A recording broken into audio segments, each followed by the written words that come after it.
You are listening to The Innkeeper by Lifesketcher. Chapter 1301, Accidentally Become a Tao Lord. Chapter 1301, Accidentally Become a Tao Lord. Just as Lex was getting ready to teleport over to Cassandra, he received a few reports about issues occurring within the Midnight Games. Although he had taken precautions to avoid external interference on the planets, no preparation was perfect. It seemed that certain people participating within the Midnight Games had received external bribes from people who had ulterior motives for some of the planets where the war was occurring, or the participating planets. Wartime was perfect to conduct sabotage and assassinations, and so people found a way to make it happen. The most ideal thing was for the assassination targets to die during the war itself, which was easily achievable. Many times, the assassins didn't even need to strike on their own. They just needed to ensure reinforcements would not arrive in a timely manner if their targets were under pressure. This was not entirely Lex's problem. Anyone who participated in war would know the risks they took. But considering that Lex created this entire war for personal reasons made him feel like their deaths were, to a small degree, his fault. The fix was an easy one. He made some changes to the Midnight Games using his authority, and people who would purposefully sabotage allies during war would be deemed traitors, and would be marked as such by the system. Killing a traitor was equivalent to 100 enemy kills. It was not a perfect solution, since Lex was familiar with the concept for suicide warriors, but it would stabilize the situation for now. Lex was once again reminded of how much work he was delegating to his staff members, and the system, which renewed his intention to spend more time managing the inn once this next task was done. With his changes implemented, Lex teleported over to Cassandra. "It's time," Lex said, waking his teacher from her meditation. "By the way, while I have you, what's a good way to use the heart's blood of a Jorlam or even a heart to train regular humans? I'm not asking for myself. I can probably manage to absorb it just fine on my own. I'm asking for the other inn workers. For all the advantages they've gotten from the inn, very few of them have become immortal in the last 2 decades. Their progress is kind of disappointing." Cassandra studied Lex, her gaze profound, for a while before she spoke. "Do you have some kind of misconception about what it takes to become an immortal? Becoming an immortal within 100 years is considering the highest level of talent among the entire human race. Temper your expectations, young man. The progress of the inn workers is more than sufficient. As for the heart's blood of a Jorlam, I actually do not advise you to use it casually. At minimum, the user must be an Earth immortal, and preferably at the peak of the immortal realm before you can use the blood. Jorlam as a species are one of the most destructive and chaotic in the universe, and their nature is carried on in their blood. Used carelessly, it can even affect the psyche of the user. If the workers at the Midnight Inn weren't exceptionally talented to begin with, I'd say let them at least reach the heavenly immortal realm before using it. Rather than them, I suggest you feed the blood to the Kun Peng I have seen within your inn. Kun Peng have the heritage of devouring, which is similar to the Jorlam, who eat entire star systems to sustain themselves. As for the heart itself, I suggest you forget about it, and don't you dare consume it yourself either, at least until you reach the very peak of the heavenly immortal realm. I think the best course of action would be to just submit it to the innkeeper. If you really must use it yourself, then I suggest you find an excellent chef within the celestial immortal realm, have them prepare a smidgen of it, and then serve it as a meal to other celestial immortals. They can barely afford to consume such a thing." Lex nodded along and kept listening. As far as training humans was concerned, Cassandra was the best and most knowledgeable, which is why he consulted her on how to train others. As for himself, his situation was too special. Unless he explained to her about how he had absorbed Tao-level ingredients, he doubted she would fully understand what he was capable of. "By the way, how is your bond with the Lotus going?" she asked. "Have you experienced any problems lately? I would check on you personally, but in my current state I do not want to consume any extra energy. This clone cannot sustain much exertion." "Not bad at all," Lex said. "Why don't I show you? Lotus has evolved quite a bit lately." Lex summoned the power of Lotus, bringing forth the associated tattoos. The inn would suppress his aura from hurting anyone nearby, but Cassandra still felt it and paused briefly. "Your world Seed Lotus has already transformed into a realm Seed Lotus, which is an extinct species. Since it is bonded with you, you can consider using some of the Jorlam blood and meat as fertilizer for its realm, but only a small amount. That will boost the growth of the Lotus, while bringing you the associated feedback as well." "I'll do just that," said Lex. He hadn't thought that even the brand new realm could benefit from using Jorlam blood as fertilizer. Clearly, this was an ingredient on another level. "Here, once you take a look at my sister, we can head to the Crystal Realm," said Lex as he brought Cassandra to the still sleeping moon. Though Cassandra was conserving energy, she had already promised Lex to take a look at Moon, so she extended her spiritual energy, then looked at Lex with an unusual expression. "What's wrong?" Lex asked, confused. Cassandra didn't look worried, so it couldn't be bad news, right? "You are nurturing a realm inside of yourself due to your connection to the Lotus. In your case, you are nurturing a realm by association, or doing it indirectly. That does not mean that there is a real realm inside your body. Your sister's situation is similar, and yet different. Your sister, I believe, treated a planet as a golden core in her cultivation, but her physique, which is purifying the planet, has caused an unexpected mutation. The planet within her has turned into a realm seed, so just like you, your sister is nurturing a realm inside of herself, except that in her case it's quite literal. I'm afraid she won't wake up till the realm matures, and when she wakes up with an actual physical realm serving as her core, she might directly become a demi-Dao Lord or even a real Dao Lord. Chapter 1302, please consult with me in the future. Chapter 1302, please consult with me in the future. Lex looked at Cassandra, questioning his entire relationship with the woman. In his impression, she was always a direct and straightforward person who always focused on the task at hand. But clearly she had taken to cracking jokes recently, which is why she had not mastered the art of timing. He waited for her to laugh, but instead Cassandra just kept looking at him with a straight face. His intuitive understanding of others, thoughts, and emotions kept telling him that she was sincere, which made the joke even less funny. For several seconds they just looked at one another, which, considering the fact that they were immortals and processed time much faster than mortals, may as well have been hours. "No, seriously, what's wrong with her?" Lex asked. "I have not exaggerated your sister's circumstances. In fact, considering that my clone does not have the full scope of my own investigative abilities, I may have understated the intensity of her situation. From what I can tell, the realm seed within her body is also nurturing the souls of countless humans who remained within the original world. I cannot be certain of their current status, but it is entirely possible that they too come linked to the new realm or even your sister. If they have strong feelings of worship or admiration towards your sister, it is entirely possible that they start to generate divine energy, which would feed your sister, either turning her into a deity or the new realm into a divine realm.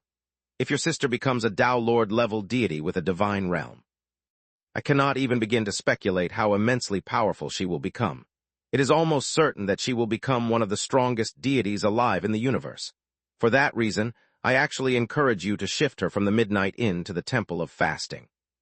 The Temple of Fasting is specially equipped to stay hidden from even Dao-level entities, preserving the possibility of a resurgence among humans.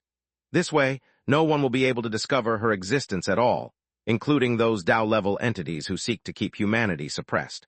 Of course, this is just my suggestion.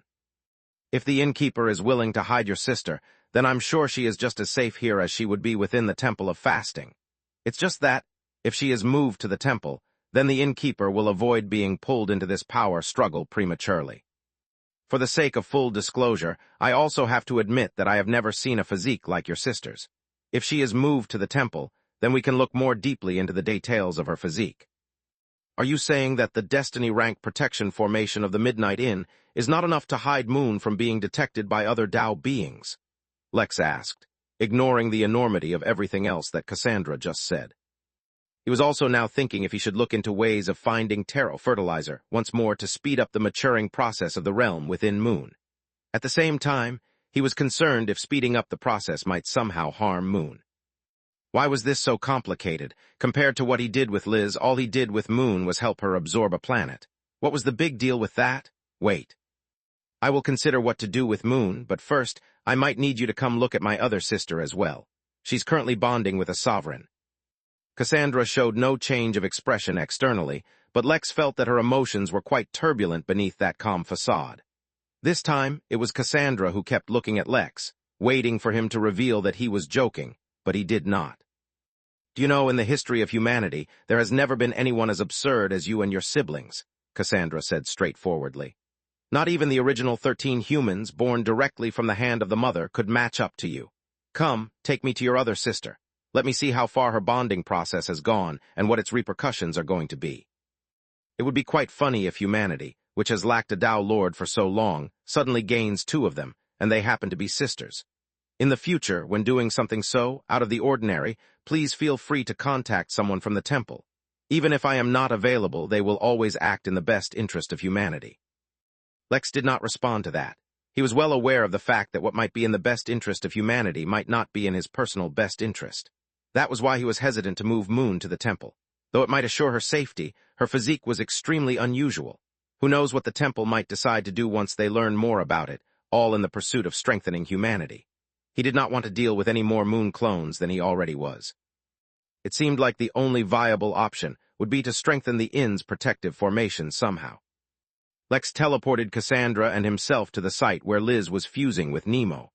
They did not go too close lest they disrupt the process, but just came close enough for Cassandra to take a look.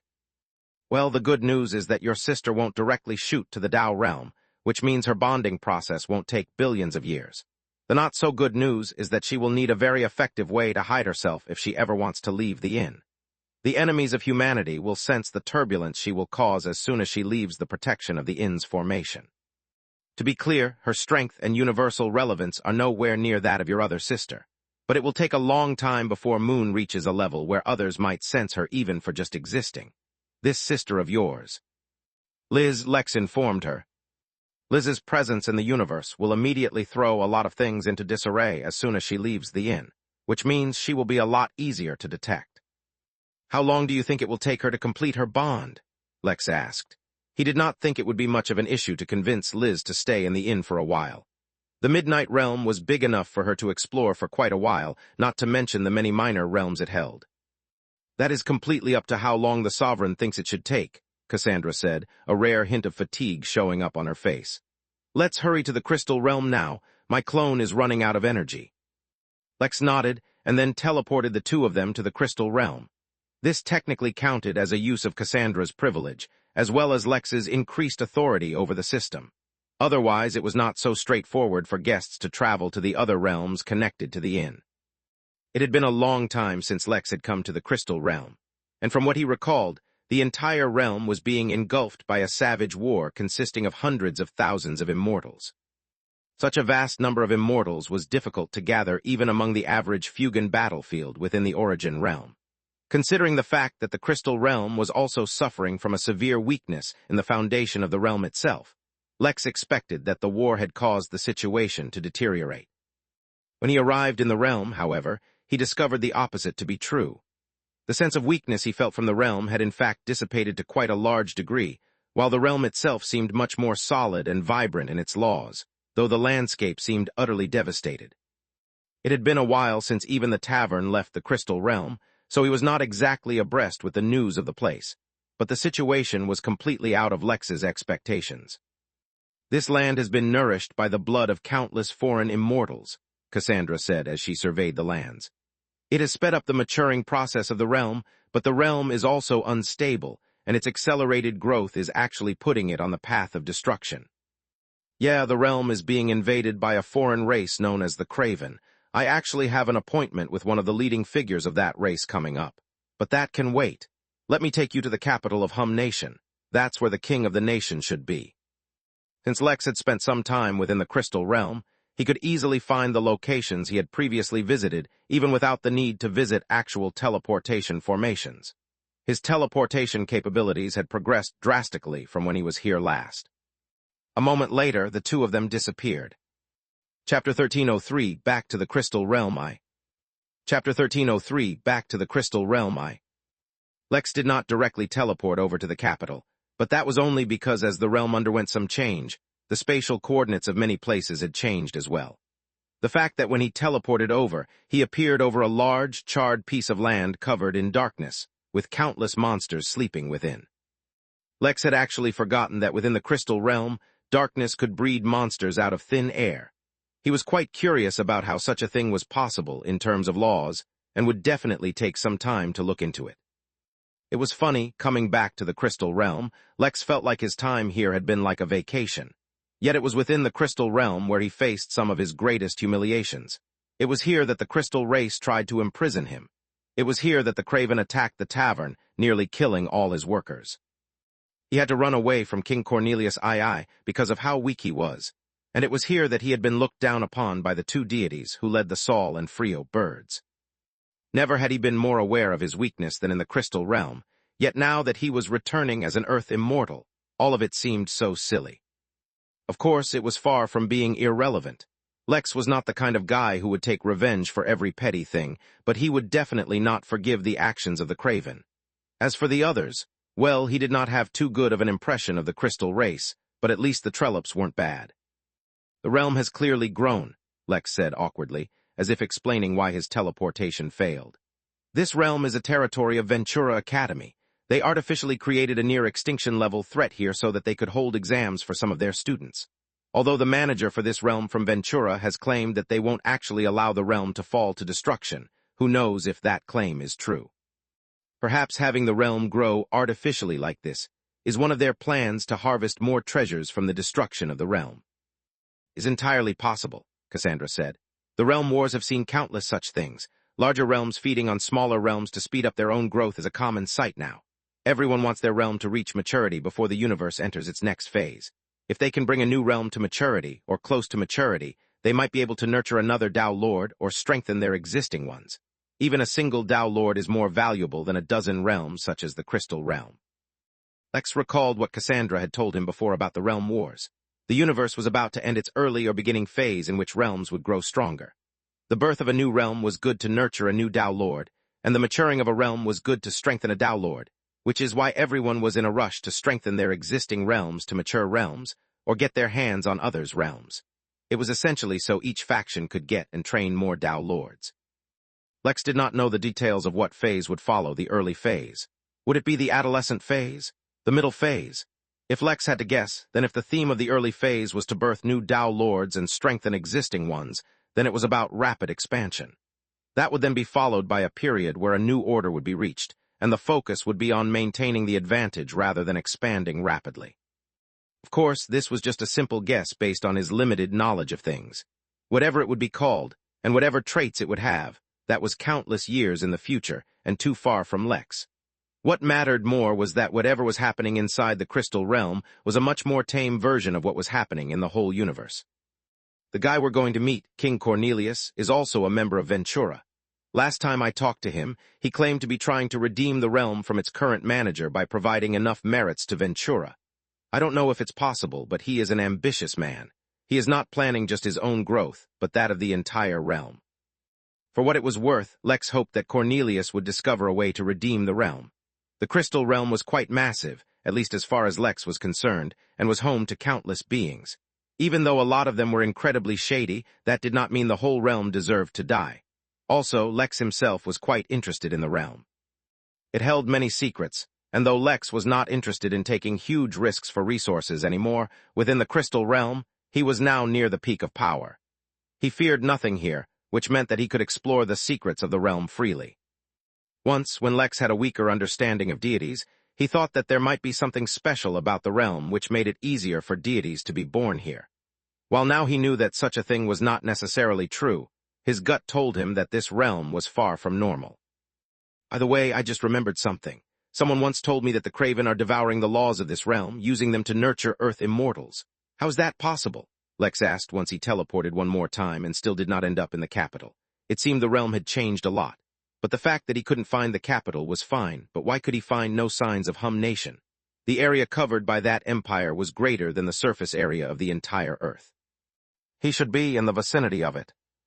Chapter 1304 Back to the Crystal Realm II. Chapter 1304 Back to the Crystal Realm II.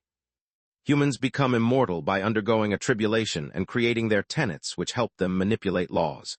That does not mean that every other race does it the same way. Craven are a race that devour anything and everything they come across, laying waste to entire realms if they can.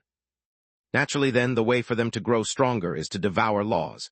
It's a lot easier for weaker, newer realms compared to older, more mature ones, which is why you will often discover Craven invading new realms. The nature of their race is such that they are excellent cannon fodder for other, stronger races, but that's it. The Craven are not destined to survive past the end of the early phase of the universe. The third time Lex teleported and still did not find the capital, he knew that something was amiss. He spread his spirit sense far and wide and began to sense the changes in the realm. "There is something wrong with this place, but I can't tell what," Lex said after a few moments. "My instincts aren't detecting any danger or threat, nor can I sense something amiss. But there has to be something wrong, or else I wouldn't make a mistake while teleporting thrice." For a moment, Cassandra was silent while she thought. "Previously you mentioned that Ventura might be holding some exams here," she said, her voice calm. "It seems like the exam has already begun." Lex did not know what that meant, but at least it wasn't something bad. It would suck if he visited the Crystal Realm after a few years only to discover that the Craven had already wiped everyone else out. Since the coordinates he recalled seemed to be incorrect, Lex began teleporting in a specific direction, hoping to encounter some town or settlement from where he might be able to get directions. It was a simple plan and should have worked without a hitch. In fact, it did end up working in a way. As Lex was teleporting through the realm, he eventually sensed someone relatively close by, so he corrected his direction and teleported that way. Instead of a town, Lex teleported over a large military base, filled to the brim with a few different races, most of which he didn't recognize. That was still fine, considering that the Crystal Realm had countless smaller and weaker races, with only the major 7 getting recognition. Lex and Cassandra were quickly spotted, especially since they weren't really hiding. A number of imps, small red-skinned creatures with wings and a very high affinity for fire, flew up into the air and surrounded them. "Who are you? Declare yourself," yelled one of the imps, a captain in the Golden Core realm. "My name is Lex. I mean no harm. I'm just a little lost and could use some help finding my way. I'm on the way to the Hum Nation. Could you mind pointing the way for me? I have to meet with King Cornelius." Considering that humans were one of the top races in the realm, he wasn't really expecting any problems. Of course, upon hearing Lex's declaration, he immediately sensed their hostility, long before the imps could draw their weapons. Even so, he did nothing as he was more interested in finding out the latest news of the realm. Besides, none of these imps could do anything to him. Before any of the imps could actually attack him, Lex spread out his domination, freezing the whole base under his aura, while he peeked into their minds to learn what they knew. Lex sighed in disappointment as he read through those memories. "It seems a lot has changed. You're right about the exams, though." "What happened? Do we need to be concerned?" Cassandra asked. Not really.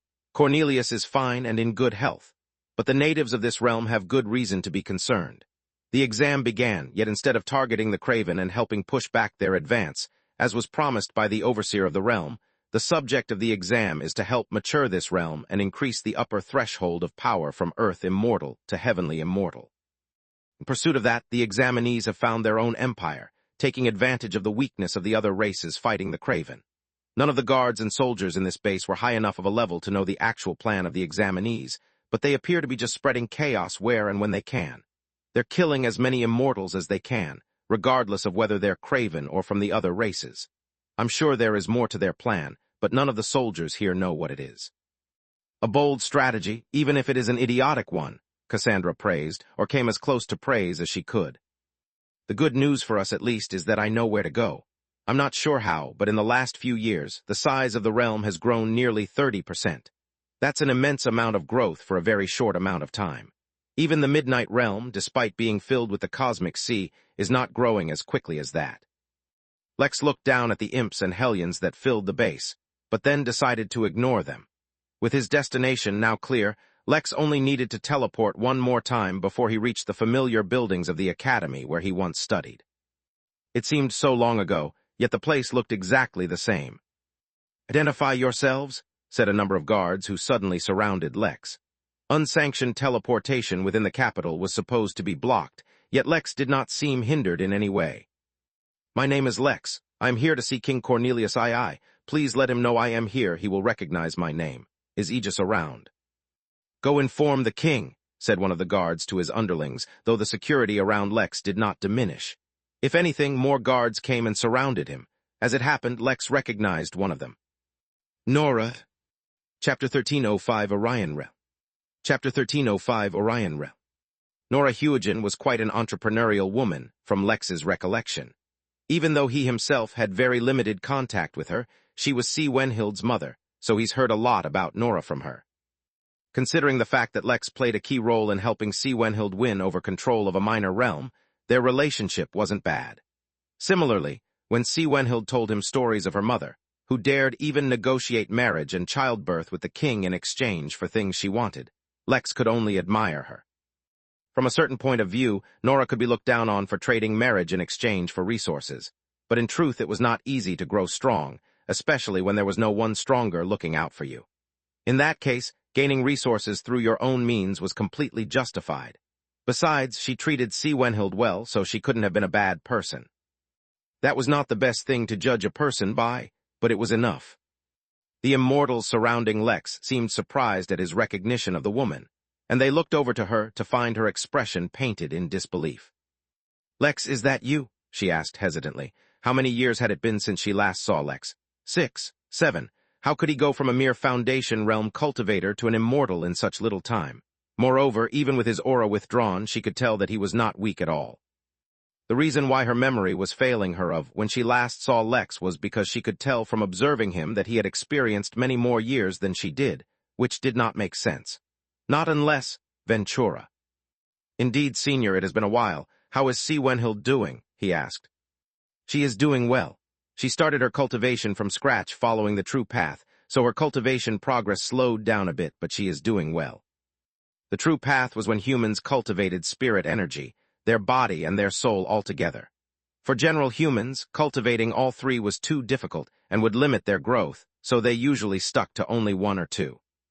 The fact that cultivating only one was a norm, not only in the crystal realm but the entire universe, was a testament to how weak the human race was as a whole. "That's great to hear. Please send her my regards. By the way, do you think it would be possible to meet with the king? I have come from far away and brought a guest who I think the king would be very interested in meeting." "How long has it been since you returned to the crystal realm?" Nora asked, instead of directly replying. "We only just came back a short while ago." "In that case, you likely don't know about what's been going on, have you? Things have changed. Meeting Cornelius, I can request an audience and see how he responds." Lex refrained from directly asking about the Ventura exam. From what he recalled, the state of the realm as property of Ventura was a secret, and revealing sensitive information carelessly would not help the situation anymore. They just waited patiently while Nora sent a message to the king. Throughout the process, Cassandra remained silent, merely looking around at the academy underneath. "This is an academy named Academy," Lex told her, wearing a reminiscing smile. "I studied here for a bit. The standard was really good, and the existential threat of the Craven ensured that everyone was always working hard." Cassandra only nodded, not commenting. After a small wait, where Lex and Cassandra remained surrounded by countless immortals, Nora finally received a response. "Cornelius is welcoming both of you to his castle," Nora suddenly said, waving her hand and having the others stand down. "His condition is not the best. He recently suffered an assassination attempt out on the front lines. It's rare for someone to be able to hurt him, let alone wound him so grievously. The perpetrator used certain treasures we are unfamiliar with." Lex could tell that she was refraining from mentioning certain things. It seemed that even among the immortals there were many secrets. "Where is Aegis? Is he also on the front lines?" Aegis was the crown prince of the Hum nation, and was ridiculously talented. He reached the immortal realm in just a few years of cultivating, and eventually became an alcoholic out of depression since he couldn't find anything challenging, yet the only challenge he faced was his father, who was so strong he saw no hope of winning. The situation was quite absurd. Of course, he had long since corrected his ways after a subtle round of brainwashing. After a round of encouragement from Lex. Soon they were brought into the palace where Lex immediately lost a lot of respect for the king. Lex always knew that the king had many wives and had many kids. Considering that he was never forceful and that he served his people diligently, Lex thought that it was only a minor vice to have. But why were all his guards women? And the maids and staff were also all women. Heck, if it weren't for a few political personalities in the building, it would practically all be just women. He supposed it was normal for a king to have a massive harem. Even back on Earth, mere mortal kings had massive harems, let alone in the cultivation world. They were soon brought into a room where Cornelius sat comfortably on a large sofa, looking through some information crystals. Physically, he seemed fine.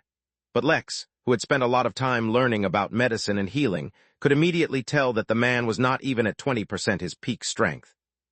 His spirit energy was weakened, his body seemed frail, and even his soul seemed to have suffered some damage. Lex, it's good to see you again, he said as he got up, not in the least surprised by Lex's rapid growth in strength. Cornelius was one of the few who had seen Lex's backer, the Innkeeper, when he visited the Crystal Realm. With someone so powerful backing him up, Cornelius wouldn't be surprised if Lex had already surpassed the Earth Immortal realm. As a proper member of Ventura, his exposure was quite different. Cornelius' gaze went from Lex to Cassandra, and even thoroughly weakened, he was able to tell that this was not a simple person. It's good to see you too. I hope my sudden arrival was not a burden on your health. It is what it is, Cornelius said with a shrug. It will take me a few months before I can recover completely. I can't waste that time doing nothing. There are a few reasons I wanted to meet with you, Les informed the man.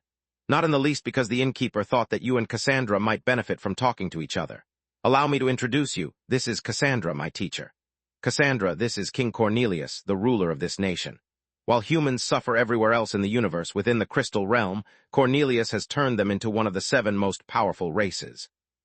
Your achievement is quite admirable, Cassandra finally spoke and addressed the king. I can see that the quality of the cultivation techniques used by people is actually quite high. Even your own cultivation seems specifically designed to suit your physique. Did you design it yourself? Even in his weakened state, Cornelius maintained his confident smile and his casual demeanor, yet he did not take Cassandra lightly at all. Upon hearing the recommendation of the Innkeeper and that she was Lex's teacher, treated her even more seriously. It was not designed by myself, although it was designed according to my requirements. Back when I was a student at Ventura, I won a tournament that awarded me a great reward. I used that to have my cultivation technique specifically designed. I've used it as inspiration to design true path cultivation techniques that are easier to cultivate for humans. Although I am far from succeeding, I have made great strides in my research. For the sake of our conversation, allow me to introduce a little about myself first, said Cassandra. This is merely a clone of mine, quickly losing energy so I do not have the liberty of a long conversation. Please forgive me. But I am keen to know your views on certain matters, for the Innkeeper advised me to talk to you before I made my next big breakthrough. My name is Cassandra Van Zagnu, and I. Before she could continue, Cornelius lurched onto his feet, with absolute shock written on his face. Are you a descendant of the Van Agnew family of the Orion realm? He suddenly exclaimed, interrupting her speech. Lex raised an eyebrow upon witnessing the scene. Why did it seem like Cassandra's family was some kind of big shot?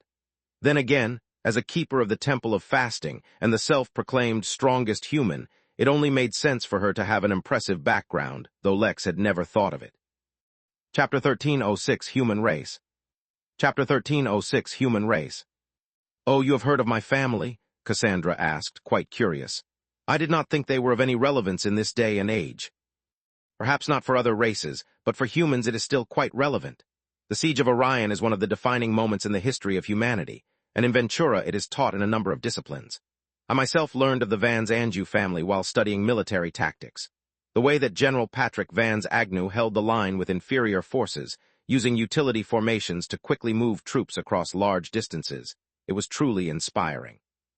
In fact, I mimicked many of his tactics when I united the humans across the Crystal Realm to form one empire. Cassandra smiled, fondness appearing on her expression for a brief moment. Patrick was always a naughty kid who liked to cause problems. Who knew that would translate into becoming a good general and causing the enemy problems? Cornelius seemed even more surprised to hear that. Did you know General Patrick? He asked. He was my son, Cassandra said. You won't believe how he ended up in the army. It was a complete accident. He tried to run away from home when he was a kid, but had no idea how formations worked, so he ended up sneaking into the wrong one. He was teleported straight to boot camp. He came back home after 8 years and spent the whole night crying as he hugged my leg, asking me to somehow take him out of the army. Lex observed silently as Cassandra reminisced. He'd never really asked her about her personal life before, nor had he considered it. He only knew her as an acolyte of Nuwa and the person who controlled the Temple of Fasting. But she was a celestial immortal, so obviously she must have had a very full life. The circumstances that brought her to effectively being locked within the temple must have been insane. Now she was on her way to becoming a Tao Lord. Who knows what would happen to her then? Cornelius stood up straight when he learned Cassandra was the mother of someone he admired, and then gave her a salute, which was very unlike the impression Lex had of him. I'm sorry for your loss. At the same time, I am completely honored to be talking to you. Please, let me know what you wish to discuss, and I will cooperate completely. Be at ease, King Cornelius. You yourself have done well by your people. I just want to have a general conversation with you about humanity and what you think about our future. My information might be slightly outdated, so forgive me if I make a mistake. However, before I went into seclusion, humanity had lost their hold over any major realm.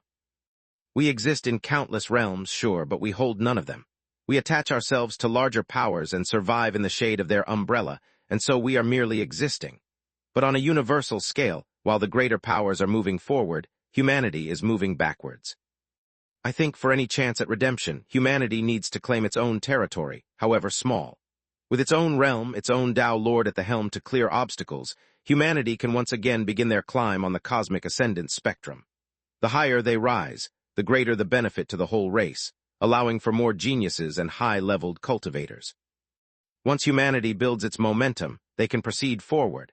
But until that happens, we will forever stand beneath the angels and the devils, servants and slaves to the greater powers. Cornelius nodded, but did not sit back down. He held his hands behind his back and began to walk around his room as if in thought. The table in front of them moved aside, and in its place approached a diagram that looked like a map of the entire crystal realm, at least before its recent expansion. While Cornelius thought, Lex looked at the map and studied humanity's position. They were in direct confrontation with the Craven, more so than their neighbors. The odd thing was, it seemed like that was by design. The territories that the humans claimed seemed like they were specifically putting them in the Craven's path. Why was that? Or perhaps things had only played out that way. After all, who could have predicted the Craven War filled with immortals? In essence, I don't disagree with you, Lady Cassandra. Please just call me Cassandra. I am not overly fond of honorifics. Right now, we are just two humans discussing the future of our race. Cornelius merely nodded and continued.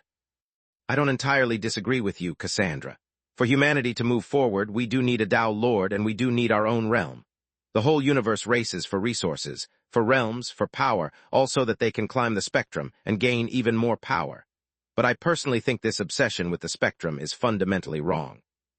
How so? Cassandra asked.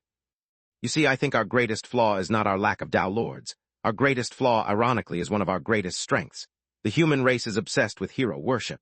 Were we not born as equals to the other races? For a brief moment in history were humans and celestials not shoulder to shoulder. Of the other humanoid races, we share the greatest similarity in appearance with celestials, and yet we are so different. Where are they now, and where are we? We draw great strength from looking up at our heroes, and yet we are also content with simply having heroes. Instead of reaching out and supporting them, surpassing them, reaching for greater heights, we place our heroes on a pedestal and separate them from us. We treat them as if we can never be equal and that they can endure pain, they can endure hardship, they can endure struggle. Of course they can, they're heroes, the leaders of our nations, our strongest warriors, the sharpest minds. Yet at the slightest personal inconvenience, we falter, not thinking that the pain we feel is the same pain as those heroes. When we suffer loss, we don't think that those valiant knights who face the darkness of night on our behalf suffer the same loss. Even if they do, they can deal with it because they're heroes. As long as all the pain, all the burden, all the suffering, all the inconvenience is on them. Whoever they may be, it's acceptable to us. And if they falter, there will be no hesitation to lay blame either. I know not everyone is like this. My own empire is filled with those who from birth yearn to face and fight the Craven. It's in their bones. It's in their blood. I've shaped their lives, their societies, their history, everything so that each of them will be ready and willing to step up to the mantle.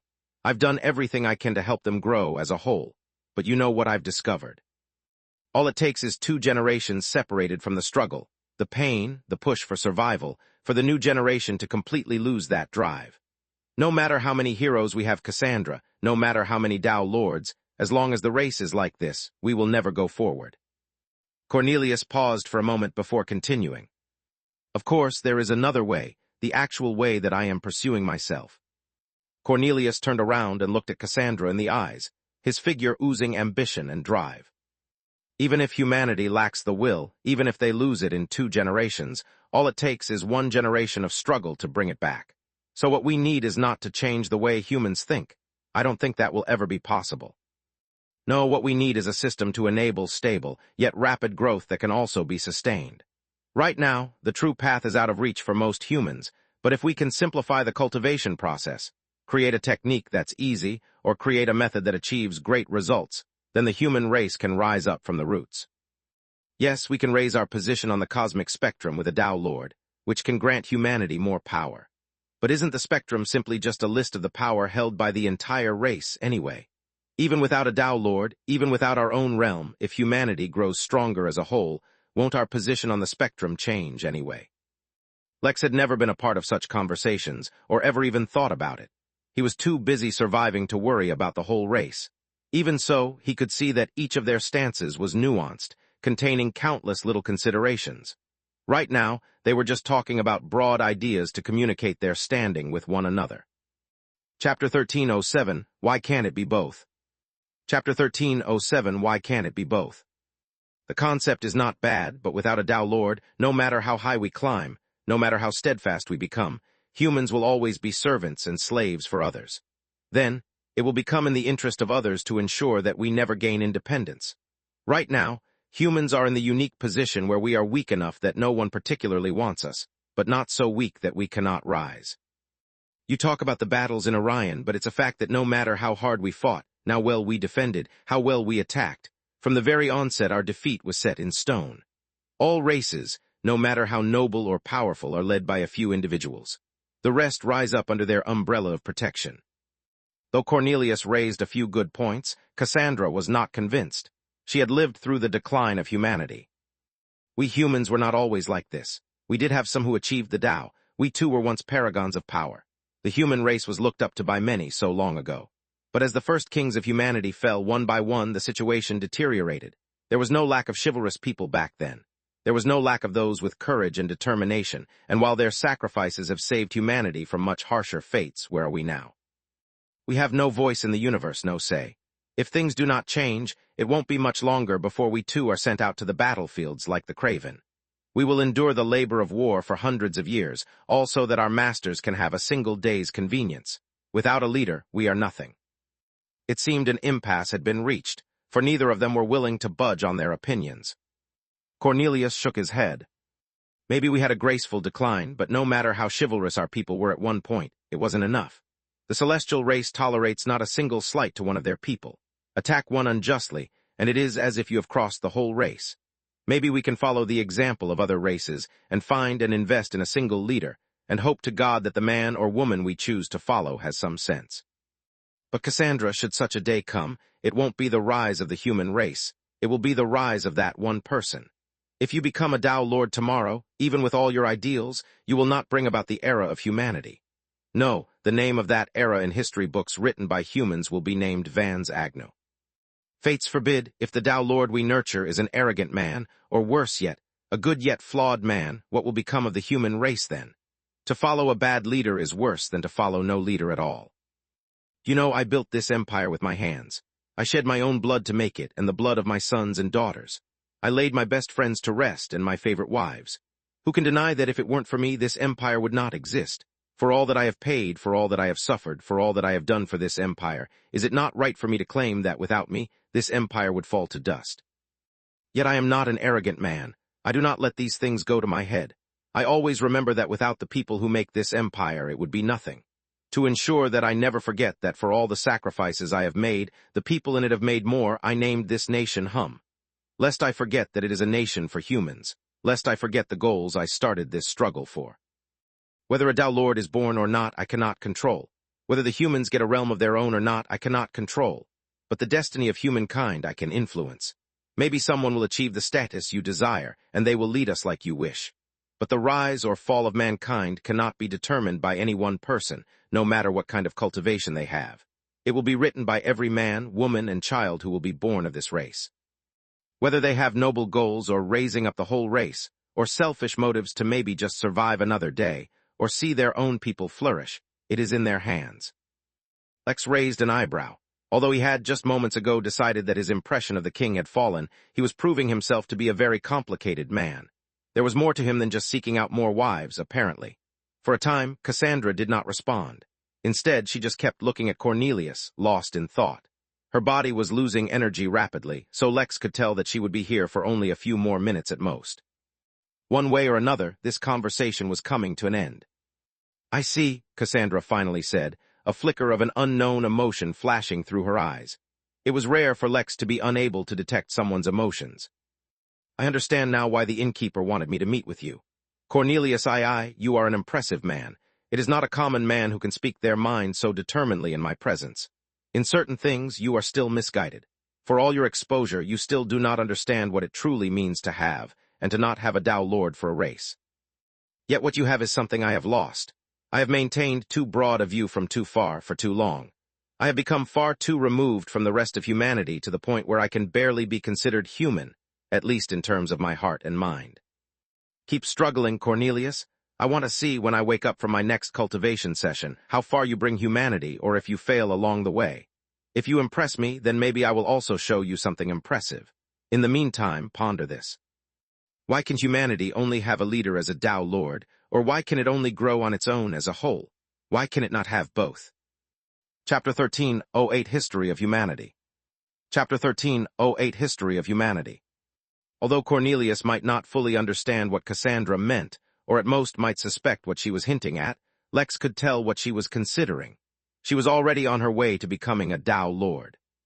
Truthfully, Lex had no idea how long to expect such a thing to take. Each of his breakthroughs had not taken so long, but it was only after becoming an immortal that he was getting a hint of how much time these things take.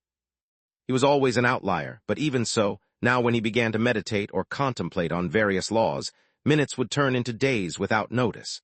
It was, perhaps, the nature of greater powers that even considering them took greater time. So he was suspecting that, whenever Cassandra finally did take that leap into the realm of Tao Lord, she might find Cornelius once more and invite him to join her in her venture. I do not know how long your cultivation session will last, but I will always try my best for the sake of my people, Cornelius said, but for once exhaustion became apparent on his face. But I do not know how much longer I can hold on to this realm at the very least. You are right about one thing. It is difficult to face greater powers on your own. But this is exactly the situation that humans must get used to and learn to overcome. We will use whatever means we have available.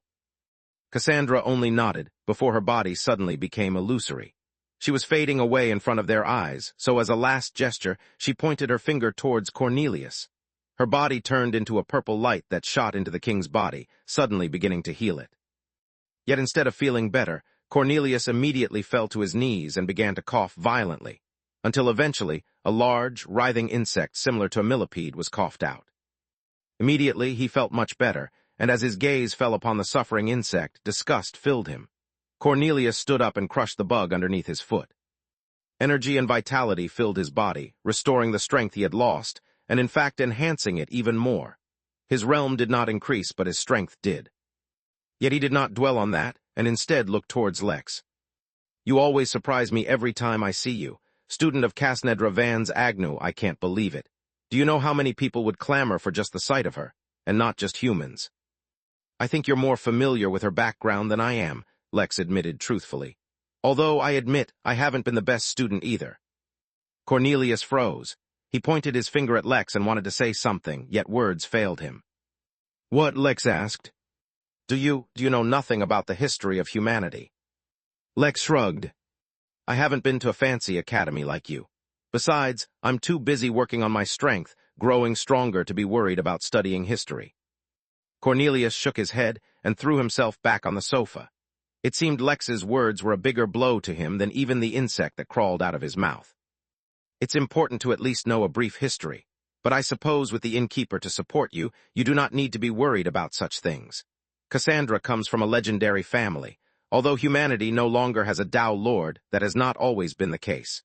There was once a time when humanity had Tao Lords and more than one. Oh, it's extremely rare for Tao Lords to die. Generally speaking, during realm wars, that is usually the aim of the enemy.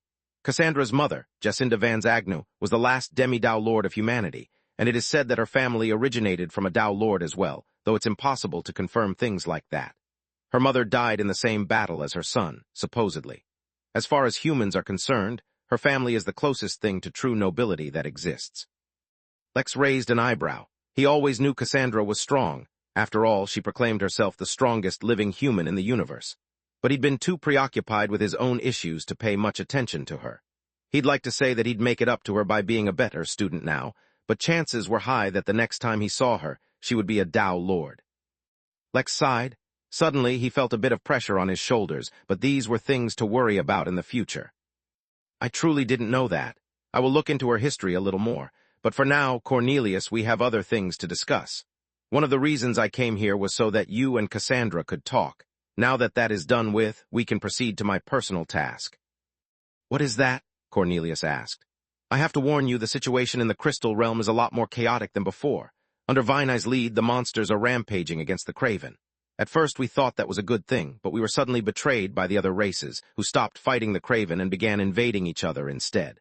At first everyone was confused, but later I found out that the Ventura exam had already begun. The examinees want to take control over the whole realm, for which they've attacked all sides. Even the Crystal race is not safe from them. They've already assumed control over the Sentinels, and they've brought in entire armies to assume control of the realm. At least before, there was an order to the chaos. Now, it's impossible to tell what will happen in the next minute, let alone the next hour. Can't you file a complaint in Ventura or something? I thought you were a member too. This realm was already on the verge of destruction. All this can't be good for the realm, all things considered. Chapter 13:09 Can I ask you a question? Chapter 13:09 Can I ask you a question? It's pointless.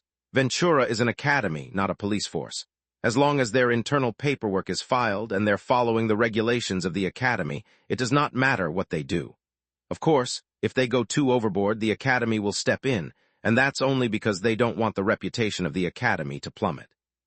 Realistically speaking, the examinees won't really allow the realm to be destroyed, so Ventura won't mind what they do. Besides, this is the domain of the Chaotic Gold Ventura branch.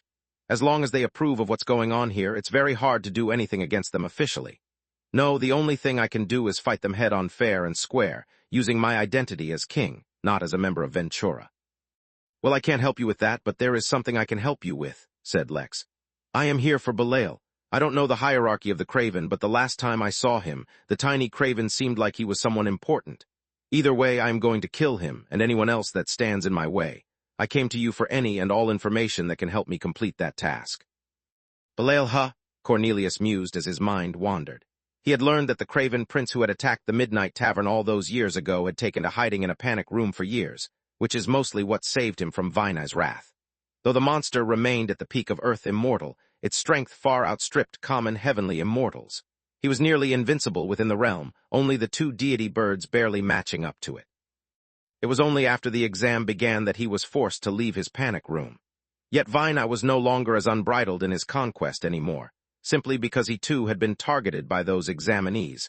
Much like Cornelius had, and much like Cornelius, he had also been injured. It won't be easy to get to him. He never comes to the front lines, always commanding the war from the back. I'm sure you noticed that his build was much smaller than a regular Craven's. That's because, among Craven, there is a genuine difference biologically between commoners and nobility. In exchange for being much smarter than their brethren, noble Craven are actually somewhat physically weaker, but the spirits are much stronger. So their poisonous slime and healing factor are weaker, but they're still much more dangerous. They also don't mindlessly ravage the land like the rest of their race. But it's not fighting him that you should be worried about. Instead, it's all the immense defenses and protection of the entire Craven Empire that should worry you. Even if you can hide from detection and make your way to the capital, you'd likely only get a single attack before the entire city starts fighting you. It's not such a simple task. If you take my advice, I'd recommend that you let go of this idea. If he ever comes to the front lines, it would be different. But unless you want to lead the entire war and push the Craven back to their capital, it isn't very dangerous. Lex rubbed his chin for a while. Actually, he wasn't concerned about being able to kill the Craven at all. It was not overconfidence, it was just a fact that very few Earth immortals could face him right now. But even so, in the spirit of being careful, Lex decided to come up with a single, overpowered attack to use during an assassination. It should be his strongest attack, greater than anything he can unleash normally. It wouldn't hurt to have an ultimate move tucked in the back of his pocket. In truth, his Golden Inferno was already stronger than the strongest attack of most immortals. But since he could use that normally and so easily, it didn't feel like a main attack. Even so, any information you can give me on their capital, how to get there, what to expect, I'd be grateful. I'll judge the situation myself once I get there. Although, if you don't mind, there's one more thing I'd like to ask you. Giving you all that information is no problem at all. In fact, I wish you the best. You're right in saying that the death of Belial would be a great boon to the situation in the realm right now.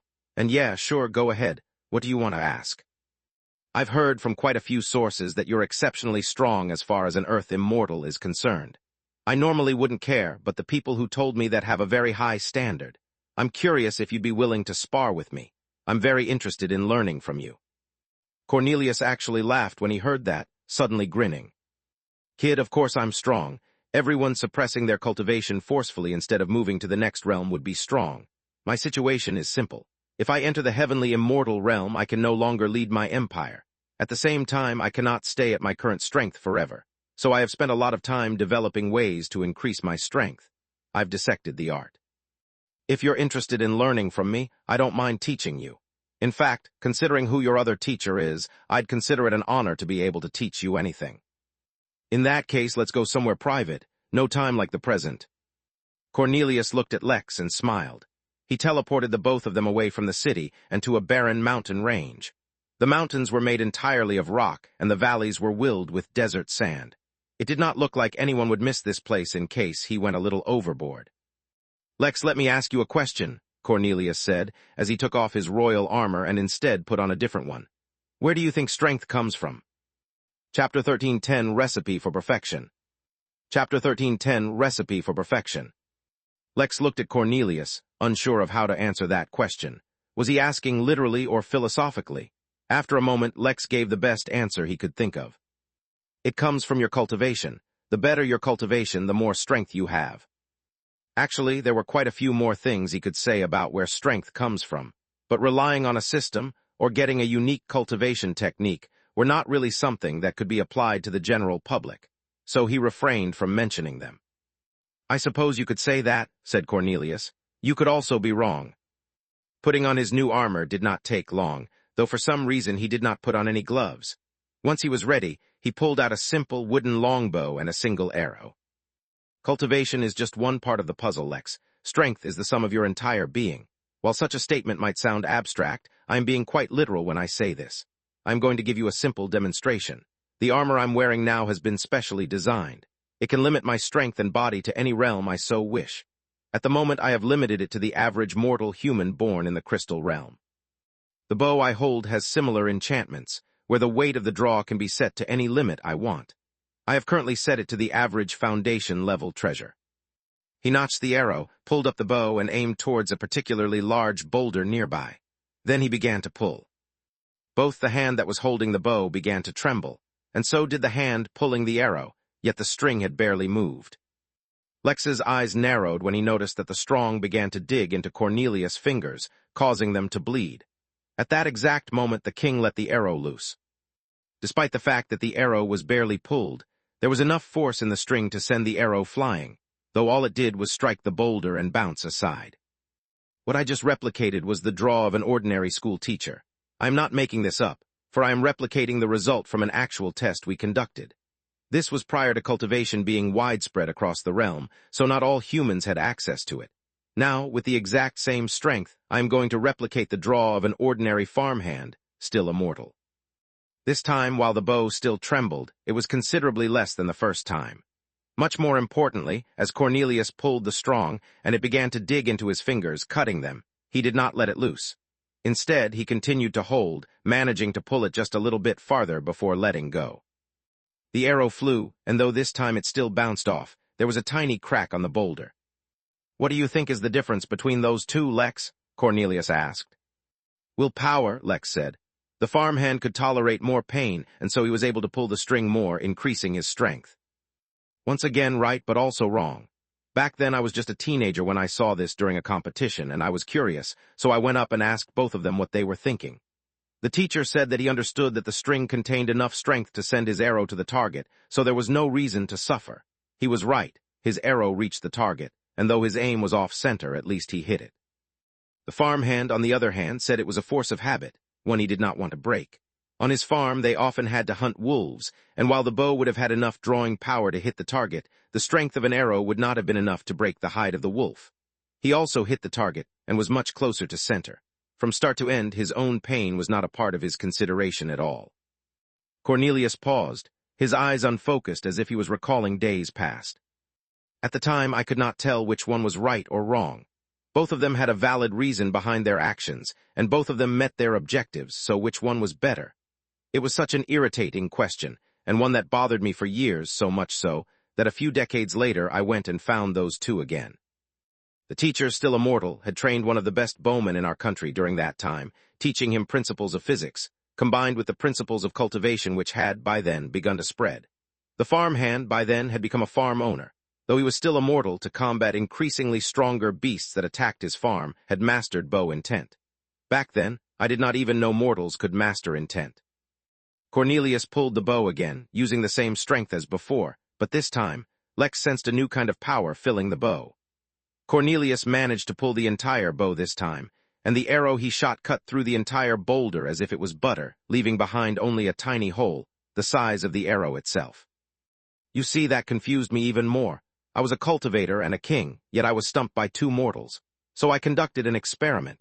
I charged the teacher and the farm owner to design a training regime for an archer, using the best of their experiences, and then I assigned them 10 young students. I returned 5 years later and discovered the most unexpected situation. During those 5 years, the teacher had actually died shortly after compiling his syllabus, and the farm owner, lacking a background in education, could not even bring about a result in his students up to par with what the teacher had been doing before they both started working together. I decided then that I was just searching for meaning in something that was plain and simple. There was no greater lesson there. But on a final whim, I decided to look over the training regime that the simple, mortal teacher had compiled. That, Lex, is when I encountered a mortal arrogant enough to title his paper as The Recipe for Perfection. Chapter 13, 11 The Spari. Chapter 13, 11 The Spari. It was so basic, Cornelius said. You have to educate the student just enough that they know what not to do, but not enough that they don't have to think for themselves. Ensure a healthy diet. Ensure rigorous training. Make sure the student has a consistent, focused drive to excel. Give them enough real-world experience that they can rationalize their growth and compare it, but not so much that they think they become experts. The actual document was 112 pages long and created the absolute perfect scenario that would be required to achieve perfection. The amount of detail he went into was so extreme. If he were alive, I would have asked him if he was trying to be meticulous or trying to prove that perfection was impossible. But he was dead, so instead I took a different meaning to his work. If a mere mortal, with his limited mental capacity and slow speed of thought, could come up with such a detailed plan for perfection, then I could come up with an even more detailed plan following the same pattern. Then all I had to do was find a way to make it happen. Quite a long story there, Lex pointed out as he began to stretch his body. Cornelius, standing at a distance, still only had the strength of a mortal, but there was something about his demeanor that made Lex feel like he was a very serious thought. Do you know what makes perfection, Lex? I know the question sounds different from my original question about the origin of strength, but you see, they both have the same answer. Perfection is not a singular state. It is an aggregate of countless individual things done perfectly. It is the same with strength. How you trained your body at the mortal realm affected your limits in the chi training realm. How far you pushed yourself in chi training affects the kind of foundation you have. The limits of your foundation determine the kind of core you can tolerate, and that can influence the strength and energy pool of your nascent soul. How powerful your nascent soul is then determines how quickly and easily you can sense laws, which in turn determines how effective your tenets are. Wait, said Lex, suddenly interrupting him. I thought all tenets were the same, and there was no distinct advantage of one tenet over another. That is true. Tenets in themselves are equal, but the quality of the tenet you build is definitely not. That, as I said, is determined, among other things, by the quality of your nascent soul. The quality of your nascent soul, in turn, comes back down to the quality of your body tempering, and the effect of your body tempering comes down to not only your cultivation technique, but also your aim. Are you aiming just to shoot the target of achieving body tempering, or are you aiming for a greater target than that, a harder target to achieve? Lex was reminded of the analogy of the two archers, the teacher and the farmhand. They both achieved the basic result, but they had different targets from the get-go, which brought about subtle differences. The trick, then, is how to achieve such a thing in mass, not only for yourself but for the whole human race. You'd need a consistent, clear threat to their lives and way of life for a long period of time, alongside sufficient guidance, as well as the right goal, right resources, and so much more. Are you telling me how to get strength, or giving me a confession about why you put your empire in harm's way for hundreds of years? Lex asked, solemnly. It was not his imagination. Cornelius began to radiate greater danger than he had ever felt from another Earth immortal. I am telling you, everything I have ever experienced in my entire adult life has been as a result of conscious choice, to hone myself in the crucible of war. While I want all of humanity to progress, that does not mean I have ignored my own training for a single moment. For hundreds of years, Lex, every single moment of my life has been dedicated to somehow honing myself in one way or another, whether people see it or not. I am telling you, everything I have ever experienced in my entire adult life has been as a result of conscious choice, to hone myself in the crucible of war. While I want all of humanity to progress, that does not mean I have ignored my own training for a single moment. For hundreds of years, Lex, every single moment of my life has been dedicated to somehow honing myself in one way or another, whether people see it or not. Cornelius touched his armor once more, and his aura returned to that of an Earth immortal, and as it happened, he was also a level 7 Earth immortal. But that's not what Lex was paying attention to. No, his sight was on Cornelius' aura, which was physically manifesting itself all around the man. It was not like domination, which was heavy and oppressive. Instead, it was just black. The mountains faded from view. The valleys of sand faded from view. The sky and the earth all vanished, and instead was replaced by a deep darkness that flowed out of Cornelius' body as if he was an endless void. By the way, I also put myself through that teacher's recipe for perfection, just to see what the results were like. Lex could see nothing. His eyes were drawn to Cornelius, the only visible thing standing in front of an eternal abyss. At the same time, his body was giving off such an immensely powerful aura that Lex felt compelled to look away. Did you end up building a tenet of perfection or something like that? Lex could not help but ask as he pulled out Naraka.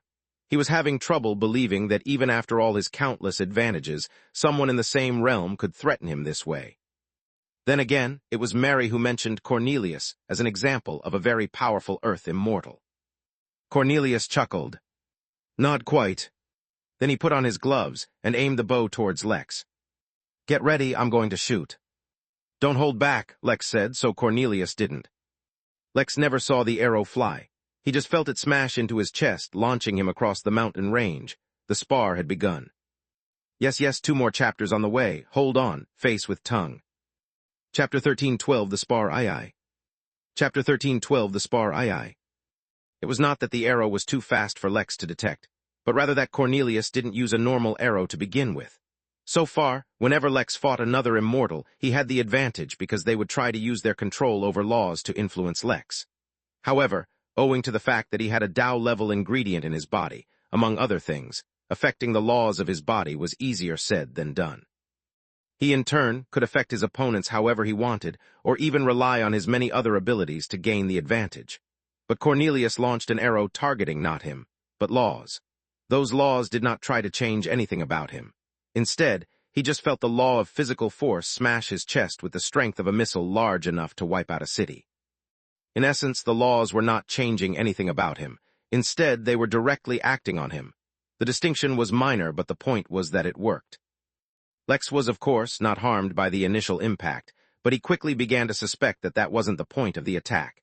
Instead of crashing into the mountain range, he fell into an ocean of thick, viscous liquid that quickly absorbed all his momentum. Yet at the same time, the liquid offered so much resistance that Lex found it difficult to move. It was also beginning to lower his body temperature. Before the situation could progress, Lex activated his own tenet. Though he was taken by surprise, that did not mean he was a pushover. He was not familiar with this liquid, and the laws governing it were unfamiliar as well, though he was certain his left eye could reveal the details. He was, however, familiar with the effects of temperature and the laws of it as well. The liquid began to boil all around him, suddenly becoming very runny, allowing him the freedom to move once more. He was about to launch a salvo of golden inferno when his eyes widened. His instincts warned him of coming danger, but for once they had no suggestion for how to escape. As if there was some hidden catalyst, the liquid that surrounded quickly started turning to gas, becoming ever hotter. The heat was not the problem, since Lex was mostly immune to heat. No, the problem was that the laws began acting on their own, rapidly increasing the heat way more than he intended, causing a huge drain on his tenet. The worst part was that he was unable to detach his tenet from the law. Clearly, something was amiss. Lex summoned his sword intent as strongly as he could and slashed at the gas that was closely sticking to his body, cleaving an open path for his escape. At the same time, he activated his left eye to study the laws to see what was going on. Yet what he saw gave him pause. The chains that represented laws were still there, but atop each of them seemed to be Cornelius' figure looking down at Lex. "Come on, Lex," the millions of Cornelius said together. "Impress me." Lex snorted. Clearly Cornelius was way more experienced than Lex in fighting as an immortal, but Lex was not helpless either. Although he had not intended to bring it out so quickly, Lex summoned forth his domain. He grabbed a hold of the law of defense, even with his tenet which was quickly consuming all its energy, and grew the law until it pushed out everything around him. Suddenly the immense drain on his tenet vanished, and the sight of countless Cornelius disappeared. Instead of affecting him, Cornelius was affecting the world and laws around him, and was very good at it. But by isolating himself from the influence of all other laws temporarily, Lex broke free of even that external influence. "A domain while within the Earth immortal realm," said Cornelius walking towards Lex. "I admit I'm impressed. I've never seen that before." "Cornelius, back in my home, you know what we call strength?" Lex asked as he flexed his shoulders. His left eye never stopped working, and he was absorbing every little move Cornelius was making, learning from him, adapting to him. "What?" "There's this popular little punching bag machine that people like to give a try, but pushing it back is not easy. It's supposed to be very difficult. Punching that bag till it's pushed all the way back and no longer visible, now that's strength. So get ready, I'm coming." Lex repeated Cornelius' words and used the one advantage he was certain he had over Cornelius. He used his raw, physical strength. Once upon a time, Lex was stronger than everyone and everything within the same realm as him because he kept training atop a dragon and kept absorbing its strength. Then he gained the heart of a dragon, and his strength multiplied. The ground underneath him shattered into fine dust, forming a massive crater as Lex shot forward at his fastest speed, causing multiple sonic booms. Cornelius, who was keeping a close eye on Lex, barely caught sight of what happened. One moment, Lex was acting cool, throwing his own words back at him, and the next moment there was a fist breaking through the visor of his helmet. For the first time in a long time, Cornelius' nose broke as his body shot through the air at supersonic speeds, crashing into and through the mountain. Instead of pursuing him, Lex grabbed Naraka with both hands and used the first move of the sword technique given to him by the governor of the Origin realm. The 10 Tribulations sword technique, which incorporated sword intent and lightning, was far from easy to learn even for Lex, but he'd gained a basic understanding of the first move. Now, he was going to use it for the first time. The veins on Lex's arm became visible as he concentrated his strength into his sword and channeled his sword intent into Naraka. The sword, in turn, let out an eager screech that cut through the air. Cornelius' body finally landed in the ground, the momentum from the attack finally ending, when Lex unleashed the first move. Chapter 13:13 Spar III. Chapter 13:13 Spar III. More and more, Lex began to notice that his sword intent was white in color. At first, he used to think it was just bright flashes of light, but the pattern was too consistent for it to be anything else. Anytime he attacked with his sword intent, the white flash of light was his sword intent. So when he used the first move of 10 Tribulations, there was yet another flash of white light. This time it appeared in the shape of an electric arc, reaching out to Cornelius. The king, who had only just landed from Lex's attack, raised a shield he summoned to block, trying to buy himself time, but it was for naught. The shield broke and his armor was cut through, leaving a massive red gash across his chest. The king tried to groan, but before the sound could leave his mouth, he felt the suffocating pressure of a domain once more. His eyes narrowed and he activated a technique, only for the domain to cancel it out. Another one of Lex's fists smashed into him, but before he could fly off to the other end of the mountain range, Lex grabbed his leg and pulled him back. "Don't push your luck, kid," Cornelius said, and activated an ability. Though within a small distance of Lex all laws were pushed out, Cornelius was wearing armor which itself contained trapped laws. Items containing laws were incredibly valuable, and even immortals couldn't just create them as they wished, so which is why immortals valued them. They came in handy during exactly such wars of law. Lex felt a push, forcing him to release his grip, catching him by surprise. His physical strength was no joke, so forcing him to do anything was incredible. Unfortunately, that brief moment was all the gap Cornelius needed to slip out of Lex's domain. He immediately pulled out his bow and shot a real, physical arrow at Lex, except that time, instead of harming his body, it fused into it. Immediately Lex felt like his tenet was wrapped in chains, making it impossible for him to move it.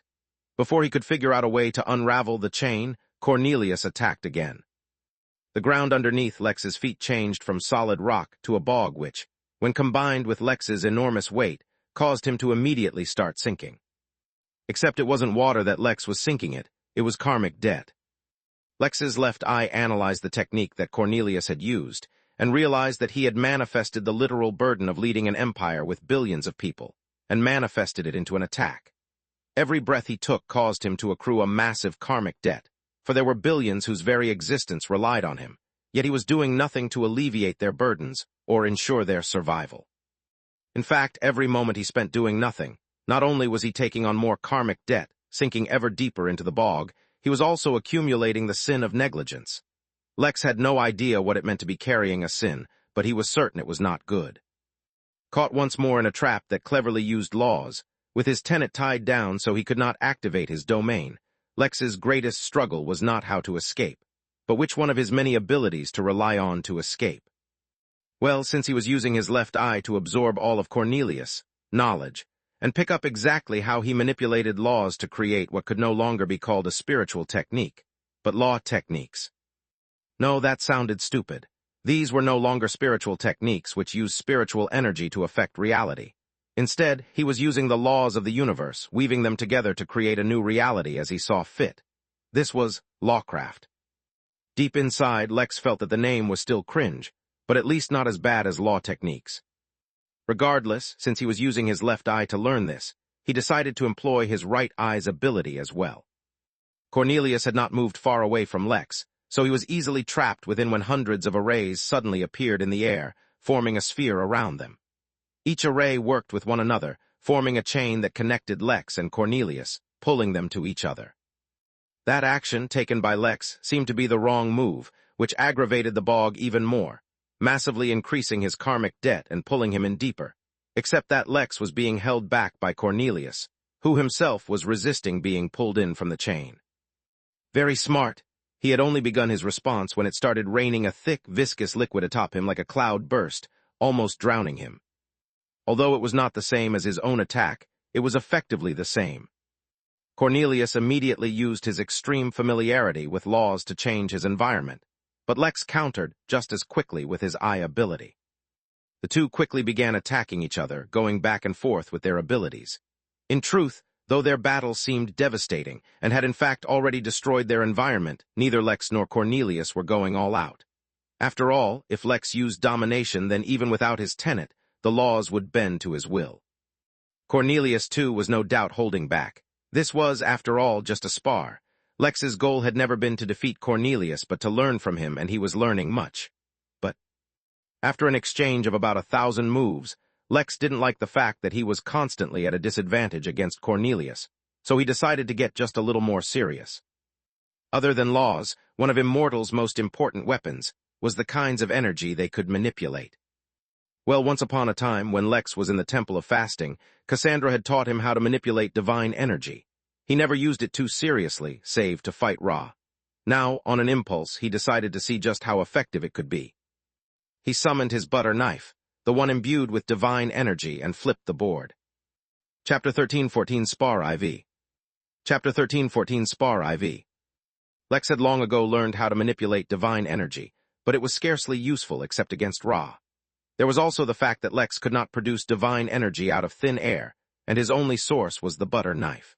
He typically avoided using it, since the divine energy from his mask and knife would only replenish based on the people who followed the deity of the butter knife, and the invincible tyrant.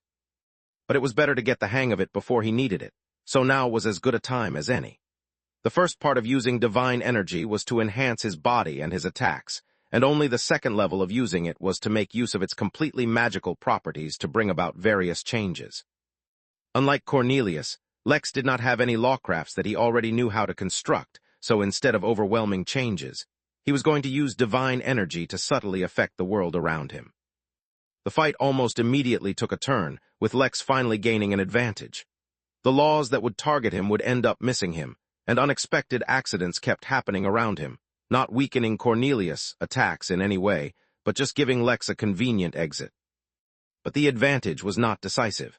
Considering he had spent the majority of his life a mortal, the importance of physical strength was always apparent to him. Sometimes, sheer brute strength could overcome what clever tactics could not, and it could drastically change the outcome of any battle. That was why Lex was pretty proud of his strength. But facing Cornelius, as long as he did not completely restrict Cornelius' control over laws, it was useless.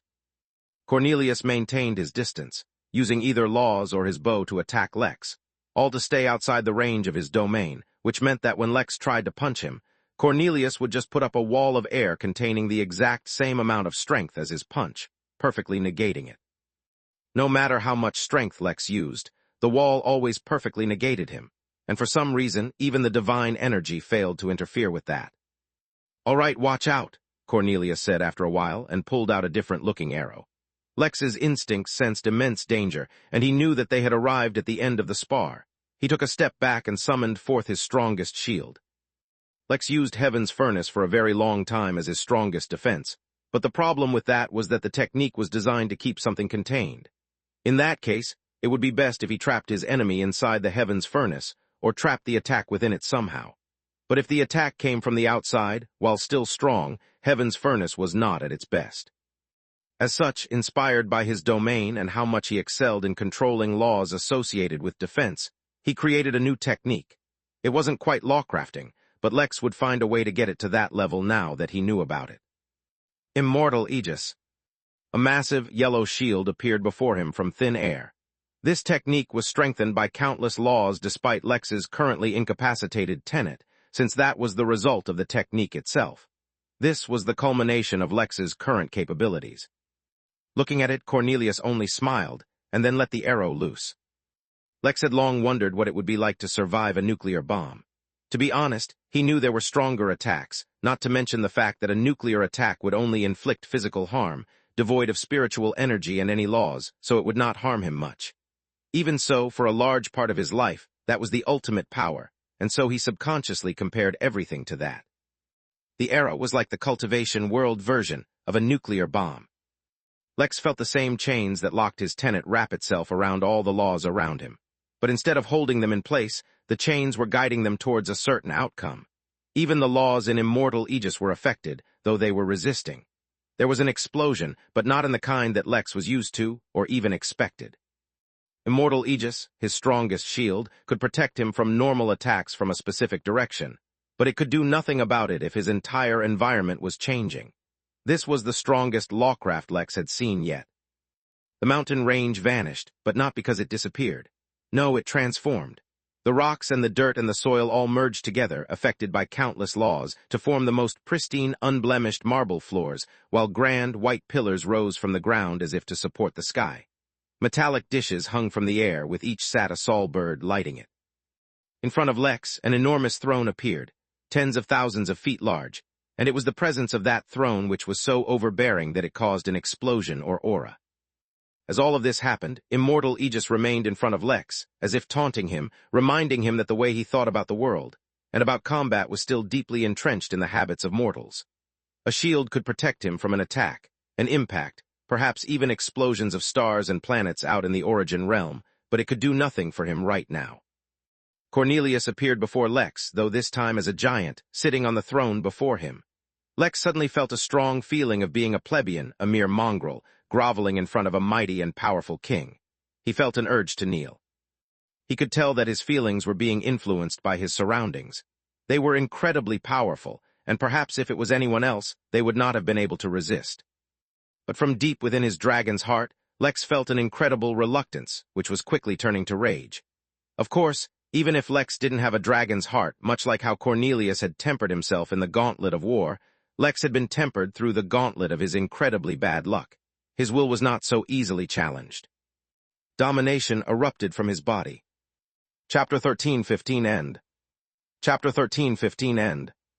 The two clashed, not in the way they had been before. It was not a clash of words or fists or laws. This was a clash of auras.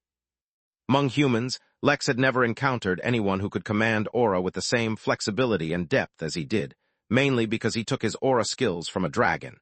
Yet in Cornelius, he found a worthy adversary. The man had honed his will, had honed his power, and had honed his very being through a very purposeful and deliberate lifestyle. Although he was a couple hundred years older than Lex, considering all the flaws and drawbacks of humans, it was actually quite exceptional that Cornelius was able to reach so far in such a short amount of time, especially without the numerous advantages that Lex had. Sure, Cornelius joined Ventura, but that was not the same as having an all-powerful system. Much like how Lex had decided to venture onto a path of supremacy and aim for the very peak of the universe, Cornelius too must have had his eyes set on an impossible goal. It was not like he was lacking enemies either, so the pressure on him was immense. Without cheats, he had to come up with his own way to gain immense power, which is probably why he was focusing on questions like where does strength come from and how to achieve perfection. Lex respected his drive, but that did not mean he was ready to kneel to the man. Their auras clashed directly, and to his genuine and immense surprise, Lex did not win the competition of auras outright. Domination was not to be denied. It bent the laws to its will, but the illusion of Cornelius did not. The urge to bend the knee in front of Cornelius retreated, but for some reasons it could not oppress Cornelius either. Lex and Cornelius faced each other, Lex a tiny figure, Cornelius a mighty king. They clashed, the mere seated human and the being who forcefully harnessed the power of the dragons. They clashed, two titans in their own right, unyielding, uncompromising. Neither of them backed down, and in their eyes there was an adamantine drive to succeed. But as if on prior agreement, both of them finally withdrew their auras. Their spar had come out to a draw, though only they knew how much of their true power that had wielded. Though divinity had given him an edge, it was not as decisive as Lex had expected. Though domination was not to be denied, Cornelius too was no pushover. If Lex used his identity as a dragon, a ruler among races, then Cornelius used his own identity, a ruler among his own race. Lex's eyes flashed, and he felt a trace of pity for Aegis, Cornelius' son. He was apparently a genius, but his inability to defeat Cornelius had driven him to alcoholism. Though in a way that only showed Aegis' own inferiority, for his will was weak, Lex also understood that being a genius was far from enough to face Cornelius. It was the most basic qualification to even consider facing him.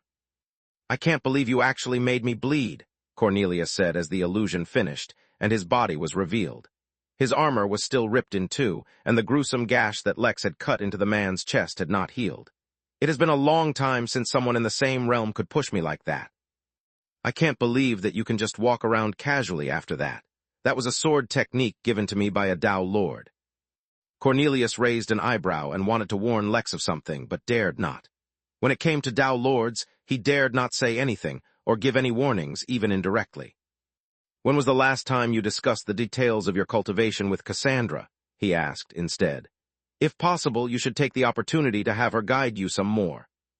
Lex shook his head and wiped his forehead. He was actually sweating. "She's in closed-door cultivation. I won't be able to talk to her for a while," Lex said, though he noticed something odd. Cornelius' statement did not flow according to the normal rhythm of the conversation.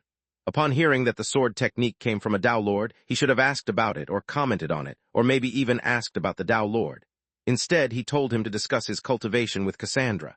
Lex's eyes flashed in understanding, but he did not say anything. "Why are you limiting yourself to the 7th level of the immortal realm? Even if you don't want to become a heavenly immortal, isn't it best to wait at the 9th level?" Cornelius shrugged. "I'm using a special mention to stop my tribulations. If I get rid of it, they won't stop until I reach the heavenly immortal realm. They'll come one after another. I'm not ready to leave the crystal realm just yet. I've heard that the examinees want to raise the highest cultivation level of the immortal realm to the heavenly immortal. If they do that, will you get rid of your limit?" Cornelius smiled upon hearing that. "Yes, I will. But if they manage to raise the limit to heavenly immortal, I would be extremely grateful to them, for then I won't even need to face them myself. Vaina will rule the realm." "Is he stronger than you?" Lex asked curiously. "One-on-one, I'm not sure, but he leads every monster in this realm, which will include countless heavenly immortals the moment the realm allows it. An army of hundreds of thousands of earth immortals. I can believe it. The same for heavenly immortals. Even Ventura cannot casually pull that off with a branch as random as chaotic gold. Come, let's go back. I'll share the details with you about the Craven Prince." "Thanks, by the way, you want my help healing your wound. It looks painful." Chapter 13, 16 Hellions. Chapter 13, 16 Hellions. Cornelius looked down at his chest and observed the terrible gash on his chest. It was continuously bleeding, as if something was stopping his blood from coagulating. He could feel the sword intent, still continuously cutting his flesh. "Yeah, it'd be great if you could heal this," Cornelius said. There was no need to be arrogant. An attack designed by a Tao Lord was far from simple, even if Lex hadn't completely mastered it. Lex extended his finger and touched Cornelius' chest, channeling his healing techniques while withdrawing any lingering traces of his own energy from the wound. This was the first time he'd used the 10 Tribulations attack, and it was his only attack that ended up reaching Cornelius. While that was a clear indication of how powerful the attack was in itself, it was also a benchmark for the kind of power Lex could be using, but wasn't able to. It only took a few minutes for Cornelius' wounds to heal, which was a testament to Lex's healing capabilities more than anything. But for once, after a very long time, Lex didn't feel like his abilities were anything all that great. After all his numerous advantages, he was only Cornelius' equal, and that too in a spar. Who knew what would have happened if they fought for real? It was actually quite hilarious that in the Crystal Realm Lex encountered a human who was his equal. But in the champion's tourney, every immortal he faced was merely a slight obstruction at best. Cornelius teleported them back to his castle and pulled out a crystal. "This contains all the information I have on the Craven. I used to have the spatial coordinates for most of their major bases, but ever since things started to change, it's hard to keep track. Spatial coordinates change almost on a monthly basis. All of our teleportation formations are crippled because of it, which is honestly hurting the war efforts more than anything else." Lex channeled his spirit sense inside the crystal and learned about the Craven. Despite years of war, their numbers had increased, not decreased. They continued to devour laws, turning more and more of their members into immortals. To be fair, Lex had devoured a law or two in his time, but that at most gave him a new affinity, and that too was because of his unique situation. He was not certain how eating laws made one into an immortal, but then again, this was a race thing. "What about the examinees? Are they going to be a problem for me?" Cornelius pulled out another crystal and handed it to Lex. "If you run into them, definitely. They weren't able to wound me because they're stronger than me. Instead, it's because they've prepared thoroughly. They have countless weapons that exceed the kind of power Earth immortals can tolerate, armor which can block even the influence of laws, and they never travel alone. I can't tell you how many examinees there are because even I don't know. What I can tell you is that they seem to be Hellions. Like how humanoid races are categorized together, Hellions are as well. If you're not familiar with them, Hellions generally have strong fire affinities, but have no one set weakness." Lex suddenly sat up as his instincts clicked. This was the reason he had an urge to come to the Crystal Realm. His instinct wanted him to know about Hellions. Or perhaps these specific Hellions would do something to him in the future.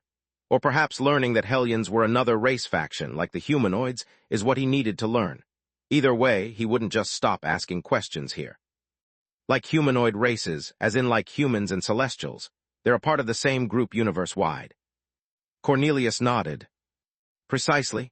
The only relatively good news I can share is that the examinees are not necessarily united. There will be competition between them for the top few ranks, so they won't necessarily work together and might even sabotage one another. But those are all just possibilities. Also, there is still a possibility that there might be examinees from other races, but I have yet to encounter any. Communication between the Crystal Realm races is also at an all-time low, considering no one can know when one might betray the other." "Is there anything else you think I need to watch out for?" Lex asked, ready to set off.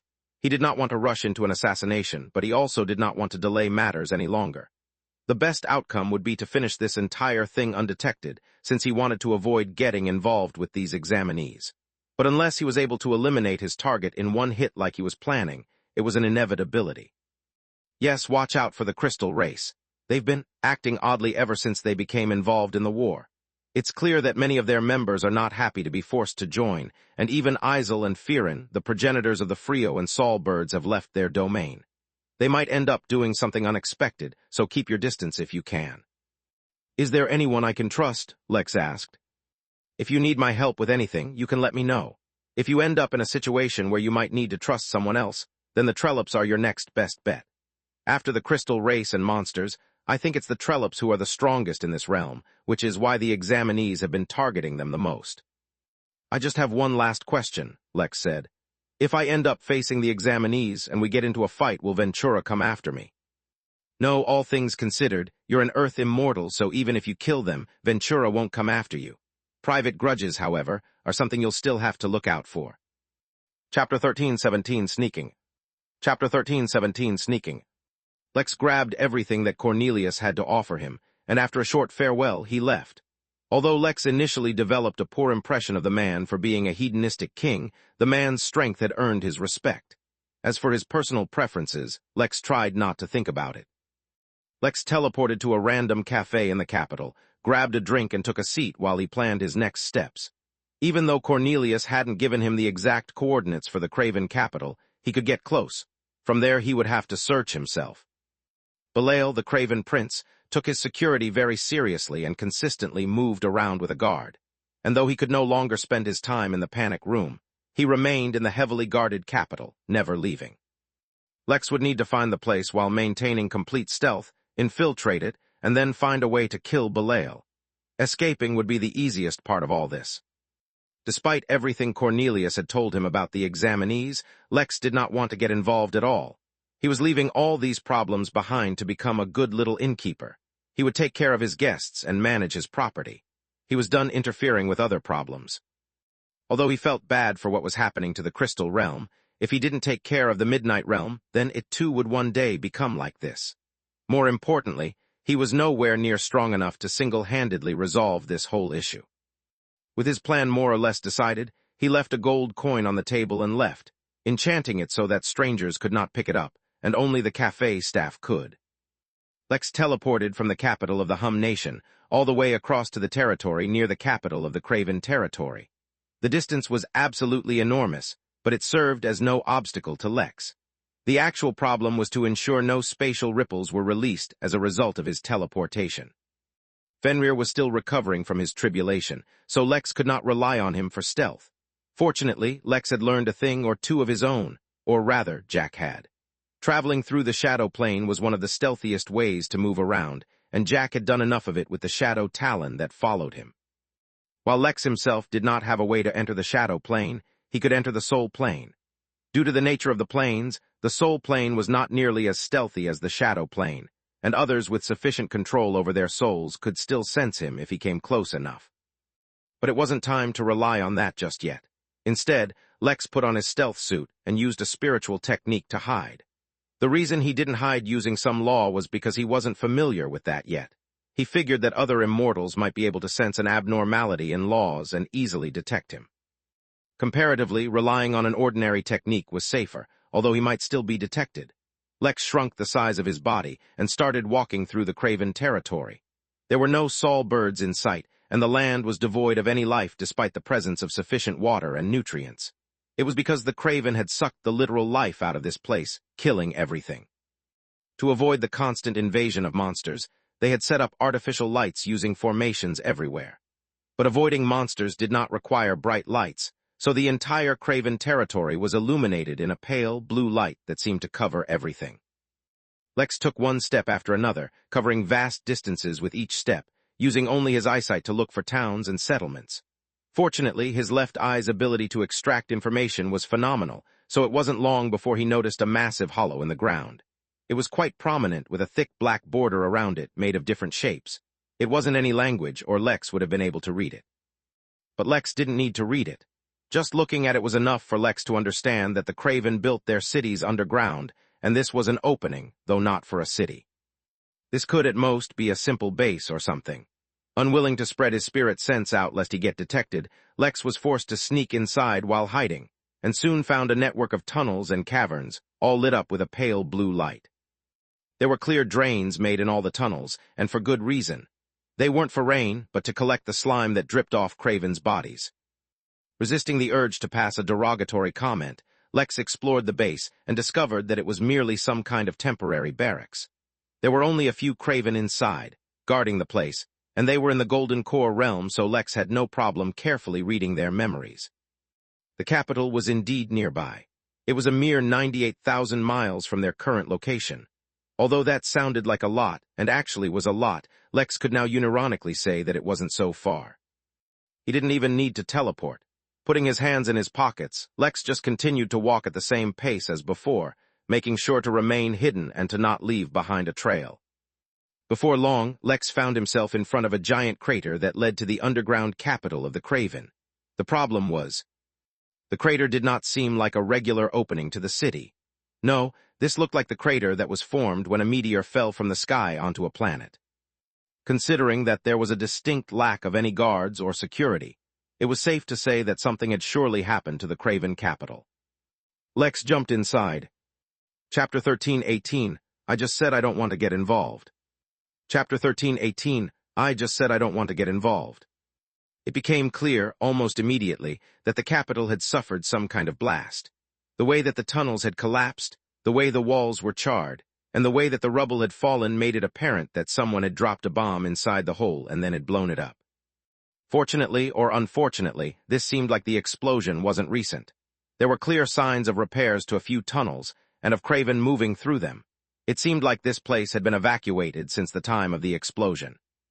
But just because the place was abandoned did not mean Lex lowered his guards. He felt a subtle warning from his instincts letting him know that there was some kind of hidden danger in this place. Considering that this was the former capital of the race invading a whole realm, it would be surprising if it was just left alone. The problem Lex was currently facing was that he had no idea where the Craven had relocated to. There were no signs of movement outside the crater, and if they teleported away, it was so long ago that there were no more signs left. Lex was certain if he looked around he'd eventually find someone who knew something, but it was worth checking out the ruins of the capital as well. He went deeper through the clearly repaired tunnels, entering his soul state to go directly through a few sections that had collapsed, until he eventually reached deep enough into the city where it was no longer directly destroyed from the impact. Even so, the halls looked like they were going to collapse at any given moment. The rooms all looked too cramped to support the Craven, so it must be. Lex narrowed his eyes and observed the rooms more closely. From what Cornelius told him, the nobles and royals of the Craven had smaller bodies, which would be the only ones that could fit into those rooms. Yet this was not like how he expected royalty to live. It was too cramped, too uncomfortable, and lacked the distinct sense of luxury he had come to expect from the strong to live with. He recalled the prince's demeanor when he had seen him, and the man clearly had the arrogance and sense of superiority to match, so Lex found it hard to imagine him stuffing himself in such a tiny space. He continued to explore the underground city, but it was tough to get much of an idea of anything from the wreckage. Lex had seen how the dwarves lived underground, and though they were short and lived underground, their cities were all large and spacious.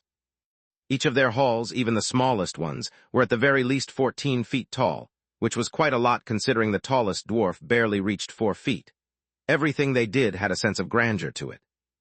The Craven, instead, this couldn't even be called a proper city in Lex's opinion. It was just a very large hollow.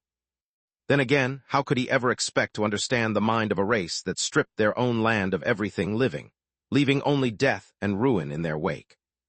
Lex used his left eye to study the hollows, and at first found nothing more than signs of destroyed formations hidden within the walls.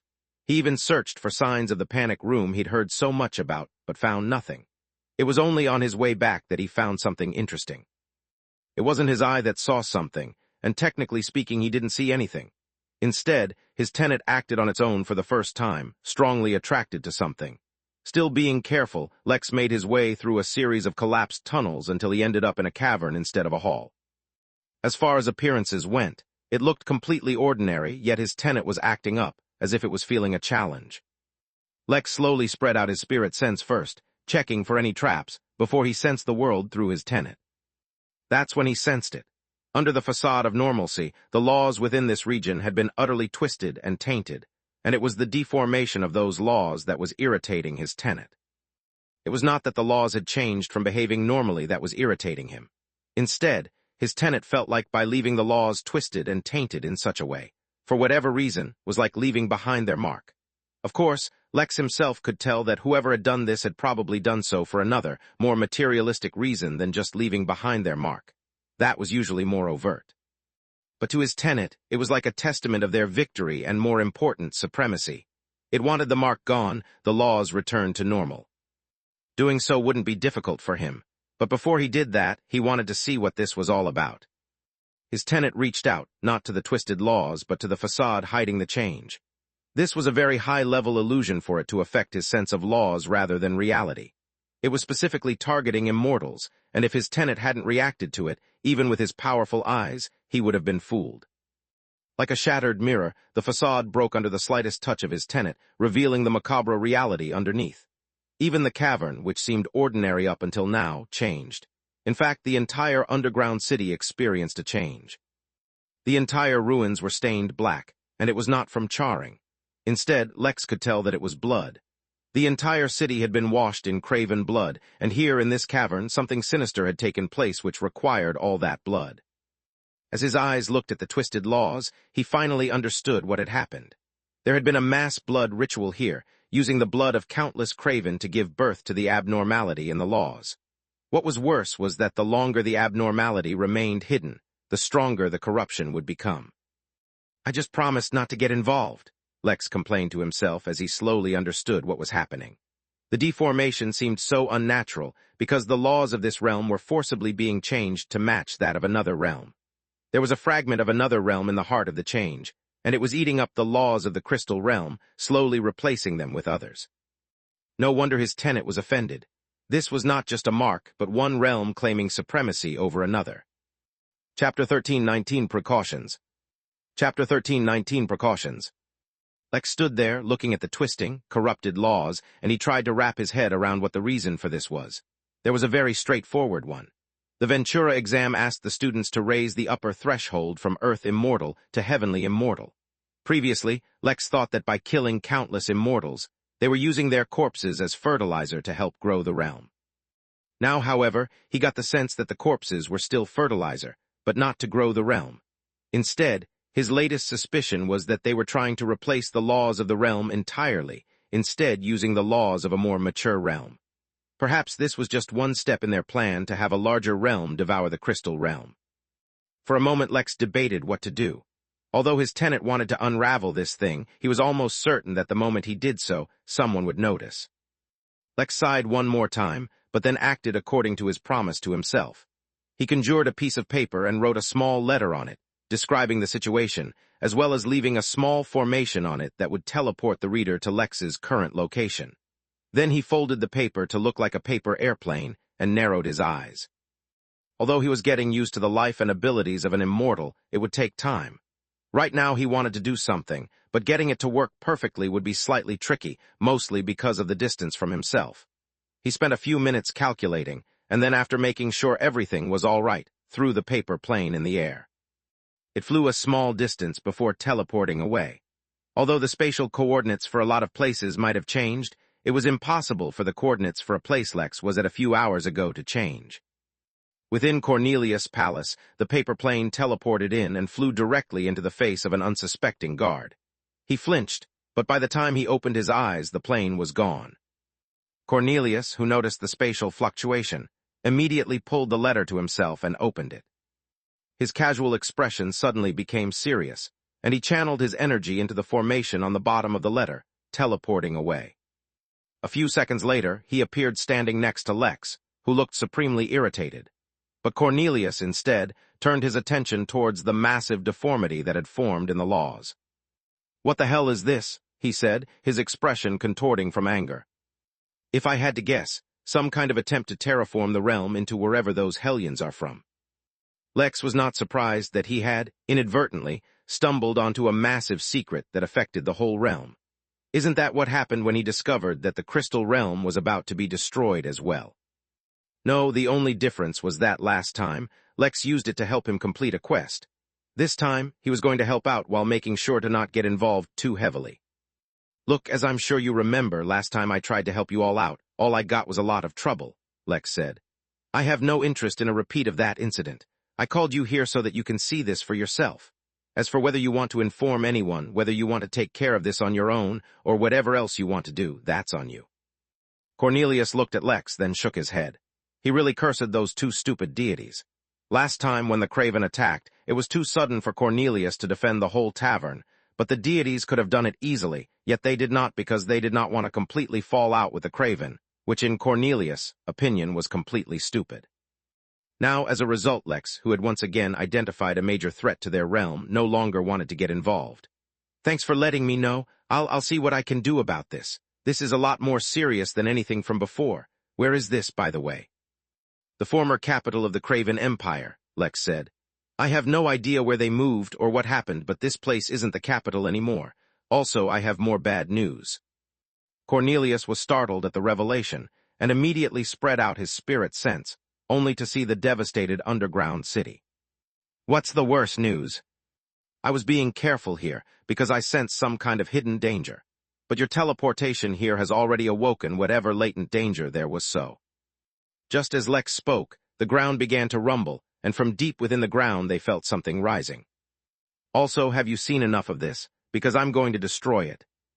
I've seen enough, Cornelius said, and I can take care of the trouble coming. I need something to hit anyway. Lex nodded as Cornelius left the cavern, looking at the twisting blob of laws. Although he decided to destroy it to sate his tenet, he was going to do it smart.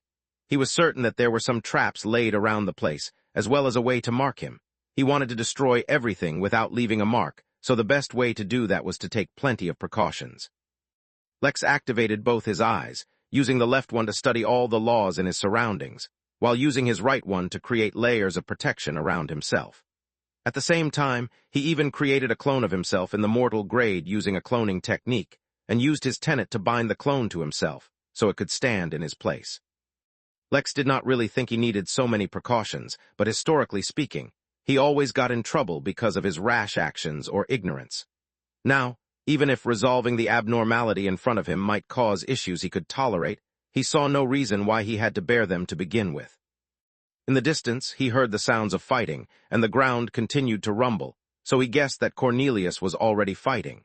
Not wanting to delay things anymore, Lex reached out with his tenet, while at the same time paying great attention to his tenet. This was the first time it showed a reaction, so he observed everything carefully through the lens of supremacy. He could see why his tenet had been aggravated. The way he saw it, a fragment of another realm was devouring the laws of the crystal realm while growing itself.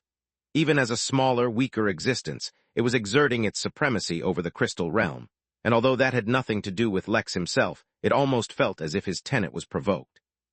After studying the abnormality thoroughly, Lex reached out to it and boldly and directly quashed it. There was no room for subtlety in this matter, since the abnormality was an order of magnitude above things Lex should technically be dealing with. He was messing with the laws of two realms that were locked in a battle, and he didn't want to risk finding out the repercussions if something went wrong. So in one go, he used the utmost strength he could muster and tugged at the mutating laws, stopping them from working so that the laws of the crystal realm could break free. Lex genuinely expected more resistance, but it seemed like the abnormality was quite fragile to begin with.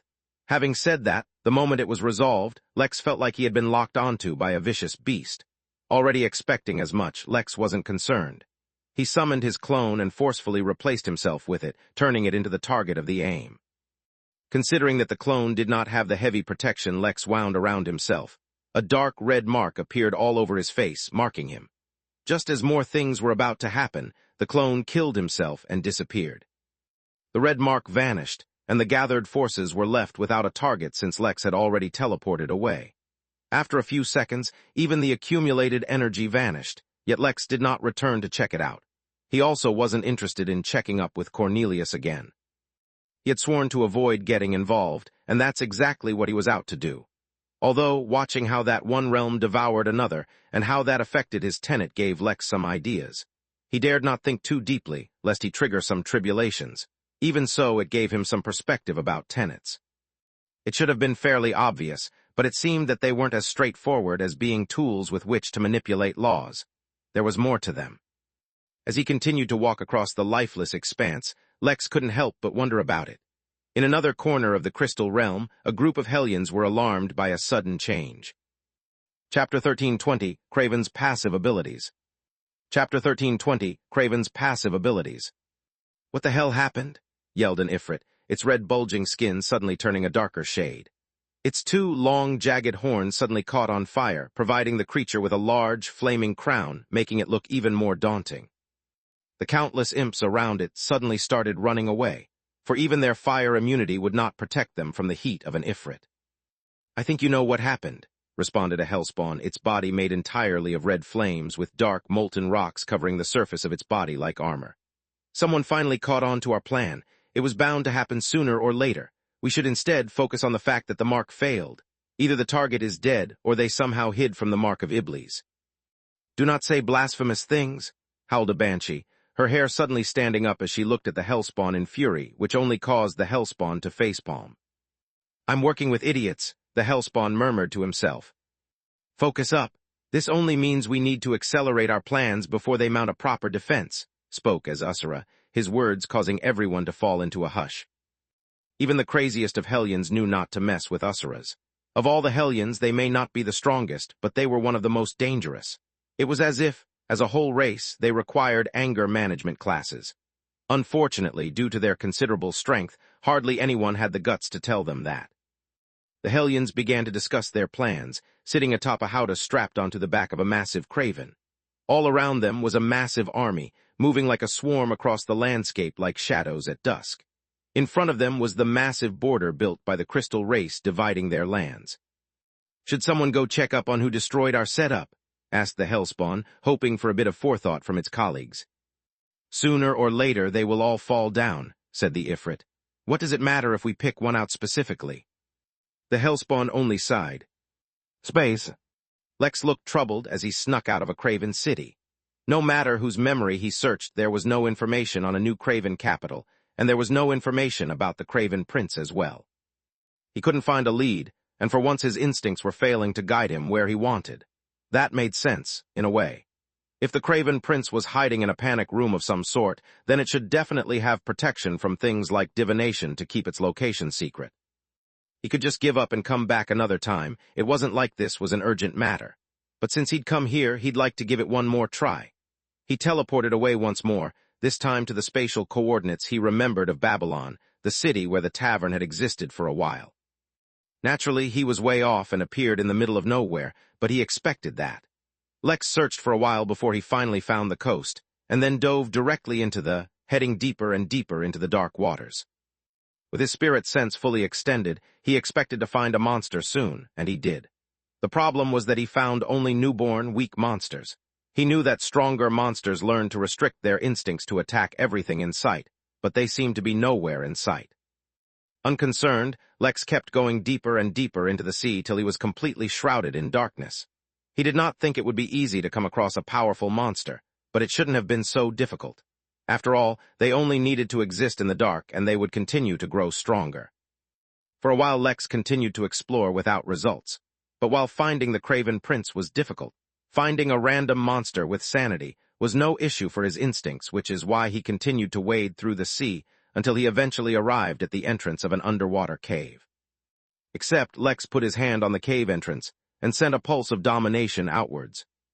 "Hey there, pal, don't mean to wake you up from your nap, but I need a word," Lex said. A torrent of water shot out of the cave, threatening to push Lex away, yet he remained unmoved.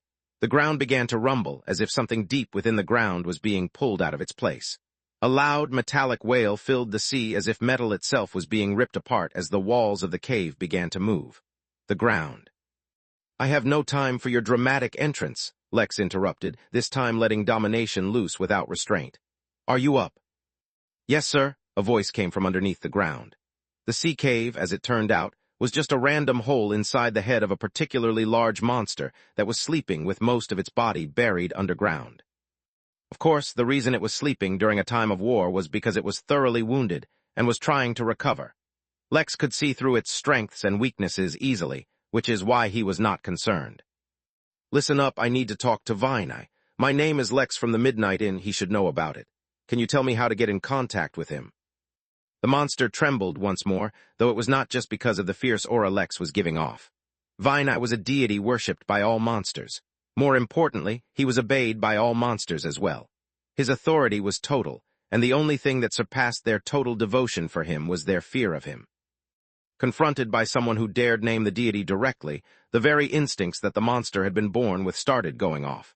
If it had been anyone else, those instincts would have been telling it to attack like crazy. But since it was Lex, and the aura he was giving off was so scary, his instincts were telling him to not resist at all and just help Lex reach the dark deity. Once there, the deity himself could take care of any and all concerns. "I cannot presume to know the location of the dark deity," the monster said truthfully. I can only bring you to the warfront where the monsters fight. He may or may not be there." "That will do," Lex said. A small, white root emerged from the ground near Lex and touched his foot, all slowly and deliberately so as to not startle him, before they teleported away. It seemed like teleportation was much too common in the upper levels, but the truth was that not all teleportations were the same. Few could match how smooth and seamless Lex's own teleportations were, including the monster. It took them nearly a dozen seconds before they appeared at their destination, during which Lex and the monster both had to endure immense pressure from the teleportation itself. Fortunately, they both had tough bodies. They reappeared just as the sea cave monster said at the war front. As far as Lex could see, the ground and the sky were filled with either monsters of Craven. They fought mercilessly, making less use of the laws and spending more time ripping each other's bodies to shreds. They were fighting in complete darkness, as neither Saul birds nor Frio birds would come close to such a battle, but that enabled the monsters even more. As numerous as they were, as powerful as they were, as dangerous as they were, the Craven were losing. But the monsters' victory was not without cost. The black slime which covered the Craven's bodies was just as insidious as Lex recalled, even at the immortal level. In fact, as Lex saw the fight, he noticed that the Craven did not actively make use of laws in the same way humans did, but each of their attacks were backed by certain laws. Their slime, too, was empowered by laws. It was as if everything worked passively for those disgusting creatures. The most horrendous part about the Craven immortals, however, was that their bodies were also constantly being acted upon by laws. As far as Lex could tell, their bodies were constantly in a state of healing, keeping them at the top of their game.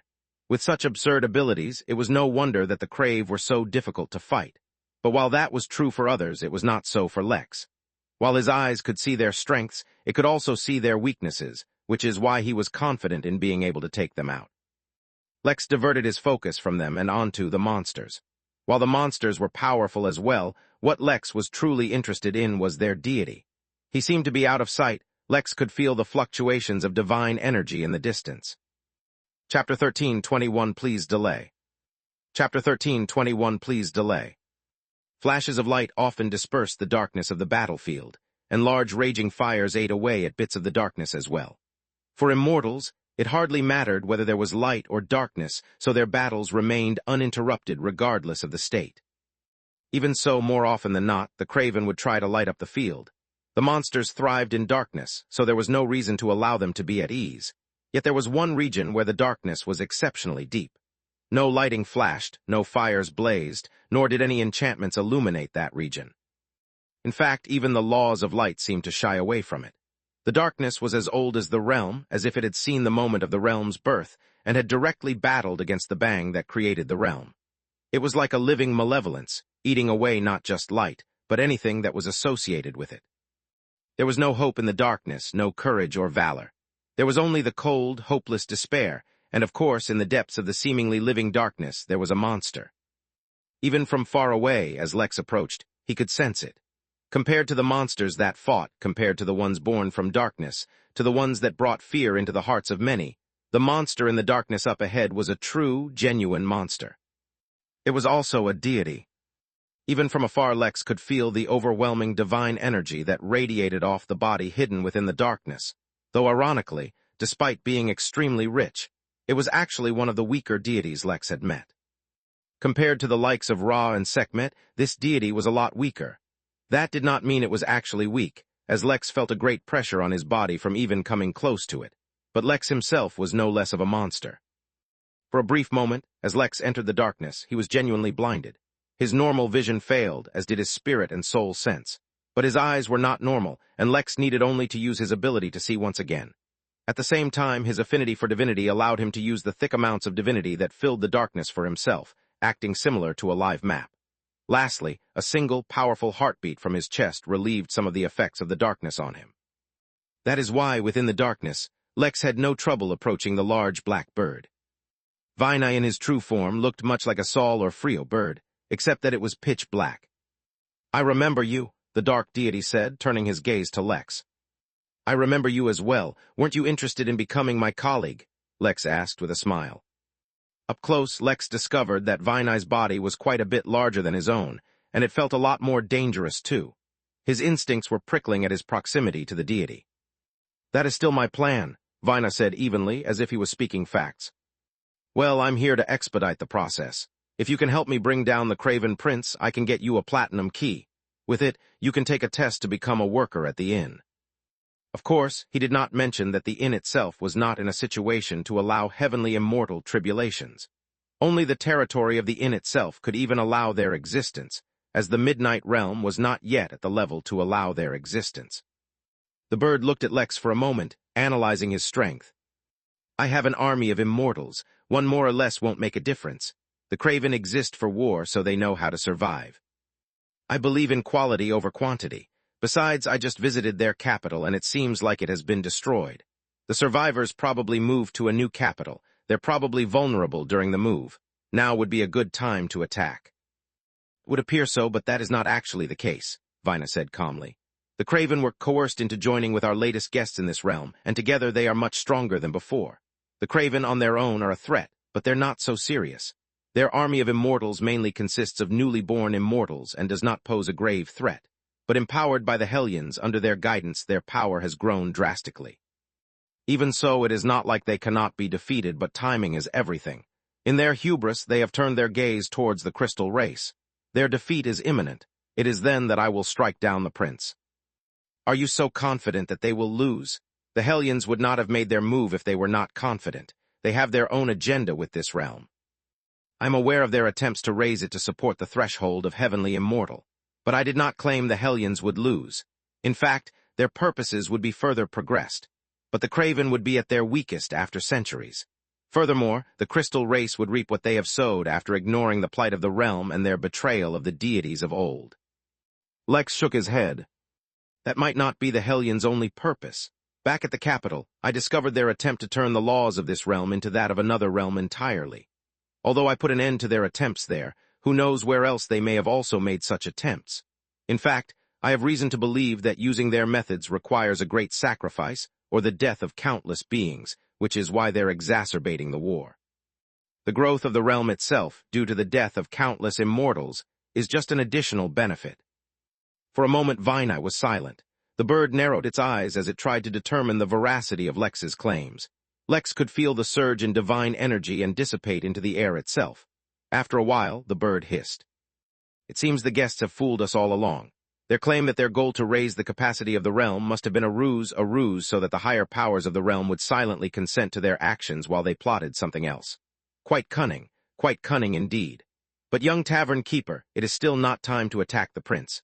The crystal realm is not as simple as many think it to be, and these outsiders will suffer because of it. Whether the realm becomes their stepping stone, or their bodies nourish the realm is yet to be seen. I request that for now, you delay your revenge. In exchange, I will personally reward you for your continued contribution to the crystal realm. Lex pursed his lips. He had been really looking forward to revenge. This was not a light matter. When the Craven Prince had attacked, Betty, the tavern's bouncer's wife, had a miscarriage. Although it was not the same as losing a child, Lex felt immense guilt and shame for allowing such a thing to happen. That was not the kind of thing he could just overlook for a reward. Except looking at the black bird, the deity of darkness, or perhaps the deity of monsters, or maybe even both, Lex felt like it would not make this request lightly. After all, it too wanted to kill the Craven Prince. The massive war between the monsters and Craven all around him was proof. How long do you want me to delay? Lex finally asked. I cannot be certain. Just as the outsiders hide and plot, the citizens of this realm are not without their own plans. It is a delicate balance.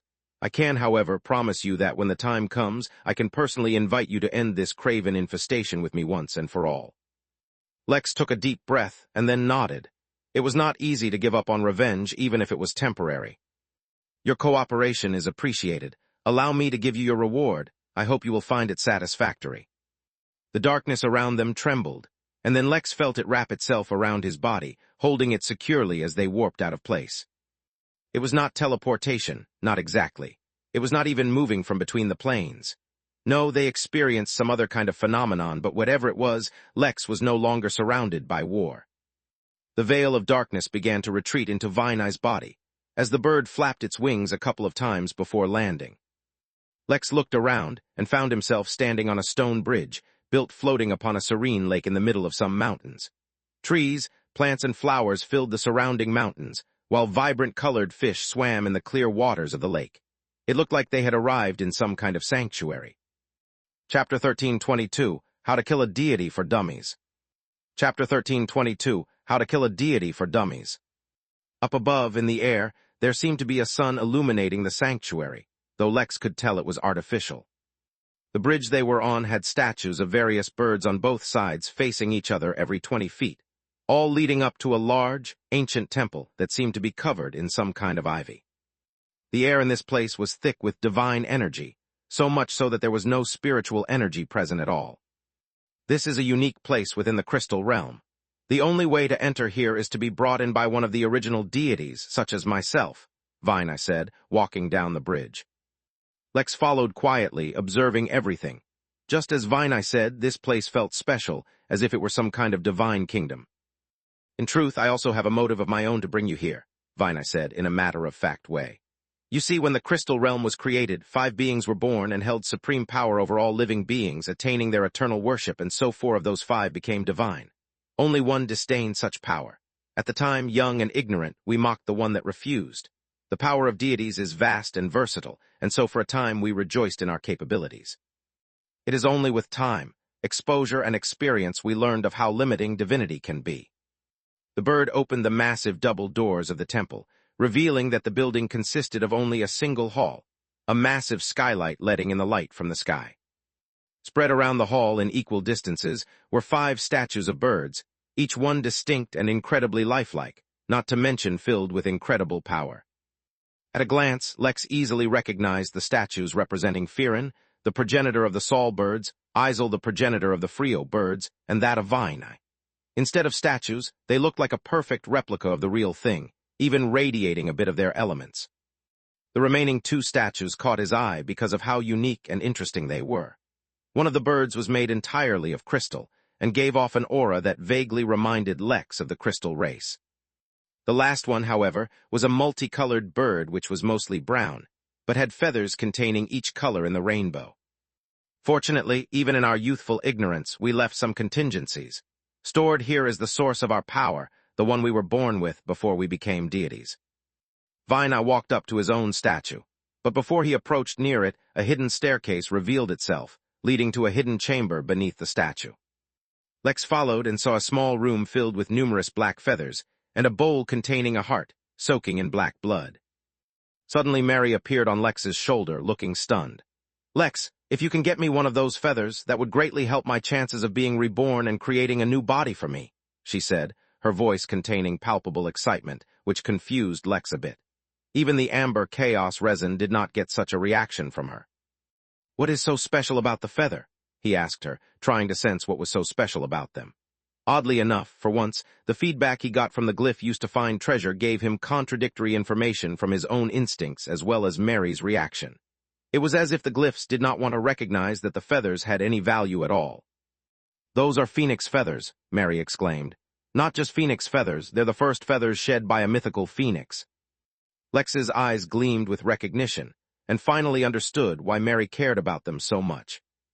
You're a phoenix? Lex asked, almost in a whisper, looking at the feathers. Vina shook his head in disappointment. Unfortunately, I lost my status as a phoenix when I became a deity. Now, though I seemingly have more power than before, the price I paid was truly too tremendous. I am now looking for a way to turn back. Lex could understand why Vina was willing to give up his status as a deity to become a phoenix, as well as why Mary was so excited to see them. Phoenixes were, across the entire universe, the only true immortal race in existence. Compared to another race, such as the crystal race, which had immortality unless killed, phoenixes could come back to life even after they were killed. In fact, it was not a matter of could. Phoenixes, one and all, came back to life no matter how they were killed, though their revival was not necessarily immediate. While not inherently powerful the way dragons were, phoenixes were still some of the most revered races in existence, and were the ultimate personification of immortality and rebirth. As such, a phoenix feather was also considered to be the ultimate tonic, able to bring back anyone from the verge of death back to life. It would no doubt be very useful for someone trying to recreate their body and come back to life. There was also a bit of funny history between them and dragons. While not completely willing to treat their bodies as treasures, dragons resented the fact that, objectively speaking, Every bit of a phoenix's body was more valuable than a dragon's. As a reward for your cooperation, I would like to award you with one of my old feathers, Vine, I said, sending a single, small feather Lex's way. He did not complain about its small size and just put it away. You said you had another motive for bringing me here, Lex said, looking at the blackbird. He wanted more feathers, specifically, he wanted 2 more.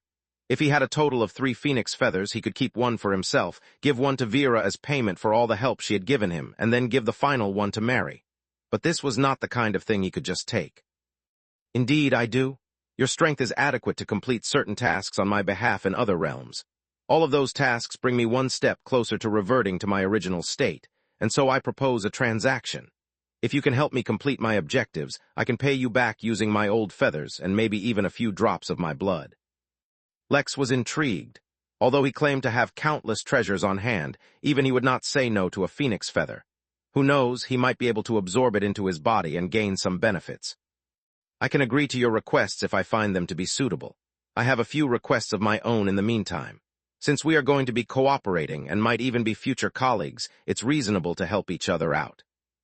Vina was silent for a moment and then assented. What are your requests? You see, I have a couple of enemies who are deities, Lex said, thinking back to Ra and Sekhmet. I want to get a better understanding of how to defeat them, once and for all.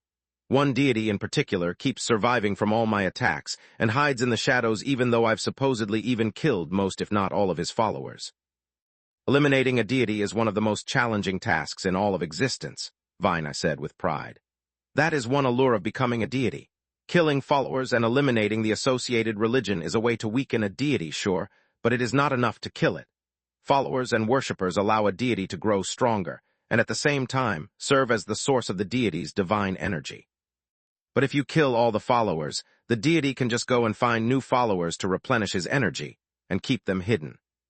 There are only 2 ways to kill a deity, as far as I know. In fact, I think a combination of both is likely the only way to get a real result. The first is that any and every deity must, in their religion, reveal a weakness or fatal flaw. The more powerful the deity, the more they can obscure the weakness, but they must never be without one. The laws of the universe do not support the existence of a deity that can claim to be all-powerful, omnipotent, and omnipresent, perfect in every way. The more powerful deities obscure their weaknesses in stories of trials they overcame, and hide them among many such stories so that no one can know the true weakness. Even so, they must present their weakness within their religion. That does not, however, mean that their weakness will be common knowledge. In fact, though the story must be included in the religion, it is not mandatory that all must know it. As long as someone significant knows it, it will suffice. So finding a deity's weakness within their own doctrines is the first challenge. The second path to eliminating a deity is to extinguish their divine fire. Chapter 13:23, How to Raise a Deity. Chapter 13:23, How to Raise a Deity. Lex raised an eyebrow. Compared to the first, which was basically a scavenger hunt across a realm, and possibly more, the second way of killing a deity sounded too simple, but there was no way it could be so straightforward. After all, Vina had just said that killing a deity was one of the most difficult things in the universe. What is divine fire? Lex asked, wondering if he could give it to Luther to absorb. His physique required him to absorb various kinds of fires. The more fires he absorbed, the more powerful his own would become, so absorbing a divine fire should also technically work, right? As long as it was technically still fire. To become a deity, one must use the accumulating divine fire in their body and light a fire using it. It is the single most difficult obstacle to becoming a deity. To achieve it, you need the purest divine energy in copious amounts. That means you must have countless devoted followers, praying to you non-stop, providing you with the purest divine energy possible. If you don't have that, then you must wait countless years while accumulating divine energy, and then distill and purify it until it can be used to light a divine fire. Newborn deities must keep their divine fire within their bodies, but as they grow stronger, they can hide away their divine fire, which is the very source of all their power.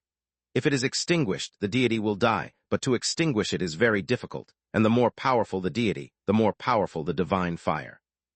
After a certain level of strength, the divine fire itself becomes the deity, more than the deity's body, which means that if you try to extinguish it, the deity can and will use their complete strength in stopping you. But even if they didn't, extinguishing divine fires is extremely difficult, since it is powered from divine energy itself. Realistically, your best bet would be to take another deity and have them consume the divine fire. It's still not easy and would require quite a fight, but it's still much easier than extinguishing the fire on your own. Lex nodded but then shook his head. I think I'll still have to try it myself. The deities I'm targeting are near the Tao realms, even if one of them is severely injured. Finding another deity to work with me near that level, it won't be easy.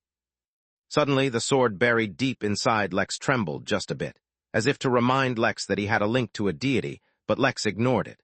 His plan to consume that sword was going very well, and at his current level it would only take him a few years to absorb it all. If he improved his sword intent further, it would be even quicker. You what? Vina asked, showing the first trace of emotion since Lex had met him, and that was confusion. Did you say the deities you are targeting are near the Tao level? Lex nodded. For a few moments, silence filled the room, until Vina eventually continued speaking as if nothing had happened. I take it this means you have agreed to my tasks. Keep in mind that I do not expect these tasks to be easy or simple. First, I require the core of a defiler. Within the crystal realm, we killed all defilers back when the realm was young, so it is impossible to get our hands on the core of one. Lex nodded. As it just happened, he had new leads on defilers. Just like how a divine fire is the source of a deity's power, a core is the source of a defiler's power. Those, too, are not easy to get your hands on. I will give you an entire guide on how to deal with defilers, and you can pursue it at your own leisure. I accept. I'll come find you when I do it. Just know that I am busy with other things as well, so I may not be able to deal with it immediately. My patience is extensive, Vina responded. Do you mind if I ask you another question? Lex asked, as he pondered over something. I don't mean to belittle the difficulty of becoming a deity, but from your description, it sounds pretty easy to become a deity. I mean, if all you need are followers, basically anyone can just become a deity. Any immortal can brainwash mortals over a few generations, get a bunch of devoted followers, and begin accumulating divine energy. In as little as a few decades, and at most a few centuries, they can become a deity. Vina nodded. Yes, in essence, anyone can become a deity. In practice, it's a little harder since lighting a divine fire is not so simple. For many who are weak and have no hope of becoming stronger through conventional means, becoming a deity is a convenient route. But nothing in this universe is so straightforward. The crystal realm, too, was filled with thousands of deities in its early years.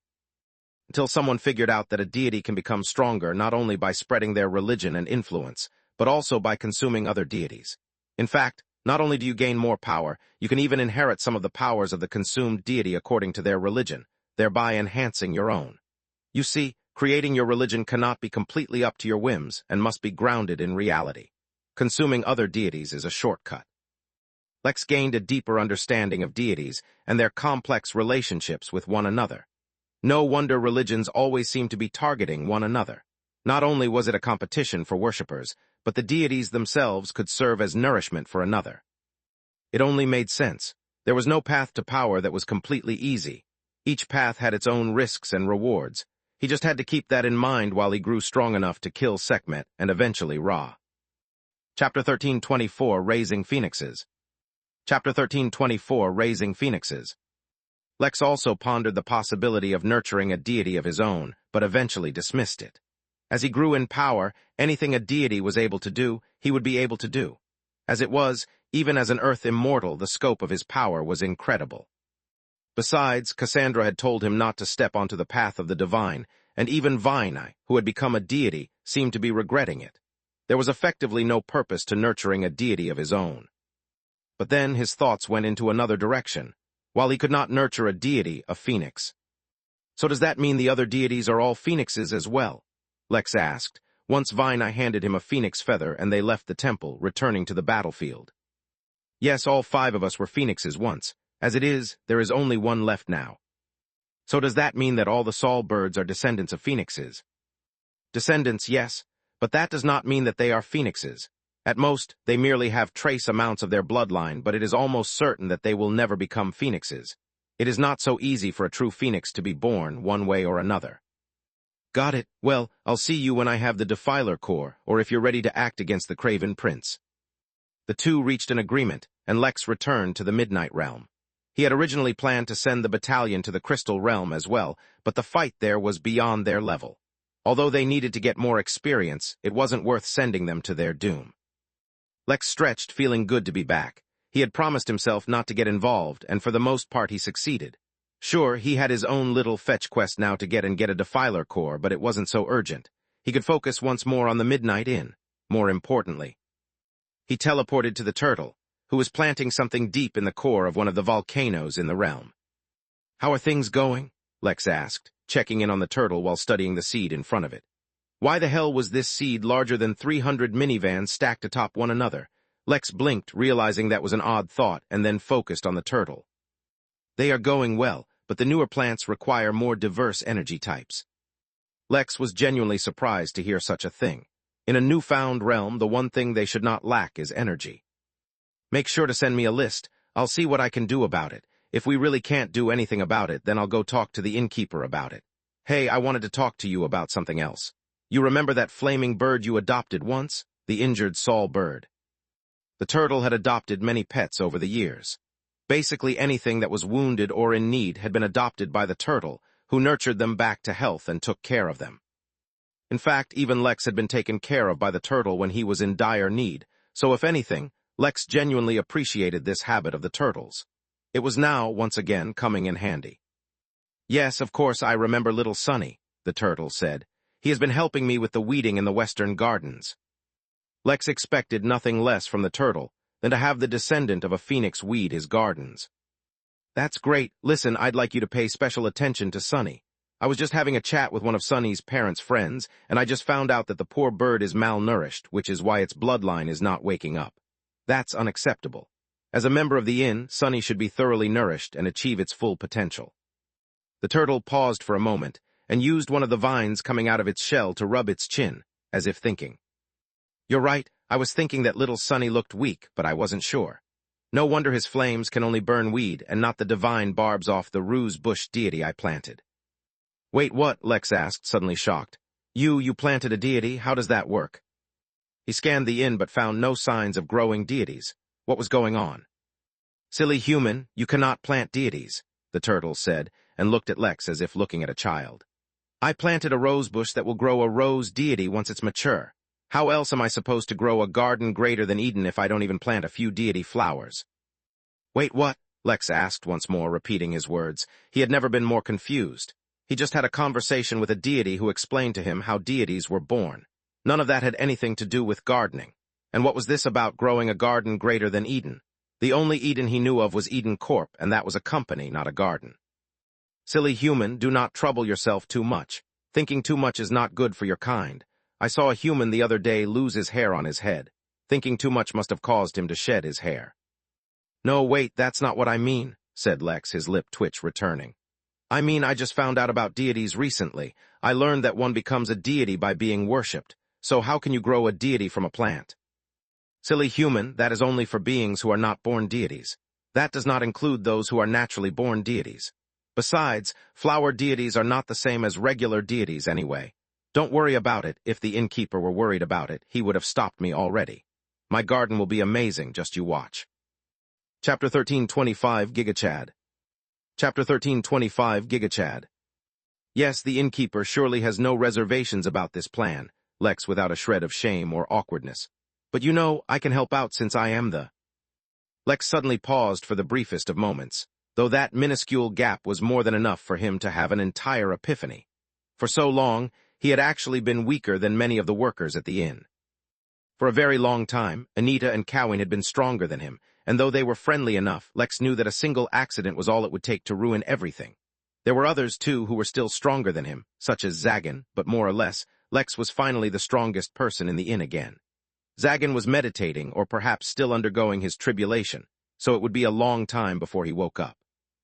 By then, Lex was certain he could reach the heavenly immortal realm. Either way, he had been feeling the drastic change his latest upgrade brought him for quite a while. But it was good to realize that the silent fear that had haunted him since he discovered the inn and the cultivation world, that he would encounter someone stronger, and he would be squashed without a chance at resistance, was slowly lessening. Of course, Lex was far from being without equal, but he was getting there. One realm at a time, he was eliminating the number of beings in the universe that could threaten him. As an Earth immortal, was now somewhat fit to properly oversee the expansion and development of the inn, ensuring that it went in a very specific manner.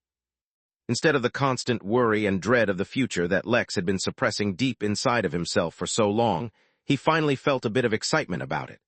That did not mean, however, that he was going to go about things haphazardly. He was finally learning how to avoid unnecessary trouble, and he had no intentions of forgetting his hard-learned lessons. He returned his attention to the turtle and addressed his current situation. I'm more or less in charge of getting things from outside the inn, so if you need anything from the outside, you can tell me.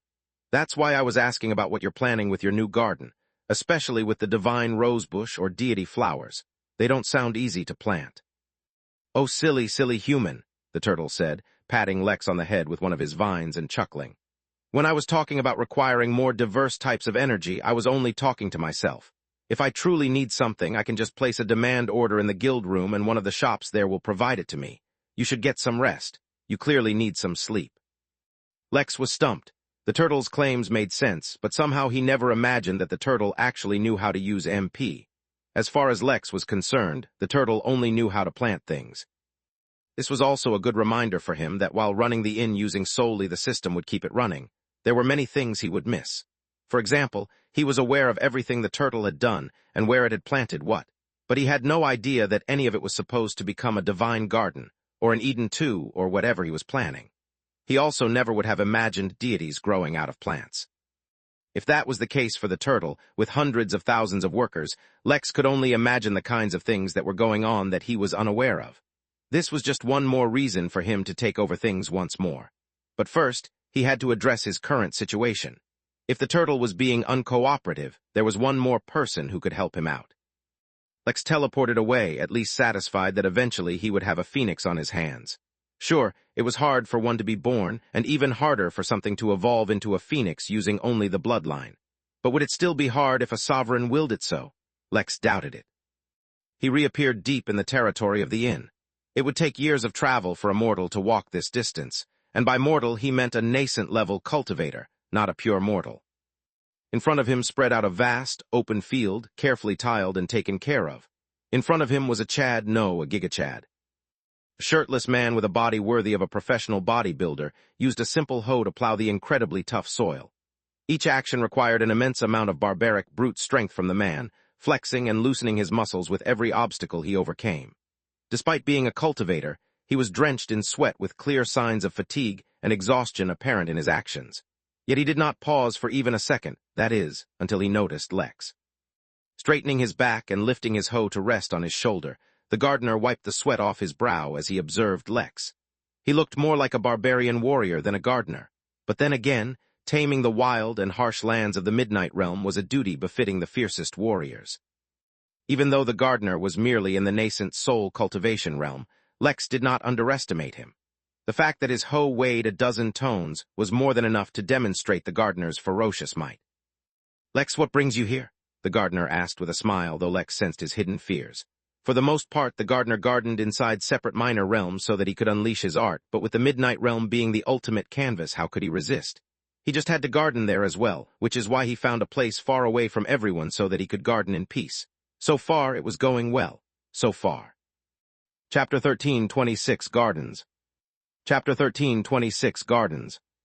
"It's good to see you too, gardener," Lex said and took a look around the area. It was not farmland. No, the gardener had loosened the soil, planted berry bushes, weeded everything, sprinkled a few layers of daisies. He saw, hidden within the grass, vines which he recognized as potato vines. In the distance, he saw a few almond trees, covered in white flowers, and a few species of trees that grew crystals instead of leaves, also all white. It seemed like the gardener had a color theme going on. "I wish I could say that this was a social call, but unfortunately it is not. I have something of the utmost importance to talk to you about."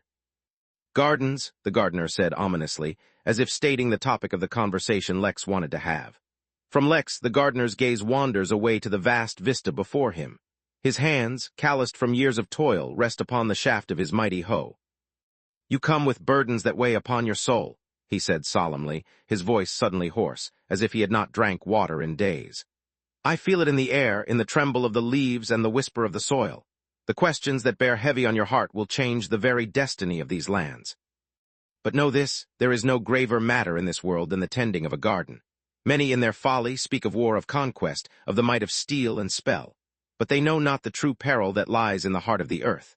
For within the humble soil stirs a force both terrible and profound, and I do not refer to the bitter gourd planted near the inn. He went silent, though Lex noticed his grip around the handle of his hoe tighten. The gardener's jaw clenched as he thought back onto the countless horrors he had experienced. Gardening, you see, is no mere pastime, no gentle hobby to pass the fleeting hours. It is an act of creation, of shaping life from the chaos of the wild. It is an art. It is the bending of nature's will to the desires of man. And in that bending there lies great danger. For what is a garden but a place of order imposed upon the untamed? And what is order but a fragile thing, always teetering on the brink of collapse? Tears trickled down the gardener's tanned cheeks as he closed his eyes. Beware then the art of the garden, for in its simplicity lies its threat. The roots grow deep, and with them the darkness of the earth stirs. Seeds once sown take hold not only of the soil but of the soul. To till the land is to awaken the ancient forces beneath, forces that even the wisest dare not fully comprehend. And so I ask you, Lex, do you truly understand the peril you face when you tread unto such dangerous topics? For here the battle is not of flesh and blood, but of life and death, of growth and decay. A war older than any kingdom, fought with the blade of the hoe and the shield of the seed. You may have faced a dragon head-on, but have you tended a hydrangea in the summer heat? The gardener tried to speak some more, but he became too choked up to continue. Lex did not interrupt the heavy silence that had fallen between them, and waited till the gardener recovered. I would not bother you if the matter were not urgent, and not as grave as this. The gardener nodded. Ultimately, you have done well. For what reason have I faced the crushing pain of failure, if not so that I can help my fellow compatriots avoid them? Come, follow me, and unburden yourself of your woes. These afflictions are not lightly carried. Before Lex could elaborate, he saw a small creature pop its head out of a hole in the ground. As soon as he saw it, Lex suddenly understood why the gardener had been speaking so grandiosely. It was a drama cat. "Oh, Lord," it suddenly exclaimed, holding its hands with joy as it looked at Lex with teary eyes. "Oh, Lord, lo, before my very eyes another soul, yes, another blessed soul has seen the sacred path, the path of soil, of seed, of stem.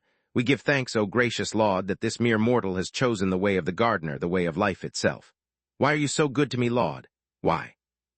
The drama cat burst into tears, covering its eyes with its hand as if it was too ashamed to let its state be seen. The gardener bent down and placed a hand on its shoulder, as if giving it strength. Lex coughed and then quickly began the conversation before more drama cats appeared. Where there was one, there would be many more just behind. "I have heard that the turtle is planting a special garden where he is planting deity flowers. What can you tell me about it?" "You have come to the right person. I have spent much time increasing my understanding over the deep and endless path of gardening, and have learned many of its secrets. Did you know, Lex, that gardens are ranked?" "Not specifically, but I can imagine so. After all, a garden for a mortal and an immortal can scarcely be the same. No doubt there are many levels between them as well, not to mention the many levels above them." The gardener nodded. "Yes, just like the cultivation levels, gardens have levels too. There are gardens fit for mortals, for chi training cultivators, foundation cultivators, for the golden core, and so on. There are naturally immortal gardens too. But what do you think is above an immortal garden? Would it be a Tao garden?" Lex's expression suddenly went from lax to extremely serious. What had started out from a mere normal inquiry had gone on to touch levels of power he dared not tamper with. The more powerful he became, the more he understood just how vast the distance between the Tao-level beings and everyone else was, even thinking about it. He was no longer as blindly arrogant as he once was, and had learned the necessity of caution. The Tao was not something he could ponder at his level. Chapter 1327, A Highway and a Stairway. Chapter 1327, A Highway and a Stairway. For his own sake, Lex had to keep a healthy distance from all things related to the Tao. But if it was something that was literally heading straight for him, he couldn't really ignore it now, could he? "I'm not sure, is there even such a thing as a Tao garden?" Lex asked. The gardener shook his head, and then continued to walk forward, leaving the drama cat behind. "Actually, I have no idea if Tao gardens exist, but that's definitely not what happens. Let's pause a bit and talk about divinity and deities. Are you familiar with them?" "Yes, more or less," Lex said. "I recently learned about how others can become deities, though I am not sure about how deities are born." The gardener nodded. "Well then, you are probably familiar with the fact that the normal method for a deity to grow is to accumulate followers, and what the followers follow is not the deity directly. but the mythos he crafts in the form of a religion. The religions, too, must follow specific patterns and be limited by certain guidelines that the deities themselves are restricted by through their very existence. I'm sure you already know this, but most, if not all religions have the concept of heaven and hell, or at least a final destination for the good and the bad after death. Lex suddenly stopped. The question of what came after death was one that plagued every living being, and while Lex had searched for answers through the cultivation world, the consensus he seemed to discover was that no one actually knew what happened. While the deities proclaimed a final, eternal resting place, a paradise of some sort or the other, and in certain cases that actually managed to pull such a feat off for selected souls who died within their realms of influence, most cultivators believed that even deities did not know. Or at least that's what he understood from the books he got from the Infinity Emporium. Was he, at least, about to learn the truth from the gardener of all people? Was he the keeper of this grand secret? What I want to tell you is that both heaven and hell exist, though not in the fashion that deities portray them.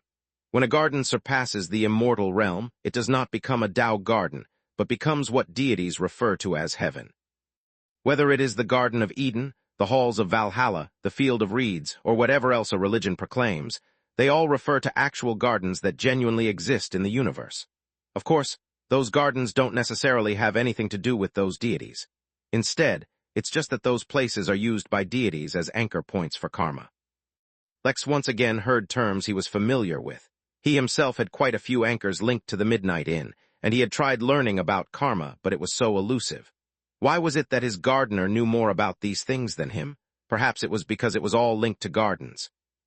Can you tell me more about these heavenly gardens? What about hell? Are they also linked to gardens? The gardener shook his head. How could gardens be linked to hell? That's absolutely preposterous. I have no idea how hells are formed, but I can tell you more about the heavens, not heavenly gardens. Once a garden rises enough in rank, it becomes a heaven. I do not know how or why, though. The only reason I know about this is because I have been helping the galactic sovereign with his gardening, and so it has been imparting its knowledge on me, like a teacher to a professor. Since he has yet to accept me as a disciple, I cannot claim such a station. In essence, to raise a garden to such a level, it needs to achieve a number of things. Firstly, it must be akin to a paradise. That means it must provide health, harmony, and energy to all beings affiliated with light, with the divine and the holy, while simultaneously being akin to the most potent of poisons to all things associated with the dark, the damned, the defiled, and the forsaken. Secondly, it needs to be filled with and even produce its own divine energy. But producing divine energy is not a simple task at all. Even the rose bush that the turtle planted cannot produce divine energy so easily. Instead, it needs to be nurtured until maturity, at which point it will produce a rose deity. While it will be a pathetically weak deity, since it has no followers, almost all plant deities have a nurturing aspect to them, which means that it will constantly provide its divine energy to nourish its garden. With a number of such deities all working together, a foundation for a heaven can be formed. Thirdly, each and every heaven needs its own unique identity and mythology, which the turtle will have to create on its own. There are many more requirements, such as adequate fertilizer, sufficient plants, regular maintenance, and more, but I am not too knowledgeable about that yet. What about those plant deities themselves? Won't they try to devour each other and grow their strength? I've heard the fastest way for a deity to grow is to devour other deities, not to mention who will control them. The gardener shrugged. These are things I have not pondered over yet. The garden is too far from nearing such a feat. Let alone that the rose bush is far from maturing, the other, more basic prerequisites of such a garden need to be met, such as sufficiently rare and impressive plants. That did not encourage Lex about the situation as much as it should have. With the turtle focusing on the garden, how long could it really take for it to plant countless rare and valuable plants? Inside a newborn realm that was teeming with energy and mythics plants already. Not that long if Lex had to guess. But there was another source of information Lex could reach out to, specifically, the devils and the angels. From what he understood, the devils controlled a realm called Garvitz, which was literally equivalent to hell, while the angels had Eden Corp, which was likely related to Eden. Thank you for sharing this with me. This is truly all very important information for me, Lex said, looking at the gardener seriously. Not a problem. Come to me any time if you need to know anything more. Actually, I just thought of another question, though I don't know if you'll have the answer. If the turtle succeeds in creating a heaven, and some deities link it to their religion, Do you think they'll try to come over and take control of it? The gardener shrugged. I've heard that heavens have angels or something to protect them. No, wait, not angels. Elysians. Although I suppose any heaven formed in the Midnight Inn will be protected by the Innkeeper. Yeah, the Innkeeper, of course, said Lex weakly, before bidding the gardener farewell and teleporting to his office. Mary, do you think this could be a problem? He asked as he sat back in his chair. His faithful assistant popped up in front of him in, out of all things, an angel costume. This is one of those things the system won't let me talk about. The system? Why would it? No, wait a minute, I remember that the system likes to create environments to suit its guests. Don't tell me. Before Lex could even finish the sentence, the familiar sound of a new notification rang in her ears. New quest, the host has accidentally done something right, so don't do something wrong on purpose. Ensure the completion of the Midnight Heaven and find a suitable entity to inaugurate its opening. Quest time limit, 1,000. Quest reward, new guest rooms, picnic basket. Quest failure punishment, reduction of host's authority and privileges, 300 MT penalty. Remarks, stay away from apples. New quest, where there is a heaven, there must be a hell. Build the Midnight Hell and find a suitable entity to inaugurate its opening. Quest time limit, 1,000. Quest reward, new guest rooms, sauna and hot tub upgrades, suntan room. Quest failure punishment, reduction of host's authority and privileges, 300 MT penalty. Remarks, you need one highway and one stairway. Lex read the notifications and actually breathed a sigh of relief. The 1,000-year deadline meant that even the turtle wouldn't achieve creating a heaven so soon. Lex was afraid that in a couple of years he'd have to face another invasion by yet another deity, or even more. With 1,000 years to prepare, Lex was confident that he would be more than strong enough to deal with any issues that might crop up, or he'd already be dead. Either way, in the short term, this was no longer a concern. Lex turned his gaze towards Mary, who was looking at him innocently. So about that phoenix feather, she began with a grin. Chapter 13:28 Divine Kingdom. Chapter 13:28 Divine Kingdom. Lex gave Mary a glare, and she meekly stepped back and stuck out a tongue pointed at him. If I get more of them, I'll give you. For now, I will keep this one in case I need it. Now can we focus on other things? What's an Elysian? Can you tell me? Lex had read many books and learned about countless races that existed within the Origin realm, all from books he got from the Emporium. Yet the Elysians weren't one of them, likely because they had something to do with the heavens, and not the Origin realm. I can't tell you. Oh wait, it seems like I can tell you, Mary said, sounding surprised herself. This is genuinely surprising.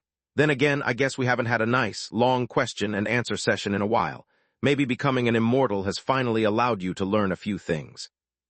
Once, Lex used to get irritated that the system withheld information, but he now understood that as a mortal, learning too many secrets put an immense burden on his mind and his being.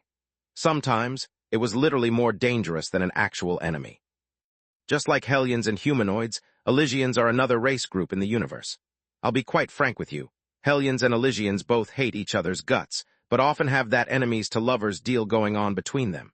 But both of them really hate all humanoids, so on the list of races to watch out for just for being a human, I would count them both. Mary flapped her wings and took flight, and while Lex pondered the implications of what she told him, she herself was quite curious about how much freedom she had been given to communicate with him. It was like a whole new era was opening up for the Midnight Inn, if she could truly begin guiding him freely. Why do they hate humanoids? Lex asked. It's because of devils and angels, Mary told him, suddenly feeling excited about sharing universal gossip. You already know that controlling major realms influences a race, raising its position in the cosmic ascendant spectrum. What you don't know is how. Much in the way you took control of a minor realm back when you were in the crystal realm, Tao Lords can take control of a major realm. Yet when that happens, it's not just the Tao Lord that gets the feedback, but his entire family, as well as his entire race. You've seen how devils transform into their alternate forms, right? And how angels can control divine energy. Well, both of these abilities are things their races didn't originally have.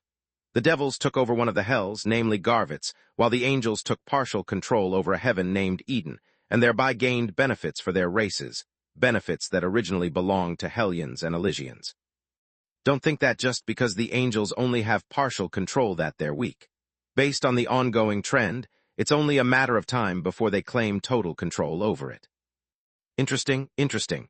So all I'm hearing is that when I complete these two quests, building both a heaven and a hell within the inn, I'm going to piss off both the Hellions and Elysians. Excellent. Mary shrugged. Not necessarily. I think you should look more into the concept of heaven and hell. They don't necessarily need to cover the entire realm. I think instead, if you have both heaven and hell inside the inn, you'll be on the path for a genuine divine kingdom.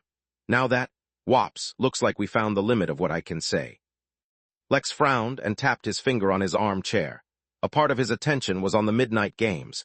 These games would continue for an entire year, but he still needed to manage it. Fortunately, there didn't seem to be any urgency, so he could take a bit of time to look into this heaven and hell business. Can you ask Gerard if Lilith is available for a conversation? And do we have anyone with deep contacts with the angels? There is an angel called Lucifer who has been trying to get a date with Velma. He seems to have a deep background. You want me to ask her to contact him? Lex snorted. No, that's fine. After my meeting with Lilith, I'll just look into the inn's guest list. I'm sure I can find a decent angel to have a meeting with. Mary disappeared, but reappeared just a short while later. It seems like Lilith will be unavailable for the foreseeable future. She has been summoned back to meet with her father. According to the note she left Gerard, that summons could last anywhere from between a few days to a few centuries. Lex paused but then sighed.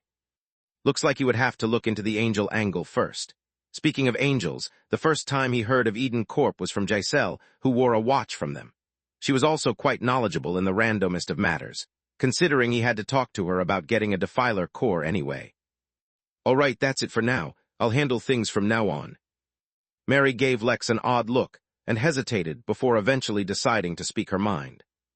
By the way, I don't know if you've noticed, but there's a pretty big thing going on at the inn. Lex suddenly swept the inn, ensuring that there were no issues. We couldn't find anything wrong. He turned to look at Mary for an explanation. Well, you already know that Harry got married to an outsider and had a kid. Everyone loves Haley and their kid, but that has also built an impression in their minds that it's okay to marry outsiders, which it is. I'm not saying it's not. But for the most part, that has not happened before, since the workers usually focus on each other in their free time, and the guests never saw the workers as anything more than in staff. But the battalion is changing that. In the midnight games, everyone can see how they go from battlefield to battlefield, crushing their enemies and claiming one victory after another. Well, I think I'm putting it mildly when I say that has influenced a lot of the ladies, as well as the gents, and in an unusual development, a sentient Apache helicopter as well, to have a favorable impression of them. I'm putting it very, very mildly when I say it like that. So you should just be mentally prepared that a lot of them might start getting into relationships soon.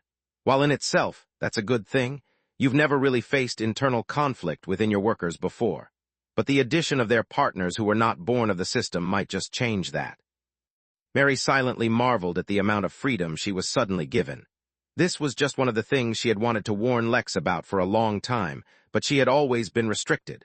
Now, though, for whatever reason, she could. Where there are people, conflict is inevitable, Lex said dismissively. Velma has already discussed this with me, by the way. She's organized some classes to teach workers about foreign dating cultures, and I did a survey among the workers about their general sentiments. I don't think they will tolerate a partner who breaks the rules of the inn. Besides that, any arguments and disagreements they have can all be handled. We can't shy away from these little problems. Of course, since Mary had brought up the problem, Lex would give it more attention. But for now, he teleported to the flying city of glass, which was currently over the massive lake behind Midnight Manor. The city was one of the more popular destinations among mortals, and was an even more popular spot for dates, not that that had anything to do with his purpose here. Lex had come here to find Giselle, who was sitting in a cafe having a meeting with an alien woman. She was a reptilian, which meant that although she could stand upright like humans, communicate, and do everything else humans could, the scales and the long tails would always make them distinct from humans. Whatever their conversation was, Giselle paused when she sensed Lex's approach from the distance. He waved at them with a smile. Sorry, I hope I'm not disturbing anything important, he said warmly. I wanted to discuss something with Giselle. Is this a bad time? Both the ladies looked at Lex, though the reptilian lady scrutinized him more openly. Are you sure? She asked with doubt in her mind. Positive, Giselle said and turned to Lex. Were you aware that there are a number of bounties on your head? Oh yeah, from the dragons, Lex said with a nod. I'm pretty sure they might be revoked soon. I think we're on good terms now. The lizard lady sighed in disappointment.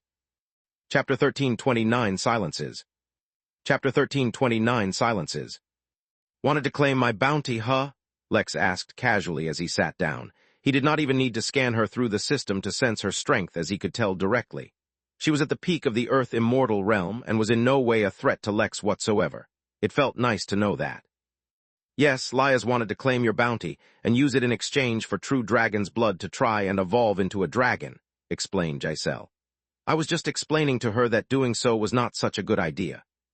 Can't help but agree with Giselle on this one, Lex said as he looked at Lias. I'm quite attached to my life and am not fond of giving it up. Plus, I'm notoriously hard to kill. Even the dragons have already tried and failed. If the reptilian lady had eyebrows, she would have raised them. Instead, she only looked at Lex like he had said something crazy. Do you have a bit of time? There's a few things I wanted to discuss with you. Giselle gave Lias a look, and her friend only groaned and got up. You two talk, I need to go get a drink anyway, she said before walking off. She looked quite depressed. From what Lex could tell, she really had given up on his bounty, which he hoped was true. It would suck if he had to fight a friend's friend. How can I help you? She asked, getting straight to the point. Lex, on the other hand, first erected a barrier around them to keep their conversation confidential before continuing. Just need to ask you a few questions about heaven, hell, as well as getting my hands on a defiler core if possible.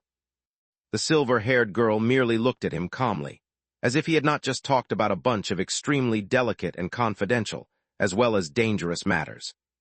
So, what's the question? Let's start with heaven. Are you familiar with it? What are its requirements and restrictions? How big does it need to be? Stuff like that.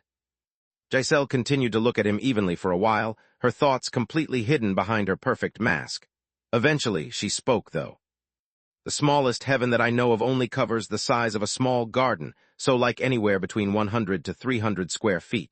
I'm not sure what borders exist to keep it in place, but apparently it's quite obvious when you enter or exit it. Anyone can feel it. I'm not sure about requirements and restrictions, but it is naturally full of divine energy. Actually, I've heard that many powerful organizations and beings all nurture a heaven to act as a source for rare and valuable herbs that can't grow anywhere else. Lex did not exactly allow him to feel relief just yet. When you mean powerful organizations, you mean organizations with Tao lords, obviously, but it's not unheard of for smaller organizations to have a heaven or two in their control. Unless the heaven is powerful enough or large enough, they can avoid attracting too much trouble. Of course, even for the smaller heavens, one must have enough strength to keep it. Yes, of course. How would a weakling even get his hands on a heaven? Besides that, what about the deities associated with said heaven, or the Elysians? I'm not an expert on the matter, but yes, I believe that Elysians try to claim all heavens. But I've also heard that you can just do a contract with a powerful angel, and they'll keep the Elysians out for a small fee and the right to link themselves to the heaven. As for deities, I am not too knowledgeable about the intricacies of their relationships with heavens. Is that all you know about heavens? Is there anything else? It's not a subject I have purposefully looked into, so I am not too familiar with it, she answered plainly. The less she showed emotion, the more Lex was convinced that she secretly found this conversation absurd. Lex wouldn't blame her. He himself could hardly believe he was having it. What about hells? Know much about them? I've heard about Garvits. Apparently, devils can very easily travel to and from Garvits regardless of what realm they're in. Besides that, I am not too familiar with hell. Perhaps you should consult a priest of some sort. They might be more suitable to tell you about heaven and hell. Lex shook his head. Nah, they just feed me whatever answers they got from their deity. Would you happen to know anyone who can tell me what happens when you build a heaven and hell close together? Giselle once again looked at him in silence. Is there any particular reason you're asking me about heaven and hell? She finally asked, her voice decidedly even. Lex sensed that he might have inadvertently stepped on some toes, or that maybe there was some story he didn't know about. It was best to clear the air. Lex sighed and showed her an exhausted look. This is slightly confidential, so keep it hush all right. Some of my colleagues are interested in developing a heaven and a hell within the inn. Well, technically the turtle only wanted to build a heaven as far as Lex knew, but he was going to blame it for the other one anyway. Not like anyone would know. It's my job to keep them out of trouble, so I need to look into this. Giselle finally showed some kind of reaction by looking at him oddly. Are you sure you mean your colleagues and not the innkeeper? Oh yeah, if it were the innkeeper who wanted to do it, then why would I be worried at all? But the innkeeper lets us do what we want, as long as we're ready to face the repercussions ourselves. In that case, if you wish, I can set up a meeting with an angel if you want, but I don't know how useful it will be. Lex thought for a minute, but dismissed the idea for now. No, that's fine. I'll look into it myself later. I have another thing I wanted to talk to you about. I need to get my hands on a defiler core, and you seem a lot more familiar with them than I did get a lead on a defiler in the Origin realm. Would you be interested in following it together? Lex, I know you have a strong background, but unless the innkeeper is willing to take action, or some other Dao Lord, I highly recommend you avoid any defilers in the Origin realm. Facing profanites and facing a genuine defiler are not the same thing. If you truly need to get your hands on a core, then I would suggest looking for another realm where the cultivation level cap is closer to your own level. Are the defilers there so strong? Lex asked, genuinely curious. He was under the impression that much like the Crystal Realm, all of the original defilers from the Origin realm had been wiped out. The whole reason that the Henali was not paying so much attention to them was because they should have been weak. Was his assessment wrong? But if that were so, wouldn't the Henali have worked harder to eliminate them? It seemed, for whatever reason, anyone who knew anything about defilers wanted to kill them. Defilers are one of the most insidious existences in the universe. In general, it is always best to assume that they are much stronger than they appear to be. Even I only dare to face profanites in the Origin realm. Lex could not help but remember that it wasn't that she dared to face profanites, but that they kept coming after her for some reason. But whatever that reason was, since she hadn't shared it herself, he wouldn't pry. Lex sighed. Well, if you find a lead on a defiler, or even a core, do let me know. Giselle just nodded, and Lex dismissed the barrier around them. Aren't you planning on going back to the Champions' tourney, by the way? That's still going on, as far as I know. I bet there's a lot more treasures for you to hunt. Oh, you have no idea.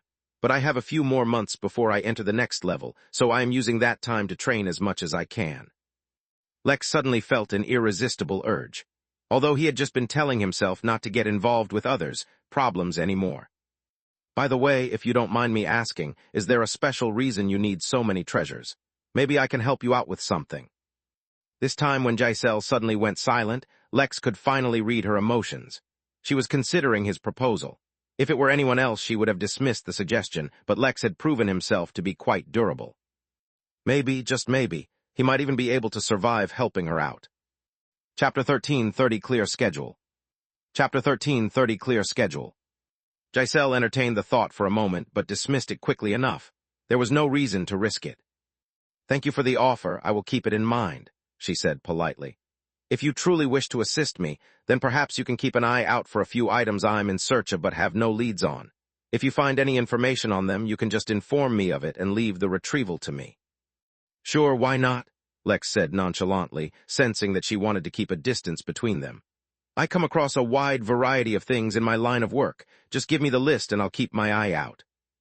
Truthfully, Lex was quite confident in being able to find whatever she needed, until he saw the list. It did not help that he had no idea what some of the items were, and while he understood what some of them were, had no idea how to find them. Also, please do not make use of information gathering organizations or anything of the sort to search for these. Just the knowledge that someone might be looking for these items itself might lead to trouble. Lex raised an eyebrow and looked back at the list. Quintessential Sand, Journal VI of Matriarch Parween, Cotton Eyes, Ruins of the Eldrim Pantheon. These were only some of the items on the list that Lex could vaguely understand what they might be. Is it all right if I look up information on these things myself? I must admit, I'm not familiar with some of these. Giselle hesitated for a moment, as if thinking about it. If you must, then it's best if you only look into one or at most two items. Individually, these mean nothing, but if you look into them all and someone draws an association between them, then it might mean trouble for you and I both. Got it, so mysterious background and backstory. Giselle was really living an interesting life.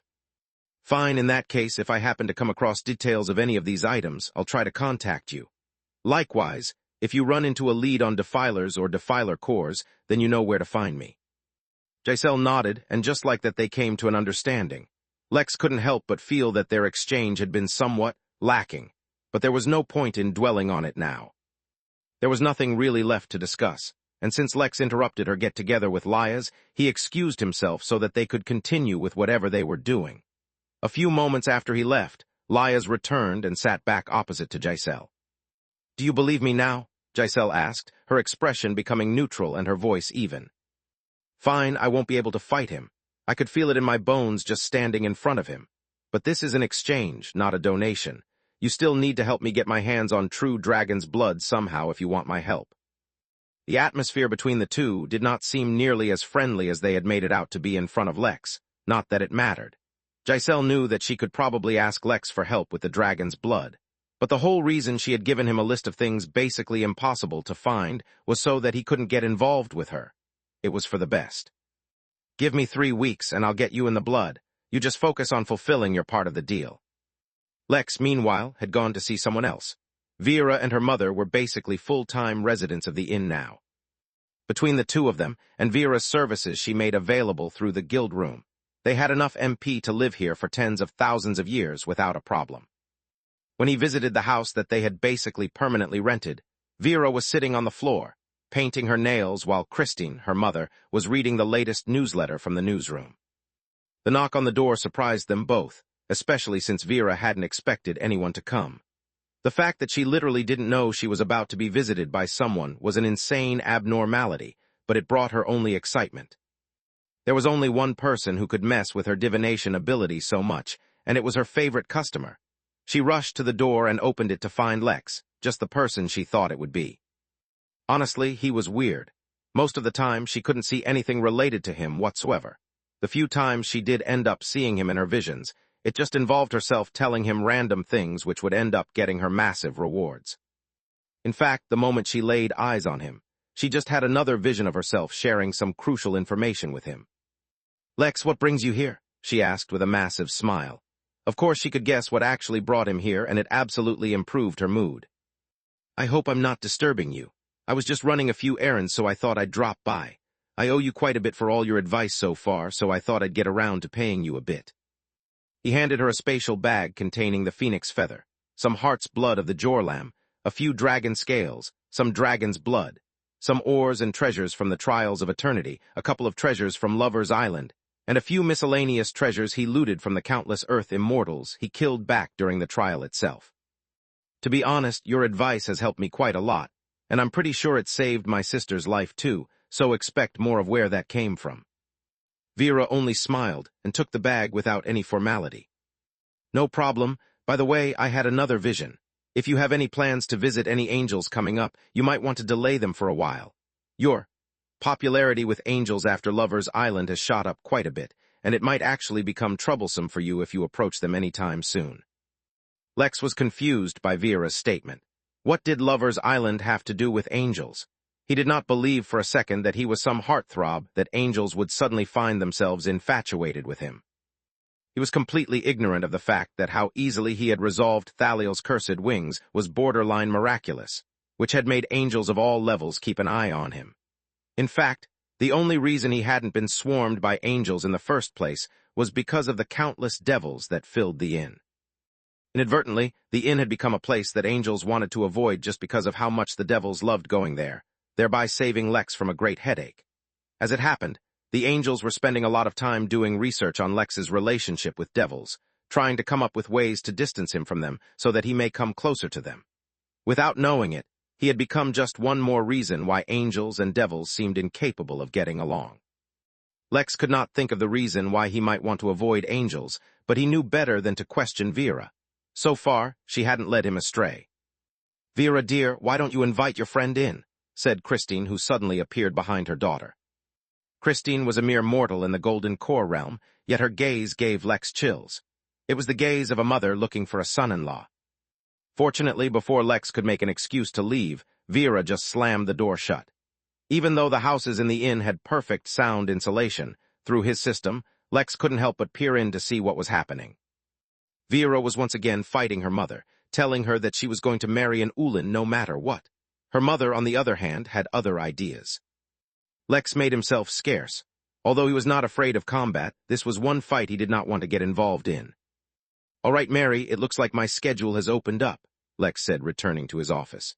We can put the matter about heaven and hell on the back burner for now, although we should make a list of devils we can consult about how to make a hell. Something tells me 1,000 years to make a heaven or hell is a little short, but that's not our first priority at the moment. What is our first priority? She asked, still in her angel costume. Well, I think it's time I negotiate a few things with the system again. We're going to be changing how the Midnight Inn works from now on. Chapter 13:31 Do Not Lie to Me. Chapter 13:31 Do Not Lie to Me. In truth, Lex had more or less gained the ability to communicate with the system himself, and it more or less responded to him via notifications or remarks. But that kind of communication, while sufficient during normal times, was not the kind that Lex required right now. Since he was now returning his focus on his duties as innkeeper, something he had neglected for far too long, then he wanted to do things right. He had been informed that due to how broken the system was, the natural progression that Lex was supposed to follow was broken. What was supposed to be a small inn back on his own planet had now turned into a realm of its own, acting as an inter-realm inn. It resulted in him meeting and encountering Dao Lords with a frequency that was far too high for comfort, and generally facing challenges he was, as of yet, unfit to face. Despite his attempts to recreate such a result over the past 15 years, even when completing quests, he had been unable to receive another full-powered butter knife attack. Through his tricks as well as the inn's ability to mask his power while he wore the host attire, he had survived so far, and no doubt Lex would continue to do so in the future. It was best to put himself on the path of least resistance. It would give him time to properly grow the inn, realize his own power, and minimize the many dangers he'd had to face so far. For example, while the reputation of the inn had spread far and wide, and all organizations associated with the Henali already knew not to mess with the inn, there were countless disconnected worlds and entire galaxies in the origin realm. Any random heavenly immortal disconnected from the rest of the realm who accidentally found his way to the inn could massively mess things up. Of course, technically Lex still had Zagan and Pel Jr. To act like there were heavenly immortals around, it really was a facade. Despite using the body of a heavenly immortal dragon, Pel Jr. could do nothing more than display a small fraction of the physical strength the body contained. Of course, Lex had found a loophole around that as well by hiring external security for the perpetual events going on in the inn, but he'd still like to minimize such incidents. He'd also like a little more control over the system. Considering that Lex's opinion on the system had warmed up lately, and that the system was behaving instead of sending him death quests, he saw actual hope in this working out well. That is where Mary came in. The system could no longer directly talk to Lex, unless something special happened, but communicating through Mary was still possible to an extent. "What do you need?" she asked casually. First off, a good negotiation begins with everyone placing their cards on the table, or at least everyone being able to trust one another. So in the spirit of being honest, I want to propose a trade.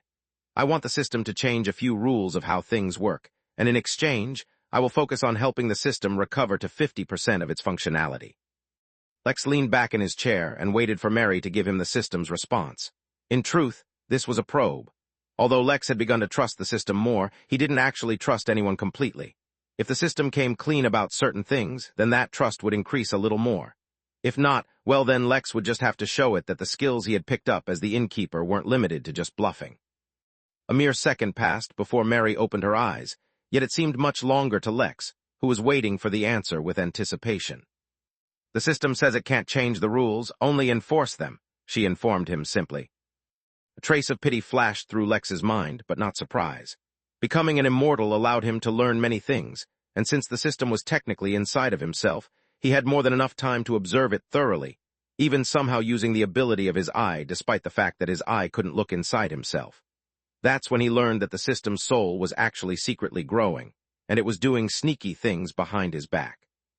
For some odd reason, Lex did not take that as a confirmation of the system being a nefarious entity. Instead, from feeling the soul, he could sense that it was like that of a child. Lex pulled up his system interface, which showed how much the system functionality had been restored. It sat at 40.2%, just where he had left it. "If it can't break the rules, why is the information on my interface incorrect?" Lex asked, taking on the tone of a parent who had caught a child misbehaving. He heard a notification sound in his head, and when he checked it was just a confirmation of what he was seeing. "New notification. System functionality at 40.2%. Please complete your quest to restore the system soon." The system is saying there is no error in the reading, Mary said after a moment. Mary, don't you find it strange that the Crystal Realm, a realm much older than the Midnight Realm, is growing so rapidly in a matter of months just from the death of a few tens of thousands of immortals, using their bodies to strengthen itself, while the Midnight Realm itself, despite being a brand new realm, filled with the cosmic sea and countless other energies which are supposed to help it grow, has hardly grown at all in years. Mary's eyes suddenly widened. Wait, you think that? Yup, said Lex. I think the system is siphoning off energy to secretly repair itself. After all, you yourself told me that all systems inherently have the ability to repair themselves. Oh, and also, I am bonded with Lotus, who is bonded with Menara. We chat quite a lot. He's told me that something has been actively stopping it from expanding its fusion with the realm. That last bit was a lie. Lotus barely ever talked anymore, mostly because it was either unconscious or focused on its own growth. Lotus itself was a baby. How could it possibly understand such complex things? Before Mary could say anything in response, and before the system could show him another false notification, Lex unleashed all his power. His dragon's heart took a beat. Most of the time, Lex's blood flowed without the heart needing to beat at all. Whenever it beat, all his powers associated with dragons received a massive power-up. A tattoo of a lotus began to appear on his back, unleashing an aura far beyond what Lex should have been capable of, and he channeled all of that into domination. Yet his domination did not spread out, but was contained within his own body. Lex was not foolish enough to think that his paltry display of power could intimidate the system at all. The system could hide the truth of him even in front of a Tao Lord clone, so Lex had no hope of ever affecting it with his current strength. Instead, what he achieved was a temporary boost in his standing on the cosmic ascendance spectrum. Something Lex had come to believe played a significant role in how the system treated him. Do not lie to me, Lex said, his voice tinged with the power of dragons, the very laws of the universe quivering to change to their will. Suddenly, the system interface in front of him changed. It went from 40.2% to 40.7%. The change was not massive, but considering the fact that even the amber chaos resin could no longer get that much growth from it anymore, and the fact that the system's ability to restore itself naturally was in the thousands of years, this was a huge change. Now listen here, Lex said in an admonishing tone. We have a pretty good relationship going on. You wouldn't want to screw it up, would you? Let's have an honest chat now. Another thing suddenly occurred to Lex. Ever since the realm was born, the system had started treating Lex better. Originally, Lex thought it was because of his growth in the spectrum. Could it just have been because the system had a guilty conscience? Mary suddenly closed her eyes, as if receiving some information, and opened them a few seconds later. The system is saying if it breaks the rules too much, something very bad will happen to it and you. In truth, the fact that it can even bend the rules, as it calls it, is because of how damaged it is. Well, how much is too much? You don't even know what I want yet. Let's have this conversation like two civilized beings. I think that would be best for everyone. Lex suddenly felt like he was cheating a little child and felt slightly guilty, but it couldn't be helped. Chapter 1332, A Moment of Destiny. Chapter 1332, A Moment of Destiny. When Lex first encountered the system, he had been nothing more than a depressed, ill programmer with a bit of money on his hands, and a tumor affecting his thoughts. Sure, his family was secretly a big shot, and he had inscriptions on him, and maybe, if he was on the verge of death, his family might have found a way to save him or something. That didn't matter. Mentally, he was a depressed man in his 20s with no direction and no desire. It literally took the fear of death to elicit some emotion from him, not to mention the novelty of the system itself. Now, countless years later, he was so much more. He was Lex Williams, since for now he had decided not to change his name. But he was also someone who regularly made the impossible happen. In fact, he not only made it happen, his brain now worked in a way where he just thought of ways to make impossible things happen. Fuse a lotus with a realm, bond his sister to a sovereign, challenge a Tao Lord head-on and live to tell the tale. Well, demi-Tao Lord, but effectively there was no difference since each of them could kill him with a mere thought. He was the invincible tyrant, the Innkeeper, the Emporium's best customer, someone who regularly challenged deities and so much more. In fact, even Lex himself did not know how much more there was to himself.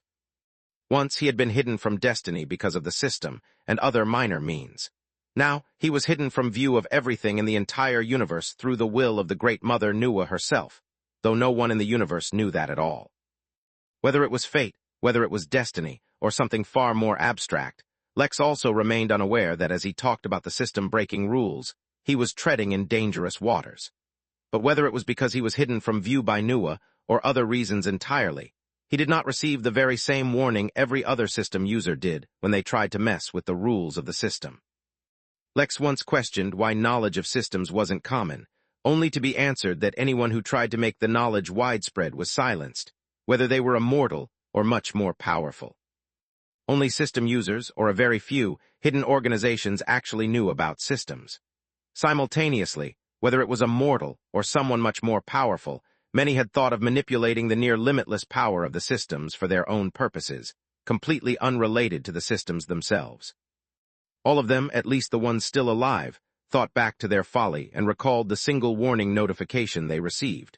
The thought itself sent shivers down their spines, so they never tried again. The system waited for Lex to get such a notification as well, but it never happened. Or perhaps there was one very simple reason why he did not receive a notification. His intention was not to leverage the limitless power of the system for his own purposes. Instead, it was to actually improve the functionality of the system so that the very inn that the system was named after could perform better. Since he was breaking the rules, or contemplating breaking system rules, to actually improve the inn and nothing else, perhaps whoever or whatever sent the very notification that gave everyone chills judged that it was all right. Or, once again, it could just be that Lex was hidden from view, even from that being or entity, whatever it was. But the timing of certain events just managed to line up perfectly, or perhaps imperfectly. While Lex was beginning his negotiations with his system just so that he could avoid any unnecessary trouble that might accidentally pop up, within the Origin realm there was a notorious sentient planet. Outsiders had no real knowledge of what happened on the planet itself, only that the planet traveled through space, looking for any and all living things, absorbing it into itself. The planet was already as such when the Henali took over the realm, and had attained a level of power that would be troublesome to face in a fight. So instead they isolated the entire galaxy that the planet was within, making it so that the planet could not leave. Others could come in and out, and in fact the green-haired devil, who was acting as the stand-in director during the whole Lovers Island event Lex was a part of, was the only known living person to have encountered the planet and come out alive. In fact, the devil acted as the planet's lawyer to a degree. Across the Origin realm, the devil and the planet accepted all death row prisoners, convicts, ritual sacrifices, etc., though the planet scarcely gave anything in return. It was merely a place where those who were unwanted could be dumped. That very same planet, now with a radius of 1.5 billion miles, 2.4 billion kilometers, or roughly 278,229 USAs, was leisurely floating through its galaxy prison, heading towards the next planet with life on it, when it sensed an anomaly in the space around it. In the general void of space, where there was nothing around for many light years, a tiny golden door suddenly appeared. A flicker of curiosity went through the planet's mind, and it suddenly started heading towards the golden door. For some reason, it was giving it a very nice feeling. Elsewhere in the universe, there was a meeting going on between several entities. They were not sitting together in one room. In fact, they were not even in the same realm, and all of them were doing other things as well. That did not mean they weren't also participating in the meeting. Through the universal equivalent of a Zoom meeting, the entities were discussing their general plans for universal domination, when one of the entities brought up something one of the lower departments had sent them. Apparently, the destiny of humanity has taken a shift. They're suddenly on an upwards trajectory, said one entity. Humanity does not even have a single Tao Lord. Why are we discussing it? Asked another. That it does not was artificially done. Would it not be in our interest to see that it stays that way? Fine, have a Tao Lord go ahead and interfere with humanity. Keep them down, and if they have any children of destiny, then either have them change their race or crush them. In other news, an arbiter is being selected to handle the case between the Celestials and Versailles Bank. Delay that as long as possible. Let the conflict carry on for at least another 100 million years. The tides are turning in the battle for the Asur realm. Over 300 Tao beasts have decided to heed the call for aid of the Chimera Lords. It's a shame, but don't interfere in that. The beasts can be tricky to deal with. What's the progress with the Revenant Tide? 3 million maturing realms have fallen to it, though their speed is finally slowing down. There are reports that the Henali have taken action to prevent the tide from nearing their territory. Send them aid, but don't commit our own forces. If the Henali want to take the brunt of it, who are we to interfere? There's also been rumors of movement from the primal realm. Don't be ridiculous, that's impossible. Address more credible concerns. Well, the devils and angels have started their Nephilim project once more. That final statement was met with a moment of silence, but only a moment. Change of priorities. Give the angels the same treatment as humans and fairies. Kill their Tao lords and quash this project before it can get results. Understood. Estimated time of completion, 7 billion years. Shit, why is it so much? You know what, never mind, I don't care. Bring it down to 1 billion even if we have to be obvious about it. I will allocate 500 Tao lords to you. Just get it done. In brighter news, the leader of the Trenny's empire has started to court death again. That is good news. The meeting went on, each and every sentence casually determining the direction of the universe for billions, if not trillions of years to come. Simultaneously, within the origin realm, inside the Trial of Eternity, a number of children of destiny lay around a campfire, singing to themselves, playing music and generally just snacking and enjoying themselves. Until that is, Raphael suddenly opened his eyes. The instability is beginning to fade. Let's begin the mission as soon as possible. If everything goes according to plan, then within the next decade we can begin attempting to become immortals. Alexander, the only one in the group who had spent the entire time cultivating and studying, finally opened his eyes upon hearing the news. It was about time. Chapter 1333, Unexpected Guest. Chapter 1333, Unexpected Guest. The system is asking for your demands, Mary informed Lex, as she sat on a tiny chair that Lex summoned for her atop his office table. It is also asking to let you know that if you break the rules too badly, then both it and you will be punished accordingly. It has not stated the punishment, but it sounds serious. First off, I want complete control over where the system is available from. We are going to limit ourselves to planets and realms where the highest level is the nascent soul for now. That essentially means that even within the origin realm, we're going to have to figure out a way to limit the use of golden keys to either nascent realm cultivators, or perhaps they should only work on planets where the strongest is in the nascent realm. I realize that such an action might not look good, but in a few thousand years, who will even remember? We can use the excuse that we're renovating our realm so the branches for higher-level guests are not ready yet, or something along those lines. I don't want to draw too much attention to the realm itself, but maybe we can say that we're growing the realm to accommodate stronger cultivators to explain the partial shutdown. We're also going to stop using the best in the universe slogan, although we're not going to replace it either. When we have a more universal presence, we can bring it back. Calling ourselves a universal establishment attracts too much attention from entities and organizations on the universal level, and I do not want to attract their attention yet. I also want a revamp of how new planets and realms are integrated into the inn. Going there myself and spending time there is highly inefficient. At most, I am willing to agree to deploying the tavern there for a period of time to act as my substitute. I also want a clear direction or preferably even outline of how to increase my authority and improve the inn. I feel like the realm has improved a lot, and the inn has a bunch of new features, but, well, the inn itself has not improved much in a long time. I also want more quests, but the quests should be manageable and reasonable according to the level of the inn, which will be geared towards nascent realm cultivators. Also, can you take a break for a minute and let me reply? Mary interrupted. The system is going haywire with all your requests. The problem is, in a lot of things, you're moving backwards in the features that the system provides, not forwards, and that's a huge issue. Like limiting the level of the guests now, after the inn has never imposed such a limit from the get-go, is going backwards. Doing such a thing is a huge transgression and breaks countless rules. There's no way the system will agree. I'm not saying that's how we do it, but that's just the ultimate effect we want. We can take advantage of the system's broken functionality to somehow come up with a loophole that ultimately ends up with such a result. Honestly, the system is messed up in many ways. It has access to an entire realm, something it definitely should not be able to do based on our current level. I mean, our recovery rooms just reached the level where they can treat immortals, and that too because I just reached that realm. Yet it doesn't matter, because none of our doctors or nurses are equipped to treat them. Heck, when was the last time we got a decent new room? Do we have any rooms that help with training and understanding tenets? Having rooms where we can practice against lightning and fire tribulations is cool, but now that I've been through some tribulations, I can tell you, man, the real thing. Your tribulations are as abnormal as they can possibly get, Mary said dismissively. That comment was from me, not from the system. Lex was about to argue back when he suddenly felt something. No, someone had entered the Midnight Inn, and that person was extremely powerful. The feeling was strange, as it was a mix of feedback he got from Lotus, who was fused with Menara from the system, which helped him observe the new entrant, and his own instincts which recognized a kind of power very different from what he was used to seeing. In front of the Midnight Manor, a man wearing gloves, a suit, and some shades appeared, and from that man Lex felt the power of influence.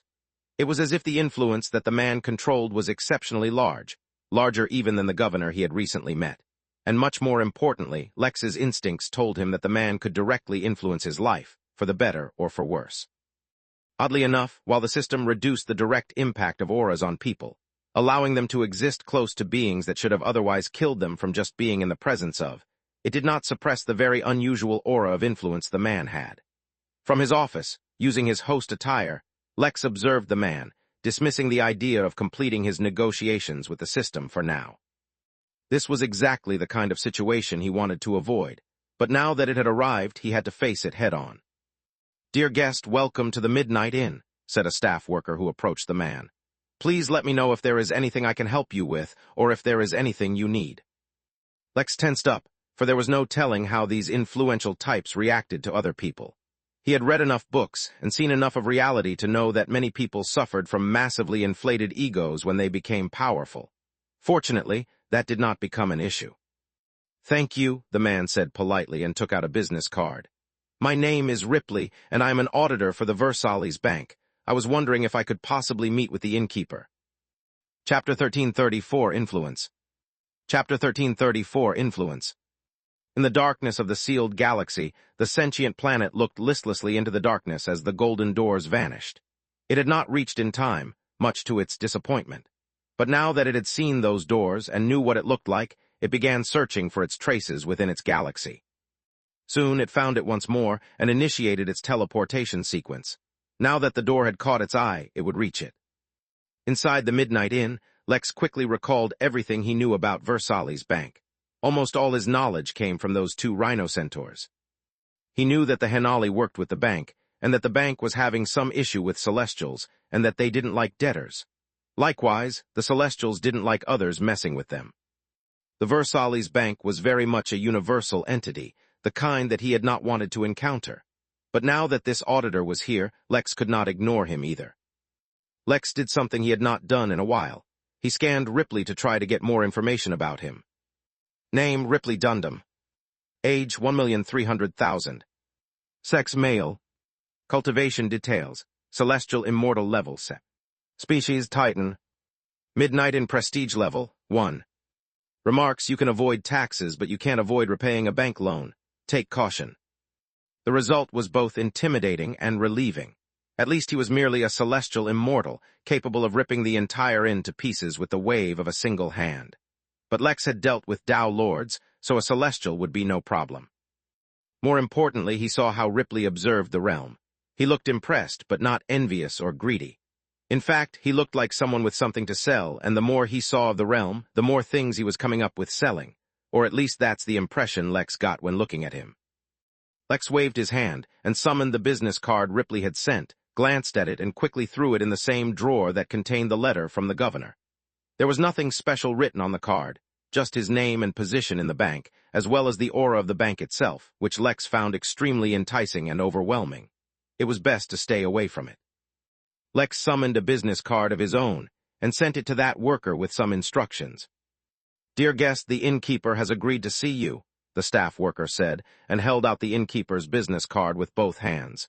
"He has invited you for a meeting in his office. If you'd like, I can escort you there." Ripley took the business card, his smile widening as it did, and bowed at the worker. "Thank you, I will find my own way there. By the way, this is a little something from me to you." Ripley took out a gold coin from his picket and flicked it through the air towards the staff worker, who quickly caught it, surprised. Most people who tipped workers did so with MP, but it wasn't uncommon to be handed items either.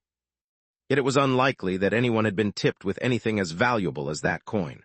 Lex had no idea what was special about it yet, but even from within his office, his instincts could detect how valuable it was.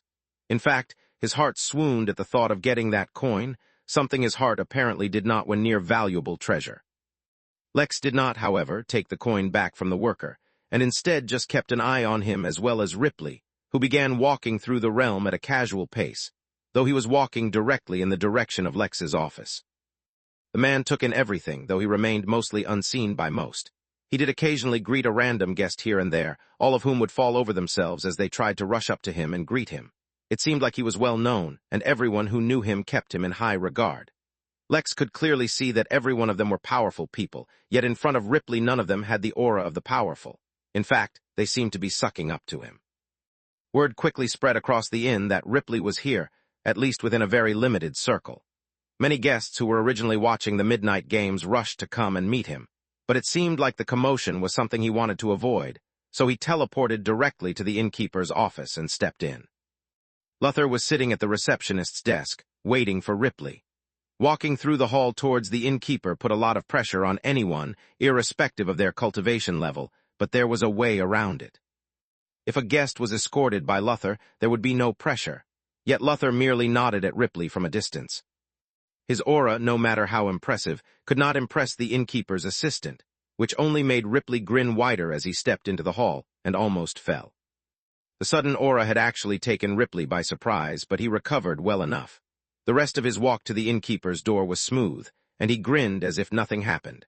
Luther knocked on Lex's, and only once the innkeeper called out, "Come in," did Luther open the door for Ripley.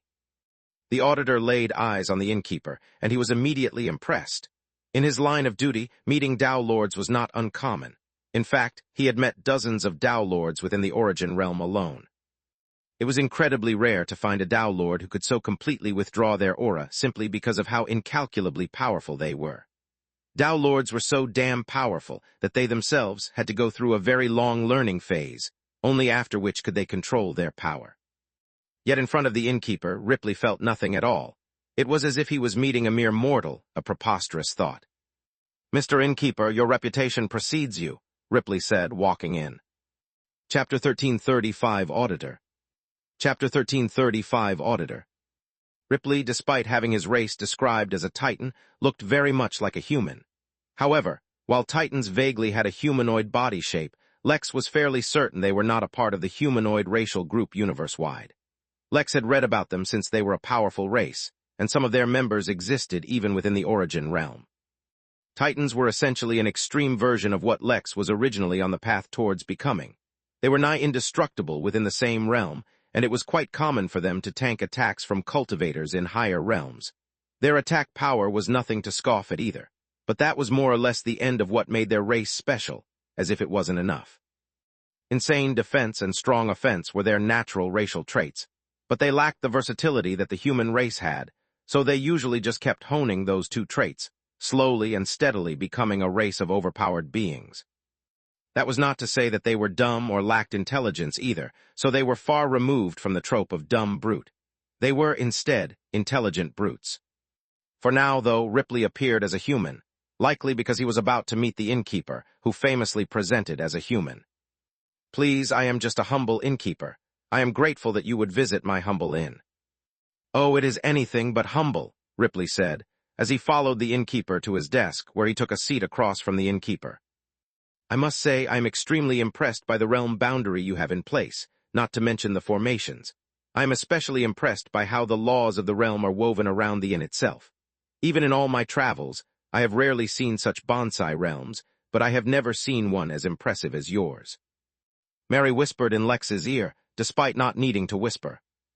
Bonsai realms are realms where the laws have specifically been molded and developed according to the wishes of the realm owner. They are usually minor realms, although I suppose some major powers could use actual, full realms for a similar purpose. Lex understood what Ripley meant. He thought that the integration of the system's rules in the environment was a result of the innkeeper purposefully molding the realm to suit the needs of the inn itself. Lex actually wondered what high-level cultivators even saw when they looked at the realm. Did they see all the rules the system imposed as laws? But now was not the time to dwell on such thoughts. "It is still a work in progress," the innkeeper said. "We are experimenting with many things even now. Hopefully, when the inn is properly opened, even you will find it a suitable location to rest." "Oh, please, no need to be humble," Ripley said, with genuine joy in his voice. "Just observing the masterfully crafted work on this realm is enough to give me immense pleasure. I must admit, Originally, I had merely visited the inn to introduce myself. The bank usually has special members in charge of inviting potential new clients, but I just can't help myself. There are a few things I just can't help but try to offer you. In fact, I'd like to offer you my personal discounts if you'd like to avail our Realm Growth Stabilizer package, as well as our Void Dweller Invasion insurance. Lex blinked, as he had no idea how to react to those terms. He could understand what the names insinuated, but could he really take them at face value? Thank you for your offer, Mr. Ripley. I will consider them and let you know when I make my decision. Ripley was startled by the response, but then suddenly began laughing. Look at me getting ahead of myself. How dare I presume you don't already have plans in place to consider such options? I was just a little taken aback by the beauty of this place. I have to admit, even in my line of work, I have never been to a full-blown realm this young.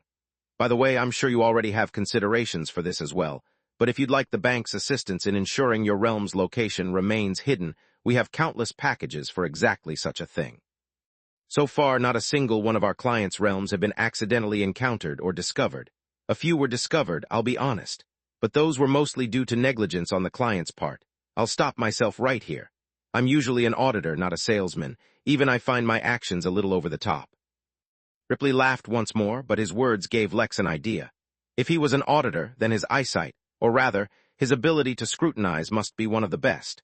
Perhaps that was one of the reasons he was so overwhelmed in his visit to the inn. His enhanced perception allowed him to see the influence of the system far greater than most others, and it thoroughly impressed him. Auditor Ripley, if you don't mind me asking, how did you learn of the inn? Oh, actually, I had heard of it before, but I only paid closer attention to it when a close client of the bank mentioned it to me. Apparently, the service at the midnight newsroom is phenomenal. Naturally, I became curious, especially after seeing how highly the Henali commended the inn. As an investor in many of the Henali's projects, the bank has full faith in their judgment, so if they attest to the quality of the inn, then it must be a place worth visiting. I must admit, it really is worth visiting. In fact, I'm surprised it's not more popular, especially in the way that I see you're blending laws of entirely different planes altogether in one place. That 2D portion of the inn is inspirational. I honestly don't know why more Celestials don't visit this place. It would be quite enlightening. Like I said, it is very much a work in progress, so we have not taken to marketing it properly, Lex said, as he quickly increased the priority of limiting access to the inn in his plans. If the banker started telling his celestial immortal buddies about the inn, then even the additional security he bought might not be enough to handle things. Speaking of, it wasn't as if the additional security didn't have issues of its own. When we are ready to properly host all sorts of guests, only then will the inn have its grand opening across the universe. But before that, I wonder if you could lend me your support in a matter. Ripley seemed delighted by the request and couldn't hold in his excitement. Of course, in fact, it would be my honor to represent you at the bank. I'm already thinking of putting in the notice for an early vacation from the bank just so that I can study the inn some more. The way the plane of reality within the inn merges with that of the actual realm to allow the presence of higher-level guests is so ingenious, I could spend a millennia just studying it. I'm glad you enjoy it. In fact, my request has nothing to do with the bank, but has to do with you instead. You see, I myself am preoccupied these days with another project of mine which demands my attention, so my staff has been handling the inn. They do a good job where they can, but they are young and lack exposure. Since you're an auditor and have an excellent eye, why don't you explore the inn a bit with one of my staff and audit the inn itself? Just a few areas where they're lacking, or a few areas where they can improve, would be a tremendous help to them, I'm sure. Ripley froze for more than one reason. The fact that the innkeeper hardly cared about the bank, but wanted his help instead. He had never had such an experience. As someone who represented one of the largest entities in the universe, it was rare that someone saw him as anything other than an arm of the bank itself. Such an immense amount of trust in his ability and discretion almost moved the Titan to tears. Second thing was that the innkeeper casually revealed that he was working on another project that took up his attention. Ripley was a good judge of power, so he instantly judged that Innkeeper was one of the most, if not the most powerful Tao Lord he had ever met. Yet for something to occupy all his time and attention, it must be monumentally important, especially if he chose not to oversee the inn personally. Ripley could only think of one possible option. The innkeeper was about to ascend to a higher realm. Holy freaking she! Chapter 1336 Interest-Free Banking. Chapter 1336 Interest-Free Banking. Lex could tell from Ripley's expression that he probably misunderstood something, but he couldn't exactly guess what it was. All he wanted was to make use of a celestial immortal's labor for free, while slowly impressing upon him that the inn was not yet ready to cater to beings of such power, so they should just wait till the inn is ready. Ripley, on the other hand, was thinking of the ramifications of such a feat. He had obviously heard of the Innkeeper even before he came here. He had audited the Origin realm, and so he knew about the Tao Lord who had unleashed his power on the realm without causing it to lose balance even in the slightest. The inn's latest cooperation with the Henali had also not gone unnoticed by Ripley, and in fact, the scale of how massive that success was ended up being one of the reasons Ripley arrived at the inn so quickly. He cursed himself for not seeing the signs, while at the same time questioned how such a powerful Tao Lord was practically unknown in the universe. Sure, there were a lot of Tao Lords in the entirety of the universe. It only made sense, since there were thousands of mature realms, not counting the ones that had been destroyed or artificially had their growth stunted or maybe even accelerated. Over a course of billions of years, that had resulted in quite a few Tao Lords, especially since Tao Lords barely ever died. But the level of beings that surpassed the Tao Lord realm? Ripley dared not do anything as blasphemous as try to guess their number, but surely there were not that many. That meant the birth of a single such entity could affect the balance of power of the whole universe. Suddenly, Ripley had chills as he gained more perspective into everything he had seen so far across the inn. No wonder the laws were so perfectly blended together. No wonder there were signs of the land being tilled by a sovereign. No wonder there was an entire cosmos sea right at the edge of the inn. The innkeeper was preparing to turn the inn into the seat of his power. No wonder he required his own brand new realm just to host an inn. The fact that he didn't have time to cultivate the realm himself, and instead had his underlings do it, just showed how little time he had left before his upgrade. The innkeeper probably required his seat of power to at least moderately be ready when it was time. The innkeeper would naturally fix it on his own when, and if he properly ascended. Along with that realization came a few others, the first one being that the innkeeper had asked him for some help, not the bank. He also understood what that meant. A relationship that was built on the foundation of debt and interest was not one the innkeeper needed to taint himself with, but if Ripley acted as the intermediary.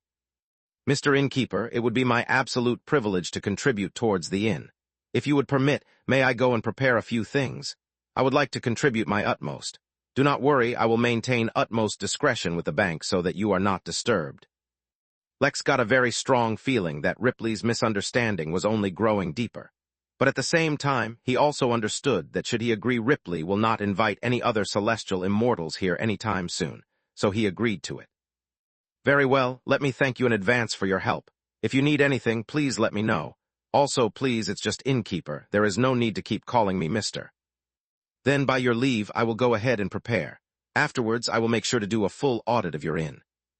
You can coordinate with Lex for that, the innkeeper said, and nodded towards Ripley, allowing the Titan to leave. Ripley stepped out of the innkeeper's office, and then immediately teleported back to the Origin realm. As soon as he was there, he took out a device that was only to be used in the utmost of emergencies, and broke it, teleporting himself back to the main branch of the Versailles Bank as well as triggering an alarm. When he appeared in the teleportation room, a host of other Titans all stood there waiting for him, ready to face any emergency. The head of this particular security team was not a Titan, but a Marzu, the magic T-Rex. Auditor Ripley, please provide a report of YU.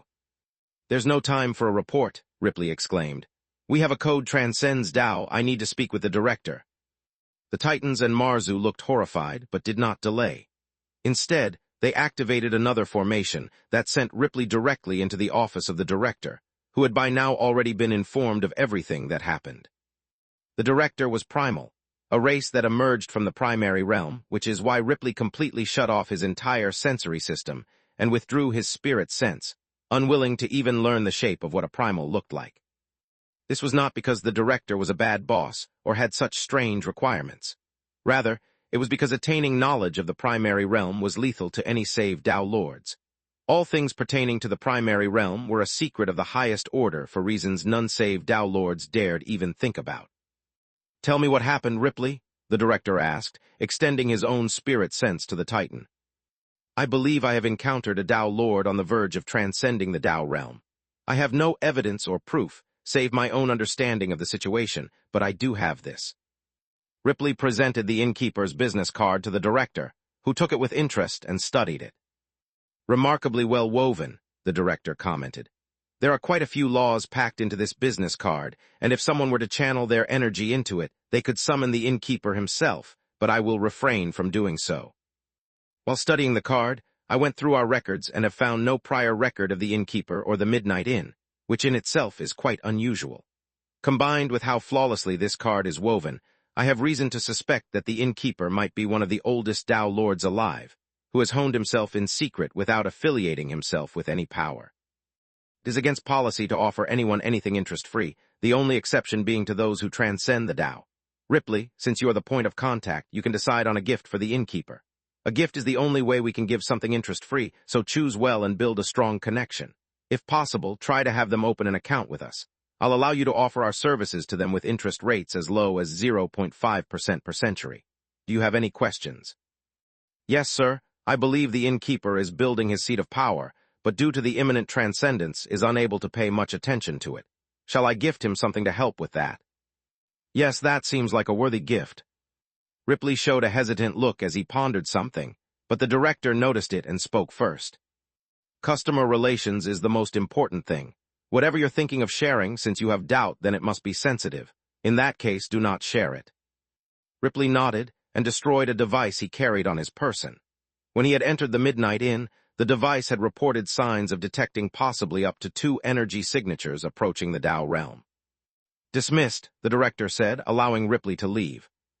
As soon as Ripley was free, he enabled his senses once more and quickly hopped over to the gift shop and picked out a nice realm coordinate scrambler before wrapping it. He then went and changed his gear, making sure to get the best he'd need to do his job, and then returned to the Origin Realm via formation. Once in the Origin Realm, Ripley quickly returned to the Midnight Inn, ready to begin his auditing. But first... "Excuse me, good man," Ripley said, calling out to the nearest staff member. "Can you help me find Lex? I believe he is a worker here." Lex, who was in his office, was of course already aware of the auditor's return, and could not help but groan. "Mary, you talk to the system and figure out how we can do the changes I wanted. The sooner the better." Then he teleported away to go talk to Ripley as Lex. Meanwhile, in the Origin Realm, the sentient planet once again missed the golden door by a few seconds. But this time, it already understood how long the door would last for. So it began preparing its teleportation even before it found a golden door. It would not miss it again. Chapter 1337 Rude. Chapter 1337 Rude. Lex cracked his knuckles and prepared himself for the task that lay ahead. There were quite a few benefits he sought from Ripley, the very dedicated and obviously confused Titan. He had no idea what kind of an audit he would perform, but accompanying him in that in itself would be quite enlightening. Moreover, as himself, Lex could ask questions that the innkeeper could not, which is what would allow him to gain deeper insight into the forces of the universe, and where the bank fell within them. He could ask questions such as those pertaining to hell and heaven, the realm wars, and so on.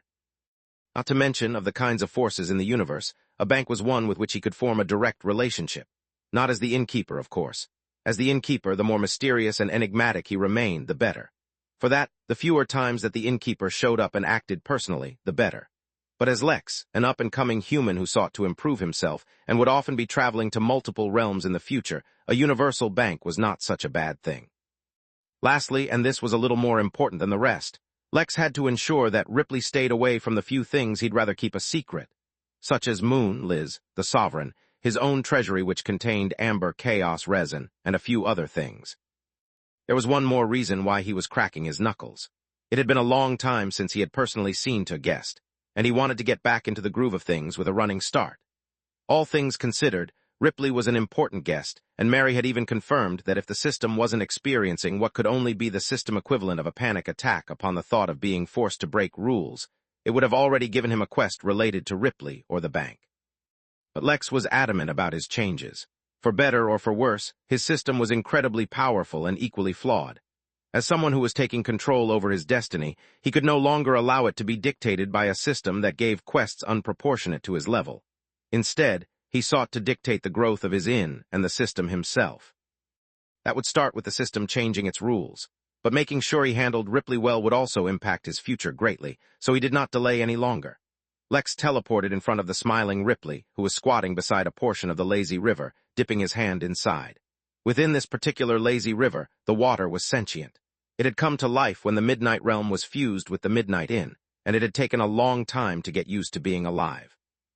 Though the river did not really appreciate other living beings inside of itself, so this particular lazy river became unique.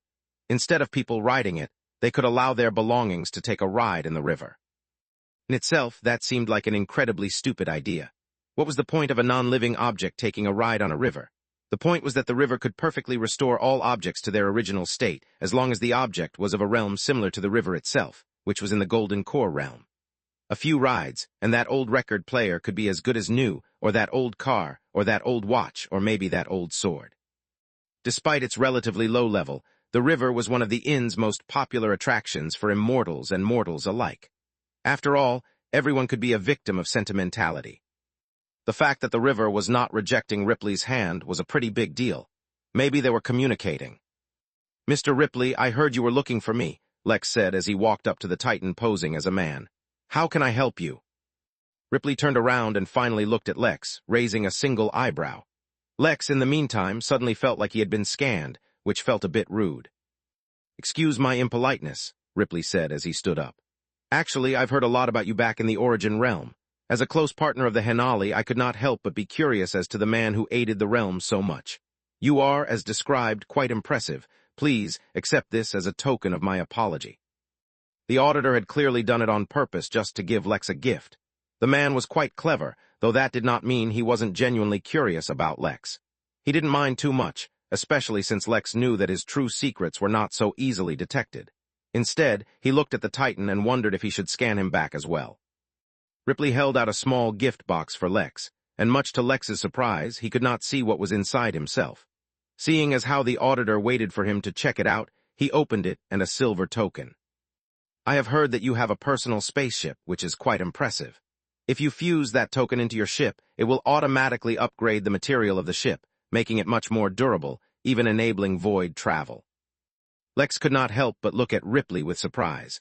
One of his goals with his clone, Jack, was to upgrade Jolly Rancher to a level where it could even travel through the void. In fact, his clone was close to finishing the quest he got from the Tower of Providence, and upgrading his ship was the first order of business after that was complete. But obviously, Lex would not hesitate to upgrade the Silent Wanderer. "Haha, please feel free to be impolite a few more times," Lex said as he accepted the token and put it away. Ripley smiled, but then got down to business. "I do not know if you have been informed about me, so allow me to introduce myself. My name is Ripley, and I am an auditor for the Versailles Bank. Ordinarily, I am usually busy with work for the bank, but I have received approval for a special vacation to aid the innkeeper in auditing his inn to check for improvements." This was, of course, approved by the innkeeper first, and only then did I take the initiative to ask for a holiday. The innkeeper requested that I work closely with you while I conduct this audit. I expect that means that you shall be my guide during this endeavor. "Yes, I have already been informed about you," Lex confirmed. "Though I admit, I do not know how you will be conducting this audit, nor what you need. If you can elaborate on this a bit, I might be able to aid you better." Ripley nodded. So far he had not displayed the arrogance of one much stronger than him, for which Lex was grateful. But then again, as a celestial immortal who constantly met Tao Lords, Lex was certain he knew what it felt like to be the weaker one in a conversation, and so was mindful of it. "The audit is, naturally, not a financial audit, though I may take a glance at that as well just to see how streamlined the process is. It all depends on what I am allowed to look at. Instead, the audit will be a holistic one, looking at the entire realm instead of just the inn, with the purpose of pointing out flaws, inefficiencies, redundancies, and overall anything that prevents the realm from reaching its maximum potential. Tell me, Lex, have you or one of your colleagues studied subjects such as realm nurturing, bonsai realms, and realm pruning?" Despite many years of studying during the period he liked to self-identify as the time skip, he had never come across such topics. Probably because within the Origin realm, there was no one who needed to learn such things, and those that did probably already knew it. Speaking of Origin realm, Lex did not find it odd that Ripley, and basically everyone else, called it by that name. Once upon a time, when Lex was learning about realms, Mary had called it the Origin realm because that is where Lex originated from. After that, Lex never bothered to learn its real name, and his universal translator ensured that he always heard Origin realm, and everyone heard whatever they called it, thereby creating a convenient solution. His universal translator helped with many things in that way, which is why when Ripley stated the names of those courses, Lex could guess what they were about, but genuinely did not know the actual content. Just to be sure, though, he contacted the planning division to find out if anyone had any knowledge on these subjects. Instead of getting a proper response, Lex was instead welcomed by the sight of over 100 workers teleporting right next to him with hunger in their eyes. "Are you saying there is a way to plan the growth and development of the realm itself?" one of them asked. Chapter 1338, would you like to participate in a sir? Chapter 1338, would you like to participate in a sir? Lex stood awkwardly, with Ripley looking around curiously at the 100 inn workers who suddenly appeared all around them, looking like starved wolves staring at a lamb for slaughter. Leading the group of 100 was Ash, the nominal leader of the planning division and former wedding planner. Her real name was longer, but considering the fact that Lex felt he mispronounced it even with the universal translator helping him out, he preferred to stick to Ash. In the end, it was merely a universal translator, not an accent adjuster or something like that. The point was, Ash was very good at what she did, and after wedding planning she moved on to event planning for the inn until eventually Lex promoted her to overseeing the whole department. But she didn't want to get rid of her title as wedding planner, so she was not actually given the title of division head, hence becoming the nominal leader despite being the real one. Lex no longer questioned the eccentricities of his workers, he just took them as they were. "I think I can say with some confidence that no one in the inn had any background in nurturing or shaping a realm," Lex told Ripley. "Yes, I gathered as much," the auditor said. "Though I applaud your willingness to learn, it is not really a subject mortals can touch upon, so if any of you are interested, you can begin your educational journey once you reach the immortal realm." The last part was addressed to the other workers, who apologized for the sudden intrusion and left. Lex did not miss the sudden determined look in Ash's eyes. If nothing unexpected happened, she would be becoming an immortal soon, it seemed like. "Lex, I hope you understand that while I have been assigned a task by the Innkeeper, I can only point out flaws. To actually address and amend, the situation will require hard work and dedication from you and the other workers. You must live up to the expectations of the Innkeeper and make this realm the best you possibly can. As someone who has gleaned a hint of the Innkeeper's intentions, I can assure you that more is at stake than you realize." Lex only nodded as he tried not to display how he felt at the situation. His only real intention had been to get free labor out of the situation while dissuading the Celestial from bringing any friends, so it was weird to have someone else tell him about his own intentions. "I will make sure to supplement my educational background as soon as possible," Lex said with a determined voice, gaining a nod from the Titan. "Good, in that case we will do the realm audit last. I will point out all the flaws that need addressing and possible suggestions for how you may fix them. Of course, before you do any of that, it's best you get the Innkeeper's approval for the changes. It might be possible that he has left certain flaws to facilitate other plans down the line." "I will not make any fundamental changes without consulting the Innkeeper," Lex said seriously, gaining another nod of approval from Ripley. "In that case, why don't you first give me an overview of the inn's goals and objectives? This is obviously no longer just a simple inn, and it seems like more effort has been put into the entertainment side of things than anything else. Whether that is a positive or not is only something I can comment on once I understand the objective." "It's quite simple, really," Lex said straightforwardly as he began to walk through the grasslands beside the lazy river. "The inn is a place of rest and refuge for guests from wherever they may be. As compared to inns in other places, where one must first enter some kind of civilization to enter, the inn can be entered from anywhere, allowing guests the convenience of entering wherever they wish. It's a place where they can feel safe, where they can lay their worries aside, where the troubles of the world fade away." As Lex talked, he had flashbacks to the first few weeks of him having an inn. Those were stressful days, mostly because of the tumor but also because of how weak Lex felt back then. Even so, some of his best memories were from those days. He remembered when Alexander first brought his family to the inn, how his grandparents had immediately gotten up to no good, while his much more serious father immediately tried to use the inn as a place to make contacts. He recalled how Helen had tried to get a makeover, secretly hoping to attract Alexander's attention. He recalled old man Will, who had arrived on a wheelchair, practically crippled. He remembered well how the recovery pod had healed him and given him new life and new hope. He recalled a night when Marlowe arm wrestled everyone inside the bar in the manor, while Gerard played the piano. He remembered those two kids from Earth, Haris and Aisha, who had snuck into the inn for a date. More than anything, the inn is a place where guests can just connect and make important memories, Lex finished, a large part of his mind lost in reminiscence, though he was still paying attention to Ripley. "All right, well now we will begin our audit starting from one of the focal points of the inn, the Midnight Manor. Do you think it will be an issue if I question some of the guests about what they think this place is like? I myself cannot get an objective experience, but the insight of other guests can be critical in evaluating the success of the inn." "As long as the guests themselves don't mind, sure," said Lex, before both of them teleported over. The Midnight Inn had been split into levels long ago to accommodate the various cultivation realms, though technically anyone could enter any level. It was just that starting from the actual mortal realm, wherein there was no cultivation at all, the price was set exceedingly low at 0.1 MP per night, or the equivalent of $100 a night. Lex knew that for many back on Earth before everything changed, such a price was still out of reach, but for many others it was much more reasonable. The levels naturally grew, and the prices in each level grew accordingly as the services provided in each level were according to the level. Naturally, a rich mortal could still enter the level focused on higher cultivation realms, though how much he could benefit from them was questionable. Regardless, as a result of such divisions, certain places within the inn which were once very popular became less so. The Midnight Manor was within an area where the level coincided with Earth immortals. Considering that there were still countless immortals within the inn, it was still crowded, but Lex intended to raise the level of the manor every chance he got. Or maybe he'd restrict it using some other means than cultivation level. He had sentimental attachment to the manor and didn't like seeing it overflowing like a crowded fish market. For now, though, a few thousand immortals surrounded the manor as they enjoyed themselves. If the space weren't so limited, even more would have come here.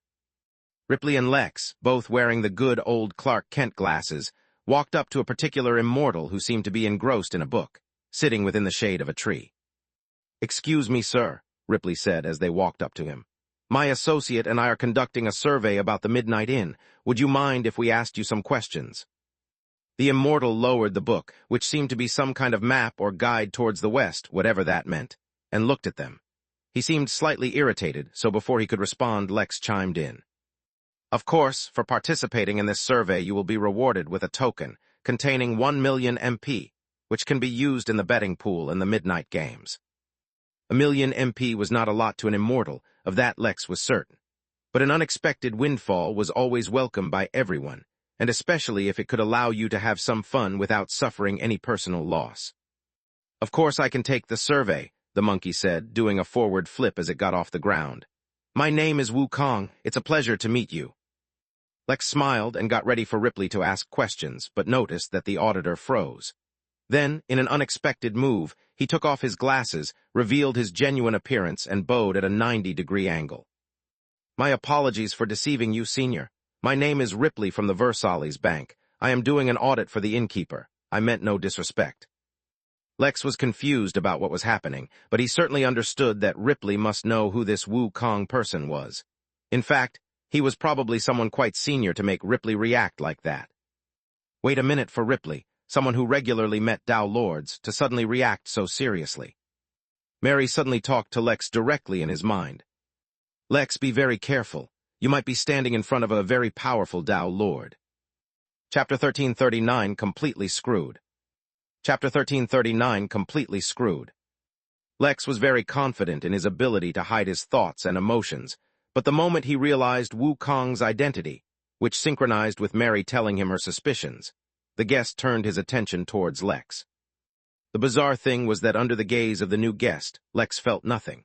He distinctly recalled how the system had hidden itself in front of Balam, yet in front of Wukong it did not react at all. It was as if the system wasn't capable of detecting him at all, something he dared not confirm with a scan of the system or an evaluation of the guest in front of him. Mary had never warned him like this before, which made Lex think of one thing, that she had heard of Wukong from back when she was alive. As if uninterested, Wukong turned back towards the auditor. "Junior, you're no fun," Wukong said with exasperation, causing the auditor to bow down even more. "My deepest apologies, Senior," Ripley said, but before he could continue, Wukong flicked a finger and caused Ripley to suddenly stand up straight, even if it was against his will. "Young man, I am on vacation. Over here I have no identity other than that of a simple guest, so treat me as such. If some of my local friends see you acting like this, they might make wrong assumptions. Now ask your survey questions and give me that gambling token. I have had trouble getting some MP on my own." Lex could not even begin to ponder why a suspected Tao Lord might have trouble getting some simple MP. The only thing on his mind was wondering how long he'd had a Tao Lord inside the inn. Lex no longer required the host attire to sense the inn, as he could do it directly now. But whether it was on his own, or when he had been wearing the attire a short while ago, he had not noticed the presence of Wukong. "Can you stop thinking about my name?" the guest said, looking at Lex with a look of exhaustion. "It's quite loud. If you must think about me, I prefer nicknames such as Handsome Monkey King or Great Sage." Lex was stunned, and then forced himself to stop thinking altogether. He did not know if the Handsome Monkey King could read his thoughts or just tell when he was being thought of. Wukong nodded, as if pleased by Lex's use of the appropriate nickname, and then turned back to Ripley. "Don't make this awkward for me, young man. Get on with your survey." "Yes, of course," Ripley said, trying to bow once more, but was physically unable to. Instead, he pulled out a clipboard with a survey printed out on a paper. "My first question is, how did you hear about the Midnight Inn?" Ripley asked with a stutter. Lex was now getting worried. He had suspicions he dared not think of, but the oddities were adding up. Ripley was nowhere near this awkward when he met the innkeeper, and in fact had the air of someone who was used to meeting Tao Lords. In front of the great sage, however, he was like a fanboy who had met his celebrity crush. Wukong reached out to his ear and pulled out what Lex had originally assumed was a piercing going through the length of his ear. Then his eyes widened as he saw the piercing suddenly grow till it was the same height as Wukong. It was a golden key for the Midnight Inn. "I lost my spear in a fight one day and just reached out into space for a replacement and found this key. It's not bad, but it breaks too easily. Not that I mind. Upon breaking, it brought me here, and it's been quite interesting ever since." Oh, whether the system wanted to or not, Lex was going to employ that teleportation restriction as soon as this was over. Ripley quickly wrote down the answer before proceeding to the next question. "How long have you been at the inn for?" "Not too long, a few months at most. I wasn't really counting," said Wukong casually. By now, Lex had mastered himself, and prevented any kind of emotional turbulence from hearing that an unidentified Tao Lord had been chilling inside the inn for at least a few months. Now he was certain that either the system could not detect the Handsome Monkey Sage at all. He remembered the names and details of every single guest inside the inn for that period, and he did not recall this particular guest. "And how would you describe your experience during this time?" Ripley asked, finally getting back into the groove of things if one ignored the fact that he, as a celestial immortal, was sweating visibly. "Quite novel," Wukong said. "By being allowed to enter and circumvent the restrictions of the realm's upper power limit without any personal effort, I was able to interact with an entire realm of beings who had no idea about anything at all. It's quite refreshing just hanging out with mortals once in a while. Not to mention, I saw a few interesting things here and there, though I suppose I shouldn't have really peeked. In my defense, the innkeeper never really stopped me." Wukong looked towards Lex when he mentioned seeing interesting things, and Lex had no doubt that the monkey sage had seen his sister fuse with a sovereign. He'd probably even seen Moon, along with basically everything else that had been going on. At this point, Lex didn't even know if his identity as the innkeeper was even safe anymore. On top of everything, he his suspicions about the handsome sage's identity. "Can you stop mixing my nicknames like that so casually?" Wukong asked while looking at Lex. "It doesn't feel nice. Here, let me show you." Around 100 miles from Lex, he was aware of anything and everything that happened so long as it was pertaining to him, and suddenly he could sense someone nearby purposefully insulting him in their thoughts. Lex couldn't hear the thoughts, not unless he specifically tried to, but he could still sense it. "Doesn't feel nice, does it?" Wukong asked. "My apologies, I meant no disrespect," Lex suddenly said. Wukong waved his hand, as if he didn't really care. "It's not disrespectful. It's just that I can't turn off the sensation, you know. Like, imagine having OCD and you open up your phone and you have countless notifications, and as soon as you go through them all, finally finding freedom, someone just sent you more messages. It's just mildly annoying in the kind of way you can't ignore." Lex was dumbfounded for more than one reason. All right, well, he was mostly dumbfounded because while Wukong was talking, a couple had walked up to them, a couple Lex knew very well. Brandon and Audrey Morrison, Alexander Morrison's grandparents and two of the most ridiculous people alive, walked up behind Wukong. Brandon tried to grab onto Wukong in a headlock, but Audrey slapped him on the back of his head, knocking him aside. "Ah, Brandon and Audrey, I'm glad to see you're back. How was your doctor's visit? By the way, I'm taking a survey that has a 1 million MP reward. I suggest you guys take it as well. Lex and Ripley both shared a look, and got the feeling that the two new additions did not exactly know the true details of their associate, so it was best they not mention it. Not bad at all, Brandon said with a grin. The doc said it's going to be triplets. Considering that I'm going to need money for the baby's milk powder, a 1 million MP survey sounds just right. I am considering a divorce, Audrey said without the slightest change in expression. I'm not at the age of having kids. This man has no self-control. My grandson is the one who should be having kids. Of course, I would love to include you in the survey as well, Ripley said without the slightest hint or hesitation. During your stay at the inn, has there been anything that you found dissatisfactory or disappointing? It's more or less what I expected. I have no complaints, said Wukong with a shrug. Nah, the vibe is different, Brandon said. Back in the day when the inn was new, it felt much cozier and fun. Now, even with all the expansion, it's too crowded for my taste. Don't listen to him, Audrey said, her expression still the same. He's just sad I refused to do any more beauty contests. I'll have to admit that was a bad idea on my part.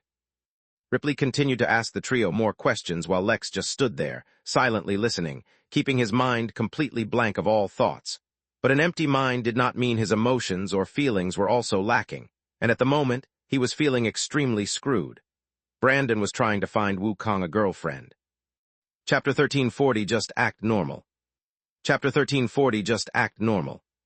So what you're saying is, you're dissatisfied with the Midnight Inn because you weren't able to find a good partner for your grandson here, Ripley asked, making sure he understood the answer correctly.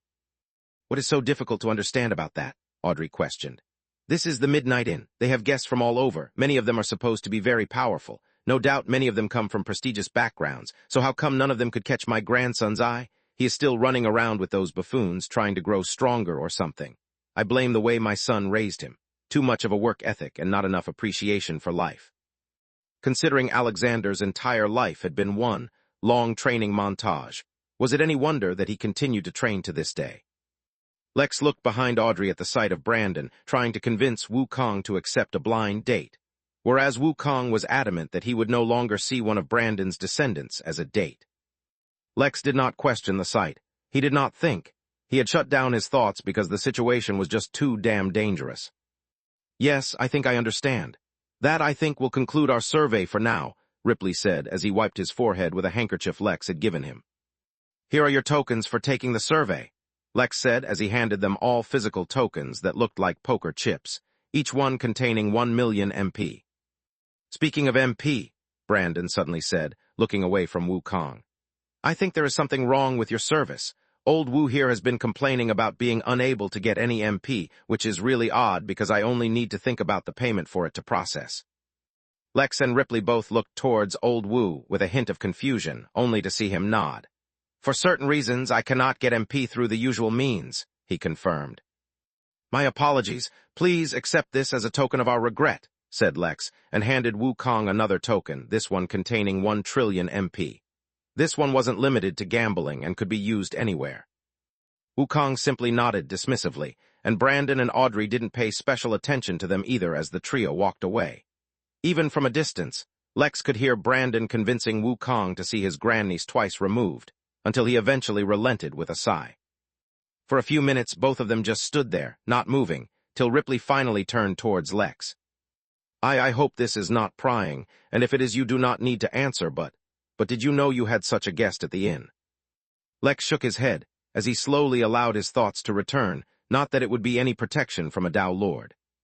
If you don't mind, I'll be taking a small break before we continue the survey, Ripley said, and then quickly vanished from the inn, leaving Lex all alone. Lex, do you trust me? Mary asked, appearing in front of him, looking in the direction of the departing Dao Lord. Why do you ask? Lex asked. If you trust me then go wipe your memory of the name you just heard in the Chamber of Secrets. That is not a name that is safe to even know. Lex looked at Mary for a while, but did not question her. Even without thinking it, he had picked up on the subtle hint Mary had dropped. He dared not ask her why he should just remove the name and not his memory of the entire exchange. Things related to Dao Lords were just too tricky. Follow me for a moment, Lex said, and then invited Mary into the chamber itself. Since the system could not detect the presence or movements of Wukong whatsoever, Lex did not know that after he disappeared, Wukong looked back towards Lex. But he wasn't looking at where Lex had stood. Instead, he was looking in the air in front of where he had stood in the place where Mary had appeared. "Where have I seen you before?" He mused for a moment, then recalled an old movie about superheroes. On the other side of the universe, in the headquarters of the Versailles Bank, Ripley reappeared for the second time in a short while, though this time he used an even more urgent alarm than previously. Before he knew it, he once again found himself in front of the bank's director. "What happened?" the director asked. "I dare not utter the words," Ripley said. "Please view my memories." The director nodded and placed a hand over Ripley's head, looking into his memories. Except the memory didn't play out as it actually happened. Instead of Wukong flipping up and introducing himself, he looked up at the director through the memory with a look of irritation. The director immediately ceased the recording and leaned back into his chair, letting out a deep, exhausted sigh. "It seems the reason the innkeeper asked you to do an audit was exactly so that you could run into him," the director said with a weary voice. Ripley stood still, awaiting new orders. After a few minutes of silence, which for beings at their level may as well be a few years, the director finally spoke. "You need to change the evaluation criteria of the inn. Don't audit it as a place for mortals to rest. Instead, evaluate it as a secret retreat for Tao-level entities who want to immerse themselves with those at a lower level. It should have been an easy thing to guess right from the start, considering that all auras are completely suppressed there." Ripley nodded and quickly returned to the Origin realm, while the director was left alone in his office once again. After a few more moments, which seemed to exhaust him further, the director made a call he really didn't want to. Talk to the board members and put a new topic on the agenda for the next meeting. After the next Giga-annum fiscal report, we're going to prepare for currency exchange with the Midnight in internal currency. No, I don't know what the exchange rate is going to be. Have someone look it up, and find out how we can open a branch at the inn. The director wanted to hang up the call right after that, but he knew he couldn't. The problem was, he couldn't provide the answers to the questions he was asked either. Back at the Midnight Inn, Lex sat opposite Mary in the Chamber of Secrets. For a long time, they sat in silence until finally Lex spoke. "What the hell are we going to do about well, you know what, inside the inn?" he exclaimed, genuinely troubled. He could bluff a lot of things, but he was certain that if a Tao Lord spent any excess amount of time within the Midnight Inn, they'd see through him sooner or later. More importantly, how many people were going to use the innkeeper would have stopped me if he wanted to excuse. Had no one considered that the innkeeper didn't even know? Of course not. "Lex, I genuinely think the best course of action for you is to pretend like there is nothing wrong, and that he is just another guest at the inn." "Huh," Lex said, not expecting that response. "Look, the less you know, the better. All you need to know is that he has a certain reputation. As long as you don't bother him, he won't bother you, probably." That philosophy was literally akin to an ostrich hiding its head in the sand, hoping no predator would attack it. Unfortunately, in this scenario, Lex was not even an ostrich, more like a newly hatched, barely able to walk bird. If there was ever a time he would be putting his trust into Mary, it would be now if he really followed her advice. The thing was, he had no alternative. "Fine, what's the worst that could happen? Don't I face death in every single serious fight anyway? How is this any different?" Lex asked, psyching himself up as he deleted that guest's name and returned to the inn to find Ripley sitting in a lawn chair, drinking from a coconut. "You ready to get back to business? I must say this is the most exciting survey I've ever done." "That's one way of putting it," Lex murmured as he also grabbed a drink. "Yeah, I guess I'm ready to continue." He was slightly afraid of what the next guest they surveyed might turn out to be. Fortunately, the next few guests were relatively normal. Things were finally heading in the right direction, until they were.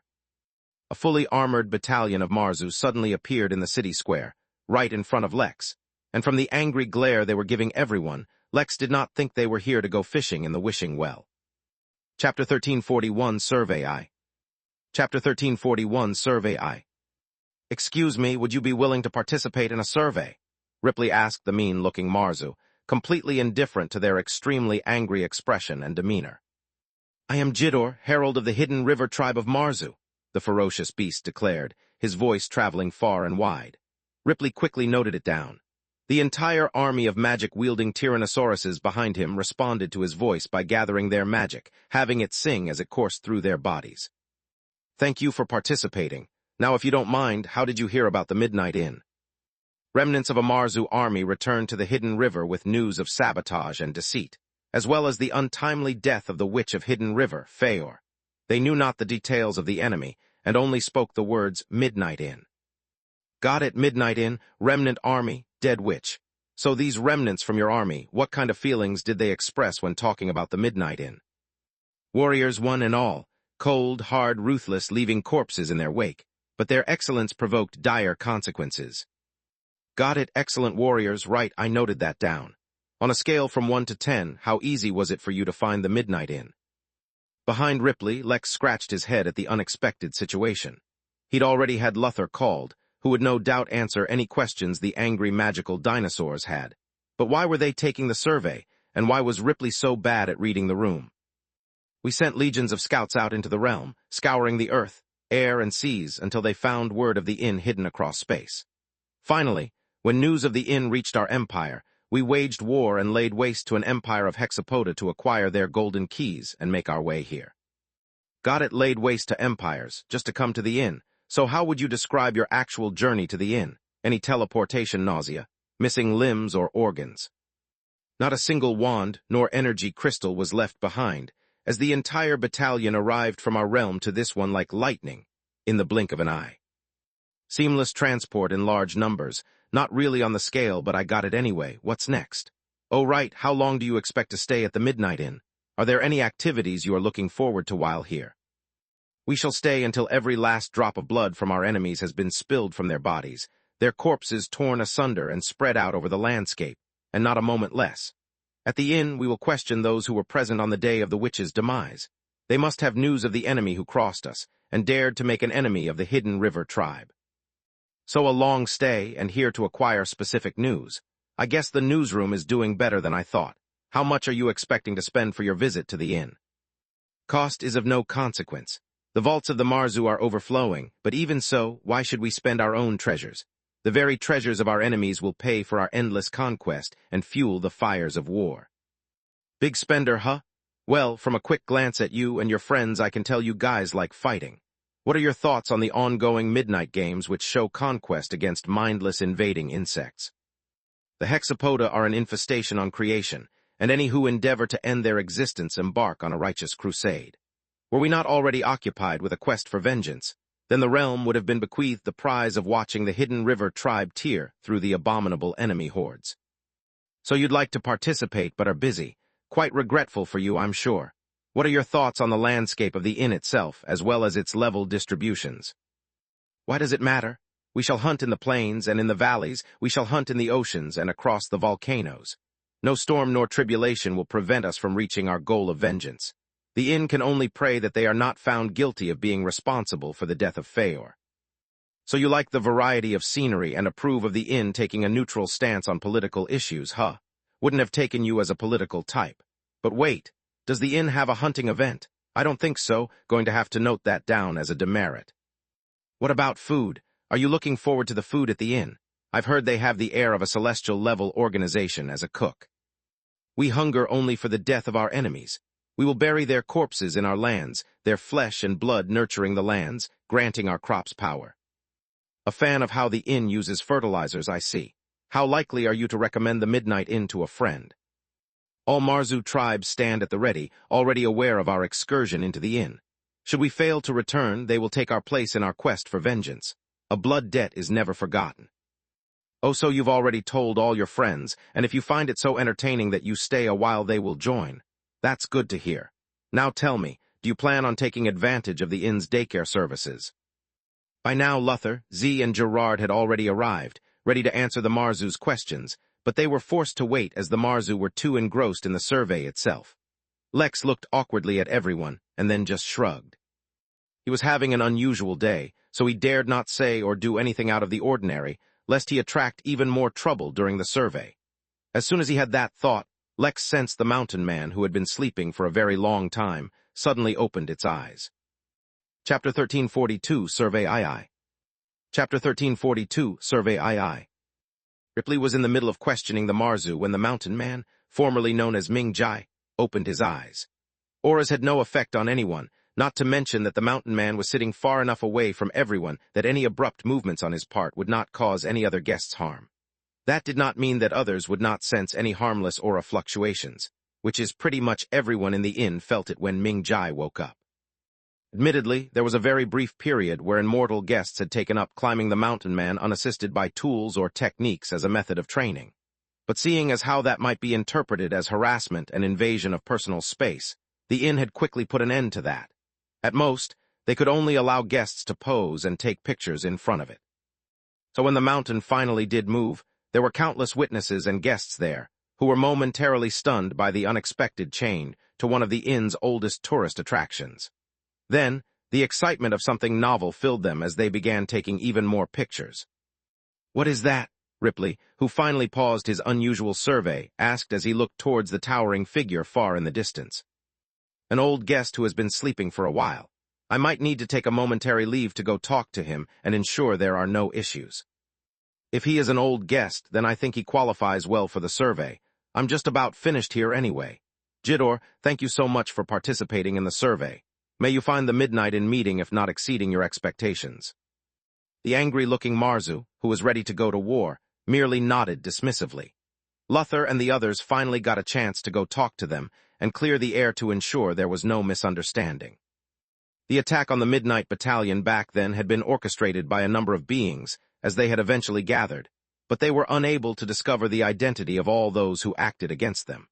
Fortunately, there was at least one person, or rather deity, whose participation was confirmed and so could act as the target for the Marzu's hatred. Lex had already beaten Ra, but the deity was not dead, and now had another Demidao Lord daughter appearing out of nowhere. Having allies in the form of angry magical dinosaurs occupy the deities, time and attention was not something Lex would just give up. He just hoped it all worked out well, with no unexpected yet totally predictable consequences. Speaking of Ra's children, he wondered how Bastet was doing.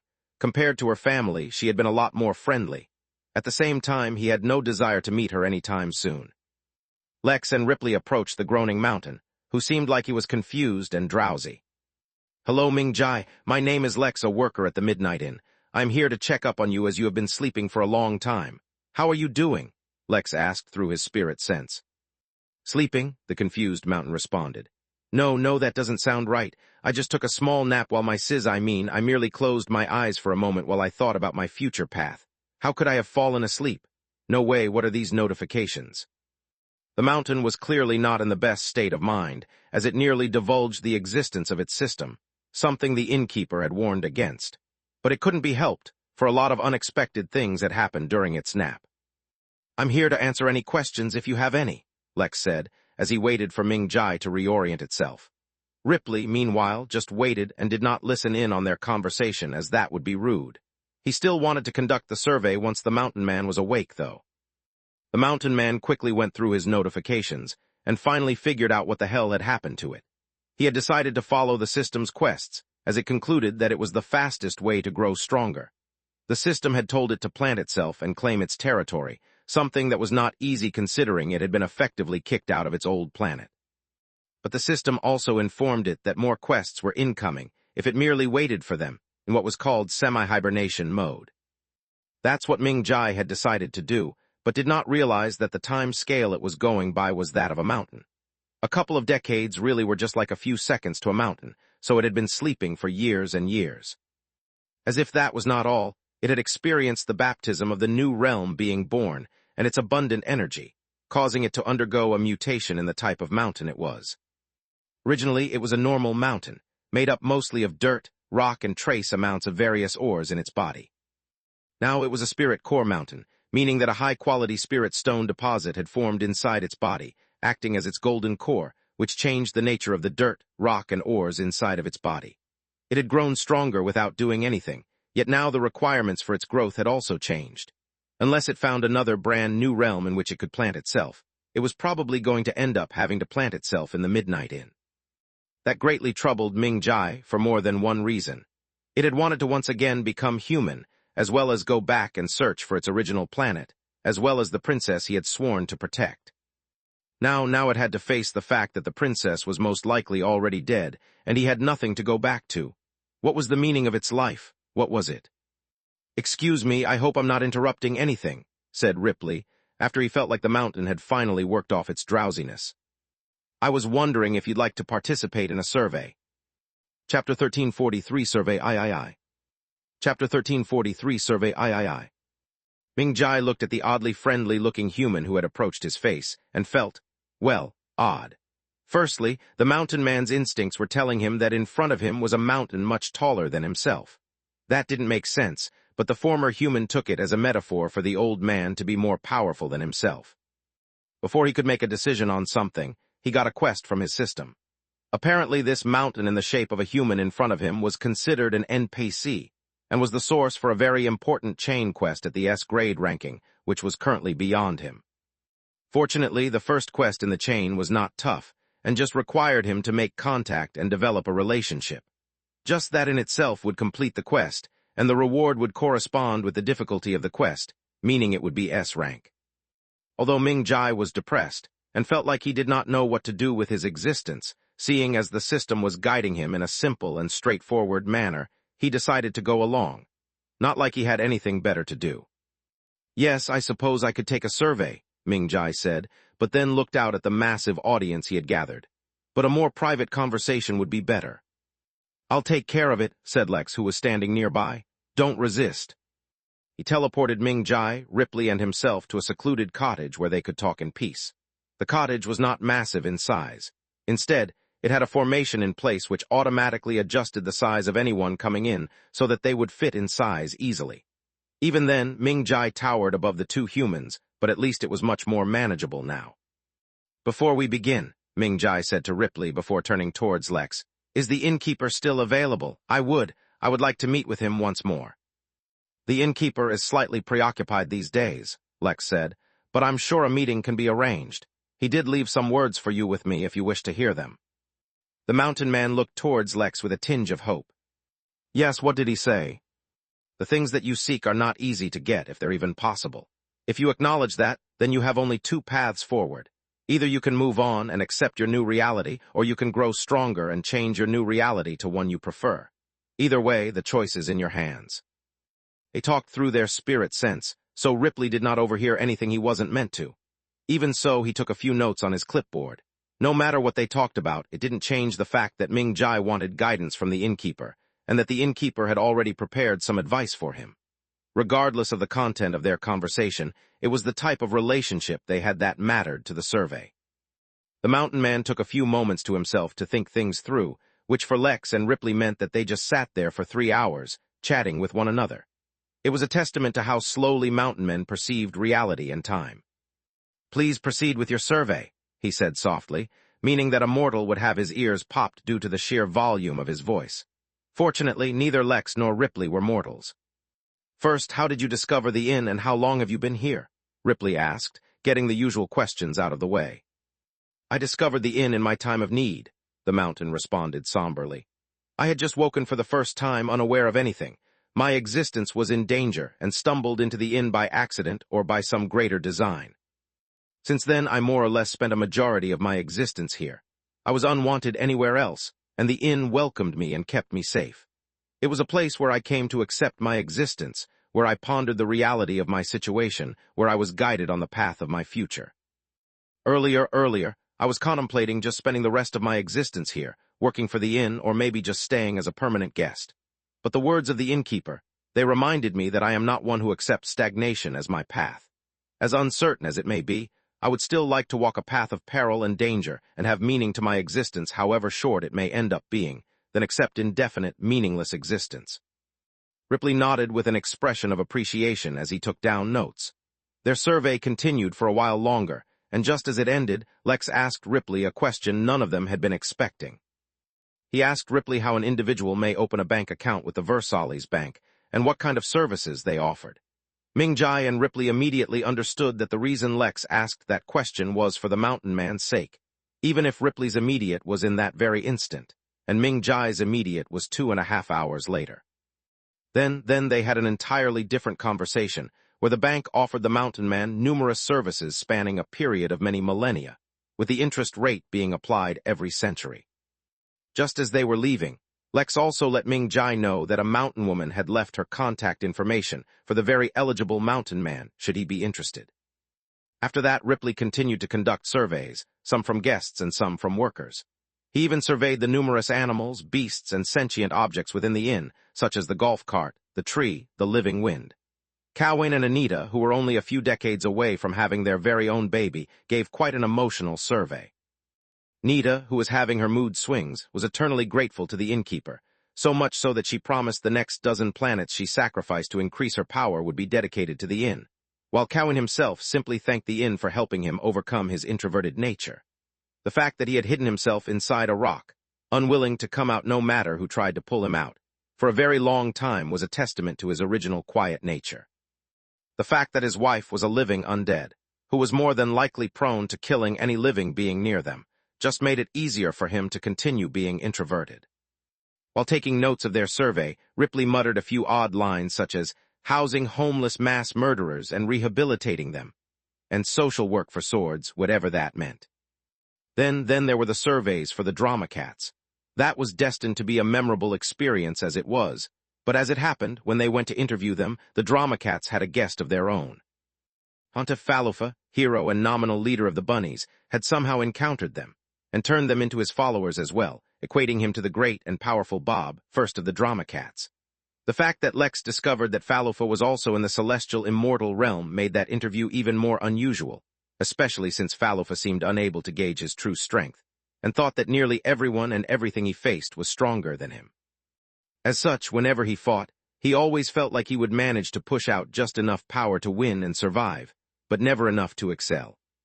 After that, they interviewed a couple of kids, though they were no longer kids, who were actually werewolves, and just seemed like they were farming addicts. They had a whole story about how their clan wanted them away from combat and that they should train their strengths, for which the inn was perfect. Lex personally just felt like they had become addicted to the feeling of planting carrots and harvesting them. Little Blue gave an interview, though it said no real words, acting much like Fenrir, who would only bark. A barking whale was a bit of an oddity, but a barking Kun Peng was in an entirely different league of unusual. Ripley, at least, did not judge. He only wrote down a note labeling it as cute. The Crabman, also known as JFK, gave an interview. Some of the refugees from Earth gave interviews. A number of devils gave interviews. Jill, the fox who turned into a human and won the Lady Cosmos contest and was then being hunted by a race of disgusting slugs known as gelati, gave an interview. Vera and her mother both gave interviews. Heck, even the rhinocentaurs gave an interview, and used it as an opportunity to mention countless times how merciful the inn was in allowing them to live after they attacked the inn in their ignorance. Eventually, though, the survey portion of the audit ended, and they moved on to the next part of it, services and facilities. Chapter 1344, Extensive Audit I. Chapter 1344, Extensive Audit I. Despite how agonizingly slow it was, an emotion Lex only felt because he wanted to hurry up and complete the changes with the system. Surveying so many people was actually quite entertaining. The process actually took several days, and they surveyed over 10,000 guests, workers, and general inhabitants of the inn. It was good to see so many old faces once more, faces Lex expected to see more often from now on that his attention had returned to the inn. Yes, this was just a list of some of the beings surveyed, and in no way a reminder of characters long forgotten with their storylines with their personal issues unresolved. Why would Lex require such a thing? As an immortal now, his memory was perfect. As an example, Lex could easily recall countless others he knew from back when the inn was new, but they had not been able to survey for various reasons, such as Old Man Will, the C.H. Thulhu spirit, Ramai, that weird Attilomorpher guy who wanted to start a cult within the inn, Alicia, the inn worker who formerly had a dessert farming system and was eventually reunited with her sister inside the inn, Brother Chen and Lily who had a successful shop inside the guild hall, the old Queen of England and the other nascent soul cultivators who had since come into agreements with devils, Layla, the former leader of the Peacock Warriors, P. Vardy and his wife, and so many others. Yes, just because Lex would now probably be seeing many of them again, since his focus was now renewed on the inn, did not mean that he specifically needed to think of them again as a reminder of their existence. That would be like taking time out of his day to think about the fact that Earth, a planet existing in a former dead zone, a universal, unexplained phenomenon that existed in almost all mature and older developing realms, had suddenly been flooded in spirit energy once again, as if whatever the cause for the existence of the dead zone was vanished on its own. This was certainly not a foreshadowing of other dead zones ceasing to exist, resulting in unexpected developments later on in the future. Instead, It was just another random thing he did not need to think about since he was occupied with other thoughts. To actually do so would be like purposefully thinking about the fact that Giselle had also not been surveyed, because she entered the minor realm controlled by the Jotun Empire to go and explore that tower which held unrevealed secrets so great it allowed Jotun to become a celestial immortal after he explored one completely in his youth. Lex simply did not have the attention to spare such things, as he was busy exploring all the services of the inn, and realizing that he had really ignored some of them. Yes, there were services like the meditation room and recovery room, the two most commonly used services inside the entire inn. Then there was the training room, something he himself had not used in a long time, but retained its position as one of the most popular services in the inn. Of course, these were the most popular if one did not count the actual rooms guests rented, such as the normal guest room, courtyard, small house, large house, small village, cabins, and such. The fact that the greenhouse, which was basically just the turtles' domain, had also become a popular place to rent out for guests who were sentient plants of a kind or another was also something that should have been easily predictable. It was the other services such as the tailor, the hot tub room, the patisserie, the tribulation rooms, the chamber of secrets, and such that actually became relatively less popular. Ripley did note that it was off that the inn had a tailor, but not a cobbler, milliner, or a good cane maker. One reason why the existing rooms could be less popular was because there were plenty of other ways to find entertainment inside the inn. Lex had to admit to himself, it was also because he had not kept up with the various kinds of rooms he could open up, and had not catered to the variety of demands his guests had. For example, the option for an armory had been available to him for a long time, but he had never gotten around to opening it because he couldn't find a decent weapons and armor manufacturer. Xeon, the Drake refiner he hired so long ago, didn't count because he was kept busy with requirements of the inn and its staff, so he hardly ever interacted with guests. Lex made a mental note to hire the dwarf that made Naraka for the armory when he got the chance. But that was just one room that was in demand. Other rooms that guests wanted were forges for treasure manufacturers, alchemy rooms, formation rooms, talisman rooms, gravity rooms, rooms that acted like the vacuum of space, a void room, cursed rooms, etheric rooms, law research rooms, knitting rooms which were apparently absurdly popular due to the overwhelming popularity of the grandma deity, painting rooms, reading rooms, storage vaults, procreation rooms, which was a disturbing thought but apparently required for the survival of certain races. And quite a few more. Lex actually felt a little embarrassed when he opened that particular panel of his system and promptly closed it. No point in introducing new services while the old ones were undergoing an audit. Speaking of which, when Ripley audited the wishing well and the mystery trial, he was genuinely stunned. In fact, Ripley even tried out the mystery trial himself, and came out feeling oddly subdued and furiously began taking notes on his clipboard. The thing that genuinely confused Ripley the most was why they hadn't added a Chaos Sea swimming pool. It wasn't even a derogatory question when he asked it. Rather, he felt like the innkeeper probably had some hidden plan with it. Chapter 1345, Extensive Audit II. Chapter 1345, Extensive Audit II. That's when Lex discovered that among the genuine elite of the universe, the truly top-tier Dao-level factions, a Chaos Sea swimming pool was seen as a status symbol, and something that was genuinely enjoyed. The fact that only the most powerful of Dao lords could artificially create the Chaos Sea was a testament to how valuable it was. It also probably wasn't called Chaos Sea, as most people did not have enough of it to form a sea, but since Lex had been calling it that from the get-go, to change it now seemed unnecessary. Unable to think of a decent response, Lex acknowledged that the innkeeper truly did have other plans. He did not want to squander his realm growth juice, which was definitely not as good a name as Chaos Sea. By far, the thing Ripley seemed most visibly bothered by was the massive spaceship that was being used as a daycare. He gave Lex a few odd stares, but ultimately said nothing, and just noting stuff down on his clipboard. Ripley also inspected the border of the inn, tried to exit himself, which failed, and asked questions about any growth plans that the inn had, which at the moment was unnecessary. Let alone billions, even trillions of guests could easily fit in the space that was currently available to the inn.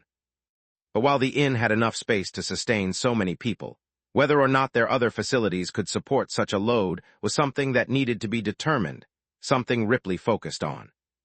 He personally used every available form of transport, ranging from golf carts, cycles, hover cars, trains, spaceships, peacock mounts, lazy rivers, walking paths, zip lines, teleportation formations, tuk-tuks, paragliding, and parachuting.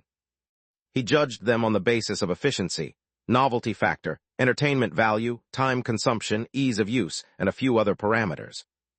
The next step in investigating the load the inn could support was to check how well they could manage the essential needs of their guests. For mortals, that naturally included things like food and shelter. But when he started to check up on facilities offered to other races, Lex felt like Ripley seemed less than impressed.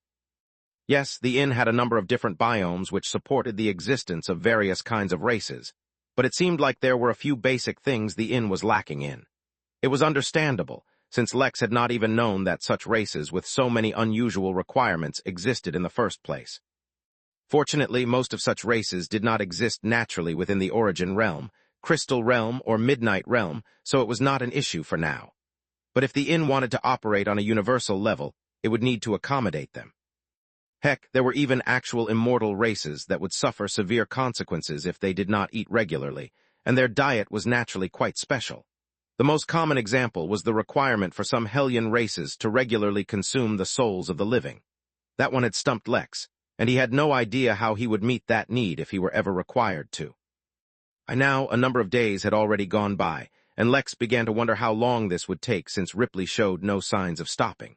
The Titan shared his interest in exploring every single minor realm connected to the inn, but seeing as how that wasn't possible as many of them were still locked or undiscovered by guests, he settled for exploring the discovered ones.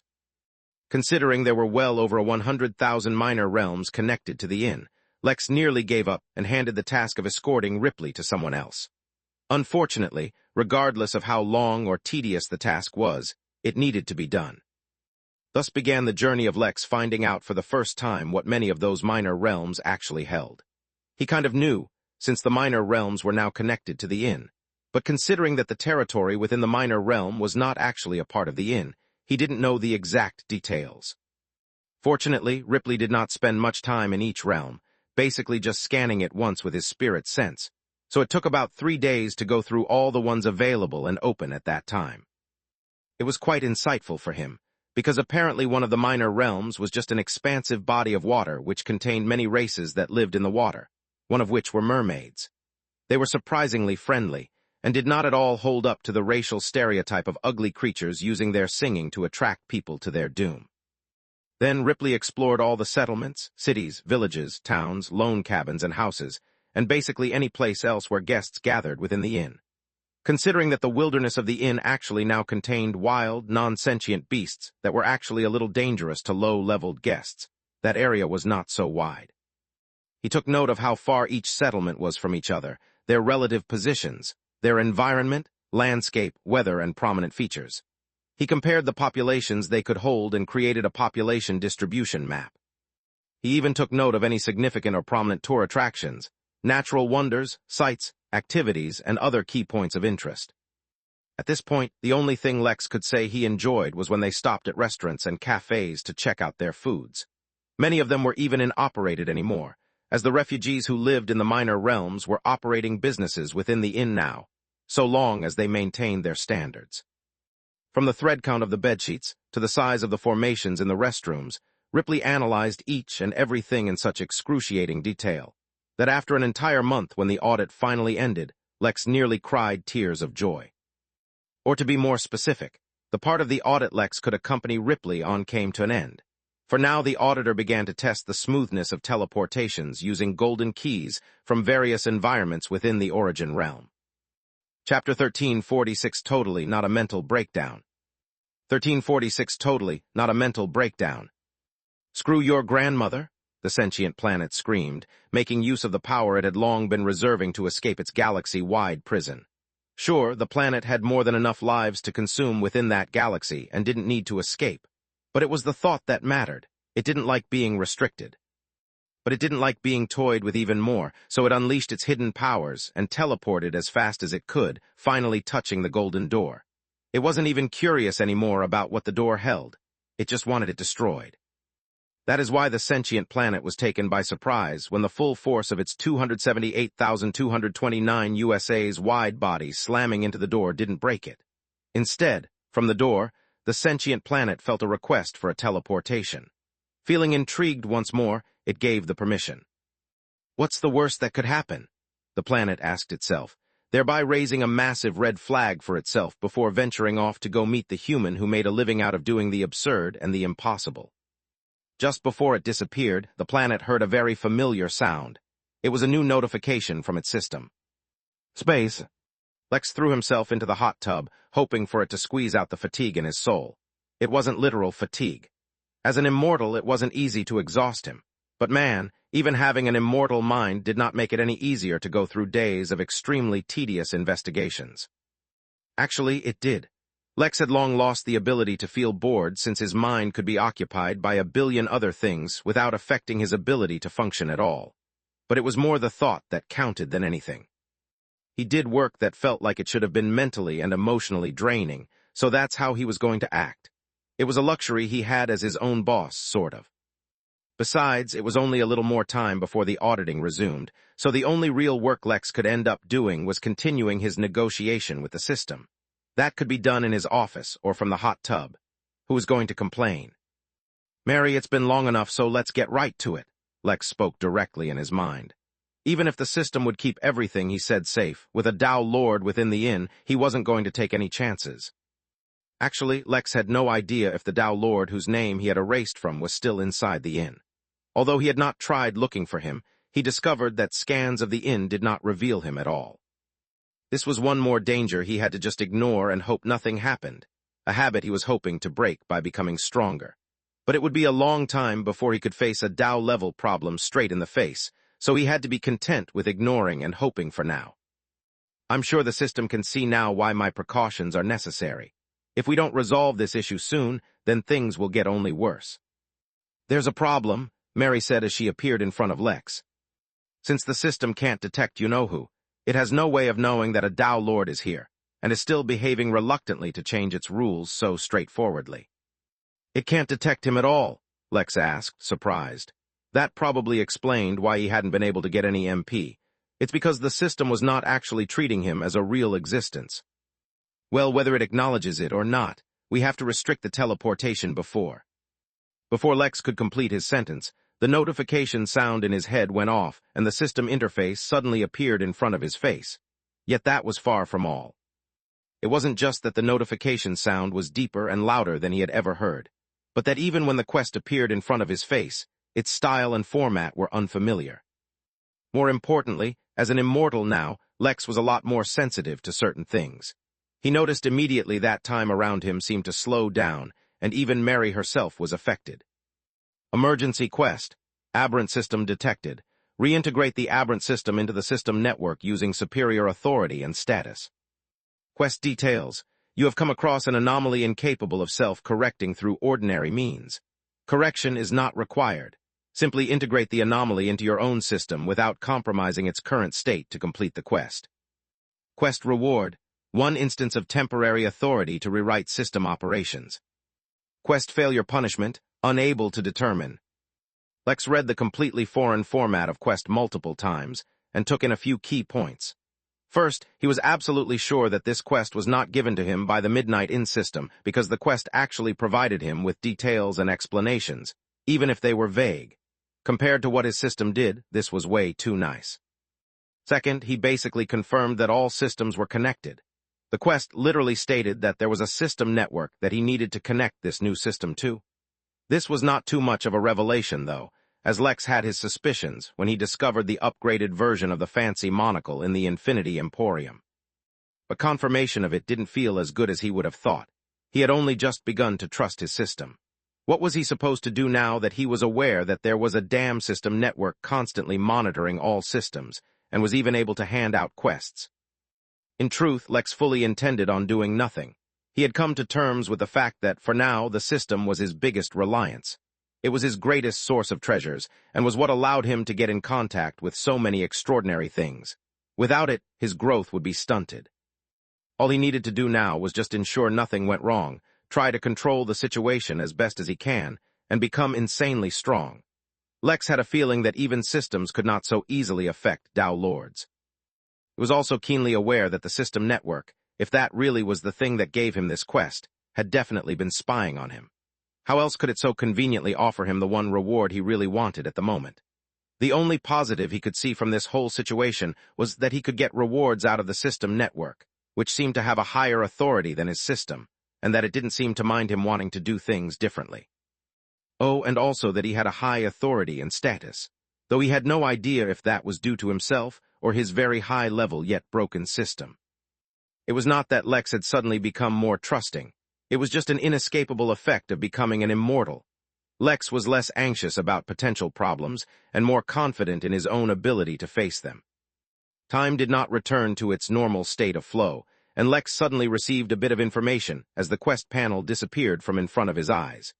It was not that time had slowed down, but that his perception of time was being artificially accelerated to help him complete this quest. Speaking of which, he even received information on the quest itself. The aberrant system, or rather the being who had it, had entered the inn, but instead of being teleported to the inn itself, it had instead been sent to the innkeeper's office. That was the extent of the help he received. Lex smiled, put on his host attire, and teleported to his office. He was smiling because he was looking forward to facing this brand new, unprecedented, and possibly extremely dangerous challenge, and not at all because he was having a partial mental breakdown from constantly having to face beings of unimaginable power. No, why would that bother him? Whether a Tao Lord could kill him, or a strong heavenly immortal, or an average or even weak celestial immortal, that was an equal amount of death he would be getting. It wasn't like one death was more serious than the other, as far as he knew. So it was perfectly fine treating all beings above a certain threshold of power as exactly the same, because Lex was equally powerless in front of them all. Of course, he could also write them a strongly worded letter using the innkeeper's pen and ink. That would show them. Lex woke himself up from his random thoughts as he laid eyes on the newest guest in his office. It was a planet, and somehow the size-shrinking ability of his office turned the massive planet into roughly the size of a disco ball. But just because its size had changed did not mean it could be taken lightly. No, this was a being at the peak of the celestial immortal realm. Chapter 1347, Ereboth the Insatiable. Chapter 1347, Ereboth the Insatiable. Normally, faced with an unknown entity, the first thing Lex would do was scan them. Considering that his scan was now able to even detect people up until the celestial realm, it was much more useful. Unfortunately, the system scan never worked on others with systems, so Lex would have to gather all pertinent information himself, which for a few things wasn't difficult. Even with Lex's extremely limited experience with living planets, this being the first one he had met, he could tell that the planet in front of him had a cultivation of its own, and it was at, if not near, the very peak of the celestial realm. "Greetings, guest, to the Midnight Inn," Lex said. Pretending to be completely calm in front of a considerably superior entity that was capable of easily killing him actually made Lex feel slightly nostalgic. It had been a good while since he had done something like this. "I am the innkeeper, owner of this humble establishment." Lex did not continue. Usually, the initial introduction would be followed by a few other lines which would help guide the thoughts of his target along the lines that he wanted. The issue right now was, he had no idea how this planet had entered the inn, what its intentions were, and what Lex could possibly offer it. "I am Ereboth the Insatiable," the planet eventually said after a few seconds of silence. "Are you truly the innkeeper from the... Lex should have known his reputation preceded him. He wondered which of his numerous feats had reached the sentient world. Was it the Midnight Games which had swept a good portion of the Origin realm? Was it his act of almost slaying a deity? His latest cooperation with the Henali? Or perhaps it was... "Are you the innkeeper from the Midnight Inn comics?" Ereboth asked with a hint of excitement. It was a good thing Lex had long mastered the art of self-control, or his disappointment would have been palpable. How could he not know about those comics? Velma had been writing them under her pseudonym and publishing it on the Henali portal. The comics had become so successful that she, as the author, had developed a cult following and had gained many suitors who wanted naught but to marry her. Rather than saying, "I am the innkeeper from the comics," the innkeeper spoke, his voice calm and patient as ever. "It would be more accurate to say that those comics are about me." The planet trembled visibly, filled to the brim with excitement.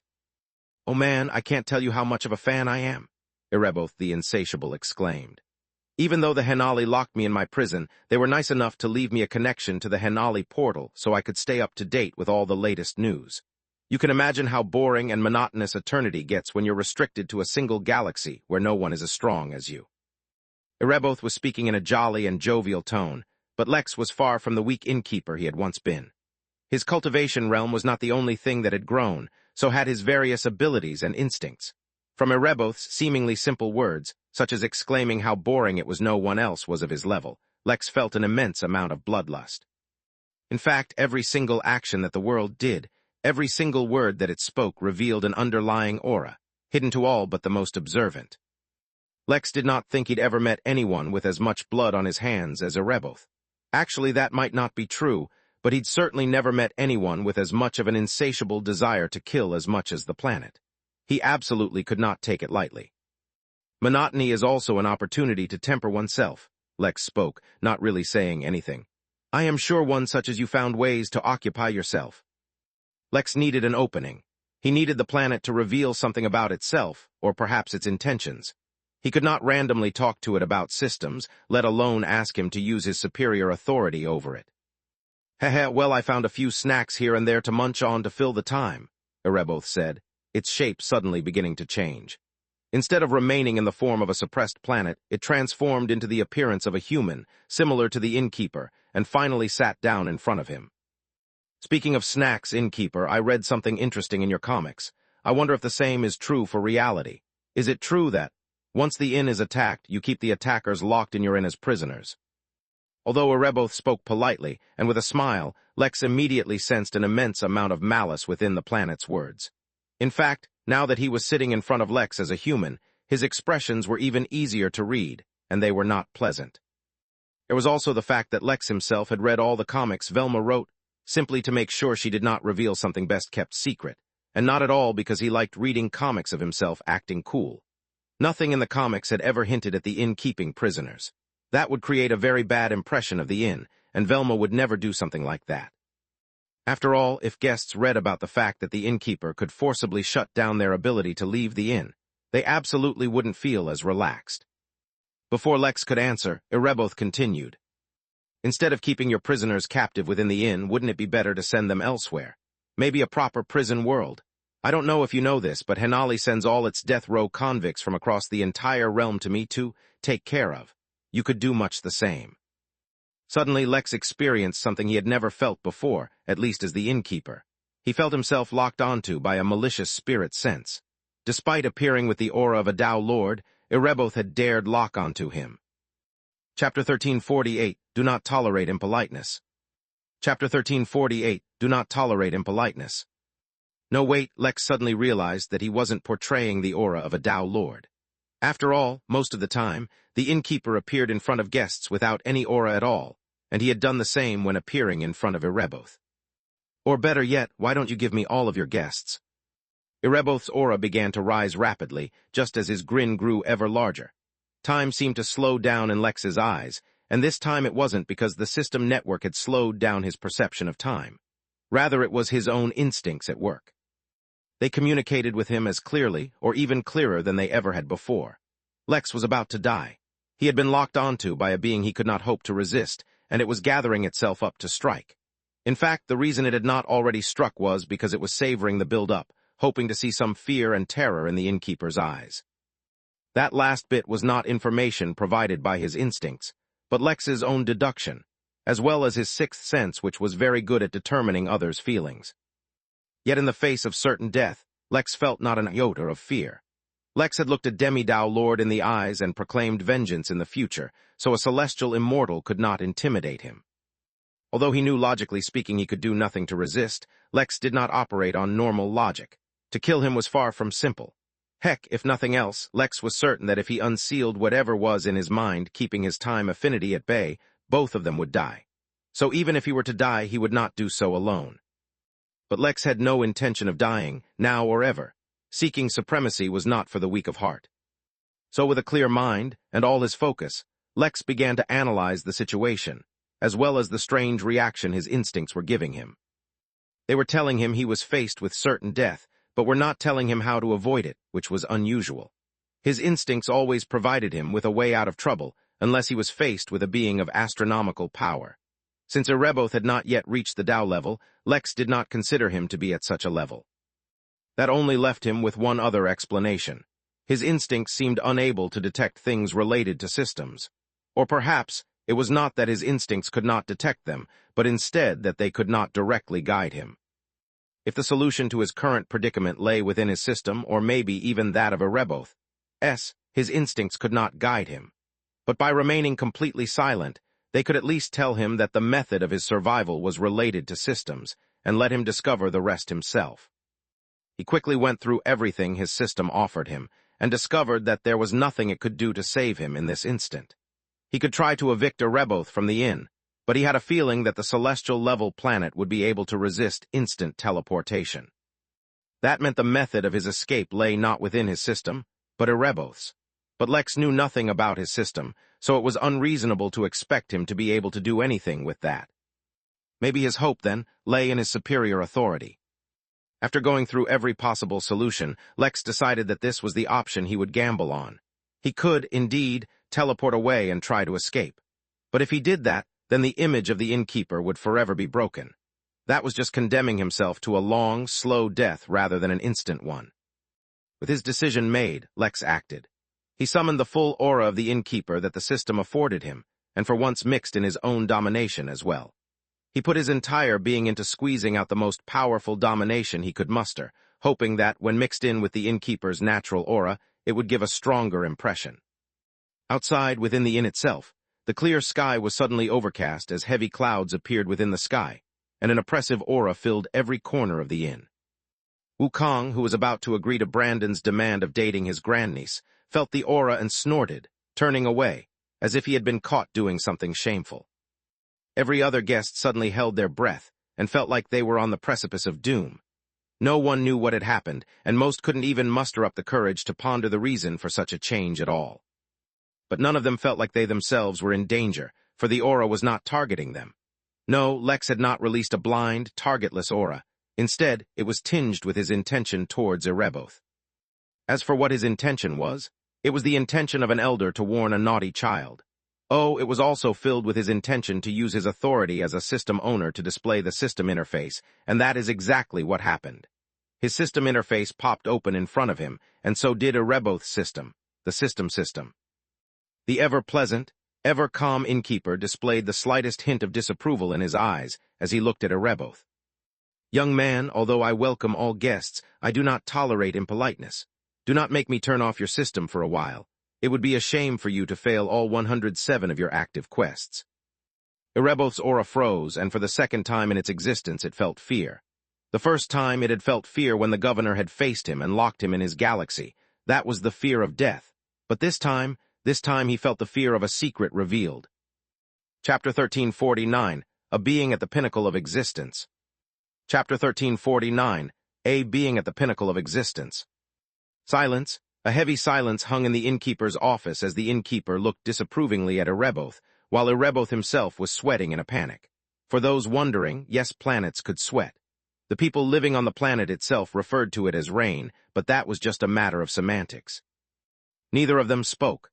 Or, to be more specific, after the Innkeeper gave a verbal warning, Ereboth had yet to react.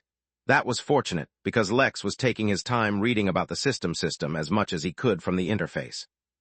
For a moment, he felt like he could control the entire system. While that may or may not be true, he could not do it without making his intention obvious. Previously, he had mixed his intention with his aura, and the planet's system responded. If he wanted to continue using it, he would need to make his intention clear somehow. He already tried giving Ereboth's system a mental command, but it seemed not to respond to that, likely because he was not linked to the system itself. This was all new territory for him, but it was extremely informative, and he needed to make the most of it. After all, he didn't want someone else doing the very same thing to him one day. But that was unlikely, because when he saw the interface, one of the things he noticed was that the system was a grade system, while the Midnight Inn was a divine grade system, even if it was broken. This was just a guess of his, but Lex theorized that his superior authority, as stated by the quest he received previously, came from his system being of a higher grade than anything Lex himself did. He read through the rest of the interface, unable to actually interact with it without showing his intention somehow. From what he gathered, Ereboth's system allowed him to somehow grant others a simplified system, and through his subordinated system users somehow grow stronger. It was literally one of Lex's theories about why systems existed in the first place, brought to life right in front of him. except it was a specific system doing that, instead of all of them. That wasn't to say that the creator of the systems wasn't doing something similar, but as a weakling, Lex couldn't do anything about that right now, so it was just best to ignore it. But in the case of Ereboth, at least, things seemed to be more nuanced than they appeared. He did not have any control over the systems granted to others, or at least that's what it seemed like to Lex based on the quests he was reading. Most of the quests were about somehow nurturing amazing or unique system users and have them grow to a certain degree within a certain time. What was interesting was that Lex could see 2 quest tabs on Erebth's interface, one for quests that he had, and one for quests he could grant to others. How can you know? Ereboth asked, his voice trembling. He did not even dare lean back into his chair and instead remained frozen in his exact place. I have already seen it. Others can't really learn about my system easily, especially if they are strong. With the Innkeeper blaring his aura, Ereboth finally became aware that he was completely outmatched in strength, but that confused him even more.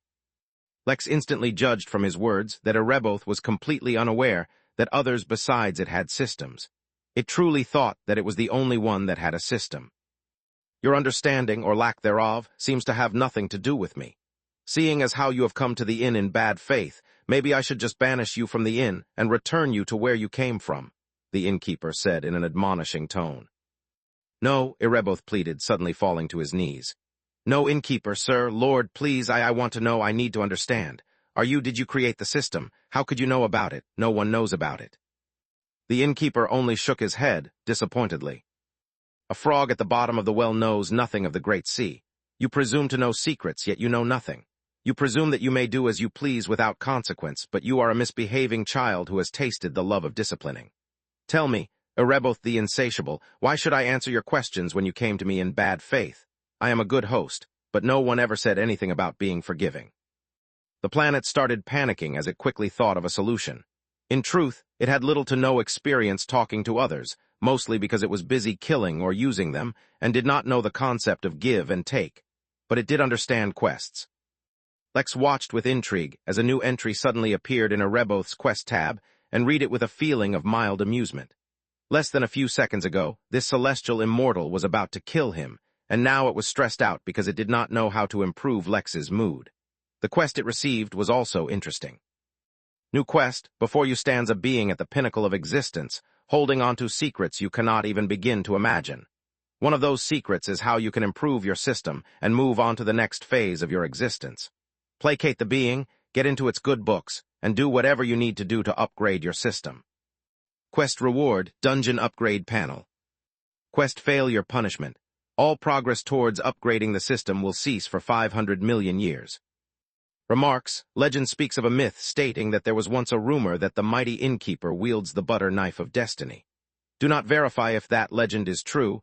You may not survive the encounter. Chapter 1350 Storytime I. Chapter 1350 Storytime I. Now that he knew what Ereboth's objective was, Lex relaxed. Power lay in knowing what others wanted. With that knowledge, he could manipulate the situation to his benefit. In the beginning, the only reason he was on the back foot was because he knew nothing about Ereboth or its intentions. Now not only had he gained the advantage, he also understood his intentions, which were to get into his good books. Lex literally held all the advantage, so he relaxed and let Ereboth make the next move. He would mold the situation like clay, turning it into an outcome he found acceptable. He was especially interested in Ereboth's system and what could be done with it. In fact, he even got a few ideas of how it could be useful. Unfortunately, Lex could not actually slay the evil planet and absorb its system, so he would have to settle for something else. Ereboth may be lacking in social grace, but he was not stupid nor was he inexperienced. If nothing else, just the lives of the trillions of beings that had once inhabited his planet were stored in his mind like memories, a reservoir from which he could search for solutions. He went through the memories of billions of humans, compared their characteristics and nature to that of the Innkeeper, and came to a certain conclusion. The fact that he was even able to sit and have this conversation now meant that the Innkeeper was not too upset with him. If such was not the case, then the Innkeeper would have already either killed or banished him. With this knowledge, the planet felt like it had secretly regained a bit of its momentum, as the threat of death evaporated in its mind. Then, it continued to evaluate the lives of those humans, and determined the best way to proceed from this situation was to appeal to the innkeeper's sense of empathy and mercy by being completely truthful. Even a hint of deceit would cause the plan to fail. With his decision made, Ereboth decisively took action. He looked at the innkeeper with a melancholic look and asked a question. "Innkeeper, would you mind listening to my story? It is not an excuse for my behavior, but maybe it will explain why I act the way I acted, and how I've known no other reality save one of the winners eats the losers. I have never known another kind of relationship." The innkeeper's eyes flashed with a look of pity, as if he was looking down upon a lost child in need of guidance. "Very well, I will hear you out," he said, his voice returning to his previous calm and collected state. My very birth itself was linked to the system," Ereboth said with wistful eyes. "I always knew it was an external thing, come to me from the great unknown. But I did not question it, mostly because for the first billion years of my life, I was wholly incapable of such complex thoughts to begin with. When I gained sentience as a planet, I was guided by instincts. I wanted my planet to thrive, wanted to eliminate parasites who take but do not give, and wanted to grow stronger in spiritual energy. As it happened, my system wanted a similar thing. My system is the... Ereboth had hesitation written all over his face as he struggled with revealing the details, so Lex helped him. "The system, yes, I am aware," the innkeeper said as if it was the most insignificant thing in existence. Ereboth trembled, but said nothing about the matter, and instead continued his story. "My system also wanted me to grow stronger, but using the system. It gave me quests to do. As I was being ruled by instinct anyway, slowly controlling the slow and growth of natural treasures, affecting the flow of history of sentient beings within myself, I instinctively began using my system as well. My system allowed me to pass out systems to a few others. When I started out, I could only give one system out, thus creating the first every system user on my body. The system user grew stronger by killing others on a similar level, by gaining something called experience. But what it did not know was half the experience it gained was actually passed on to me, slowly raising my level as well and helping me grow stronger. The first system user died in the pursuit of strength, and so did the second and the third. But the fourth was something special. He was a mastermind of death and killed with precision and ease, allowing him to grow stronger quicker. As he grew, so did I, and I unlocked more features of my system. Instinctively, I gave the fourth system user more and more quests, helping him grow stronger and stronger. But then came a point he became the strongest on the planet, and I stopped growing. Fortunately, by then, I unlocked the ability to pass on more systems, and so a culture of killing developed. I started growing stronger even quicker, but then came a problem, an all too predictable problem. My planet became devoid of almost all life. Silence once again fell in the room, and objectively speaking, Lex could understand how growing up in such an environment could shape Ereboth into a malicious, bloodthirsty, power-hungry planet. Of course, that did not mean he would excuse it or even allow it. As Lex heard the potential that Ereboth's system held, he could not help but admitting that he saw immense potential for it. Not that he wanted to condone killing. No, Lex already knew the other features the planet held by peeking at the interface, and had a feeling he knew where the story was headed. The feature of the system that Lex was most attracted to was dungeons. He was already planning how to help Ereboth in the future. That brought a lull in my growth for a long time, the planet continued its story. Until there was finally a change, my system naturally ranked up. Chapter 1351 Storytime II. Chapter 1351 Storytime II. Unlike Lex's system, most systems were of a low rank. If they were newfound systems, they would start at the lowest rank, but even if they were systems that had previous owners that died, it was rare for them to have a high rank. One would think that after the long history of systems, the average rank of systems would rise. This only made sense as systems grew in level over the course of their various owners, or by absorbing other systems. But at least according to what Lex knew, that was not the case. He suspected that the system network, as he was calling it, might play an active role in keeping systems low-leveled. Unfortunately, Lex knew all too little about such things to be sure. "Mary, can you link up with Ereboth's system?" Lex asked mentally. "Nope," she answered without really appearing. "At least not right now, that's all I can say."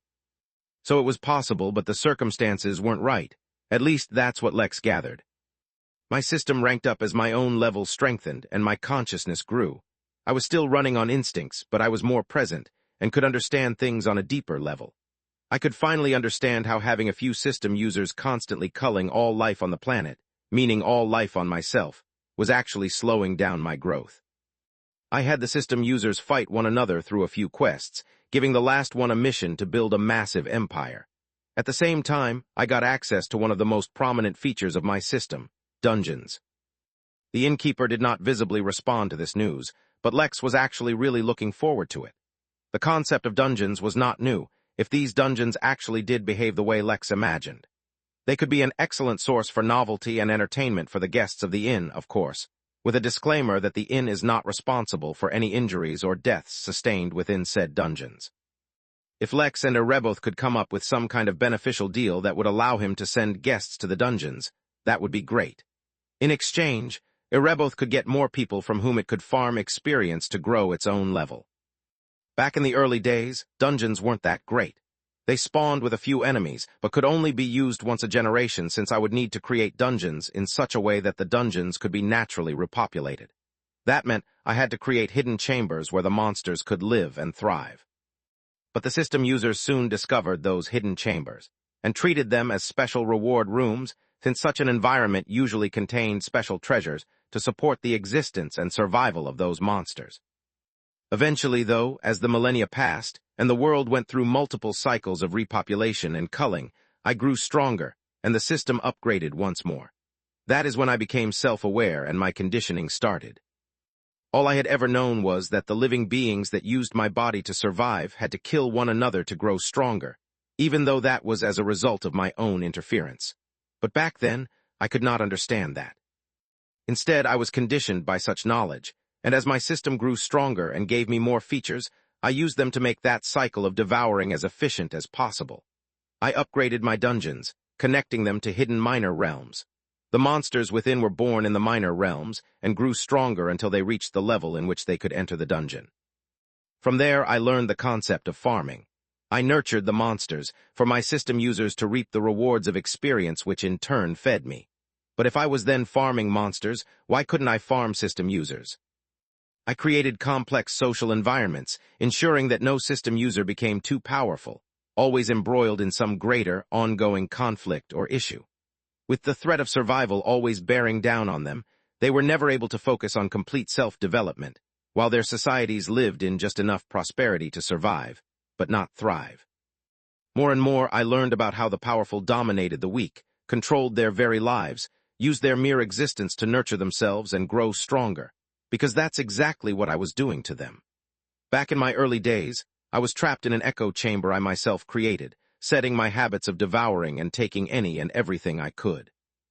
Then the day came that life was born on another planet in my star system, and I became familiar with the concept of fertilizing my farm.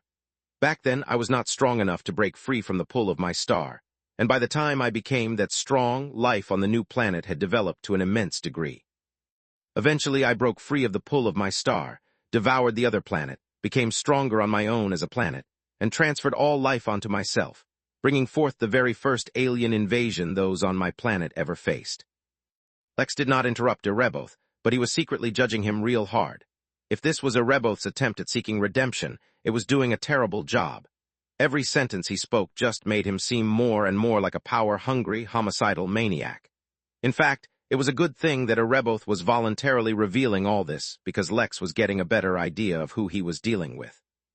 The better he understood this sentient planet, the better he would be able to position himself in any future negotiations that took place. After my first planetary invasion, I grew stronger, my natives grew stronger, and my system grew stronger, thus reinforcing the belief that attacking and devouring anything in my path was the right way to go. Chapter 1352, Storytime III. Chapter 1352, Storytime III. Lex resisted the urge to rub his eyes. It was a good thing that Ereboth was talking to him, and not standing in a court, for every single sentence the planet spoke just made him seem more guilty. Maybe he was just socially inept. Did he even remember that he was supposed to be explaining his rude behavior towards the Innkeeper? If his ultimate excuse was that this was just the way he had always been, and the Innkeeper should excuse him for that, well, in that case, even if Lex could work with Ereboth, he probably wouldn't. A blacklist would probably be the best answer despite how enticing dungeons sounded. Who knows, maybe Lex could create his own dungeons in the Midnight Inn. With my latest upgrade, I got the ability to modify the kinds of systems I gave away, and so I began to create a more complex society. No longer were my systems limited to killing to gain experience. Instead, a few key positions became available. All lords could level up their systems by building a prosperous territory. Tradesmen could level up in expanding their trade routes. Knights could do chivalrous deeds. My farms became more complex, I became stronger, my dungeons grew larger, and eventually I learned how to search for and hunt down other planets containing life. A few, I must admit, were so strong they nearly ended up destroying me. If it weren't for my system, and how my system users could grow stronger even if they hunted on other planets, I might not have survived. But the more I faced such situations, the more I began to believe that my mentality was right. It was an eat-or-be-eaten world, with no other kind of relationship to actually exist. Billions of years went by. I became stronger until I could find no more foes. I thought I was the strongest being in existence, and then the Henali came. Ereboth took a deep breath, as if he was now discussing a very sensitive topic. Wait a minute. Was Ereboth using the Innkeeper as a therapist and using the opportunity to talk about his traumas? Yeah, the governor was not a nice person, Ereboth said weakly, looking at the Innkeeper for signs that he might be offended. Suffice to say, he found my existence quite curious. He learned that I could give my resident systems, but did not realize it was as a result of me owning a system at all. No matter how he probed, he could not learn anything about my system. Instead, he thought it was my unique ability. Naturally, when he revealed himself to me, I tried to eat him. He was not as amenable as you have been. Ereboth smiled weakly, as if to explain he had already gotten his comeuppance once. After that, he trapped me within the galaxy I was in, and began my rehabilitation education. To be entirely honest, I have even changed my ways tremendously. In fact, the Henali even send me all their death row convicts so that I can use their power and skills to contribute to my society so that they can be productive members of this realm. Yes, I'm sure it has nothing to do with the fact that killing stronger enemies would provide your system users, and then you, more experience to grow stronger. It is totally not like a mill crushing grains to produce food, said Lex sarcastically. It was very out of character for the Innkeeper to say such a thing, which is why Ereboth did not detect the sarcasm at all. Yes, exactly. I have no more use for experience anyway since my level will not grow anymore, and I cannot grow my system through normal means anymore either. I have reached a plateau with the system, but the existence of the governor and yourself prove that it is not the end of my path. Honestly, the reason I have been accepting prisoners from across the realm is so that I can keep getting new and fresh ideas, and maybe glean a way to surpass the bottleneck I've reached. Ever since the governor rehabilitated me and taught me that relationships can be more complex than simple prey and predator, and there are more nuances to life than the simple, blind pursuit of experience to grow stronger, I have more or less amended my ways. It was just that, after finally escaping my prison after billions of years, free for the first time in a while, I couldn't help but fall back into old habits. It was completely by accident, and no longer in line with the kind of planet I am aiming to become. After all, when I was in prison, reading comics was one of the ways I entertained myself. I'm a huge fan of the inn. Normally, I would never think of harming the inn, and instead I would be excited to watch what new adventures the Innkeeper is facing. I just suffered a momentary lapse of character as a result of billions of years of conditioning before I began my rehabilitation journey. Dear Innkeeper, I sincerely and truly ask for your forgiveness for the poor behavior I have shown. I would like my utmost to atone for myself, so please, as much for my sake as for anything else, please administer some kind of punishment that I may atone myself. Ereboth's human body stood up and bowed deeply to the Innkeeper, while in his mind Ereboth laughed connivingly. According to its knowledge of humans, such a display of remorse would totally win over the Innkeeper, who was a generous soul. By asking the Innkeeper to punish him somehow, he was secretly building the relationship between himself and the Innkeeper, bringing them closer, and setting the stage for a long performance in which he would eventually win the Innkeeper's trust. This was the first step in a 890 million step plan he had concocted, which would only take a measly 90 million years to regain the Innkeeper's trust, after which he would be able to learn the secret to growing stronger. Truly, there was no one more calculative than Ereboth. Meanwhile, Lex sat on his chair and looked at the planet with an amused face. That was the easiest bag he'd probably ever experience. Now he just had to decide to what extent Ereboth's atonement would be cool-ass dungeons, and how much of it would be other things. Chapter 1353 Repent. Chapter 1353 Repent. Lex did not immediately reply, for he needed a moment to decide exactly how to proceed. Erebos was a genius, there was no doubt. Among all sentient worlds, he was probably one of the smartest, if not the smartest, in the entire Origin realm. Unfortunately, though he may be a genius by sentient planet standards, and had power enough to have few rivals, he was pretty dumb by ordinary standards. What kind of an excuse had he given? That was as if a drug addict had come out of rehab, grabbed drugs at the first chance, and smiled guiltily when a cop caught him, openly bragging about his time in rehab. If anything, it only proved that the rehabilitation was not enough. Though to be fair, Erebos had not been let out by the Henali, and had escaped due to the Midnight Inn. It was unfortunate, but as a responsible and righteous man, Lex would have to take it upon himself to ensure Erebos did no further harm. If during that process, Lex was forced to maintain a close working relationship with the planet, then that was a burden he would just have to bear. A trace of seriousness flashed through Lex's eyes. All jokes aside, if Erebos ever sensed even the slightest hint of weakness from the Innkeeper, the devious planet would definitely make a move against him. No matter how truthful his words had been, and they were truthful, that did not change the planet's nature. Lex could see it as plain as day. Back in his early days in the inn, he honed his ability to read people as the Innkeeper, and just as he decided to return his attention to the inn, that ability was now coming in handy once more. Lex quickly made a list of the things he needed to do. First, he needed to complete his quest, which required somehow drawing the anomaly in Erebos system into his own, or, at the very least, connecting their systems briefly. Based on his analysis of the quest, Lex guessed that the anomaly in Erebos system caused it to become disconnected from the system network. So this was actually also a good opportunity for him to learn how to achieve such a thing. Secondly, Lex had to decide if he wanted to take advantage of Erebos somehow. He had thought of numerous ways he could do that, but it all depended on what measures he could take to keep the planet contained. Cooperation would not be worth it if one day the bloodthirsty planet decided to renege on their cooperation. Thirdly, and possibly the most important of them all, he had to understand why Erebos had been unable to grow stronger.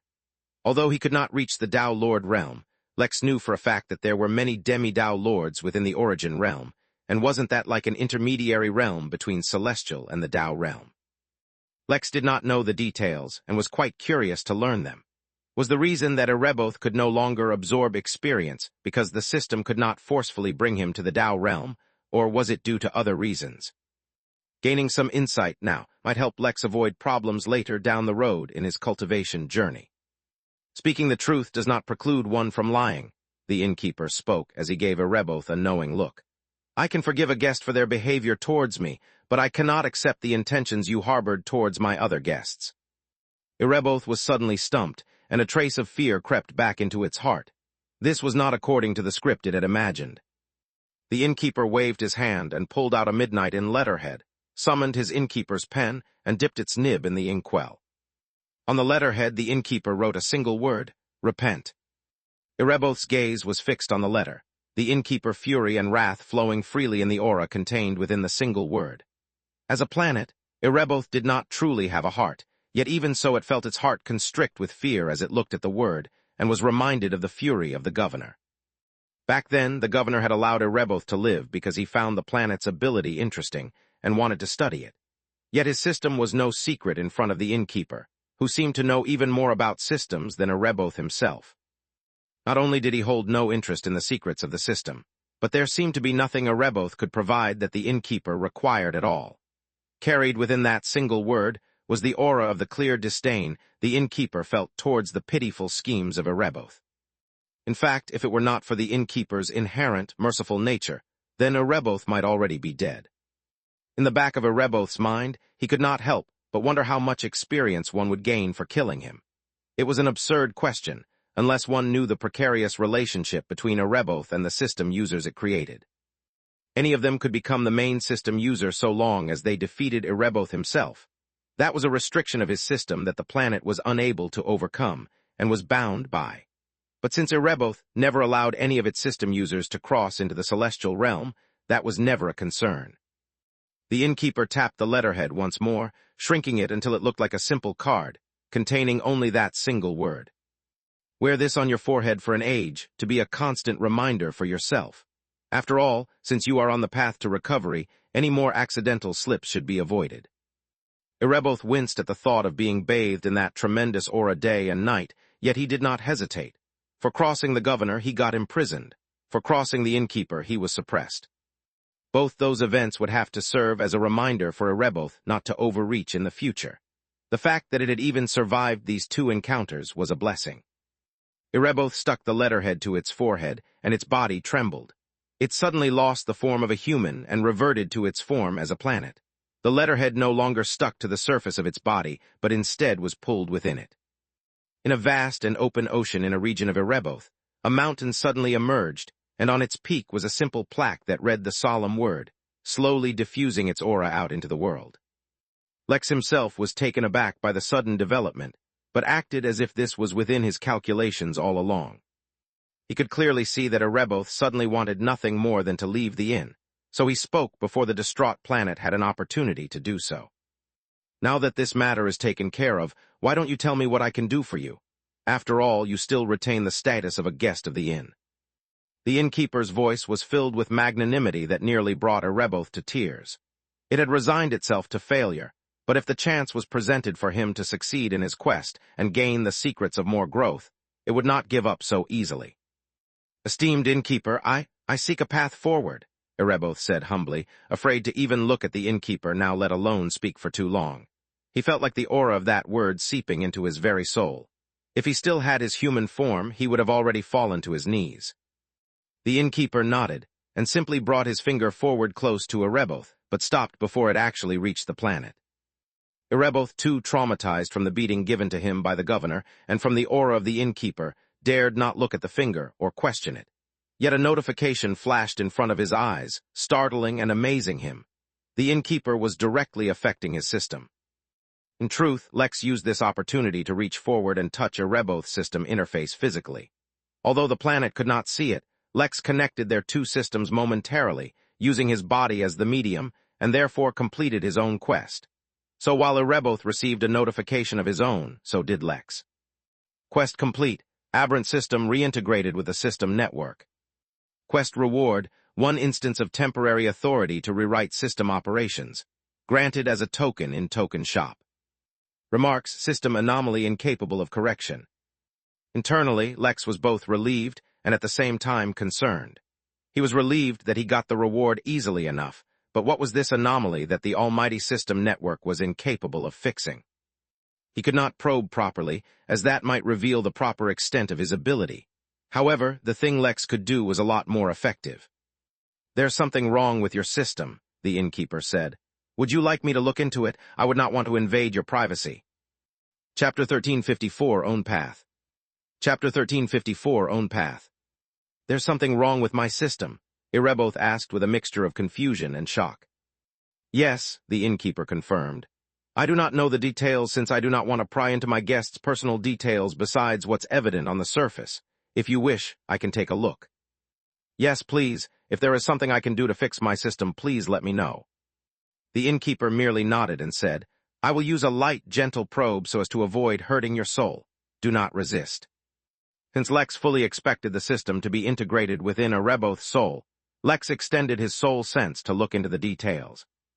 With his quest complete, Lex had already officially lost his authority to peek at others' systems, and Ereboth's system interface was already beginning to fade. If he could peek a little before that authority completely disappeared, it would be for the best. With Ereboth lowering his defenses completely, trusting that the innkeeper wouldn't want to hurt him at all, he allowed Lex's soul sense to look into his soul. What was originally a weak soul sense to Ereboth instead became an excellent display of the innkeeper's fine control over how to extend a gentle soul sense, lest he accidentally hurt the planet. Lex had often looked into others' thoughts and memories, but he rarely looked into others' souls. It was, somehow, a lot more private than even the most private memories a person might have. After all, by looking through the soul, Lex was looking through the very essence of a being down to their innermost core. When Lex peeked in on Ereboth, he expected to see the system. In truth, he did see the system, but he was almost immediately distracted by something else. There was a soul missing. To be specific, the system user had a soul, and a system also had a soul. Even though a system merged with the user, it should retain its own soul. Even if the two souls somehow fused, there would be obvious signs of alterations to the soul. It was not the kind of thing that could be hidden. Well, maybe considering that Erebos had clearly been alive for billions of years, any signs of soul fusion could have slowly been eroded. But Lex chose to believe he'd still spot any signs. After all, his own senses were not weak. But there was no such sign, and between Erebos and the system there was only one soul. Countless thoughts ran through Lex's mind as he tried to come up with a possible explanation. He thought back to Erebos' story. He had said that his very birth was linked to the system, and though his first few years he was guided by instinct, he happened to complete the system quests based on those instincts. What if the truth was not as Erebos thought? Lex suddenly came up with a theory for what could have happened, and that suddenly even explained why even the system network could do nothing for the situation. What he suspected was that the anomaly that occurred was that instead of the system fusing with a living, sentient target, it instead fused with a planet that had no soul. Whether it was by design or by mistake, that fusion ended up granting the planet life. Or rather, it might be more accurate to say that the system's soul moved out of the system and into the planet. Lex did not know how the system network operated, but the fact that all systems had souls was something he had already confirmed. A system without a soul might not be able to integrate with the network. In fact, it might even be a good way to retain a functioning system without any supervision. Lex's eyes flashed as certain thoughts went through his mind, but he dismissed them. There was no need to make a hasty decision. More importantly, he wanted to understand what the limitation on the system's growth was, and if it truly could not allow a user to reach the Tao realm. If it simply couldn't forcefully raise a user to the Tao realm, that was still fine. But if it artificially limited the user's realm, that would be a problem. Lex retracted his finger, having finally confirmed as much as he could at the moment. He would learn the details of what stopped the planet slowly over a course of a long, successful business relationship, the seeds of which he would sow now. "I have learned all I need to learn," the innkeeper said.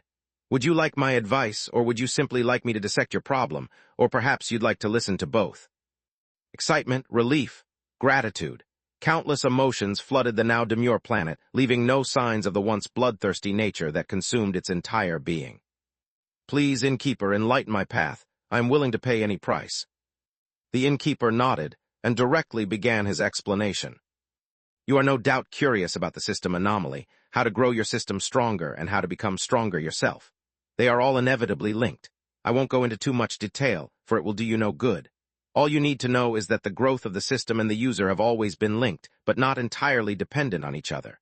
However, your situation is a little unique in that your system grows alongside you.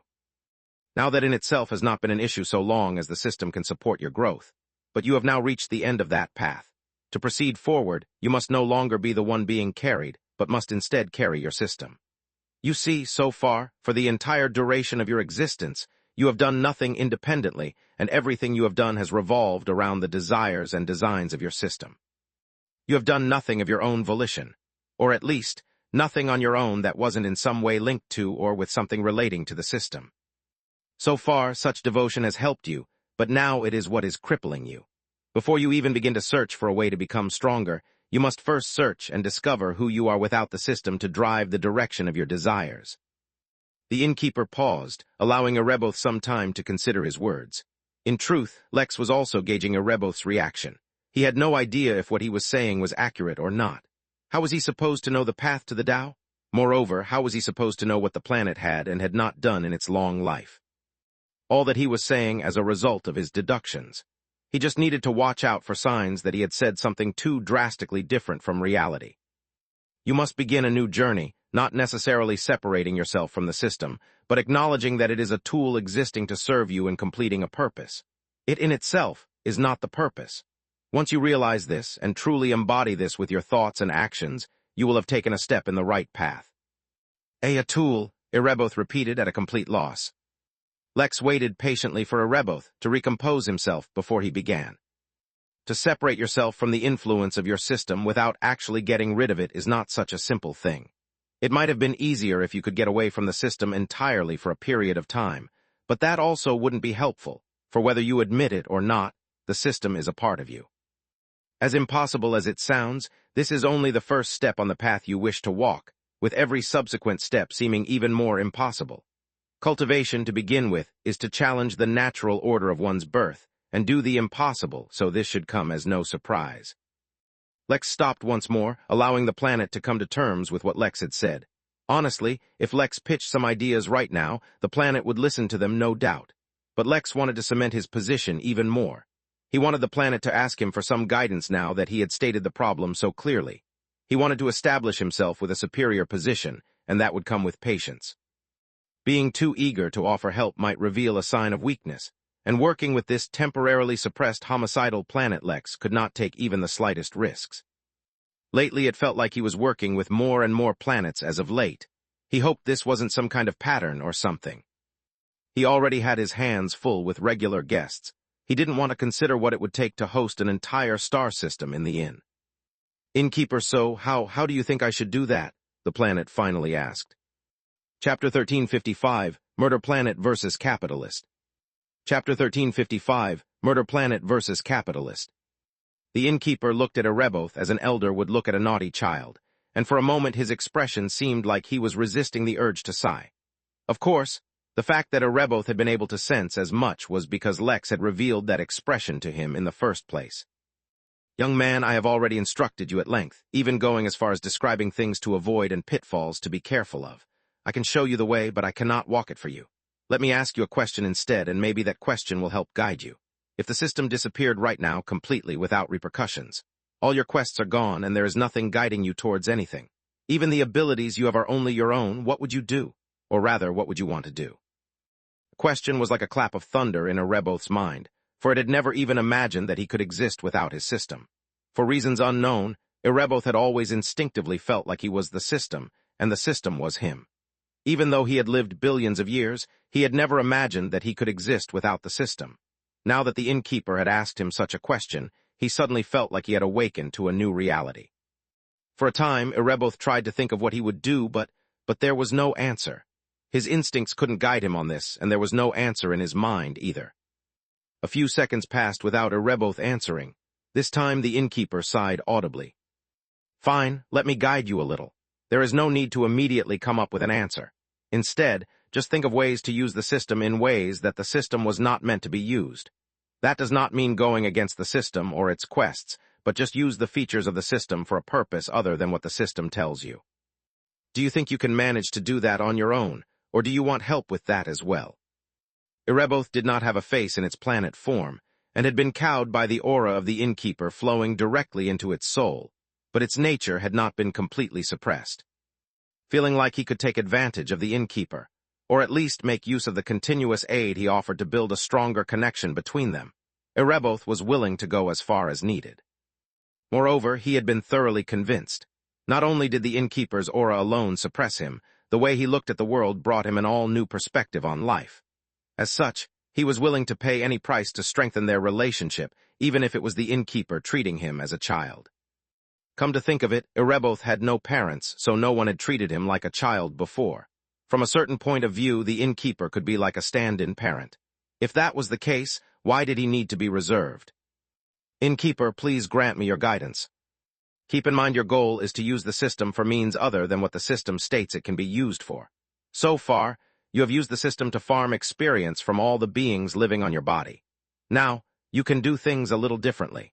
Instead of farming experience, think of ways you can use the system to give you more perspective about what it's like to be a traditional planet. Since you are so insistent on it, I suppose I can help you out with this. But keep in mind, I won't do so again unless you show progress. For the low price of 1 MT a month, I will allow you to link some of your territories and dungeons to the inn, allowing some of the Midnight Inn's guests to come and visit them. You can temporarily grant them systems, and use that as a novelty feature to attract more tourists onto yourself, and build a reputation as a tourist planet. Maybe this will give you some insight into the kinds of lives other sentient planets live, and what they strive towards. Maybe that can help you find your path. Deal done. I'll do just that, Ereboth exclaimed, suddenly energetic. He could not miss this opportunity to link himself to the Midnight Inn, and the innkeeper had even made the price of doing so incredibly cheap. Ereboth would be a fool to spurn such an amazing opportunity. The innkeeper looked at the planet reluctantly, but it was too late. As soon as the innkeeper had made the offer, Ereboth had made the payment and transferred the required amount. He would not take back the money, and the innkeeper would be forced to keep his word. Not only that, but he had even gained a source of new beings coming to it, even if it technically couldn't force them to stay forever. For the first time in a long time, Ereboth felt excitement at the prospect of the new visitors coming to him. He already began to think of all the kinds of dungeons he would design. After all, he couldn't just show cheap or low-quality dungeons to guests of the inn. Internally, Ereboth began to laugh. This was just the beginning. At first, he would bring the guests of the inn to the dungeons. But slowly and surely, he would expand their reach, bringing them to see all the world wonders he had created. Heck, he might even send some of the residents of his planet to the Midnight Inn. The evil, murderous planet laughed internally as he conjured up plot after plot in its mind, completely unaware that he was paying the innkeeper to do what the innkeeper wanted to do from the very beginning. Moreover, even the guests who wanted to go to the dungeons would need to pay the inn to reach them.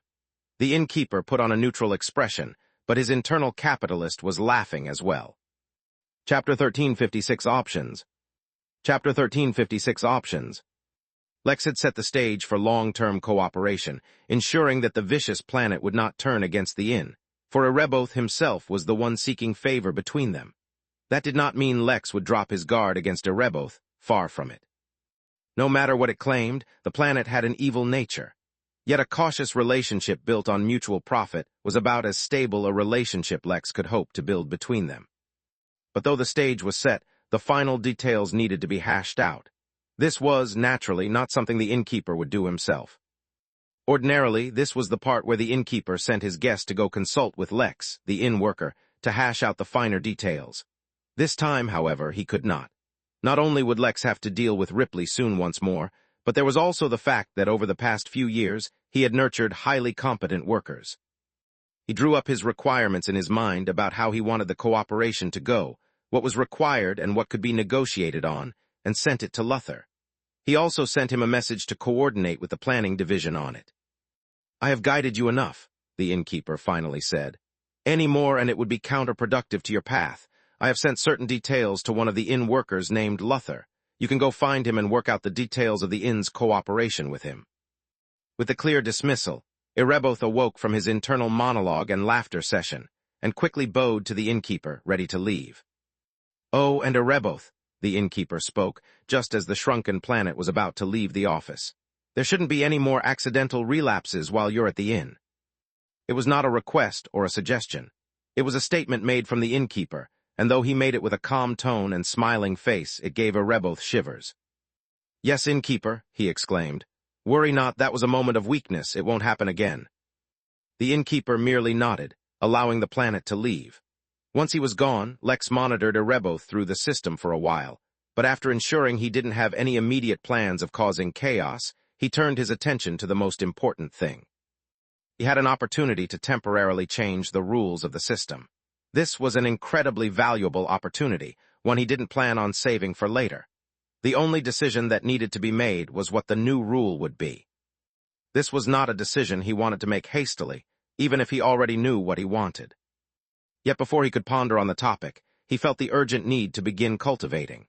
He closed his eyes and started circulating his cultivation technique right then and there, and in a few short moments, reached the peak of the 7th level of the Earth Immortal realm. He could trigger the tribulation whenever he wanted. Lex was a little surprised by the sudden change, but he got his answer soon enough. He had faced a much superior being in a battle of wit and will, and had thoroughly established his supremacy over the other, to the extent of dominating him. By acting according to his tenet's outline in extraordinary circumstances, he could directly strengthen his tenet and boost his cultivation. This didn't count as increasing his understanding of laws directly, but by increasing the strength of his tenet, the control he could exert over tenets increased. This was good news, though Lex had been trying to slow down his cultivation lately. In the future, however, if he ever wanted to increase his cultivation quickly, this might be a good idea. He closed his eyes and meditated for a while in his office, as a means to clear his thoughts. Although a breakthrough was a good thing, right now he wanted to focus on something more urgent. When he felt like his state was good enough, he opened his eyes and made a list of the options. The first and most obvious was to take control of where the inn would be teleported to from. This was not a foolproof option, as restricting the place to a location rather than cultivation level meant that strong enemies could still find a way through. But if he restricted it to a cultivation level, then the reach of the inn and knowledge of it could technically continue to expand across the universe, making even more Tao Lords aware of it, a policy he wanted to avoid at the moment. The rule he could change could also be something related to self-defense. Over the years, Lex had used numerous ways to defend the inn, each more roundabout than the next. He had used formations, bodyguards, massive training dummy puppets, butter knives, and more, yet it was a persistent worry. However, the idea of increasing the defense of the inn had certain flaws, which was that no defense was perfect. Rather than focusing on that, Lex would rather focus on making fewer enemies. Of course, Lex could also make some kind of rule that would help make the guests' experience even better, but Lex felt like he was doing a decent enough job with that anyway. Even if he wasn't, it wouldn't be a priority. Lex could also change the rule somehow to make the inn itself more difficult to find in reality. In truth, this was also one of his concerns. He wanted to ensure that the newborn realm would not be discovered by others, lest he get a war on his hands. This was genuinely a very pressing concern. Yet so was the concern of overwhelmingly powerful cultivators just dropping in whenever they wanted from anywhere. In fact, there was no point in hiding the realm to begin with if Tao Lords and celestial immortals could just pop in without his knowledge. But while he could add all those preventive, precautionary laws, he could also change a law to help him become stronger quicker. For example, if he sped up the development of the Midnight Realm through changing the system's rules, Lotus would grow stronger, and he would get the corresponding feedback in strength. The options were limitless, but he only had one opportunity. He would have to carefully decide what to do. Chapter 1357 Rules. Chapter 1357 Rules. Lex had an answer in mind. Even before he genuinely began his deliberation, he had an answer in mind. But due to his history of walking himself into terrible, horrible situations he had no business being in, Lex was trying to be more of a strategist. He would think his decisions through. He would analyze the pros and cons. He would make an informed decision. So far, it was working out for him. He would still get into a terrible mess, but the blame for that was less and less his own fault, and mostly just the universe messing with him. Ultimately, he came to the conclusion that no matter what he chose, he would not be able to fix all issues. He could only do what was best. Yet not that Lex believed in jinxing things, he decided to just casually delay the decision until he went to his room, took a thorough shower, put on his best clothes, sprayed some cologne, and calmed all his thoughts. Yes, Lex was doing all this just because he felt like it, and not at all as a form of prayer, hoping the decision wouldn't come to bite him in the behind. So it was in a state as if he was about to go on a date that Lex activated his temporary authority to rewrite system operations. He was alone in his room at the time, so there was not much happening. Even so, Lex sensed his perception of time change, making it seem like time was moving incredibly slowly. It was just like when he got the quest in the first place. Lex's system interface flickered on, and then suddenly changed. New notification, authority granted to rewrite system operations, displaying list of system operations. Time remaining to change operations, 100. Lex only had a minute to decide, but with how slowly time seemed to be going by, he had more than enough time. What was interesting instead was to see the list of rules the system was operating under. There were millions of them, or possibly even more. Millions was the number he came to after a quick glance. Even with the time seemingly slowed down, Lex would not be able to go through them all. Upon a little testing, Lex concluded that he could not create or delete any of the system rules, only amend them. Lex also tried to do a quick search, and discovered that he could search through the system rules for the ones he wanted. The first thing he did was go through the rules relating to teleportation, since he wanted to take full control over how the teleportation operated. Considering there were thousands of rules even just for that, finding the exact right one in itself was a huge hassle, and then thinking of the best way to convert it without causing any issues was no easy task. In fact, it actually took Lex 31 seconds to figure out exactly what and how to change, which to him felt like a little over a month. The problem was that the rules were tricky and not exactly written in words. Instead, their function was something directly communicated.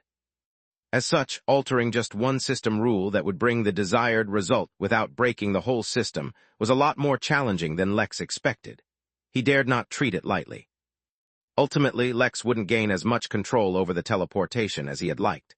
Instead, he could only change the reach of the system from anywhere in the universe, which is how it worked right now, to places that the system had linked to, which was a drastically smaller range. Moreover, he'd be able to turn the teleportation even in those regions on and off. But once he had figured out what he wanted to do, Lex didn't immediately make the change. Instead, he began searching through the system's rules related to the user. Since the system was so afraid of breaking its rules, Lex wanted to see for himself what the rules stated about the user. Due to his inherent suspicious nature, that wouldn't allow Lex to completely trust the systems once more, but at least his mind would be somewhat set at ease if he discovered that there was nothing amiss. The problem was, the number of rules pertaining to users was even greater than the number of rules related to teleportation. He expected to take a long time to verify if they truly were in favor of the users, but the very first rule gave him a pause. All system users must be selected based on who can provide the highest entertainment value within the search area. Lex paused and then sighed. That was one twisted criteria to choose system users on, but at least it wasn't malicious. At the very least, it was nice to know that the system found him entertaining. The following rules were not as clear-cut as the first one, and were instead made to encompass countless possible scenarios and races. The only thing that Lex could garner from going through thousands of those rules was that at least the system wasn't overtly against the system users. But that did not mean everything was so straightforward either. Lex had long suspected that the reason he always found himself in the heart of trouble had something to do with the system. After reading the countless rules that the system operated by, Lex could conclude that the system was at least partially responsible for it.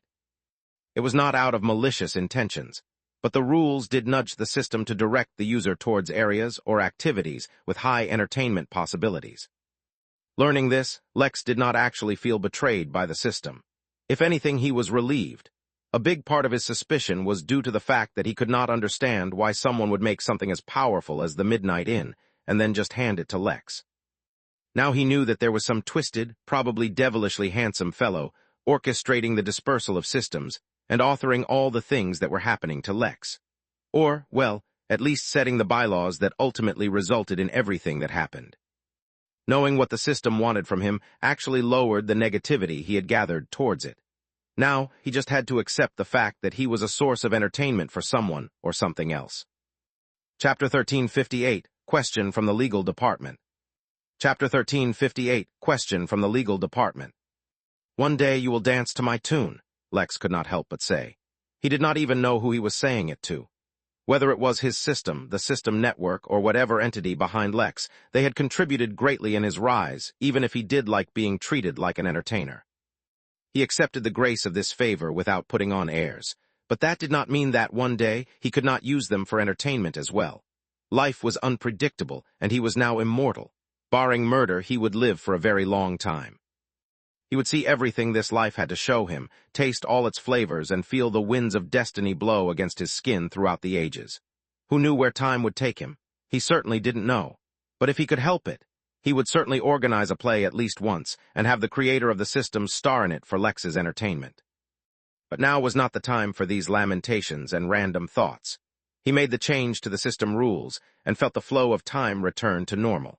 He had harbored a hope that he would be able to change rules as long as the single minute did not elapse, but indeed it was limited to just a single change. Lex got up, ready to go to work, but paused. Deep within himself, he felt the system tremble and saw that the process to change the rule was not as straightforward as he thought. Lex sat back down and began to focus on the system once more, observing how countless changes were being made to its aura. Maybe this would be useful for him in the future. Space. Ereboth was slightly dissatisfied at the fact that Luther did not immediately present himself before the planet.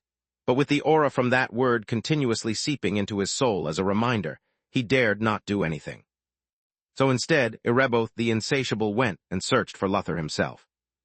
Finding him was not so difficult, but the experience after finding him was so infuriating Ereboth nearly popped a vein, or as the locals on his planet called it, caused a volcanic eruption. A worker in the Innkeepers, and though Luther may be, he was still a measly weakling. Yet Luther looked Ereboth right in the eyes, or the eyes equivalent, and talked to him without a shred of fear or intimidation. "Dear guest, I have been informed by the Innkeeper of your requirements," Luther said calmly. "You can work out the details with me. According to the Innkeeper, a special entrance will be placed in various spots leading to designated spots you decide, so that you may gain access to the guests of the inn. You can let me know how many such spots you'd like to designate. and then we can work on where the location of those entrances will be. By the way, I should mention to you that so long as a guest of the inn wishes to return to the inn, you must not in any way block them." Ereboth took in deep breaths, causing countless typhoons, as he tried to calm himself down in the face of a mere human telling him what to do. But the innkeeper had clearly warned him not to make trouble, so he'd have to control himself. "To start with, I will grant access to 7 world wonders and 7 dungeons," Ereboth spoke magnanimously, gracing the human with the luxury to hear its voice, but Luther merely nodded as if he did not appreciate his magnificence.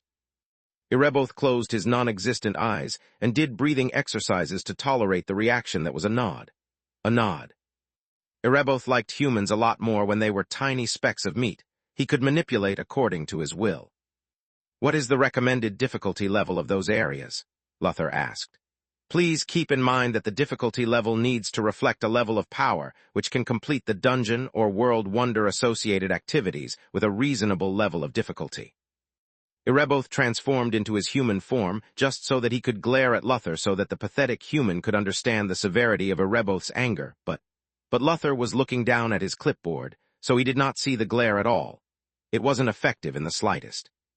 "The difficulty will be from mortal all the way to the earth immortal realm, meaning that each of the 7 dungeons will have a different difficulty rating. The world wonders are generally safe, but a golden core cultivation is recommended," Ereboth said. "All right, moving on, I got a message from the legal department asking what are your laws regarding lost and found property. If the guests who come to the inn find something there, will they be penalized for bringing it back? Keep in mind, this is separate from any material wealth they might harvest on their own during exploring dungeons." Lost, and do you think I am so petty? What do I care what they take with them? They are free to do as they please. The lands of Ereboth are filled with treasures. Luther looked at Ereboth like an am-eater. Fill her with treasures? Sounds like an open invitation to get robbed. Luther remembered the days before when the inn had no policy about such things. The guests literally stole the dirt off the ground just because of how valuable it was. He could tell Ereboth was about to have a bad time, but it was not up to Luther to warn Ereboth. Granting him access to the guests of the inn was already doing him a massive favor.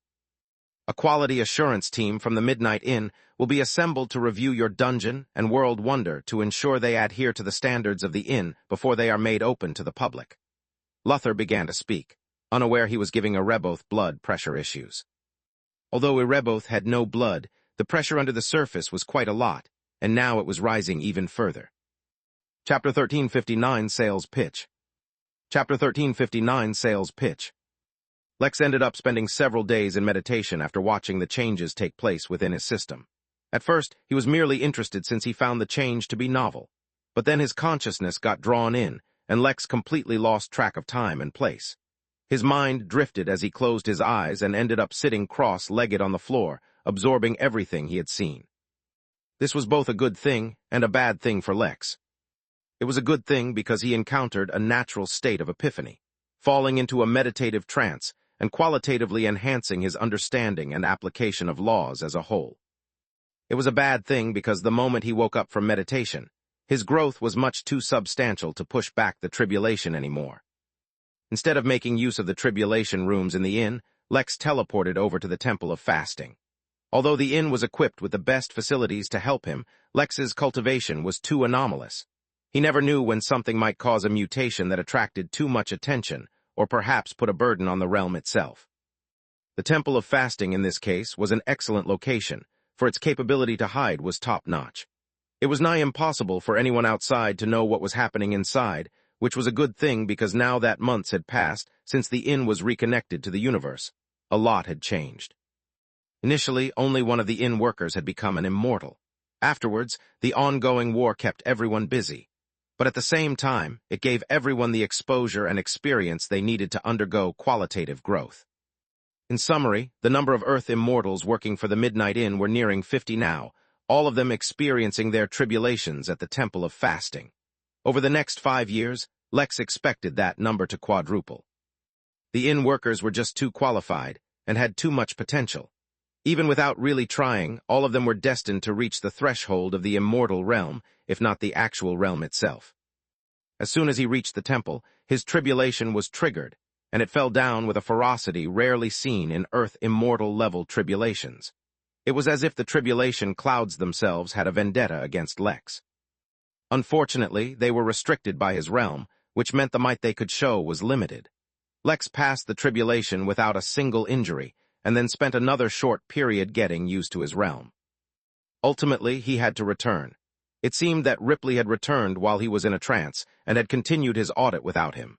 Since Lex had temporarily been excused, he continued to take his time off to finally get a handle on the inn and the system.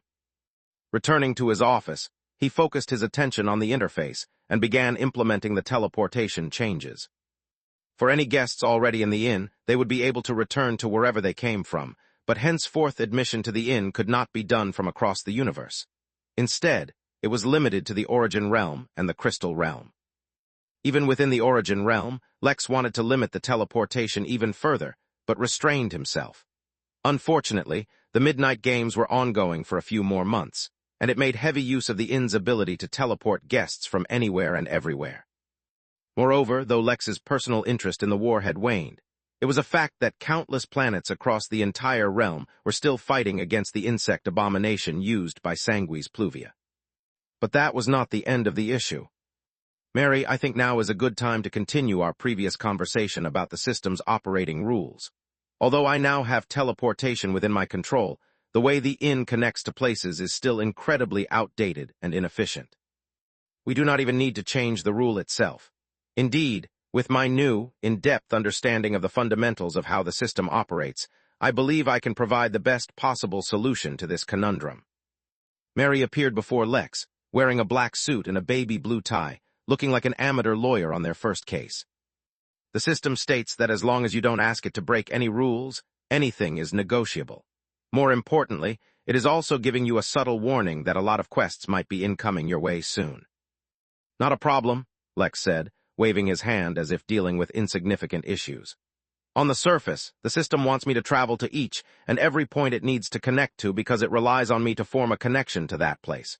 In truth, it subtly uses these opportunities to push me towards numerous unexpected issues or possibly entertaining situations. Lex paused and gave Mary a pointed look, as if to let her know that he knew the truth now before continuing. Yet as my cultivation level rises, the number of issues and events that can truly entice or intrigue me, or put me in awkward or entertaining situations, will decrease correspondingly. As a result, spending days and weeks connecting the inn to planets where the strongest living being is weaker than me will hardly be entertaining. I propose the following amendment: to connect the inn to realms, minor realms, planets, and basically any points that can be connected to the inn. If the highest living being is weaker than me, then I can send a midnight tavern there instead of going there myself. The tavern will serve as an anchor point for the system. It will further push the agenda of making the inn itself more popular. It will speed things along and provide the opportunity for entertainment through other characters and inn workers. Correspondingly, for places where beings exist in my own cultivation realm or stronger, I can go myself to connect them. It's really a best of both worlds situation.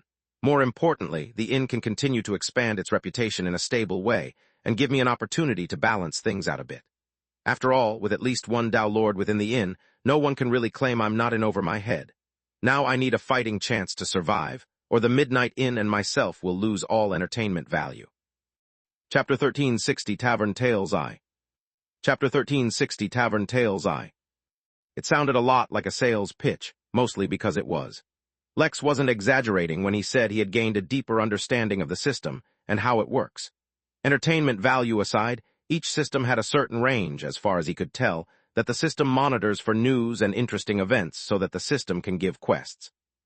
Many times, the quests themselves, or perhaps their rewards, would end up being exactly what the user needs to survive an upcoming disaster that is unknown to the user.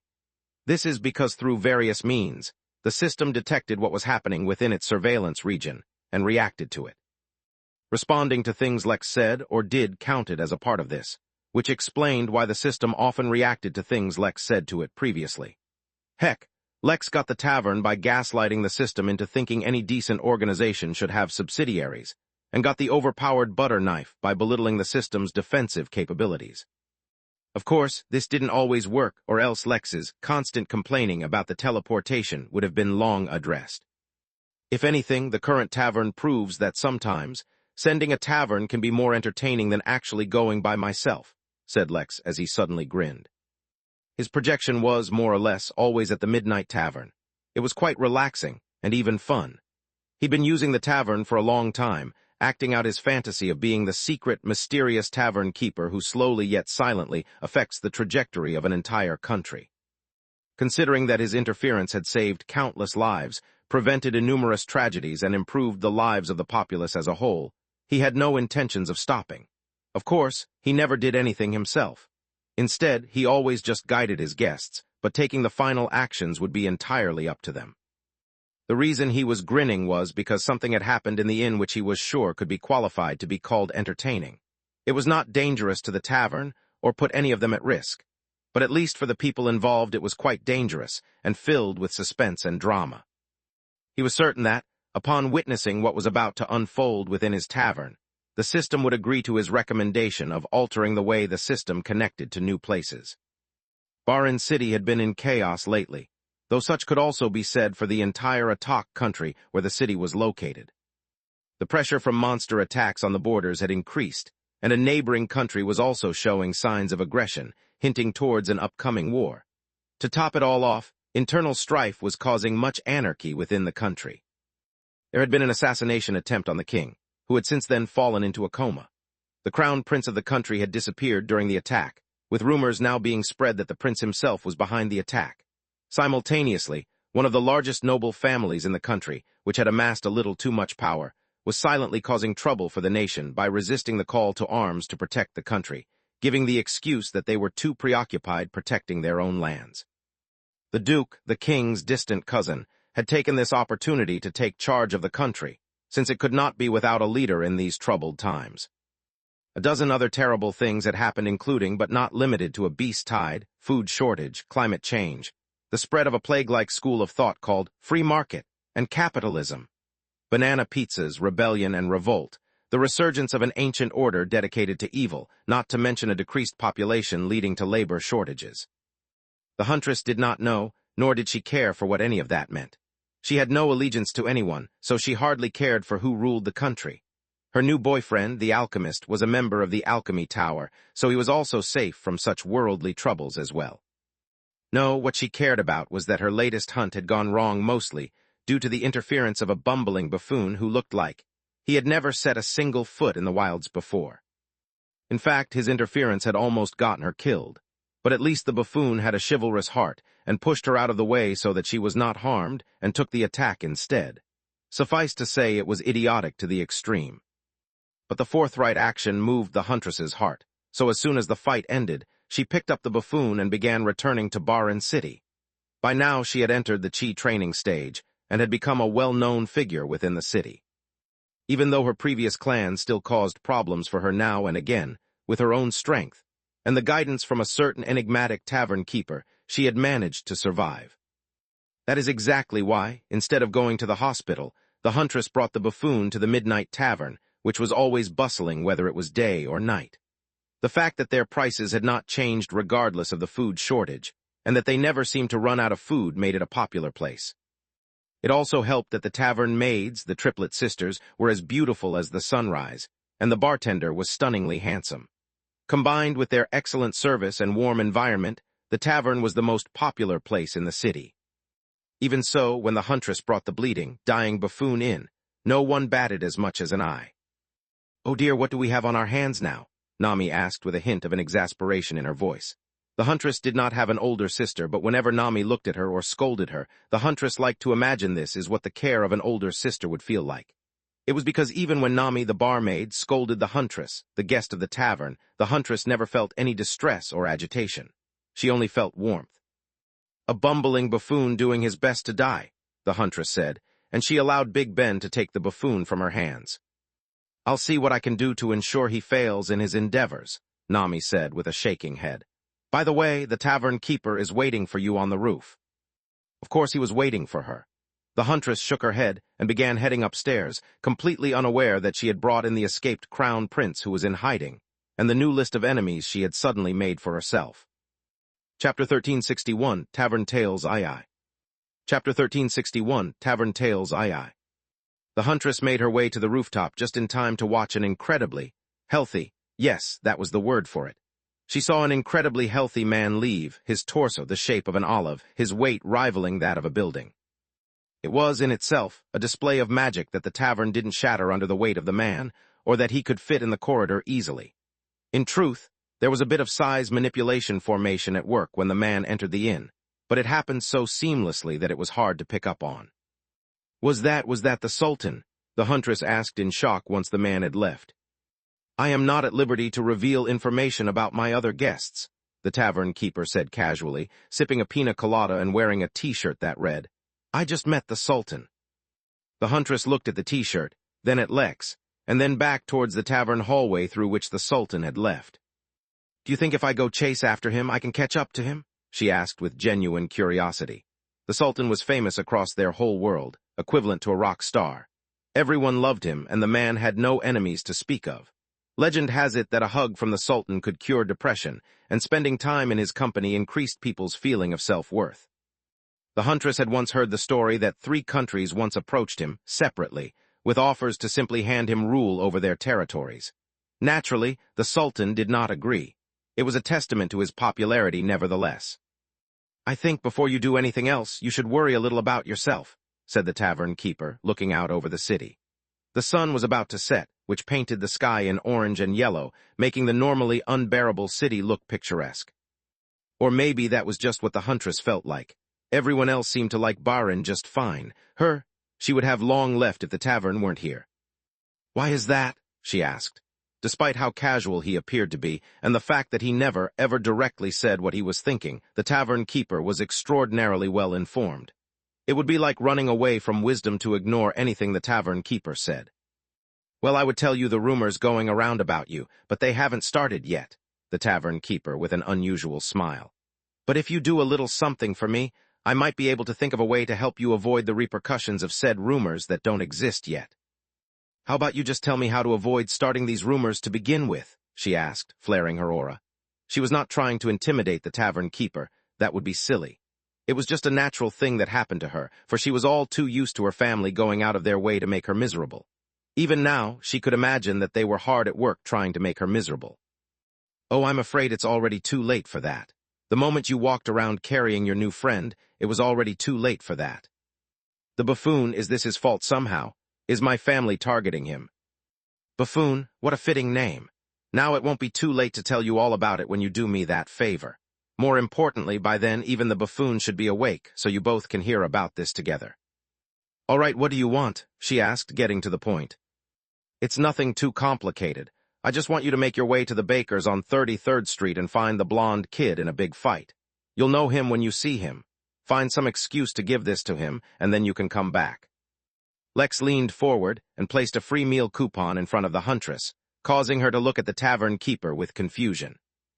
Is that it? Is there some hidden twist? I find it hard to believe that the first favor you asked me was so simple. The tavern keeper shrugged. You know, I'm not in the habit of leaving the tavern myself, or else I would just go ahead and send the coupon on my own. You just need to give the kid the coupon and you're done. There's no hidden trap in this quest. Fine, she said, grabbing the coupon and heading out, ignoring the blood that still stained her clothes. Compared to blood stains, it was the unknown problems coming towards her that annoyed her. The favor wasn't difficult to begin with, and even if there were a few unexpected issues, she'd deal with it. Yet it turned out the task was simple. Just as the tavern keeper said, she spotted the child in the middle of a fight, fighting alone against a group of others, and getting beaten up pretty badly. If there was any redeeming factor, it was that he was toughing it out and still fighting hard. But she dispersed the fight as soon as she arrived on the scene, taking the blonde kid away from the groups, and then handing him a coupon. He felt concerned about it, but it wasn't like there was anything she was doing to harm him, so he cautiously took the coupon.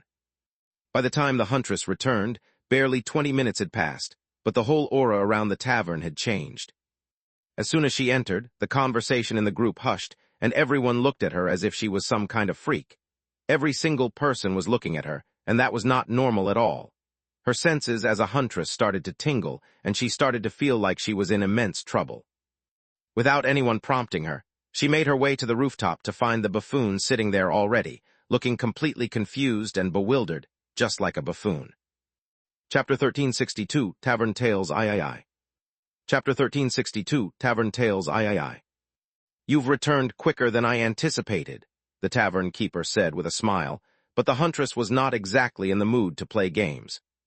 What's happening? Why was everyone looking at me like that? She asked, ignoring the confused buffoon who seemed even more confused upon seeing her. That? Well, you see, shortly after you left, the most peculiar set of rumors started going about. One of them said that a wild huntress was seen carrying around the corpse of the crown prince across town, while another rumor said that there was a valiant warrior princess who carried the crown prince out of the jaws of death, saving him from a team of following assassins, and brought him to the city to get treated from his injuries. Both of them agree that the person being carried was the crown prince, though. Instead of asking the tavern keeper why he knew these rumors if he never left the inn, the huntress looked towards the buffoon with bewilderment. He's the crown prince? She asked incredulously. Wait till you hear his story of how he ended up in the forest. You'll really begin to think the turtle buffoon is more fitting than anything else. Hey, that's not fair. You shouldn't talk about me like that, the buffoon said, sounding slightly offended. I have feelings too, you know. The huntress looked at the buffoon, feeling a sense of bewilderment, but she suppressed everything she was feeling and looked towards the tavern keeper. How can I fix this? She asked directly. Young lady, I do not know why you think that I would know anything about how to deal with such a sensitive situation. I am a mere humble tavern keeper. The huntress rolled her eyes. Must he say that every time he was about to offer help? To me, it sounds like you're in quite a pickle. Friends of the crown prince want to capture you for your crimes against him, and enemies of the prince want to catch you to find out where you're hiding him. At least, that's what I assume others might be thinking. I wouldn't really know. I suspect a more fitting person to consult about such matters would be a prominent public figure, used to dealing with various interest groups and sensitive topics. One might consider a public figure and political leader, such as a prince, might know how to deal with such situations. It's unfortunate that there's no such prince here, just a buffoon.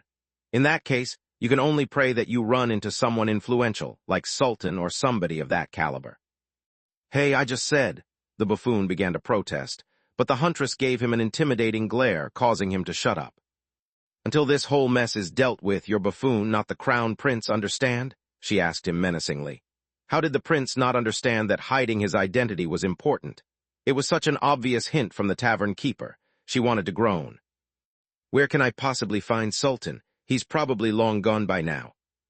The tavern keeper shook his head disappointedly. I'm sorry, I'm unable to divulge information about other guests like this. You might as well find an astrologist to study the stars and offer you some guiding prophecy. The huntress directly looked up at the now dark sky and saw that a number of stars were oddly bright that night. It was almost like those stars perfectly aligned with each other, forming a few words that read, "The Sultan is at the Chamber of Commerce." I'll just have to try my luck somewhere, the huntress said, and began to leave before pausing. She backtracked, grabbed the buffoon by the collar, and pulled him along right behind her. The tavern keeper did not see them out, as if he was completely uninterested in the political intrigue that was now surrounding one of his favorite guests at the tavern. Instead, his attention was focused on a particular blonde kid who was walking into the tavern and handing a coupon for a free meal to Naki, asking her for a lot of food. Naki, of course, complied. The exchange was quite ordinary, and in fact, Lex had no interest in the kid himself.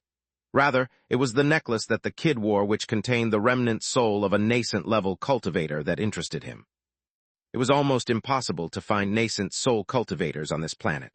There was probably only one or two alive, hiding deep within their lairs, far away from society and the mundane world. You know, it's quite rude to eavesdrop on others' conversations, Lex said out into the open, and a seemingly invisible ghost near him suddenly turned visible. The ghost was startled at being revealed and looked towards Lex with immense shock, followed by confusion. Who are you? The ghost asked. Me, I'm just a tavern keeper looking after my tavern. It's not easy to do, you know. There's a certain provision in this country's law that increases the tax I have to pay on the food I serve during a famine. Can you believe that? It's almost as if whoever wrote that law expected taverns to hoard food and supplies or something. The ghost, for some odd reason, seemed embarrassed. But as a ghost, he could not blush, so no one would ever know. Anyway, don't mind me, Lex said. I don't mean to keep you here. I just wanted to let you know not to spy on my guests. It's quite rude. That would be like if I spied on you and discovered that you're hiding in a locket being worn by someone who shares the bloodline of the ruling sovereign of this country, an illegitimate heir for the king. one might say. It's fortunate, then, that I don't do such things, don't you think? Otherwise, I might go ahead and suggest that you help the existing crown prince by having the illegitimate heir swap places with him, thus becoming legitimate. Now that kind of high suspense, intense drama would probably keep someone on the edge of their seats, watching the progress at each turn and obstacle. But like I said, I don't spy on people, so I won't suggest something like that. Such a shame, though. That would have made for an interesting story to watch. After a few moments of silence, the ghost sighed and bowed to Lex. "Thank you for not spying," the ghost said humbly. "I will avoid doing the same in the future, especially in places like the Chamber of Commerce." "I'm glad you understand. Before you leave, might I recommend you try having Roan make you a drink? You won't regret it." "The kid doesn't drink," the ghost replied. "I never said anything about the kid. I said you should try one of those drinks." Chapter 1363, She Thought He Was Growing Up. Chapter 1363, She Thought He Was Growing Up. Sitting in his office, Lex knew that the system was aware of everything happening within the tavern. In fact, it had to. After all, the tavern was also a part of the system. At the same time, Lex not only proved himself a sufficiently competent tavern owner, but a skilled storyteller as well. By only subtly and indirectly influencing events happening in and around the tavern, he became merely a side character, albeit an important one. That meant the potential for the taverns to produce interesting stories was great. It could generate more than enough entertainment on its own.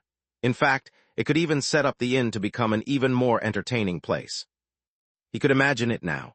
A cultivator from some remote, one-star planet overcomes a lifetime of obstacles, escaping and evading death to succeed by a hair's breadth.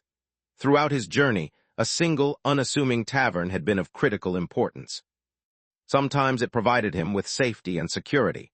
Other times, it was a place where he gained inspiration. On a few occasions, it even served as a refuge to hide from his enemies. But at last, he succeeded in his life's goals, became the strongest on the planet, and had nothing more to pursue. Such a scenario might seem far-fetched, but the truth was that the number of unconnected, secluded one-star planets in the Origin realm was greater than those connected to the Henali network, and the realm as a whole. This meant that the story of a single cultivator becoming the strongest on his planet, and then reaching the end of his journey since he had no access to greater resources or cultivation techniques, was far more common than anyone would believe. How entertaining would it be if such a person suddenly visited the tavern once more, and through it gained access to a mysterious, mystical inn, filled with the purest form of energy available, entities far stronger than anything that they ever imagined, and a whole new horizon to discover. It was the perfect setup for countless novels, and though Lex did not actually expect any of such guests to become universe-dominating geniuses, the possibility of it was still exciting. So with that in mind, Lex waited. It had been a while since Lex said his piece, and the system had not responded, nor had Mary said anything. Yet he was confident in his decision. He was unsure about why there was a wait to begin with, but eventually he got the response he expected in the form of a new quest. New quest, as the inn grows and its reputation spreads, so too must your capabilities as the innkeeper. Build a new tavern with your own hands, without any help, fitting to be used as a subsidiary of the Midnight Inn. Quest reward, increase in the number of taverns by 1. Remarks, if you can't find a hammer while building, you can still use your forehead.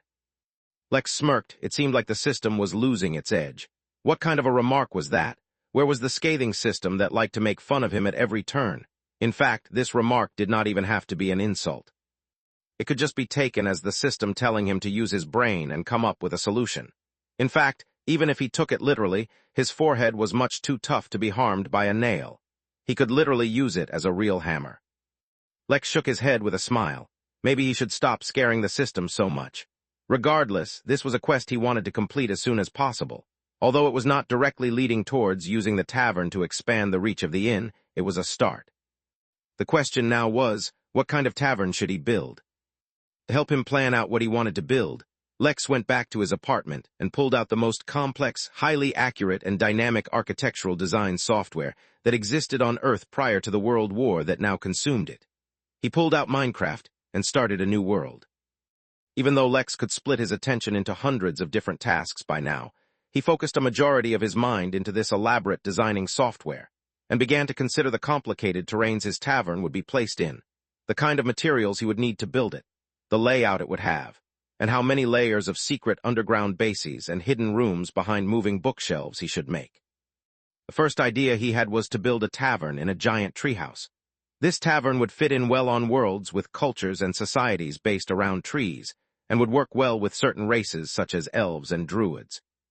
But an old, ancient castle with an unknown history and deep lore also appealed to Lex on an underlying level. It was difficult to decide, so he built both the massive treehouse as well as the castle and connected them. But somehow, Lex felt like it just lacked a certain something, so he built a moat around the castle and filled it with lava. There was nothing like a good, welcoming tavern surrounded by a lava moat. But as he stared at the moat, Lex got another idea. Why did the tavern have to be a traditional building? Why couldn't he make a ship or a cruise and turn that into a tavern? Or maybe it could be a train or a blimp. The longer Lex spent interacting with the highly sophisticated designing software, which was in no way just a game, the more new and interesting ideas started to come to Lex. He just needed to decide which one of these. Await an underwater tavern made entirely of glass.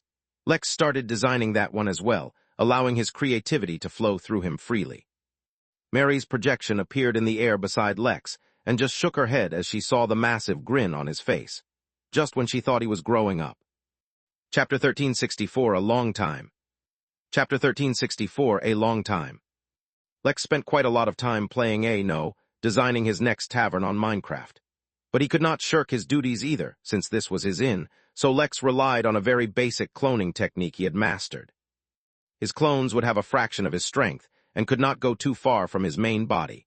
In fact, their range was limited to the extent of Lex's spirit sense, which was actually quite massive. But considering his connection and awareness to the entire realm, his clones could go anywhere within the realm itself. As such, it was no problem having them accompany Ripley as he continued to audit the inn. Lately, he had been going over the roles of the various staff members and the divisions, looking for inefficiencies or redundancies. In this matter, at least, Lex was confident the inn would perform well. With only a few 100,000 staff members dealing with millions of guests every day, it was impossible to not have the most efficient system in place. The system helped a lot, yes, but that did not mean that the workers themselves were incompetent. There were other things across the inn that also required his attention, yet nothing so serious that a clone couldn't handle it. Despite appearances, Lex took the future development of his system very seriously.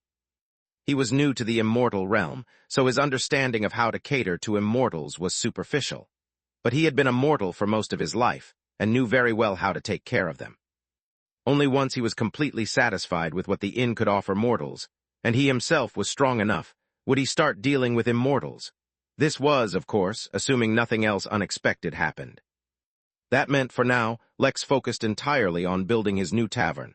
After he finished building various models for his tavern, Lex considered his needs. He already had a normal wooden tavern that fit in quite well in small cities, towns and villages in most one-star worlds, as long as they had humanoid races. For his second tavern, he wanted a different kind of structure, at the very least, so it could be used in different settings. He narrowed it down to 3 structures, and if he retained the opportunity to make more taverns, he would make all 3, but for now he would settle for a single one. The choices were, predictably, a massive tree-house tavern and a castle tavern, while the last was a little unexpected and instead was an underground tavern. He selected each one for very specific reasons, other than the fact that they were cool as heck. He intended to house each of these structures with workers of different races. The treehouse would be managed by the elves, of which Lex had many new workers who had joined through the use of platinum keys. The castle would be housed by humans, which was not new. The underground bunker would obviously be filled with dwarfs. Although the dwarfs of the Midnight Realm were quite content to work and live within their own secluded mountain range, Oren I, their leader, had sent a few thousand dwarfs to the inn anyway to learn about the outside world. Many of those initial dwarfs had eventually become workers at the inn, with the rest eventually returning to work their mines. It was important to mine all the vitavel that they could, for Oren was growing stronger now, and with his increased strength could forge new treasures. Lex closed his eyes and weighed the pros and cons, as well as the difficulty of each of those projects. Since he had to make the tavern himself, that meant he couldn't take any external help. A treehouse tavern would obviously be better if he could get the turtle to grow it, and an underground tavern would obviously benefit if the halls could be built by the dwarfs. That obviously only left him the option of a castle. But Lex had a new perspective on things. He suspected that if he took the most difficult task and performed it well, the system would reward it the most. This was a bit of common sense, only now Lex suspected that the reason behind that was that only difficult things would be entertaining. With that thought, he finally settled on building a treehouse tavern. Lex had no intention of doing things lightly, so the first thing he did was go to the Midnight Library, which by now was filled with billions of books. The number of techniques it had up to the Golden Core level was astounding, and a decent collection of nascent level techniques had also been gathered.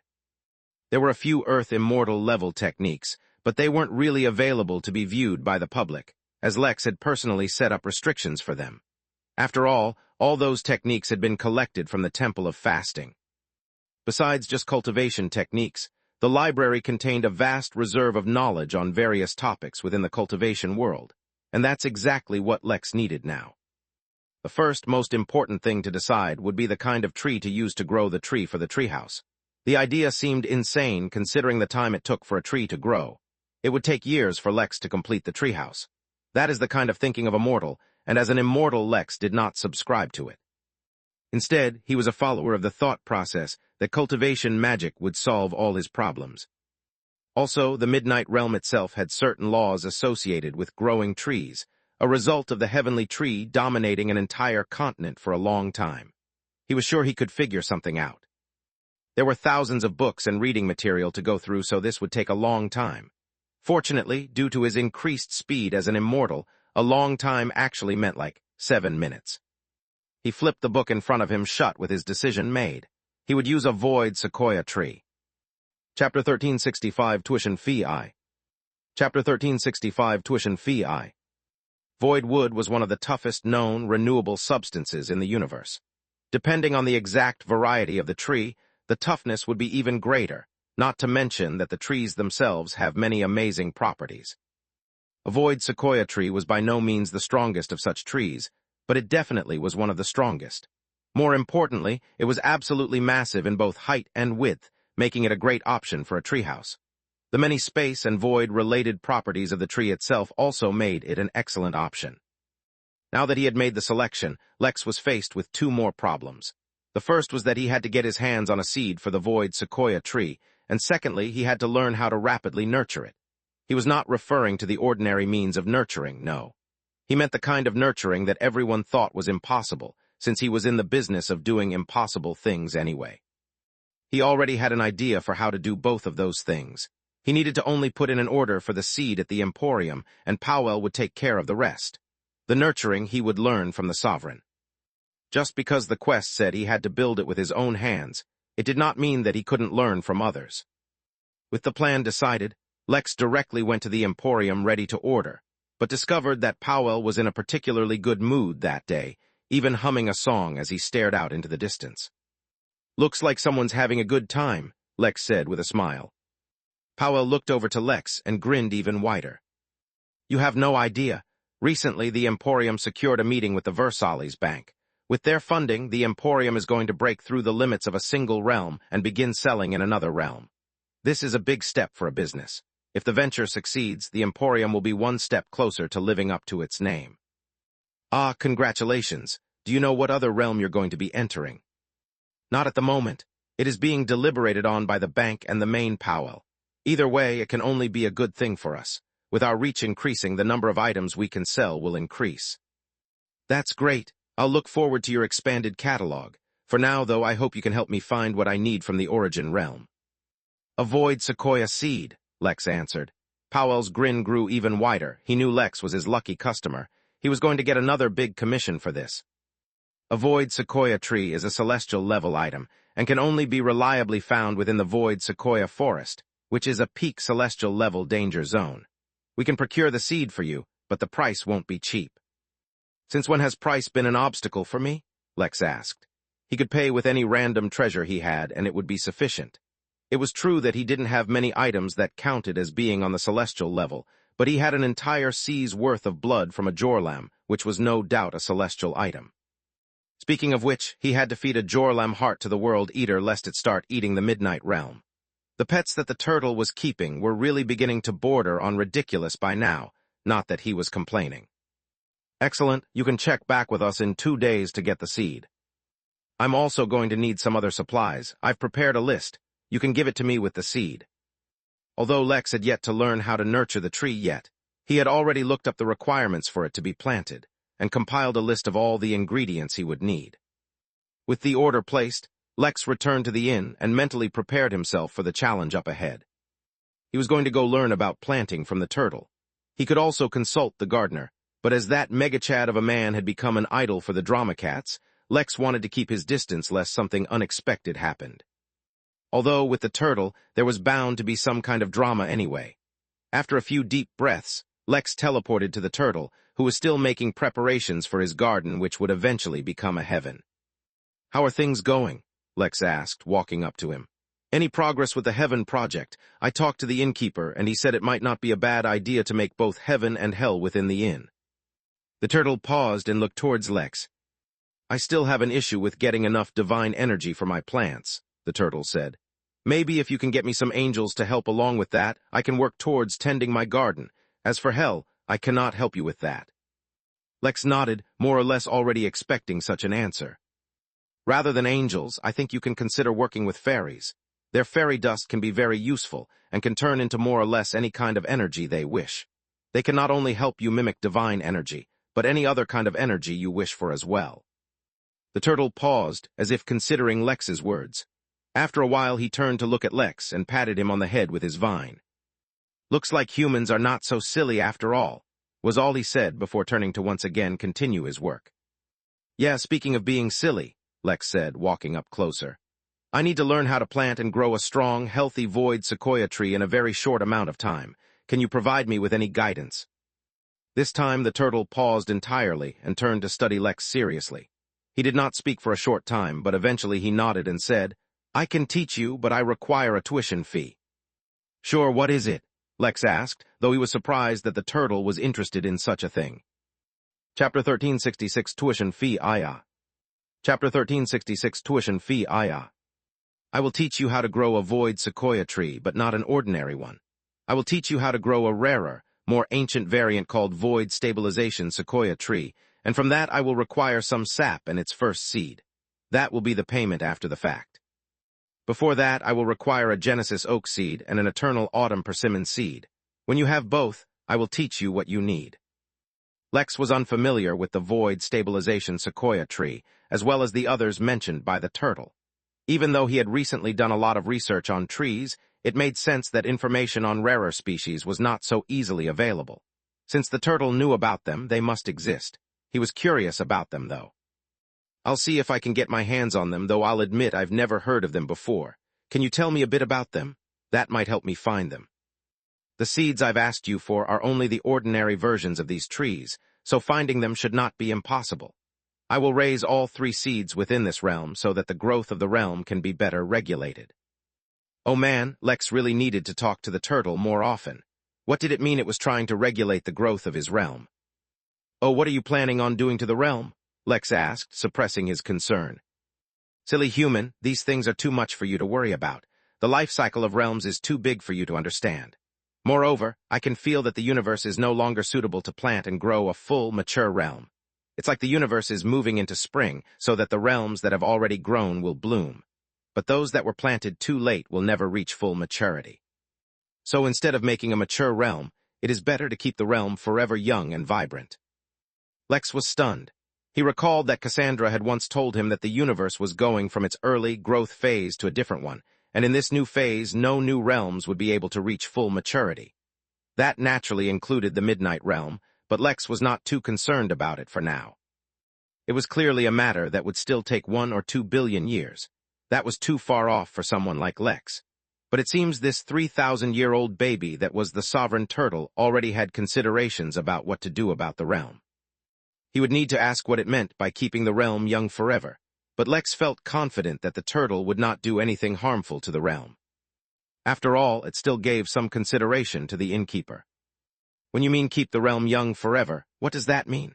Right now the realm is growing, and as it grows the upper boundary of the cultivation level it can support grows with it. If you keep the realm stable, but keep it young forever, does that mean it will never be able to support those with higher cultivations?"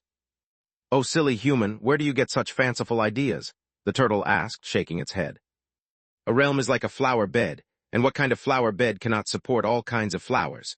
A fully mature realm, and a realm that has completed its growth but retains the features of a newborn realm, are two different concepts.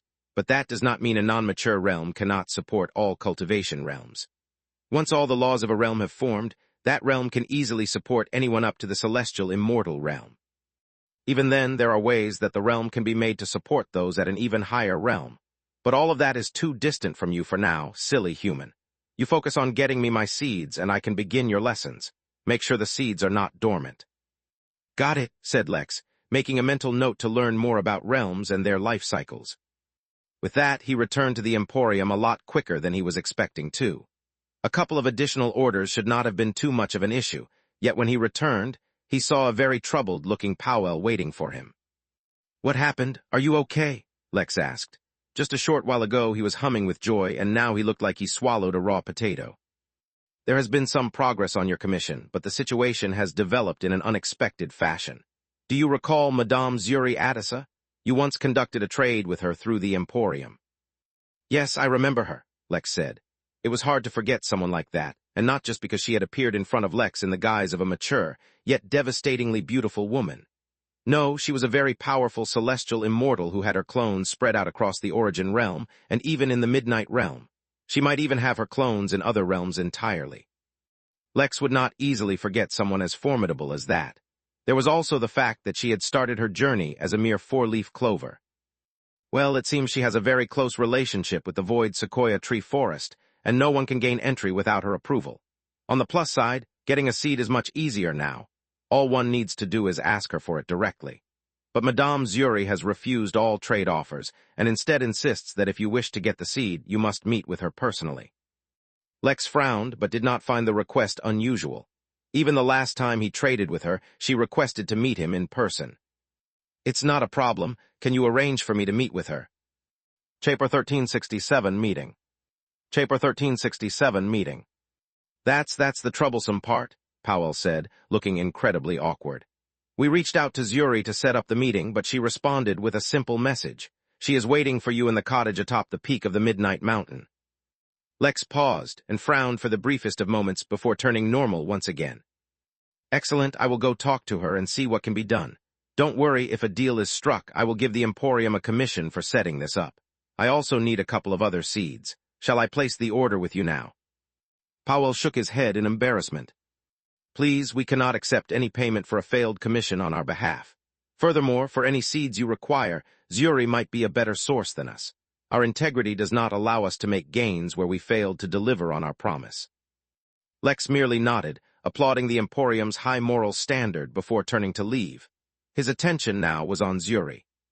The way in which she had sent the message, and was already waiting for him at the inn, carried a hint of a plot. It was as if she already knew everything Lex wanted, and was just waiting for him. But the problem was, he could not see how she could have spied on Lex, as he would have noticed. Or perhaps, considering that she was in the celestial realm, she had a way to observe him without him detecting. But since she was already waiting for him at the inn, he would go and meet with her. He wanted to see what this was all about. He returned to the inn, but instead of teleporting directly to the stated cottage, he appeared at the base on the mountain. Within the inn, he was well aware of everyone, so he already could tell that Zuri was sitting in the previously stated cottage, though her appearance was not the same as she had used last time.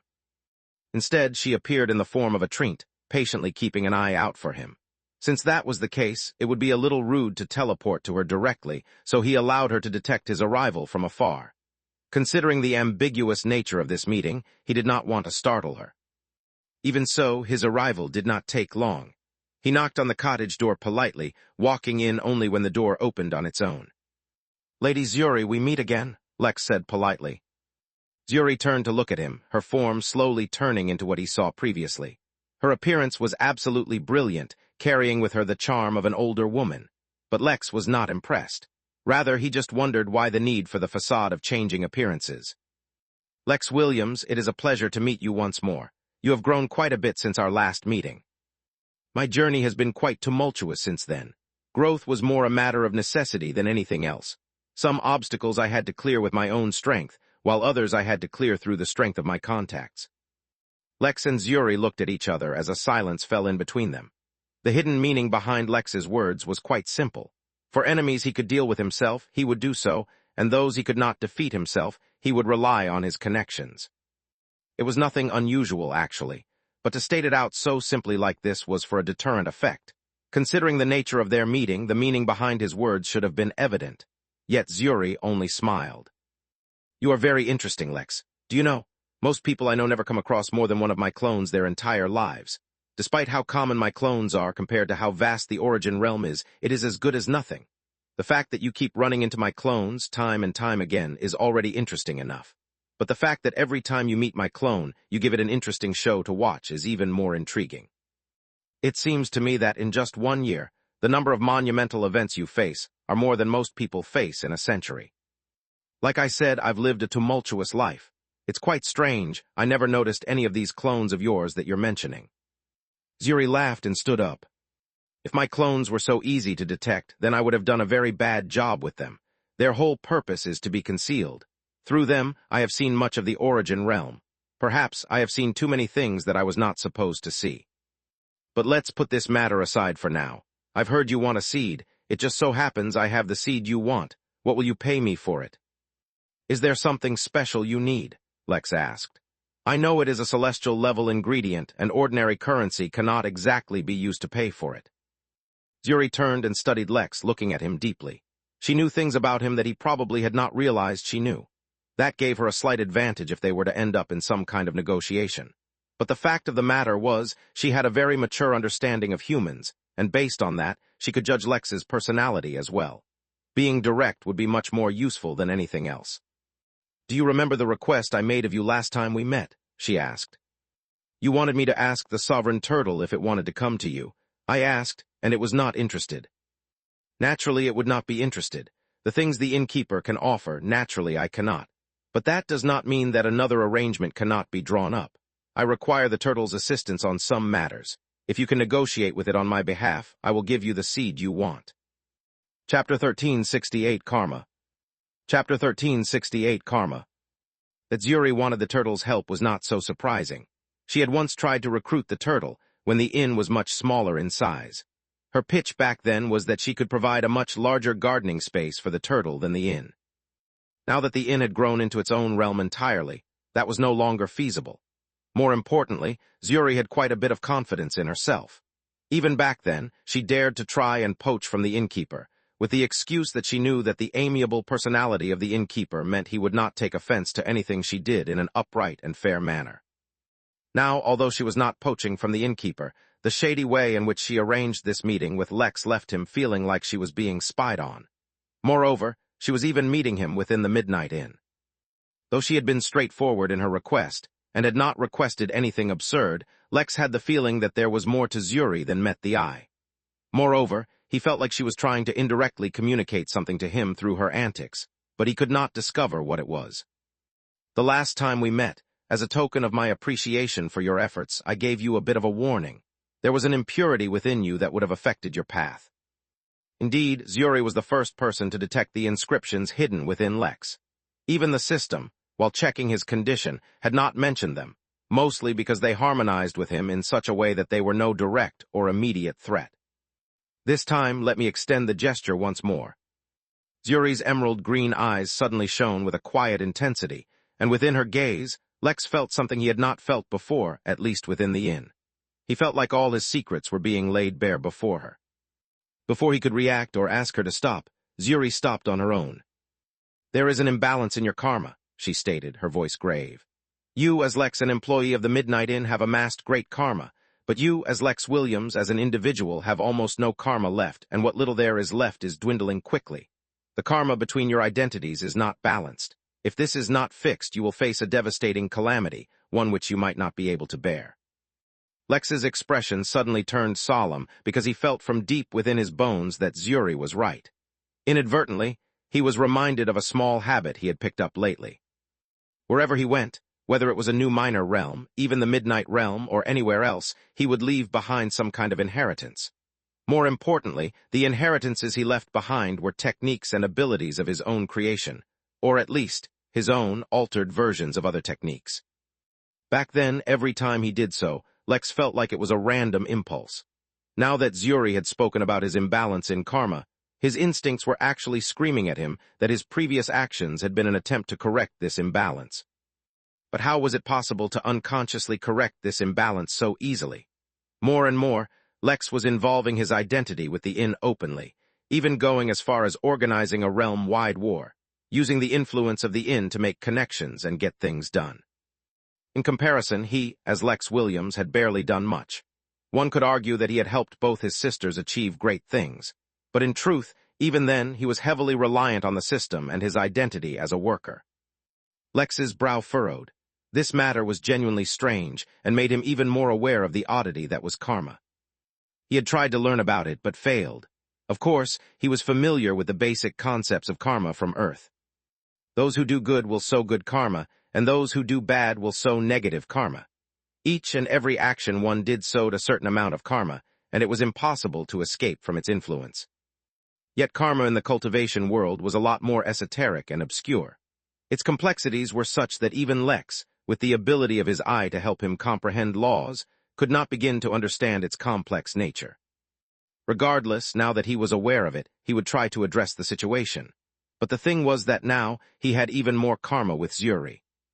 Well, he didn't understand karma. All he knew was that she helped him, so he would help her back. It was simple, straightforward, and aligned with his consciousness. Doing something just because he might be reacting to karma sown by someone was not his style of doing things. Thank you for your advice. I will address the issue as soon as I can. Please, let me know what you want the turtle to do, and I will try to negotiate on your behalf. But I can only try. I cannot make the turtle do anything it does not wish to do. I completely understand, Zuri said with a nod. I have reached a bottleneck in my cultivation and cannot find a path forward, but the turtle will have excellent insight into all plants. I wish for him to take a look at my true body and discern how I can continue to grow stronger. Can your true body come to the inn? He asked, sensing that seeing the true body might not actually be so easy.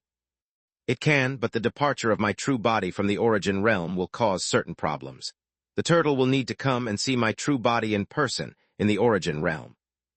Yeah, that was not suspicious at all. I will see what I can do, said Lex. Unfortunately, unless he decided to change his mind about the tree, this was something he had to do. Chapter 1369 Old Legends. Chapter 1369 Old Legends. Lex did not immediately head to the turtle. This issue was particularly sensitive. He did not want the turtle to leave the safety of the inn, especially with Zuri acting so suspiciously. Her offering Lex some genuine aid did not alleviate his suspicions, but just made him even more confused about the nature of what she was planning. There was, of course, the possibility that there was no plot, and she was sincere.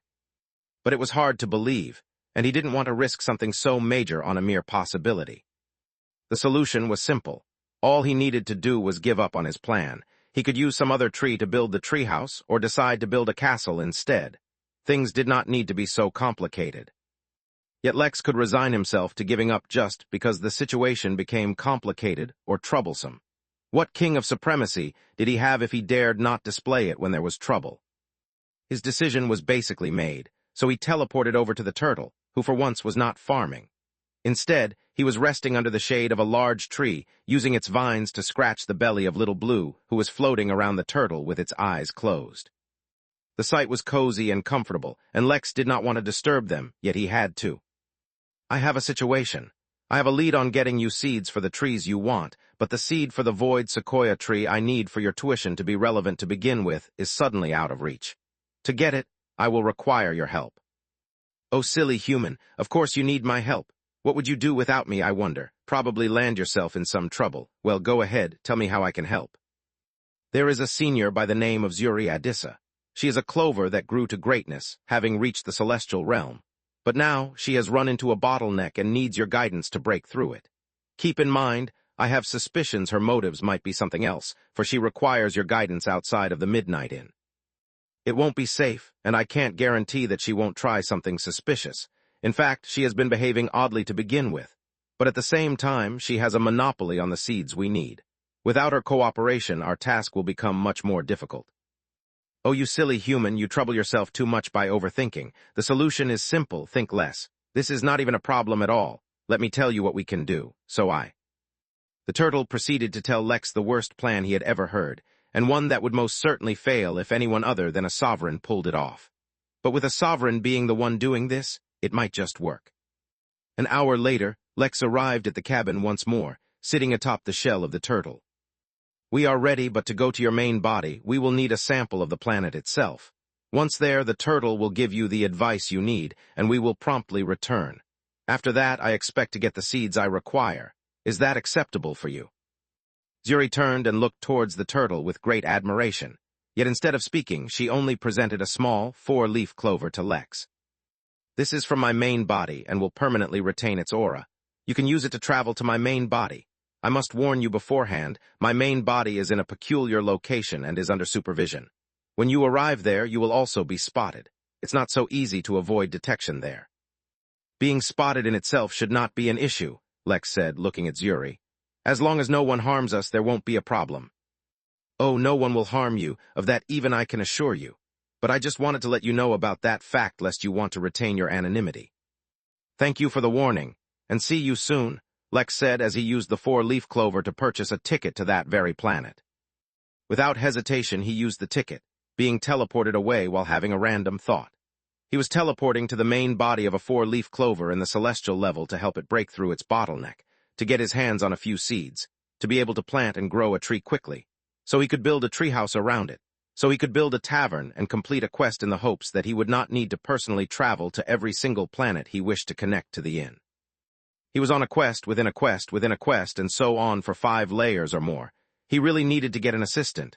Oh wait, his assistant was helping connect the inn to a number of dungeons. Right, he needed another assistant. Lex and the turtle teleported away, arriving on a new planet that immediately felt like its star rating could rival Dunya. That meant this was at least a 5-star planet. All around him was a thick, luscious forest that seemed to extend to eternity with an exceptionally rich biodiversity. In fact, many creatures around them were Earth immortals or heavenly immortals. Lex was about to take in a deep breath, appreciating the freshness of the air, when he suddenly felt something. He was being watched by a very strong entity, and it was Zuri. As he looked up, Lex did not see a regular sky. Instead, he saw a rainbow so massive it filled the entire sky itself, carrying with it a weight and depth that was abnormal. It was as if he was sitting under the weight of all the rainbows in existence. "At the end of the rainbow," the turtle muttered, giving Lex a very bad feeling as he recalled some legends from back on Earth. Chapter 1370, A Prison. Chapter 1370, A Prison. The feeling of being watched did not last long and faded as if it lost interest. Why wouldn't it? Based on all appearances, both Lex and the turtle were in the mortal realm, because that completely made sense. It was a very common thing for mortals to teleport on an interstellar scale without suffering any harm. Why wouldn't they? It was not as if their physiques were so weak that the pressures of such travel would destroy them. Sarcasm aside, mortals really could travel the universe as long as they used the golden keys of the inn. Yet others could not know that. Such an obvious loophole should have aroused greater suspicion from anyone scrutinizing them. Yet since the turtle wished for his camouflage to be perfect, it was, and mere immortals could not see through it, or even conceive the idea that there was something amiss. This was only the first step in the turtle's plan. Lex, on the other hand, viewed the interface to see the details of the planet they had teleported to. Planet Zuri. Planet rating, 5.5 star.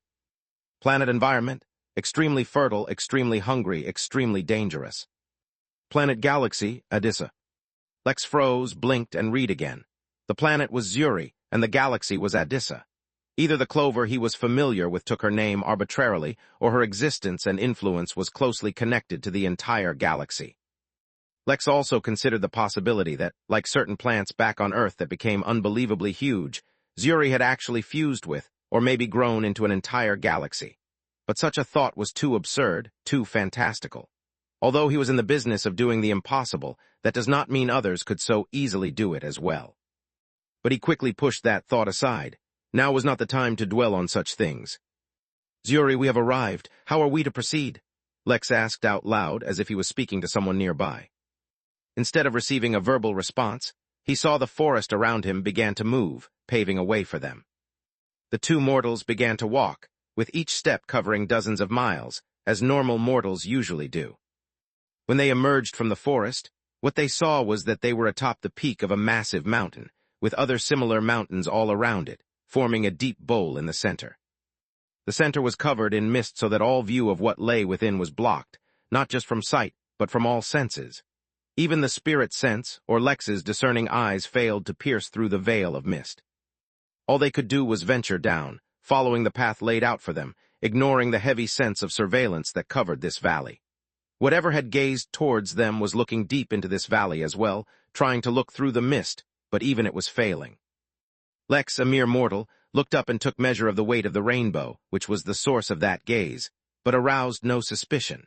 Everyone knew that human mortals could resist the pressure of powerful immortals and gaze upon the source of their power without cowering or feeling pressure. It was as basic knowledge as the fact that water was wet.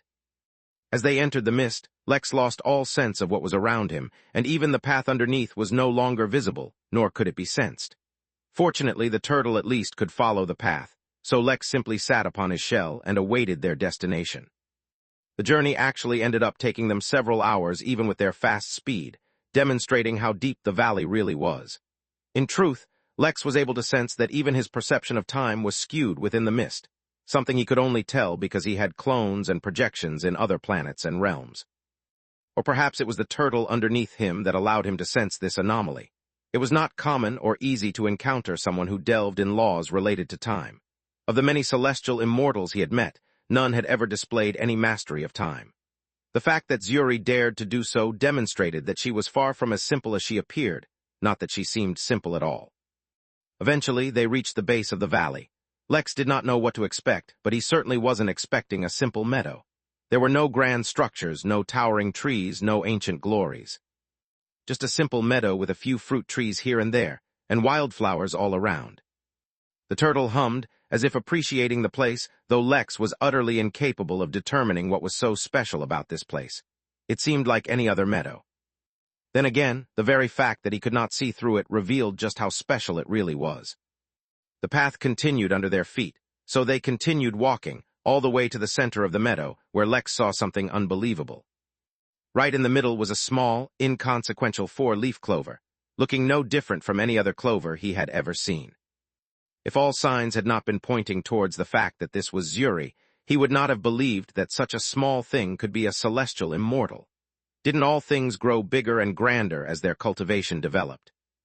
"Welcome," Zuri spoke into their minds, her voice soft and gentle. "You are the first beings to see me in person in a very long time. It feels very different to be able to see people in person and not through a clone." "Silly clover," the turtle said with gentleness in his voice Lex had never heard before. "Plants are meant to grow in a garden, not in a prison." A thought flashed through Lex's mind, and he looked up. Though the mist still blocked his view, he could still recall what the sky above looked like. An endless rainbow covered the sky from horizon to horizon, and though it looked beautiful, it also felt suffocating. Who the hell was holding Zuri Adissa, a celestial immortal prisoner? Could it be a Tao Lord? Chapter 1371, An Evolution. Chapter 1371, An Evolution. "It is not ideal, I'll admit," said Zuri modestly to the turtle. "But it is the situation I have to live with. If I can become stronger, I may be able to break free of this predicament." Lex himself was extremely curious about Zuri's situation, but seeing how the clover did not talk about it, nor did the turtle ask about it, he did not broach the subject. "Your level is too far from mine," the turtle said honestly. "I cannot guide you on your cultivation path. I can only guide you in the path of your evolution." "Even that will suffice," Zuri answered. "Any change at all can help me change the requirements of my bottleneck and bring a certain change in my situation." The turtle nodded, and for the first time as far as Lex was concerned, did something other than use its vines. A deep green aura surrounded the turtle as his eyes began to shine, and the turtle floated a few feet off the ground, his gaze fixed on the four-leaf clover. Lex got goosebumps, his body telling him that something remarkable was happening near him. Yet, as a mere mortal, all he could do was sit and watch the spectacle unfold. The turtle began to genuinely radiate a formidable aura, making Lex believe that the turtle could actually be an impressive fighter if it so chose. Yet while the turtle's aura reached Lex, it did not go much farther, as the mist absorbed even that, letting not a single ripple of that aura leak outwards. Lex could not help but wonder how such a situation came into being. If whoever was trapping Zuri here was stronger than her, then why didn't he just come down and find her? If she was the stronger one, why did she tolerate it? And if they were equal in power, why would Zuri accept such a suppressed state?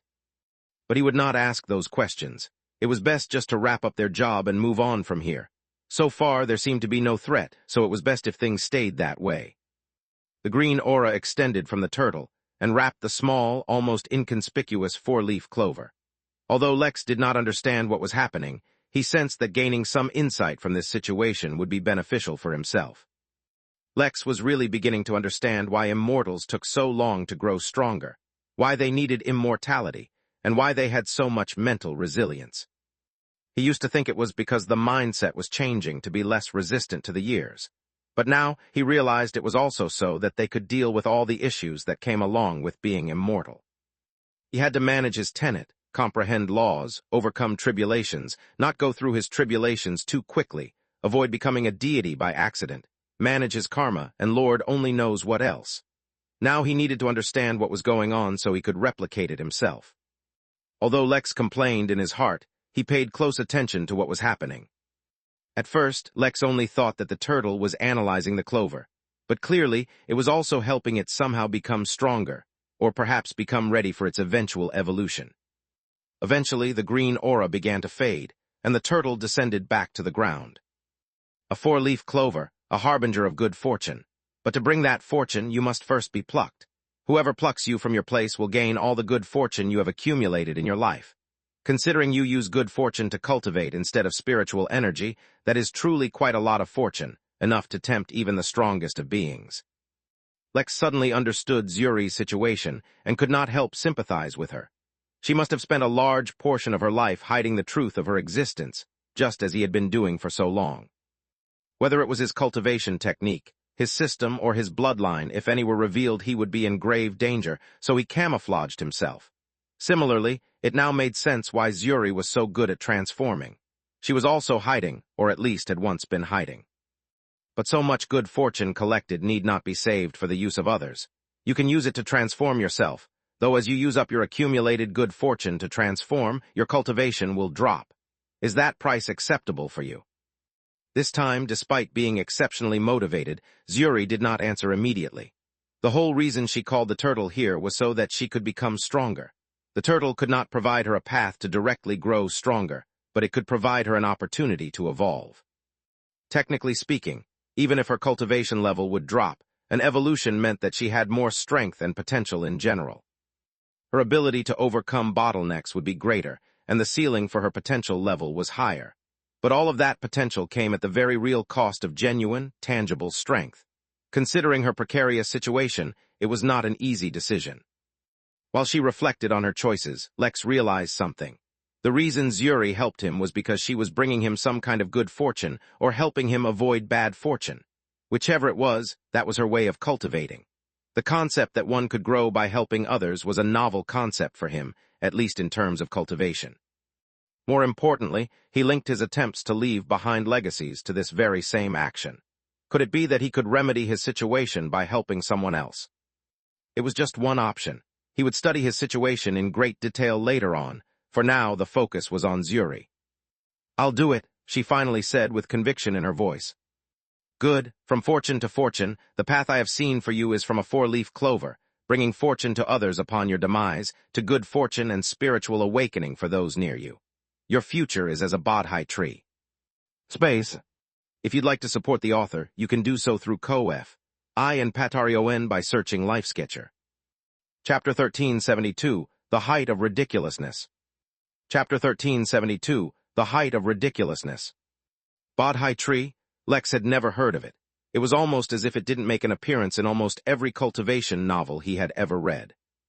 That was because this was one of those rare trees, the knowledge and history of which had been lost to time, with only a scant few retaining their knowledge. Even Zuri, a formidable plant herself and one of the strongest beings in the origin realm, had never heard of it. Incidentally, there was a guest at the Midnight Inn who had also heard of, and in fact trained under a bodhi tree. But such things were so ancient that no one would know of them, and not think to mention it to a random guest in the inn, especially when that guest was a Tao Lord. "How can I evolve into the bodhi tree?" asked Zuri. Although she was herself unfamiliar with this tree, she did not hesitate now that she had made a decision. "It requires a few steps, but the most important is the transformation of the fortune power in your body to the power of golden purity. This will be difficult and intense, absorbing all your power of fortune and converting it into something else. That will be the primary cause of your loss in cultivation. The second thing you will need is a seed of enlightenment, the waters of Mount Buddha. And lastly, you will need to save the life of one with immense karmic virtue, or to grant someone enlightenment into the secrets of nirvana. Lex raised an eyebrow. Although he did not know what all these things were, they did not sound easy to. Done, said Zuri, interrupting Lex's thoughts. My clones have collected the necessary materials and have simultaneously saved 13 billion beings with great karmic virtue, 300,000 beings of immense karmic virtue, and one being with visible karmic virtue. Lex immediately changed the lesson he was taking away from this experience. Having trillions of clones all across the realm was more useful than it seemed. The turtle then began to describe to Zuri how exactly to begin the change. The unusual thing was that, unlike almost every growth and power-up within the immortal realm, her evolution would be instantaneous. That is what the seed of enlightenment was for. It would enlighten her on how to change her fortune into golden purity, which would automatically begin the transformation. But while Zuri had gotten all the ingredients using her clones, they had to be absorbed by her main body. Transporting everything over would take time, ordinarily.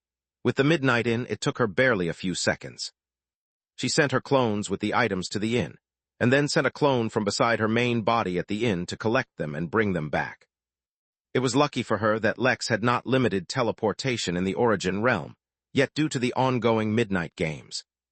If you do not mind, please witness my evolution, Zuri said with her clone as it walked up to the four-leaf clover. Don't mind if I do, said the turtle, seeming pleased. Lex did not mind either. After all, if the turtle's strategy had not been seen through so far, it would not be revealed now. They were perfectly safe, so he might as well watch the show. The clone kneeled before the clover, and one by one added the ingredients. As soon as the seed of enlightenment was added, which was not as much a seed as a glowing orb of light, the clover began to glow with a golden hue, and Lex felt an immense amount of power wafting from her. It was fortunate mortals were not affected by the aura of celestials. If he were anyone else, he would already be kneeling in the face of such awesome power. Isn't this a little too easy? Lex couldn't help but ask the turtle. Like her evolution took only a few minutes to arrange, it seems too simple. To be precise, the feeling Lex was getting was that he was witnessing someone who completed all the side quests before doing a single main quest in a video game. It is not quick at all, the turtle said as he looked at the clone disappear into a mote of light absorbed by the clover. Across the origin realm, many of Zuri's clones suddenly disappeared, though not all of them. This evolution is millions of years in the making. She has already done the hard part. Now all that's left is the easy part. Even then, easy is a relative term. Silly human, how can something so powerful be easy? Yeah, that's what I thought, Lex murmured as he gazed at the clover. It was growing at a visible rate before his eyes, turning from a mere plant into a young tree. But more than anything, what impressed Lex was the mist. No matter how impressive or formidable the change happening down in the meadow, the mist did not let slip a single hint of it. Although the turtle had said the change would be instantaneous, it was more of an expression than something literal. The actual transformation still took over a day, during which time Lex fell into a trance, all without knowing it. The aura of the Bodhi tree, even unformed, put him in a state of enlightenment, and he began to digest all the numerous gains he had accumulated so far. It was not that his cultivation rose. It was that he began to fully comprehend the nuances behind all the laws, his immortal state, his eyes, his sword intent, his bloodline, his domination, his newly acquired lawcraft, and everything else. Within a few hours, he mastered all of them, or at least, as much of them as he could at his current level. Then, the thing he had been trying to avoid began happening. Lex's cultivation began to rise once more, until he reached the point where he could take the tribulation for the 9th and last level of the Earth Immortal Realm.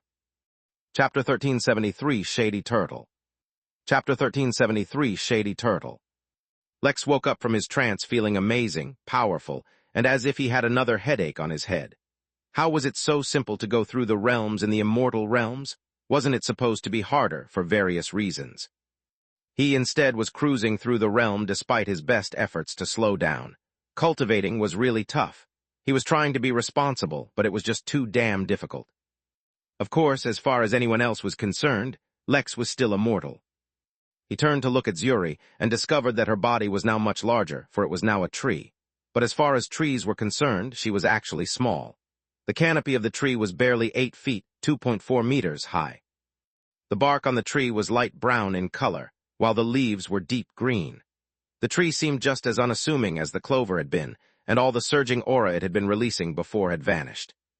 "Is it done?" Lex asked. "Yes, it is done. A transformation millions of years in the making has been completed. The clover has become a tree, and its luck and fortune can no longer be plucked so easily," answered the turtle.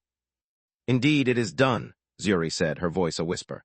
"But I need to rest for a while. Let us complete this transaction. I believe in exchange for your help you require a sequoia void seed." "Yes, I'm also looking for an eternal autumn persimmon seed and a Genesis oak seed, so if you know where I could find them, I'd appreciate it. One of my clones will deliver all of them to the inn. This has been a pleasant cooperation. If in the future you require some cooperation, feel free to reach out to me." "Do you mind if I spend a little more time on your planet?" Lex asked. If he stayed long enough, he'd be able to link the planet Zuri to the inn. "Do as you wish, though I would request you to leave this valley for your own safety. In fact, the rest of the planet won't be too safe either when I go to sleep." "You know what? I'll explore next time," said Lex and allowed himself to fade. Yes, he did not teleport to the inn.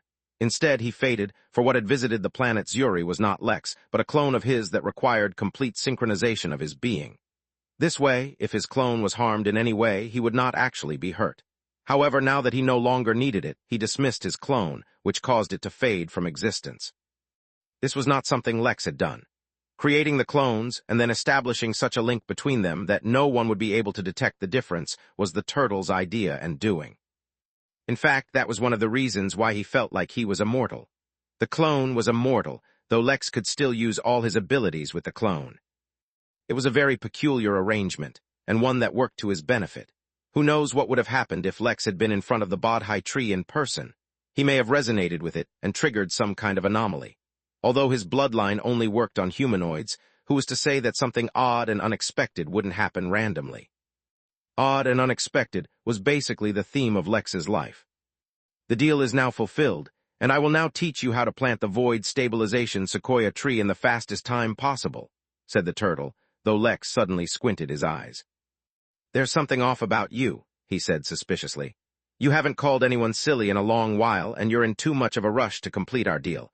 Did you do something you weren't supposed to?" "Do not be silly, human. I have done nothing wrong. I just see no reason to delay the deal. We both have things to do." Lex squinted even harder, almost to the point where his eyes were almost closed, and the turtle started to look left and right nervously.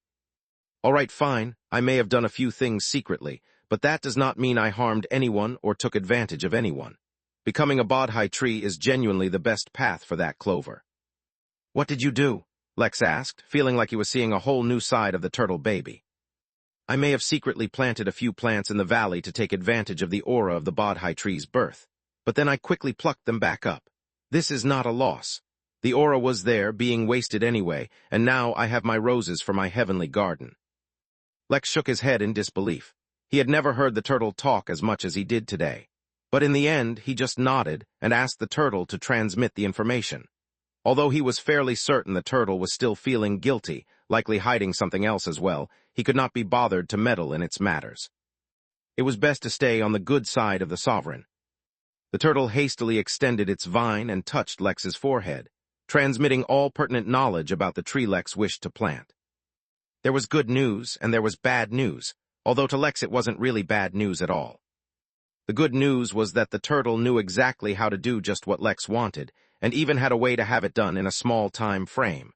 The bad news was that it was extremely expensive. But what did Lex have if not money? The answer was that he still had a lot, but the point was that he also had a lot of money.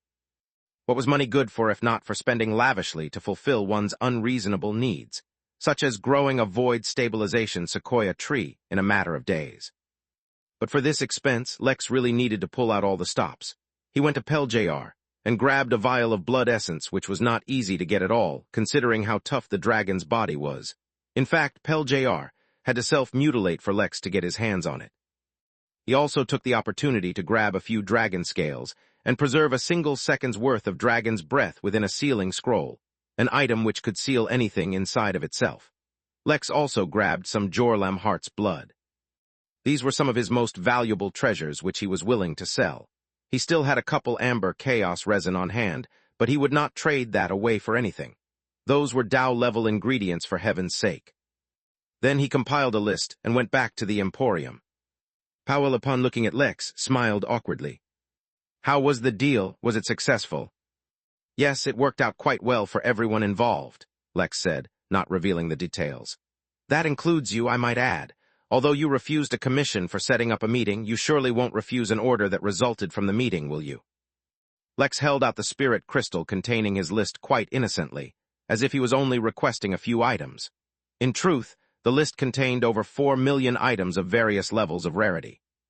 Powell grabbed the crystal, and after a moment grinned as widely as his face would allow. Lex, I could kiss you, he exclaimed in excitement, to which Lex responded by taking a step back. I'm sorry, I can do without that. Powell didn't mind and instead rushed to the back, forgetting to tell Lex anything about how or when the order would be completed. He did not even return quickly. An entire 20 minutes later, Powell came running back in, holding what looked like a small jewelry box. The first batch of your items are in here, Powell explained. Fulfilling your order this time will not be as simple as the previous ones and will require a number of weeks, during which there will be multiple shipments. Can I pay to expedite the process? Lex asked, unconcerned about the numerous issues such a request would raise. I think you can take a peek at the payment I'm offering before you decide. Lex held out a spatial ring which contained all that he was offering to pay, causing the poor shopkeeper to tremble with excitement. Please wait here while I see what I can manage, Powell yelled as he ran to the back once more. In truth, Lex had no estimate for the value of the items he was buying or the price of the items he was selling. But since it got the job done, who was he to complain? Chapter 1374, I Want to Be.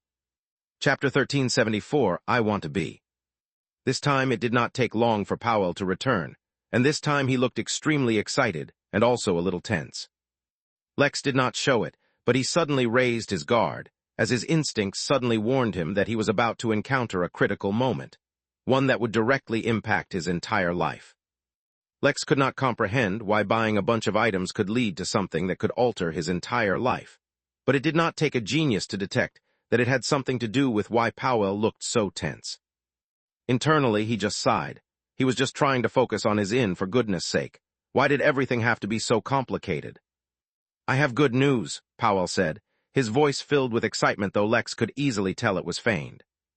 We have about 99.8% of all the materials you require on hand, and can easily acquire most of the remaining ones in a couple of days at most.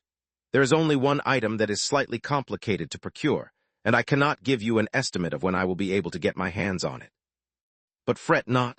Considering your VIP status at the Emporium, I will personally go out and try to get it. You can check back in 2 days when the other items are ready to see if I have it. Also, we need to discuss your payment. Although it is highly valuable considering the number of items you are buying, the amount is a little insufficient. This was actually the first time ever Lex haggled over prices like this at the Emporium. Essentially, the items Lex provided had no real price, and their value could only be estimated.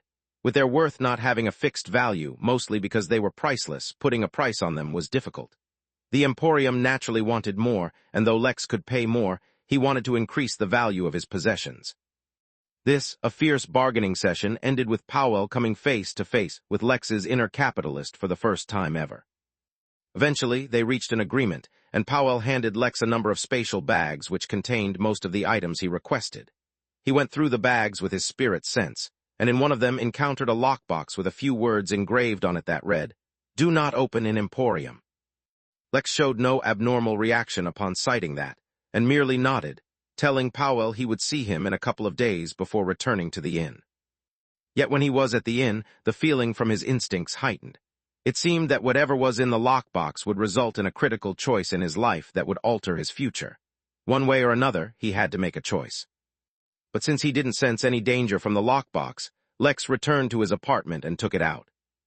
The lockbox was a small black cuboid made of some unknown metal, though now face to face with it, Lex sensed that it was incredibly valuable. In fact, the value of the box could not be understated at all. Even with his immense spirit sense, Lex could not detect the box right in front of him, nor could he peer into its secrets with his eyes that revealed even the laws within things. When he looked at the box, All he saw was the box. In fact, the only abnormal feeling the box gave him was a slight palpitation in his dragon's heart, which acted on the instincts of a dragon and longed for the valuable treasure. Yet in front of this immeasurably valuable treasure, Lex only sighed. Who could understand his pain? He just wanted to mind his own business and run his inn. Why was that so hard? He was like a fat man going on a diet but receiving free ice cream on every turn.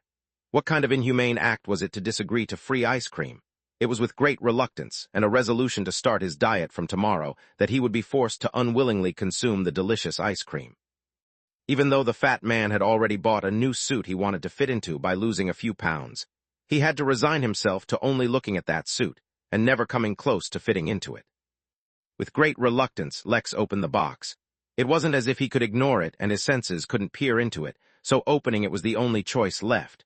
Yet to his immense surprise, hidden within the immeasurably valuable box was a simple recording crystal, as well as talisman. Admittedly, the talisman seemed like it was incredibly valuable, but it still couldn't match the value of the box within it. Lex reached out to the recording crystal and sent his spirit sense into it. Please use the talisman within the origin realm 6 hours after the conclusion of our exchange, whispered Powell's voice into Lex's mind.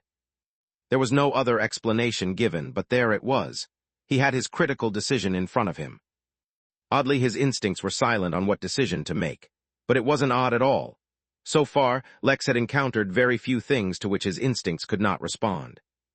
One such thing was someone much more powerful than him, such as the Tao Lord he had recently met whose name Lex had deleted from his memory. But Powell was not so strong. In fact, even the main Powell was only in celestial immortal realm, if Lex recalled correctly, let alone his clone. So this was unlikely to be the case. Second thing that could evade his instincts was a system.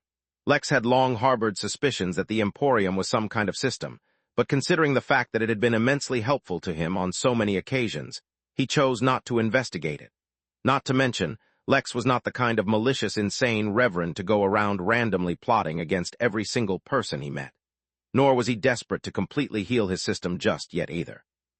He knew it would surely strengthen his system if he did, but he also had a feeling, based on his own assessment and not his instincts, that a complete system would land him in way more trouble than he was already experiencing.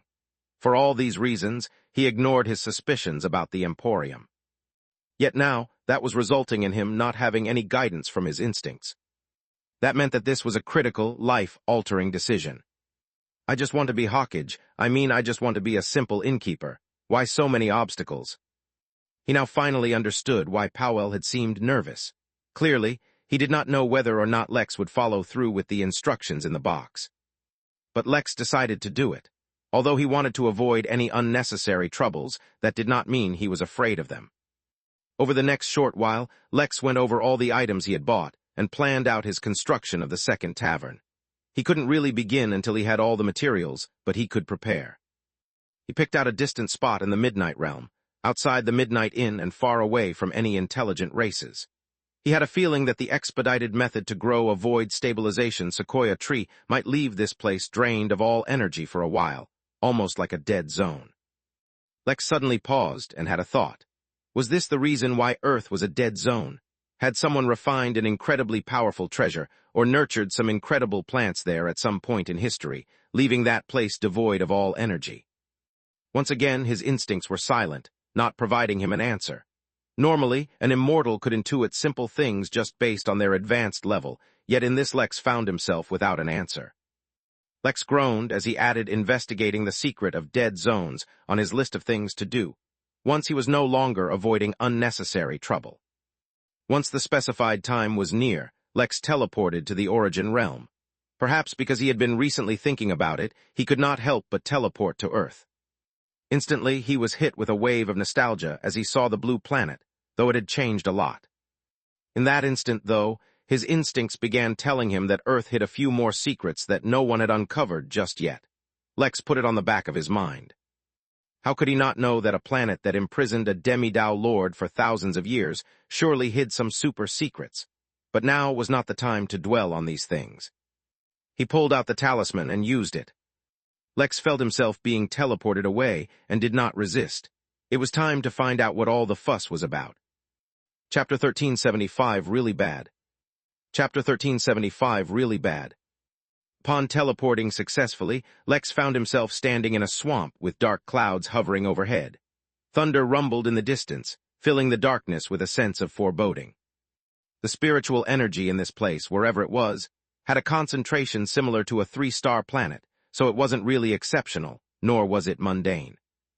Lex spread his spirit sense out, and discovered that there was nothing of significant interest anywhere around him, with the strongest being in the vicinity being an alligator-like beast, sleeping in the waters at the nascent realm. As far as appearances were concerned, there was nothing particularly special about this place. But considering that Lex was being particularly attentive and thorough in his investigation, he discovered something. There was a particular region within the range of his spirit sense that seemed completely normal. It was an unassuming portion of the swamp, where the waters flowed and the winds blew, some small animals traveling in and out, and a few insect hives making that place their home. It was totally unremarkable, save for one simple fact. Within this region grew a black flower that Lex recognized. It was the yin-dipped lotus, a very rare plant that is difficult to grow artificially. The flower contains a heavy amount of yin energy, one of the many kinds of energy that exists in the universe. It wasn't the yin energy in itself that made it special, but the fact that the yin energy was uncontaminated with any residual evil or malevolence. After all, yin energy usually accumulated in places where a lot of death had occurred, as it was a byproduct of dissipating souls. Places with dense amounts of yin energy were also associated with hells, torture of the soul, ghosts, spirits, and generally all kinds of things with heavy negative connotations. Yet the yin-dipped lotus contained this energy without actually having any association with death or decaying souls, making it a very pure source for this energy. As it happened, this flower was one of the items Powell told him that the Emporium did not have. It was believable, since the flower could not be grown in a greenhouse under ordinary circumstances, and needed to be harvested in the wild. Such a flower, rare but with high utility, was hardly ever kept in reserve as demand was higher than supply. Lex did not find Powell's claim of not having it suspicious, but now that it was right in front of him, it was obvious that it was a sign for him to come here. Lex proceeded towards the flower, though he maintained his vigilance, but found no issue at all. After reaching the flower, he easily harvested it, using a spiritual technique to seal it so that it did not lose any vitality, so that it could be used later. Coincidentally, or perhaps not so much, as soon as he harvested the flower, his eyes fell onto an opening in a nearby tree that looked like it led to a tunnel that went underground. As it happened, Lex could not detect that opening with his spirit sense, nor were his instincts reacting to its existence. "Not suspicious at all," Lex murmured even as he hopped into the hole, fully ready for this to be an elaborate trap of some kind. After all, he had not been inconspicuous as of late, and though the Emporium claimed to be a neutral organization, focusing only on commerce, who was to say they couldn't be swayed by a significantly powerful force? He slid down the hole and entered into a room, but in doing so clearly crossed some kind of threshold which caused his expression to change. When he looked up, the pathway leading down predictably was no more. This room, whatever it was, had an isolating effect unlike he had ever felt before. It was like the Destiny-level protection formation within the inn, which could even block out the machinations of Destiny itself, but much more powerful. Within this room, Lex found himself cut off from everything outside this room.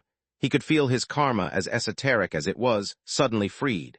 An invisible burden had been lifted off from him, the burden of his imbalanced karma. Yet this escape was only temporary, for the imbalance would return if he exited the room. Lex also discovered that countless other connections he had with the universe at large, connections he did not understand or was even aware of, had been cut off. He had never noticed them before, for they had existed as long as he had. Only now, in their absence, did he realize they had existed to begin with. One of them, he realized, was a connection to the destiny of the human race. Whether he was aware of it or not, whether he wanted it or not, he was inevitably linked to the human race. That link was not just in the feedback he got from the cosmic ascendance spectrum, but what he contributed to it as well, not to mention something much deeper that he could not yet understand. Yet that was just one of the many invisible influences that had suddenly been lifted off his shoulders by entering this room. Yet not all was so pleasant. Among the many connections he lost, it also included his connection to Jack. Although Lex and Jack were one and the same, always aware of each other's existence and experiences, from the moment Lex entered this room, he could no longer sense his connection to Jack. Considering they were a part of each other, instead of separate beings, this disconnection was extremely concerning. Yet even that was not at the forefront of Lex's concerns. The most alarming and significant connection he had lost was not to Jack, but to the Midnight Realm. Although the system was still within him, the connection between the system and the Midnight Realm had been severed. It was to the point where he could not even automatically return to the realm if he wished. Mary suddenly appeared in front of him, her expression extremely grave. "I suppose I don't need to tell you this, but this is really bad." Chapter 1376, Monkey Business. Chapter 1376, Monkey Business. It was another average day at the Midnight Inn. The sun was shining, the birds were singing. Literally, there was a concert going on down at the village organized by some birds, and life was good. Golf carts could be seen driving over lush green lawns, and peacocks could be seen running through the fields, carrying passengers. In the water, magicarpets acted as mounts, while in the air butterflies acted as a taxi service. It was not heaven, but it was a paradise, at least by mortal standards. Wukong was cultivating his mind by playing a game called Go Fish, a devious and ingenious method used by mortals which employed strategy and misdirection, while honing one's reflexes and keeping the mind nimble. In front of him sat a little girl, her age not even that of a century, though for some reason she kept thinking herself old. Beside her sat her husband, a mischievous little fellow going through his rebellious phase.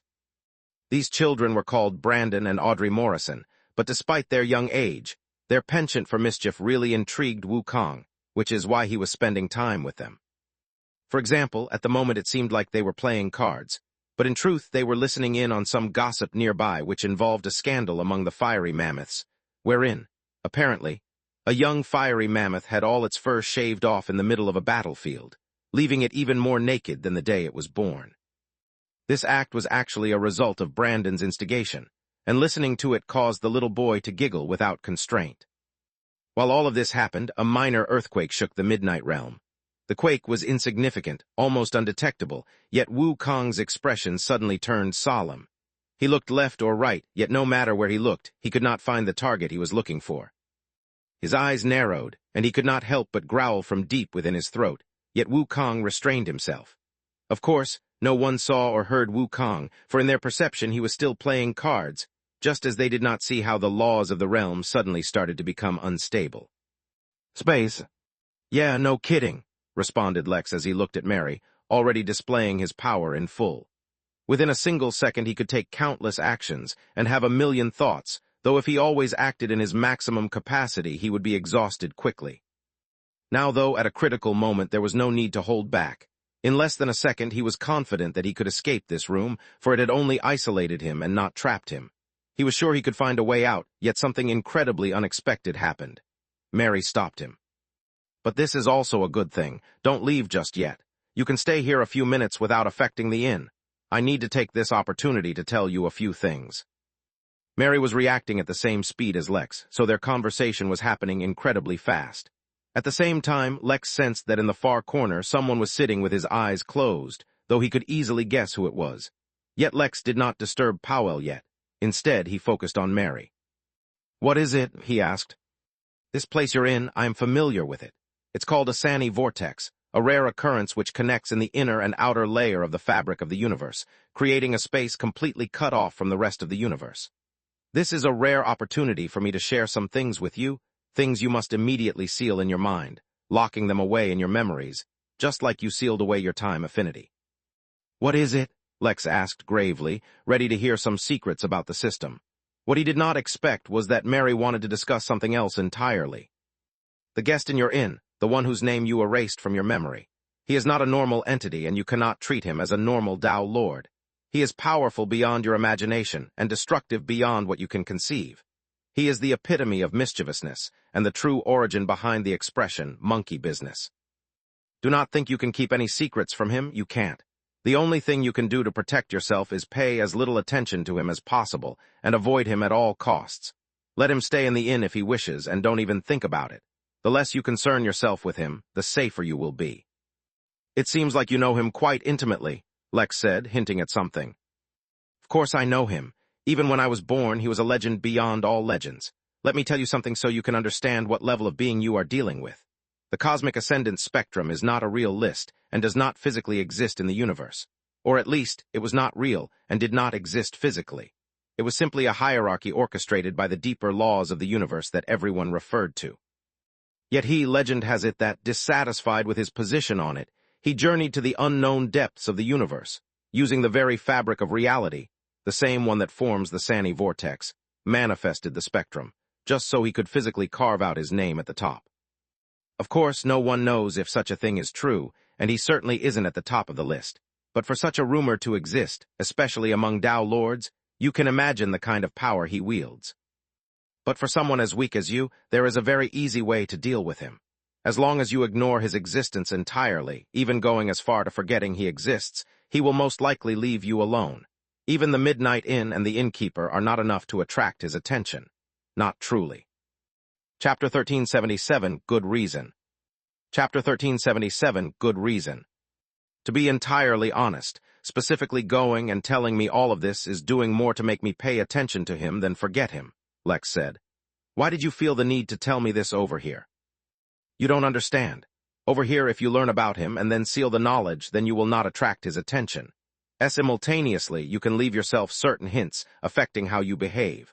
This way, even with your memories sealed, you'll avoid specifically thinking about him from time to time.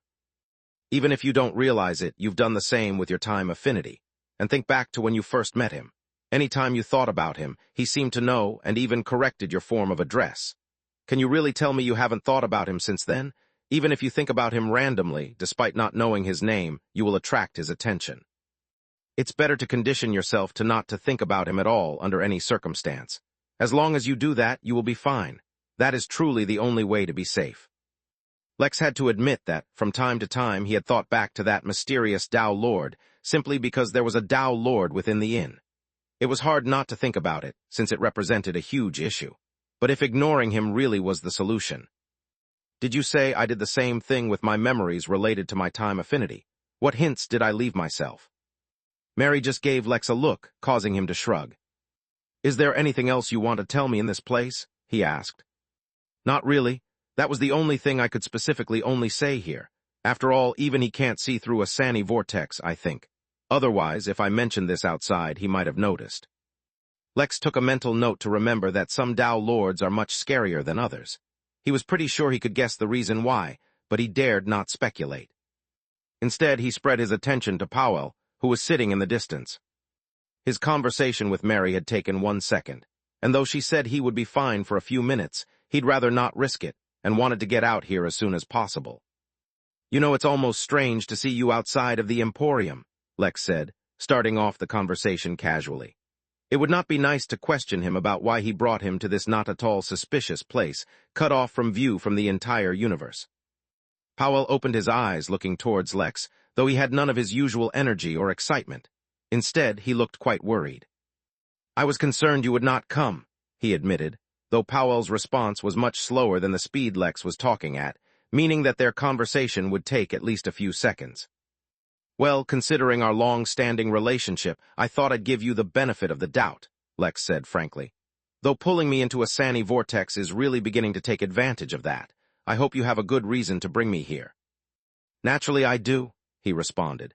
In fact, I'm here for your benefit to begin with. You see, your frequent patronage of the Emporium is bringing you closer to gaining a special, secret status with the Emporium.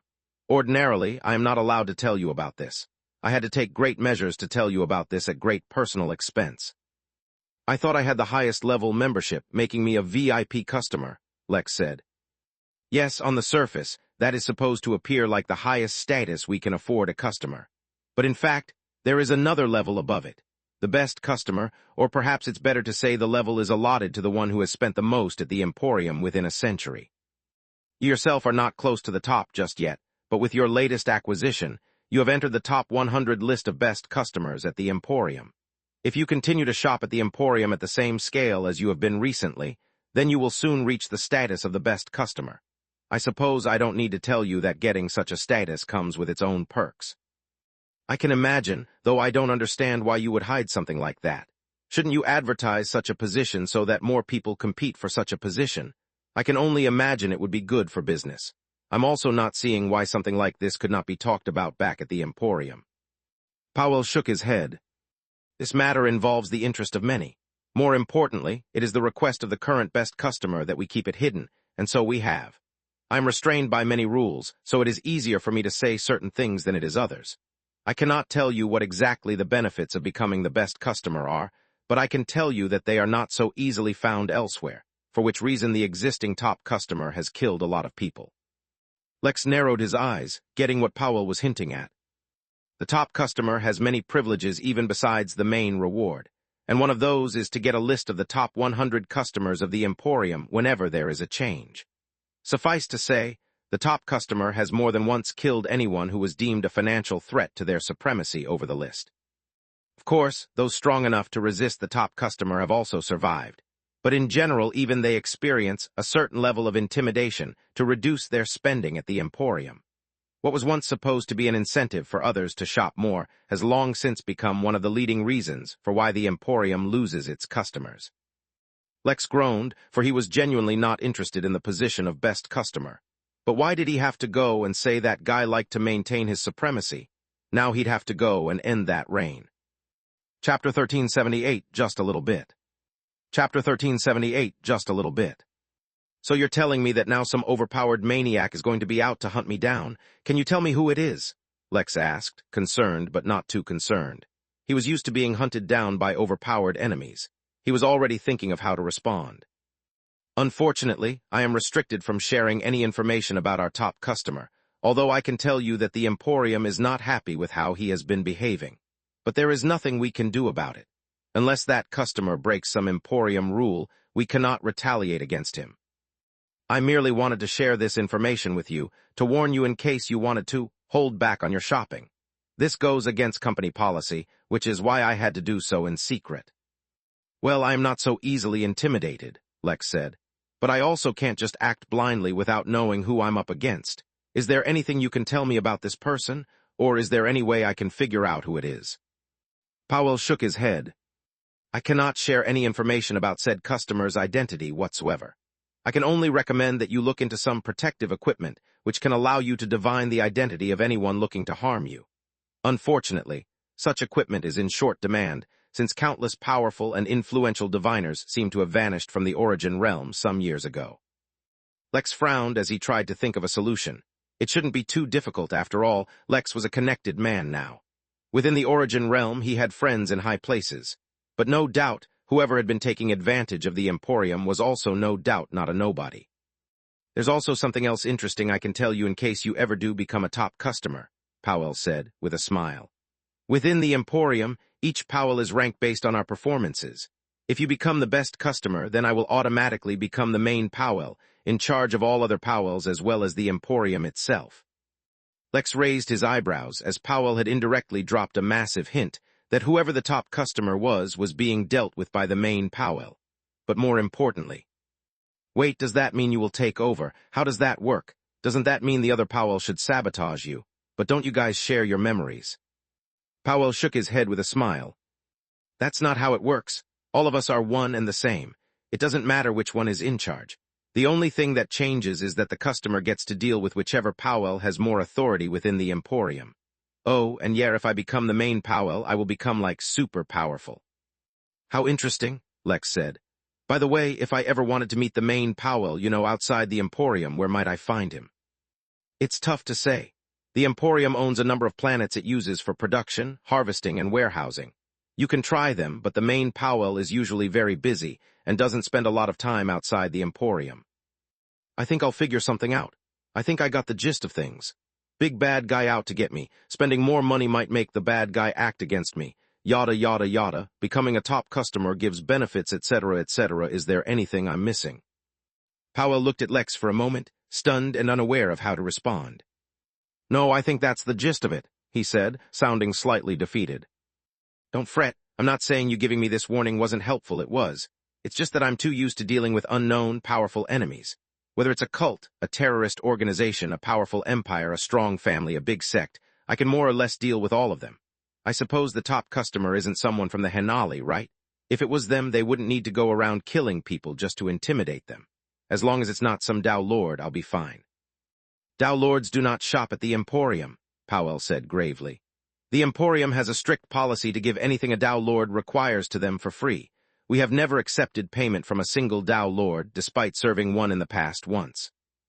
There you go, so nothing I can't handle. As long as I can just learn who the enemy is, it should not be an issue. Anyway, Powell, this has been great, and I really appreciate you giving me a heads up.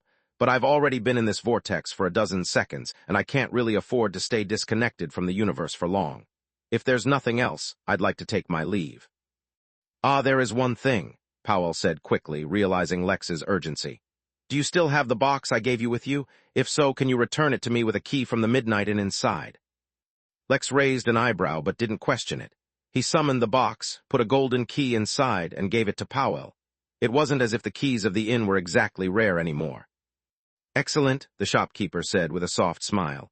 You can leave the vortex by walking through the wall. I cannot leave just yet, so you go on ahead.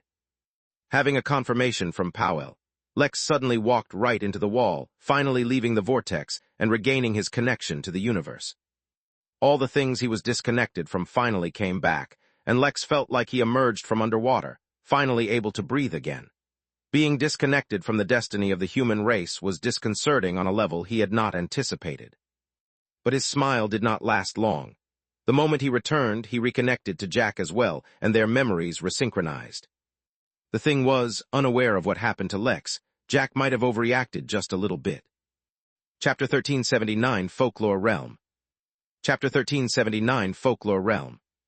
Jack, calm down, Tiny Sparkles yelled in disbelief. Who would have thought that there would be such a day that Tiny Sparkles would be telling others to calm down?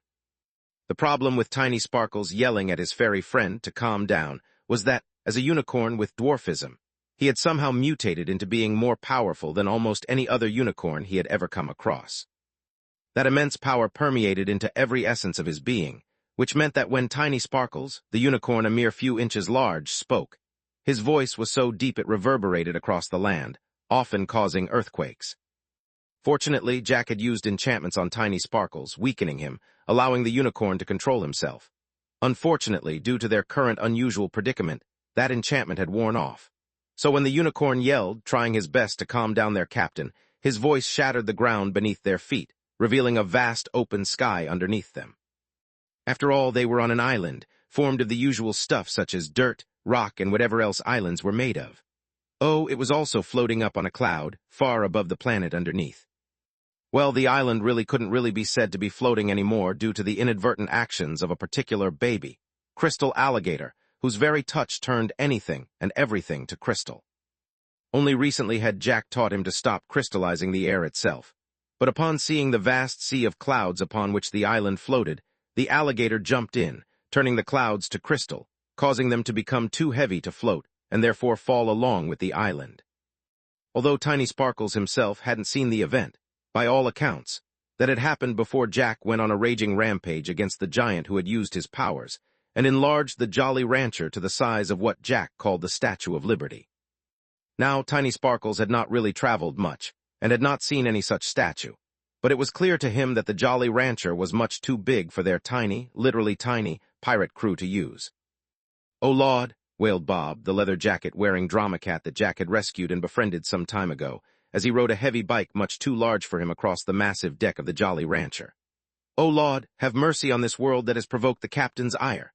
The captain's heart is boundless like the open horizon, and his love endless like the itchiness of a mosquito bite.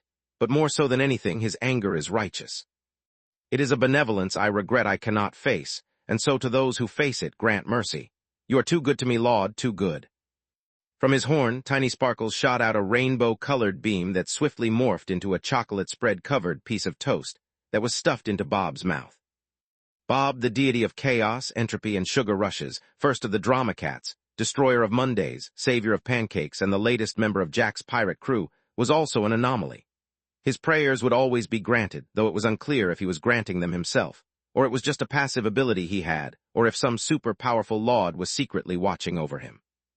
Either way, everyone knew it was too dangerous to let him talk too much, especially now, in such a chaotic situation. Clouds of crystal fell from the sky, like flaming meteors crashing down onto the ground beneath. Above them fell a large island that remained mostly intact, though it had clearly suffered some damage here and there. A massive, flying wooden ship dove down in the sky as well, following the descending debris closely, while countless explosions rocked the skies around them. A giant grizzly bear, slightly over 500 feet, 152 meters, tall, was also falling down with the island, the place it had formerly called home. Yet instead of saving himself, the giant was engaged in a fist fight with a fairy a few inches tall. Physical strength was not exactly Jack's forte, but he had augmented himself with his special ability that he called the power of friendship, which turned all his magical fairy energy into physical strength so that he could duke it out. Ali, the shadow talon that could travel between planes, was also flying all around them, fighting off many of the giant bear's underlings.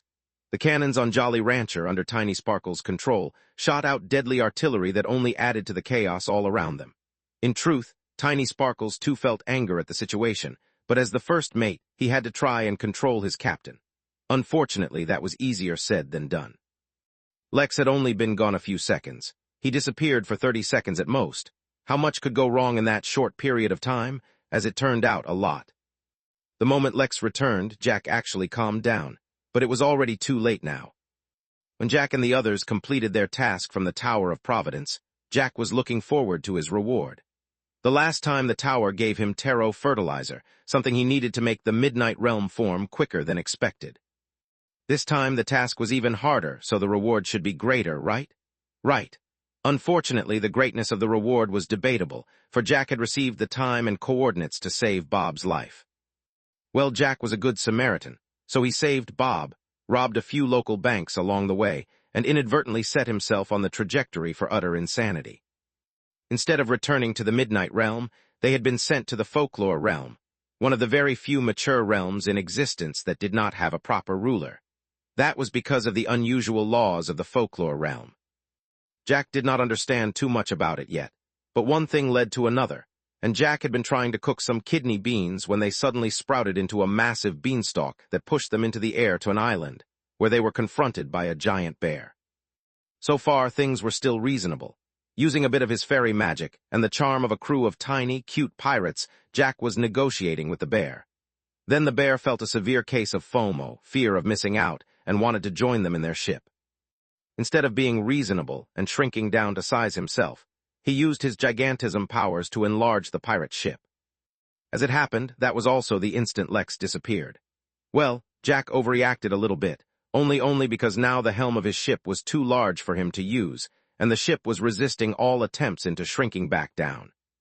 Some words were exchanged, someone may have shaved a bit of a certain bear's hair, an alligator jumped into the clouds upon waking up from its nap, an owl may have snuck into the treasure vault of aforementioned, now bald bear, and stolen some things.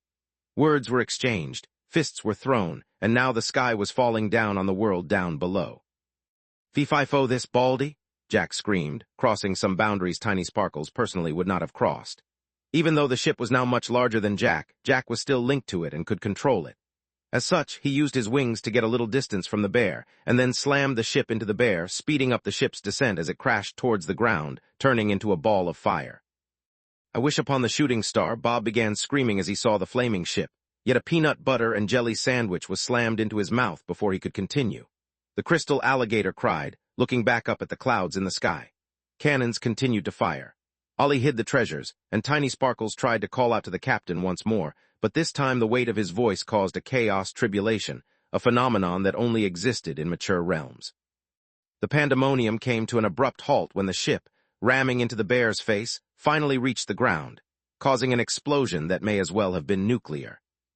The severity of the explosion forced everyone to pause their actions and defend themselves, finally allowing for some peace once the actual explosion subsided.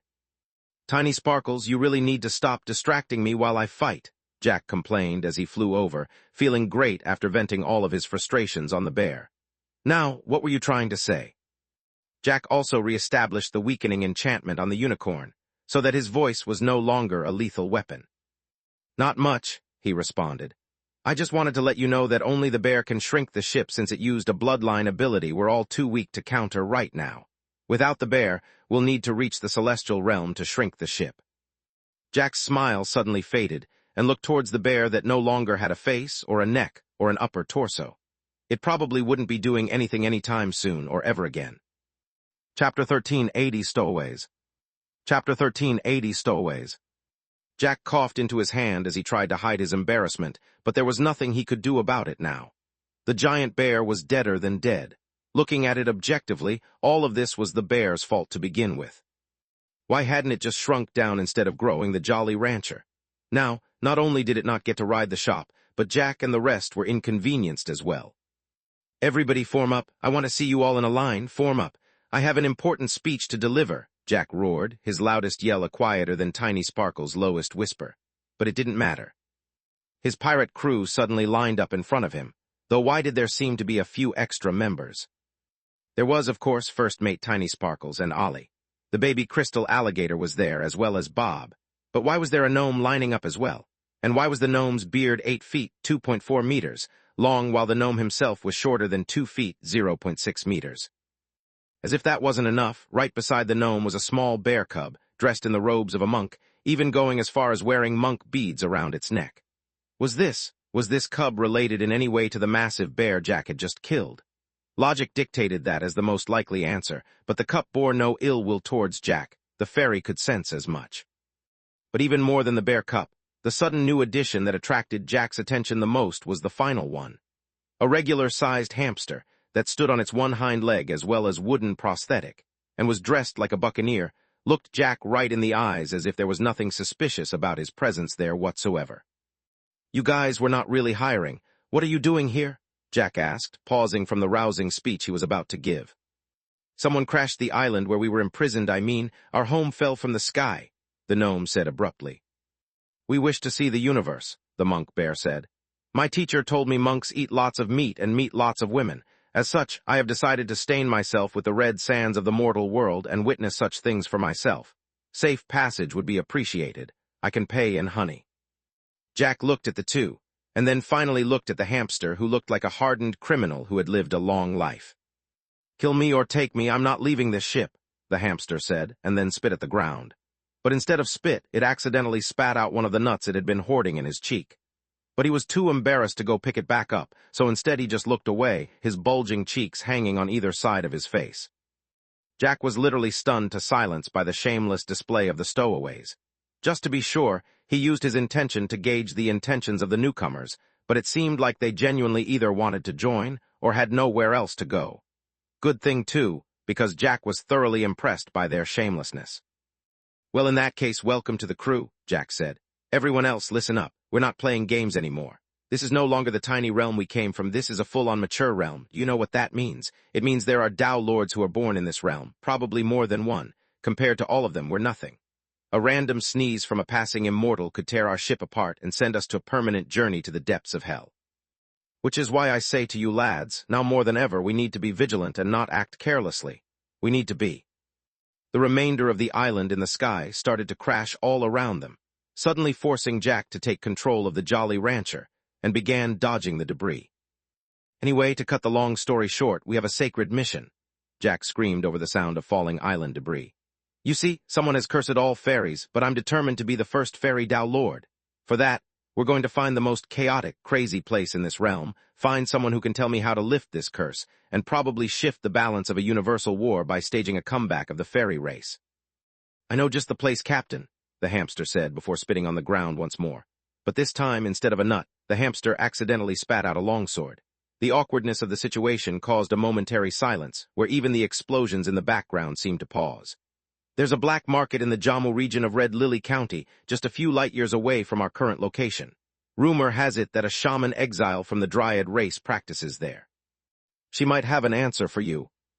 "Great, set sail immediately," Jack said, flapping his wings to produce fairy dust so that the Jolly Rancher could fly faster.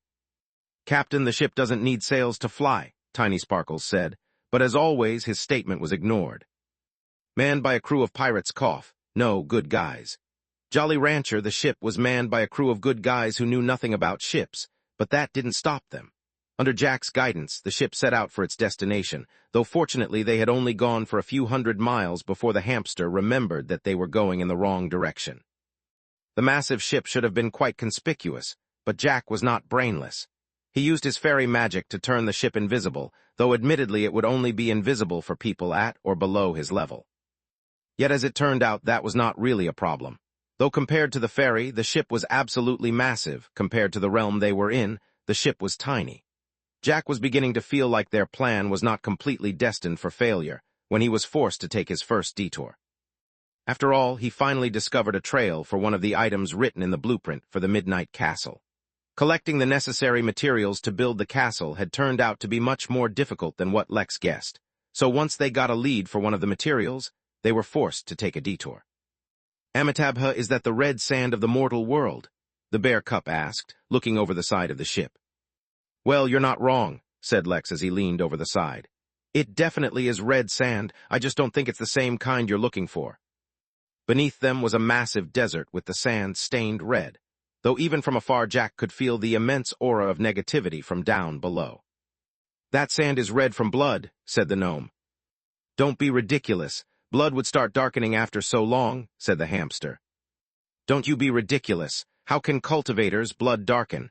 That is the blood of mortals that does that." "Who said cultivators' blood can't darken? If mortal blood can be oxidized by mortal air, then the immortal air of this realm can oxidize the immortal blood of this realm."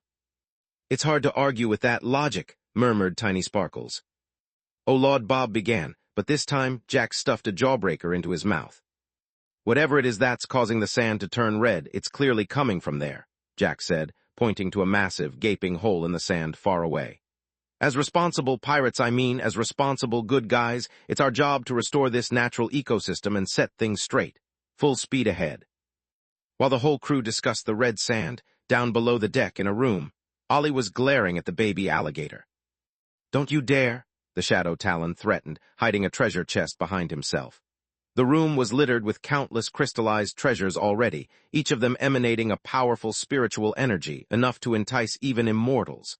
But neither the Shadow Talon nor the alligator cared about those. They instead were focused entirely on the last treasure chest. The alligator snapped its jaw, as if complaining that it needed a chew toy. It was, after all, teething and wanted something to scratch its gums with. "I'll scratch your gums with a dagger if you come close," Ollie threatened. The two continued to argue, unaware as the lid of the treasure chest behind them slowly opened, and a golden goose peeked out to see what the situation was like. Upon seeing that the other two were distracted, the goose carefully lifted the lid of the chest and stepped out. The entire process was soundless, but the moment the goose touched the wooden floor, the wood started to turn into gold. Up above, Jack, who was connected to the ship, immediately noticed something awry. Chapter 1381, Planting Prep. Chapter 1381, Planting Prep. Lex returned to the inn, and fortunately, not everything had burned down to the ground. It seemed the realm could tolerate being disconnected from him temporarily, but it was definitely not something he should attempt regularly. While he himself could not determine the extent of his damage, the notification he received as soon as he left the Sani vortex was a clear indicator of just how much damage his absence could do. New notification. Midnight Realm has suffered from a destabilization of laws. Address the issue lest the realm growth is affected. The odd thing was that it was only a notification, not a quest. Maybe the damage wasn't significant enough for a quest. The good news was that after consulting with Ripley, Lex already had an idea about training a certain batch of workers to help maintain his realm. He hadn't expected much, but when he sent his workers to the Temple of Fasting to see if there were lessons on realm nurturing, to his immense surprise, there were.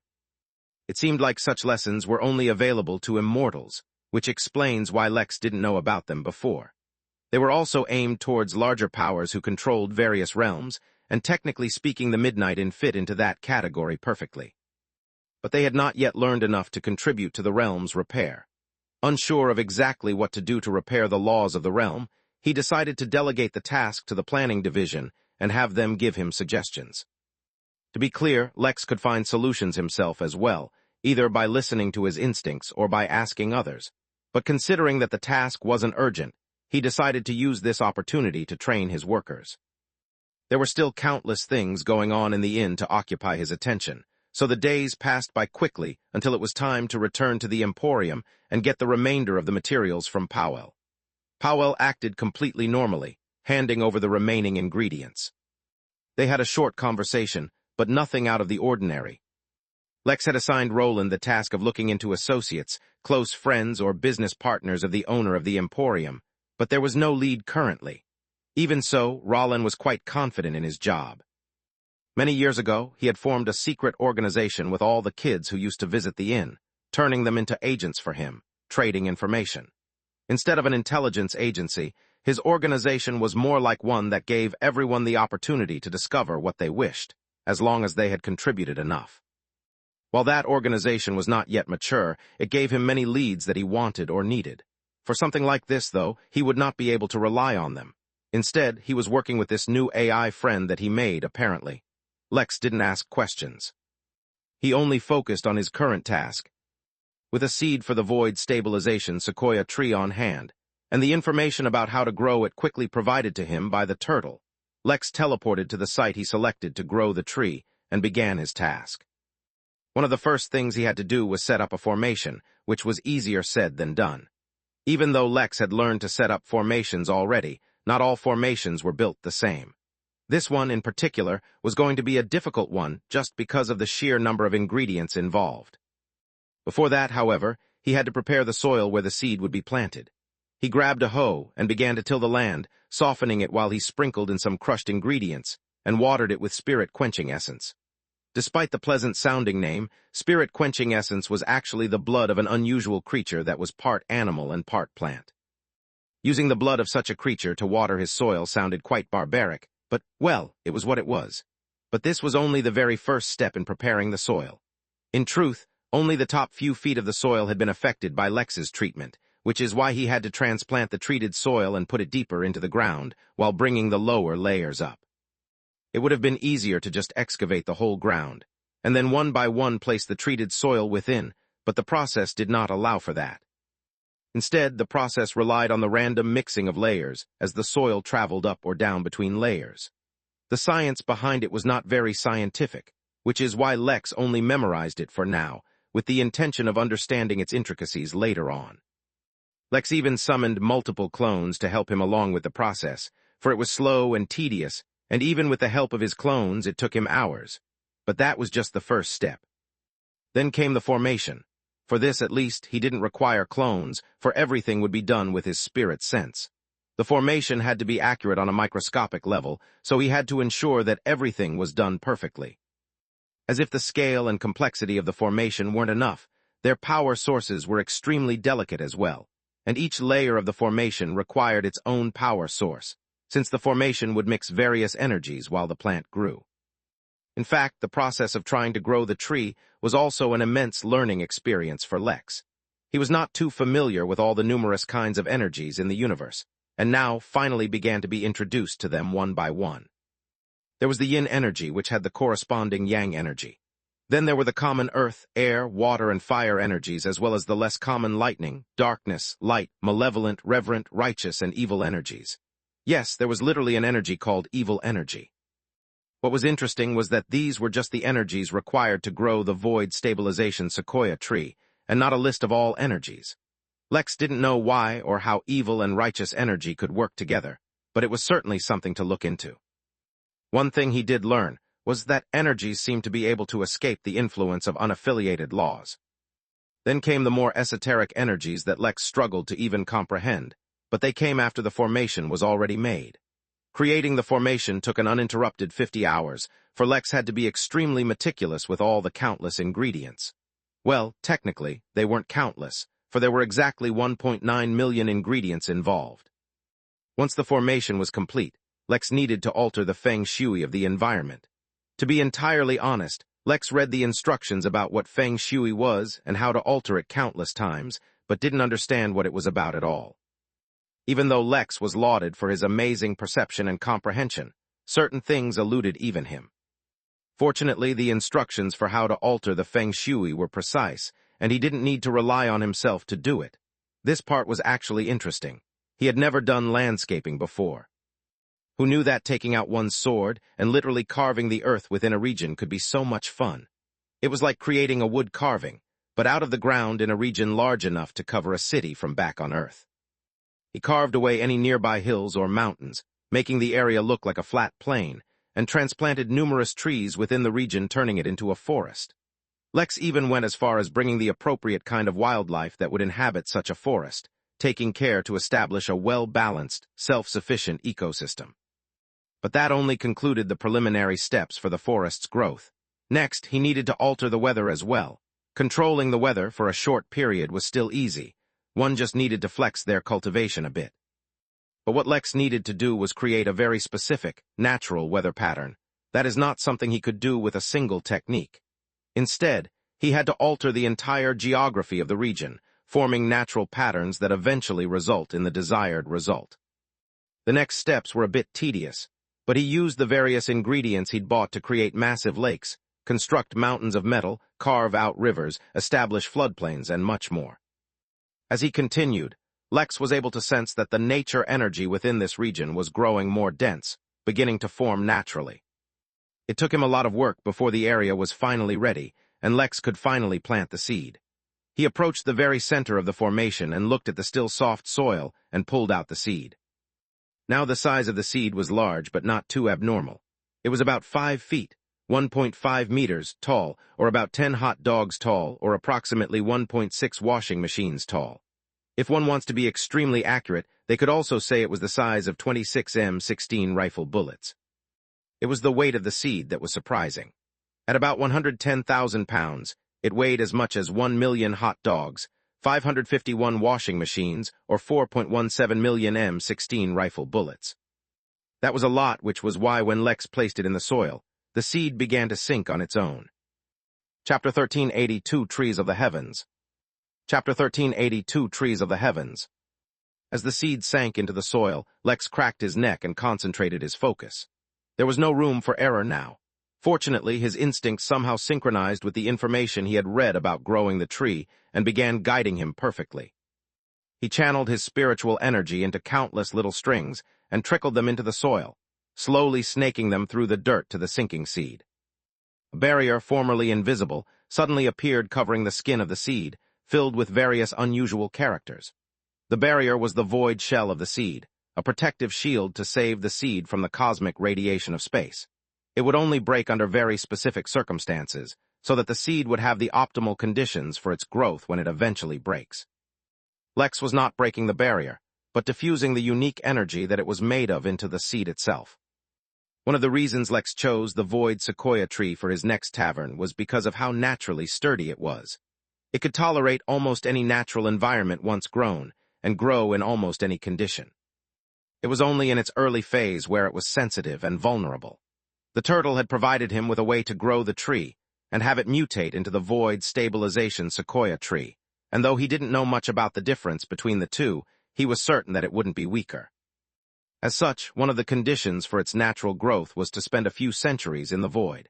That was the one environment Lex could not recreate, but there were ways to emulate its effects, such as using the natural void energy in the protective barrier.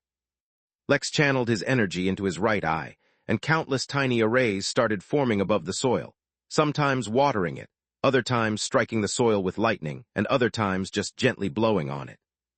For a time, it seemed like Lex was just pumping his energy into the soil without any effect, but as soon as the barrier on the seed began to actually dissolve, a tempest began to blow within the region. Spiritual energy from all around began to flow into the soil, as if there were a hurricane above it, rapidly pulling in all the surrounding energy. Lex also began releasing some of the ingredients he had gathered, allowing them to be pulled along with the energy. Yet the energy storm was just the beginning. With the blowing winds came clouds, gathering directly over Lex, and they kept gathering until the entire region was shrouded in darkness. Then came the flash of lightning, followed by a raging thunderstorm. The winds buffeted Lex as if they were hated rivals, and the rain pelted him like it was artillery. The strength of each drop was so immense, it could kill a normal mortal man. That was because this was not water that was raining, but spiritual energy essence. The liquid did not gather on the ground, nor did anything wet from exposure to it. All of it was sucked into the soil, nourishing the land, while most of it went towards the seed. The seed, which usually took hundreds or even thousands of years to sprout, suddenly cracked, allowing a single, small shoot to emerge from it. The formation around the seed suddenly activated, and the entire storm morphed into a hurricane directly above the seed as numerous energies flooded into the seed, causing the shoot to grow rapidly. But while some energies Lex had prepared for in the form of countless ingredients, some had to come from the land itself. For 500 miles around the seed, all plant life began to grow frail, as if contributing half their strength and vitality as tribute. Through the river channels that Lex had carved, a blue, ethereal essence began to flow, gathered from all life. Though animals and insects were not influenced in the same way that plants were, there was a particular insect that was. It was a lonesome ladybug, its partner already dead, all alone in existence. It felt something special was going on, and listless and without purpose, she decided to give her energy to whatever was happening. For one living a pointless life, even a weak purpose is better than no purpose. Yet so frail was the ladybug, that when it donated its energy, it was swept away by all the other energies flowing through the land, bringing it closer to the epicenter of what was going on. Yet as the energies began to nourish the shoot growing out of the seed continued to sink deeper into the ground. It seemed like there was no hope for the shoot to reach the surface any time soon. At this point, Lex began the next phase of nurturing the tree. From within his spatial ring, Lex pulled out a jar of stardust honey, a special kind of honey made by bees who did not collect nectar but stardust from active stars. This particular item was a celestial-level item, and was so hot that touching it burned even Lex's skin. But it was like cultivator steroids for plants. The shoot, which had its growth stalled, suddenly shot up through the soil like an arrow, reaching for the honey. The exact moment the shoot broke through the soil, touching the honey, the river of vital energy donated from the surrounding plants reached the shoot, preventing it from suffering due to its rapid growth, and helping it overcome the weakness that would have otherwise followed. At this point, Lex pulled out Naraka, coding it with his spirit sense as he activated his tenet and began manipulating the surrounding laws. The ground did not change, the sky did not change, the location did not change, and yet it almost seemed as if everything had been transported into the emptiness of space, filled with dangerous cosmic radiation and wild, chaotic energies. Yet instead of being harmed by the difficult environment, the shoot seemed even more nourished. The land, covered in darkness due to the clouds, suddenly gained a few tiny dots of light, as if far in the distance, as if stars millions of light-years away. This was a result of an illusion brought about by the changes Lex was bringing about by manipulating laws. Completely focused on his task, Lex did not realize that the laws of the Midnight Realm themselves began to stir. They had become corrupted, to a degree, due to the momentary absence of the Midnight in system, which acted as the very core of the realm. But in this moment, as the void stabilization sequoia tree began to grow, and as its roots began to dig into the soil, they touched more than just the ground.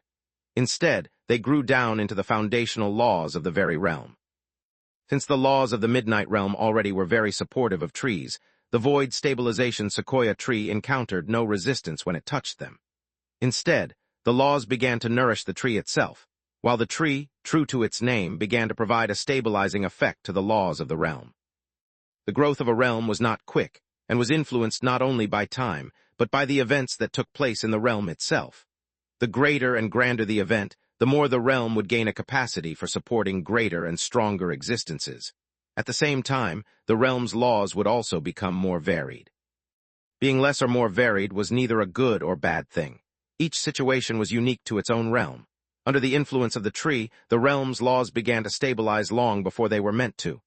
They were supposed to be malleable, to account for the changes that would happen to the realm when the cosmic sea is used up. But as the laws began to stabilize, that malleability began to vanish. But the issue at hand now was that there was no way to form the cosmic sea anymore, for it was formed naturally by the energies produced during the birth of the realm. Yet while this new issue presented itself, the older issues began to vanish.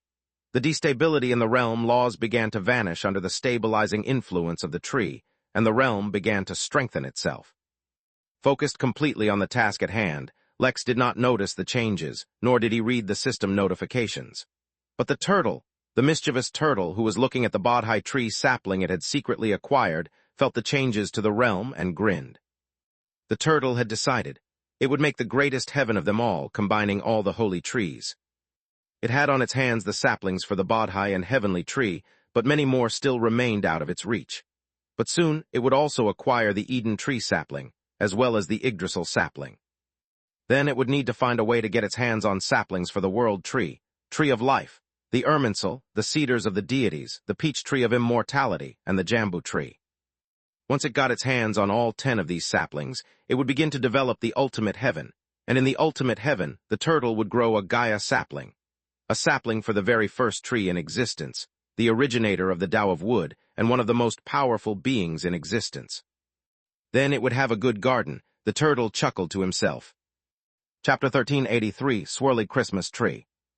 Chapter 1383, Swirly Christmas Tree. The tree was growing, the spiritual energy was raging, legends were being written, and within his heart Lex lamented that he was once again doing something heaven-defying, setting an incredibly high bar for others his age. If his life were a cultivation novel instead, real life, then his skill level would be so high, others his age would never even get an opportunity to try and slap his face. It would be a boring novel.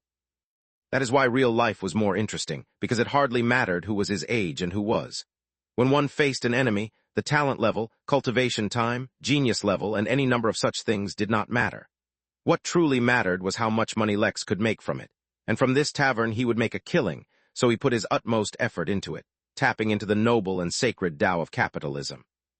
On a serious note, Lex had to concentrate not because of capitalism or anything else. It was because the tree was growing rapidly, being nurtured by the most exquisite quality energies available. Such nourishment meant that there was a high chance that the tree might gain spiritual awakening, which was not ideal. To be clear, just because something was of a high level, or had an immense amount of power or strength, did not mean that they would undergo spiritual awakening and become sentient. If that were the case, every rock and tree in 5-star worlds would be a living entity. Instead, such things would need to be nourished by spiritual energy of a higher quality depending on their own inherent strength. For example, a random apple tree from Earth could easily gain spiritual awakening in the Midnight Realm because its own inherent level was low.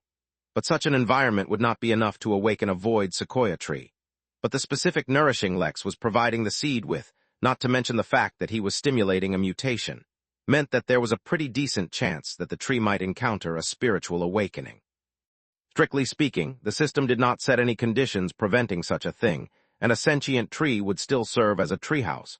But Lex had learned his lesson from having a spaceship with a fear of heights. Becoming sentient was good and all, but what if the tree woke up with a personality that was a neat freak? How would he deal with customers walking all over it?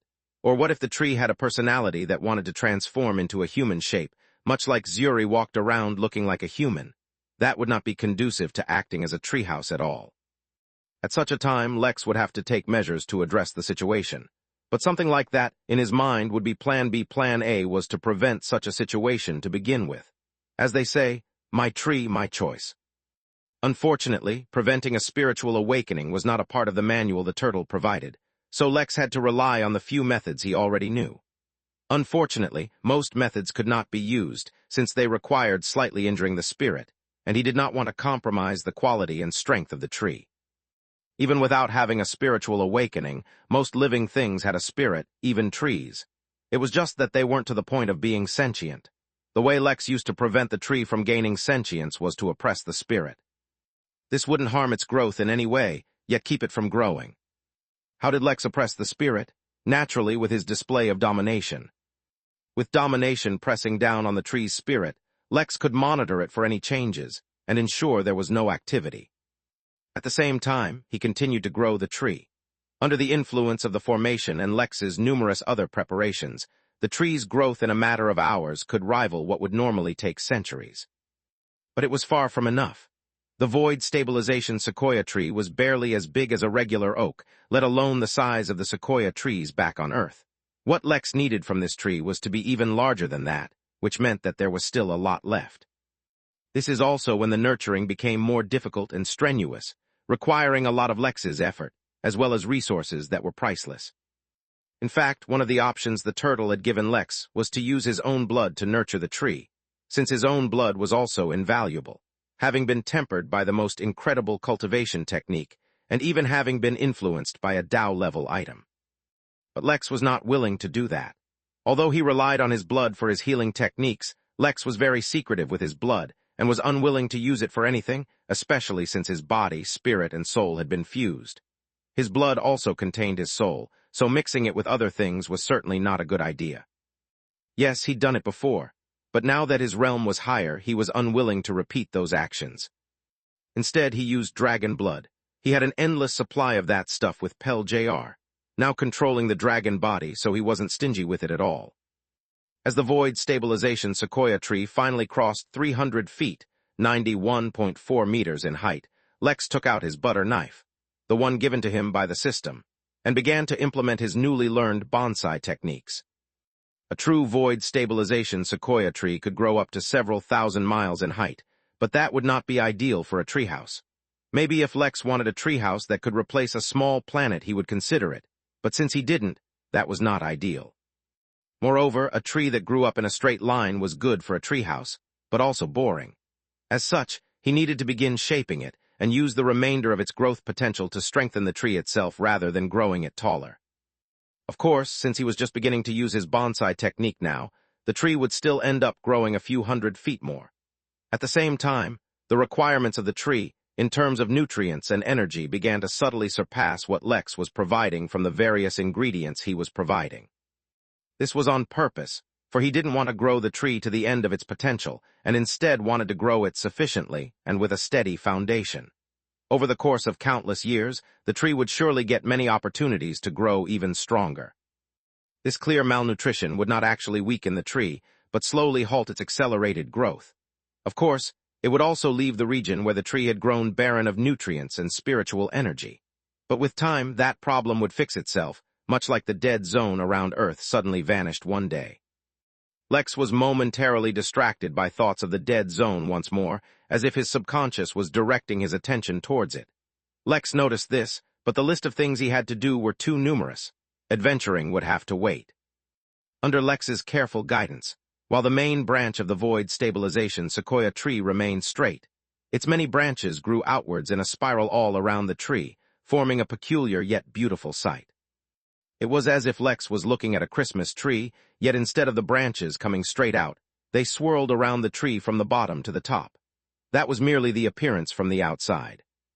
Hidden behind the thick outer layer of leaves was a complex maze of trunks, as if numerous streets going across a vertical city. The foundation for the treehouse was complete, and the tree was finally grown. Now Lex had to actually build the treehouse on top of it. Best of all, the tree hadn't gained any sentience, so he could rest easy. Now, to construct the actual treehouse itself, Lex was not using wood. Instead, he would refine the entire treehouse out of metal, using bits of vivatil within, the same metal as his sword. The house portion of the treehouse was going to be a treasure he refined himself. While Lex couldn't claim to be the best treasure manufacturer around, otherwise he wouldn't have had Orin craft Naraka for him, he was still pretty good. Lex teleported away, and with his departure the pressure on the tree finally faded. The tree's spirit, having been refined under the pressure of domination, nourished by the purest forms of energy Lex could provide, and fertilized in dragon blood, began to bubble, as if it was about to undergo a metamorphosis, shedding its mundane form for a far greater one. Above the tree, a tribulation cloud began to gather. This was not the tribulation cloud of someone entering the immortal realm, but the cloud that provided tempering to a universal grade treasure that was about to be born. Chapter 1384, Treehouse of His Dreams. Chapter 1384, Treehouse of His Dreams. Lex returned to a place he had not been to in a short while, the home of the dwarfs in the Midnight Realm. The last time he was here, he had forged Naraka, his sword.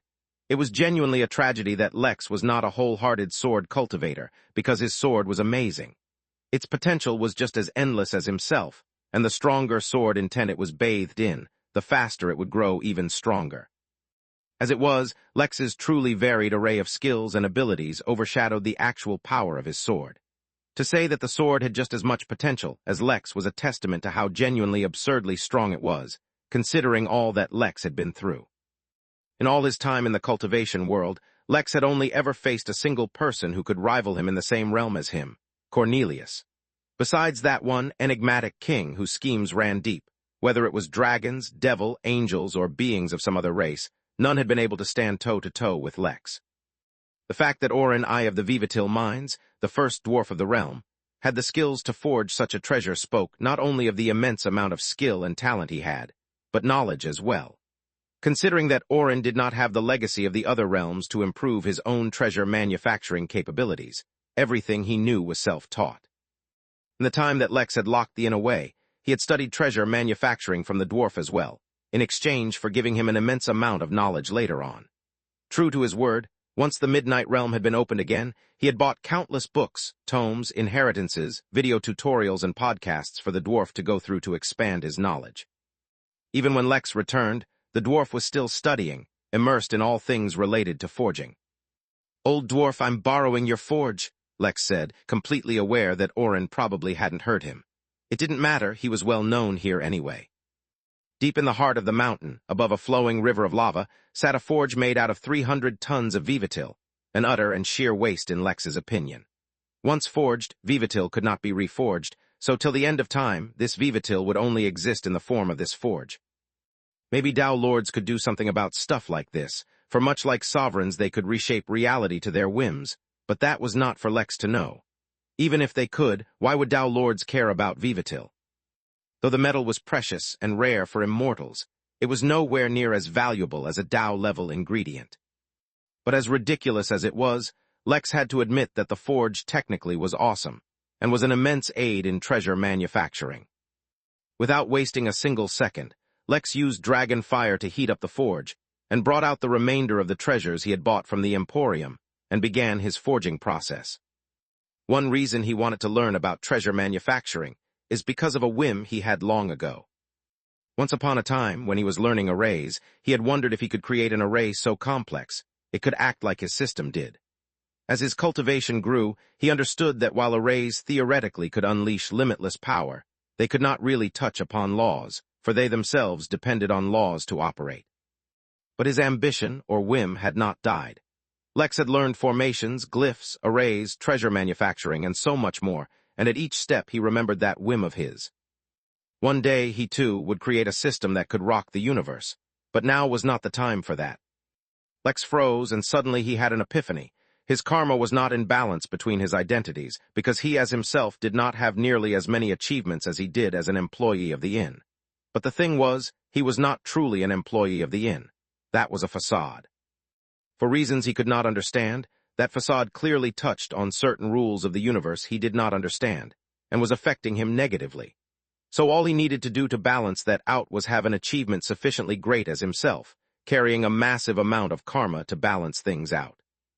One reason he didn't make a preliminary system himself was because he knew he wasn't at the level where it would be good enough. But did his system need to match up to the Midnight Inn? What if he made a system with whatever skill he had, and granted it to a mortal in a 1-star, or in an even lower star world? As soon as Lex had the idea, it latched onto him and wouldn't let go. Unfortunately, he was already busy with other things, so he would have to push it aside for now. Why was he always busy with so many things? It was like he hadn't even finished one task, and several more hopped onto his plate. Truly, being a rich, successful business owner was not easy. Casting his distractions aside, Lex began crafting his new treehouse. Suddenly, he felt even more motivated than he was before to create the best possible treasure that he could. His left eye activated, peering into the laws of all the ingredients he summoned, and his right eye activated, creating countless arrays and glyphs to help with the forging process. Lex immediately began forging the treehouse of his dreams. Space. Within the Origin realm, on an frozen planet seemingly devoid of all life, a wolf suddenly appeared. His appearance was oddly similar to that of Fenrir, almost as if they were from a similar breed, but it seemed to lack a certain, almost imperceptible charm. He also gave off an incredibly powerful aura. The wolf sniffed the air, and then teleported away, appearing in an underground, abandoned bunker. Or, well, abandoned was not the right word for it, since the bunker still contained the corpses of all who had worked within the bunker. After the debacle with Sanguis Pluvia, many organizations that had been acting in secret abandoned all their activities, cutting ties and eliminating all loose ends lest their dirty dealings be exposed. This cloning clinic was one such place, which is why the wolf had to come here personally.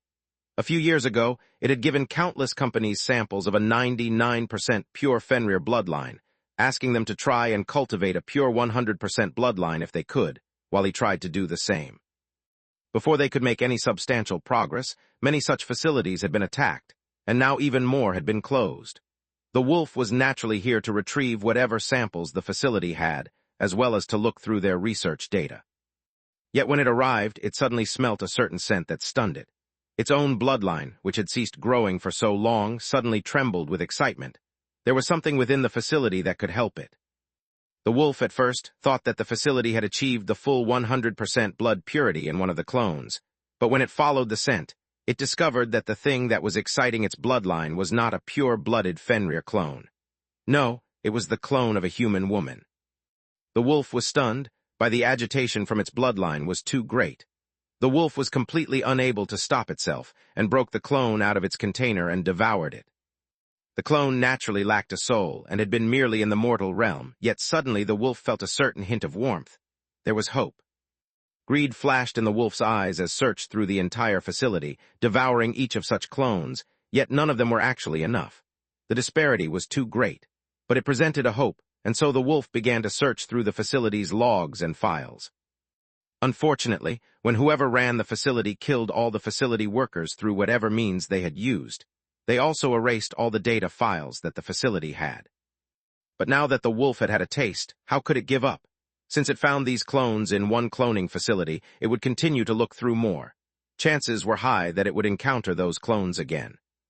It would be best if the wolf could get a lead on the original. Either way, now that the wolf had devoured the clone, it would find it much easier to pick up its trace across the realm. The wolf quickly took all the Fenrir clones and then teleported away, destroying the facility thoroughly before he left. Finding even one of these facilities had been hard to begin with, due to how well they hid, but the wolf would not give up so easily, not when it finally saw hope for advancement. Chapter 1385, Something Amiss. Chapter 1385, Something Amiss. Lex was naturally unaware of what happened within the Origin realm. Even though he had searched for Moon's clone relying on his own bloodline, finding even one such facility was incredibly difficult and time-consuming. Although Lex had not completely located all of them, he had to hand over this task to others while he handled more urgent matters. While they could not rely on bloodline to find these facilities, they could rely on traditional means of tracking and searching. It was not that he did not care, but that he could not afford to spend too much time on this. If he did not handle the many matters that bothered him, who knew when he would also get swept away by a formidable foe? The Midnight Inn, for all its bluster, was, at any given time, just one big accident away from being destroyed. But though there was danger, Lex was also making tremendous progress. With a soft smile, Lex observed the small birdhouse in front of him. The color was an odd blend of dark brown and maroon, shifting its shade in the light. The tiny birdhouse, small enough to fit in Lex's palm, would look quite pleasant in front of the soft brown bark of the void stabilization sequoia tree, which was fortunate for this small birdhouse would be Lex's treehouse. Naturally, once activated, the size of the treehouse would expand. In fact, besides its defensive capabilities, the thing Lex most paid attention to was its ability to grow and expand as required, as well as create any layout he wished, as long as it did not exceed the total greatest covered area that the birdhouse could occupy. At the moment, the birdhouse could, at most, expand to 200,000 square feet of covered area. That was both quite a lot, and very little depending on one's point of view. The average house back in the US was about 2,600 square feet, and in the UK it was 1,000 square feet. By that standard, it was pretty big. But compared to the Midnight Inn, which hosted hundreds of millions of guests, it was barely anything. But it was enough for a tavern.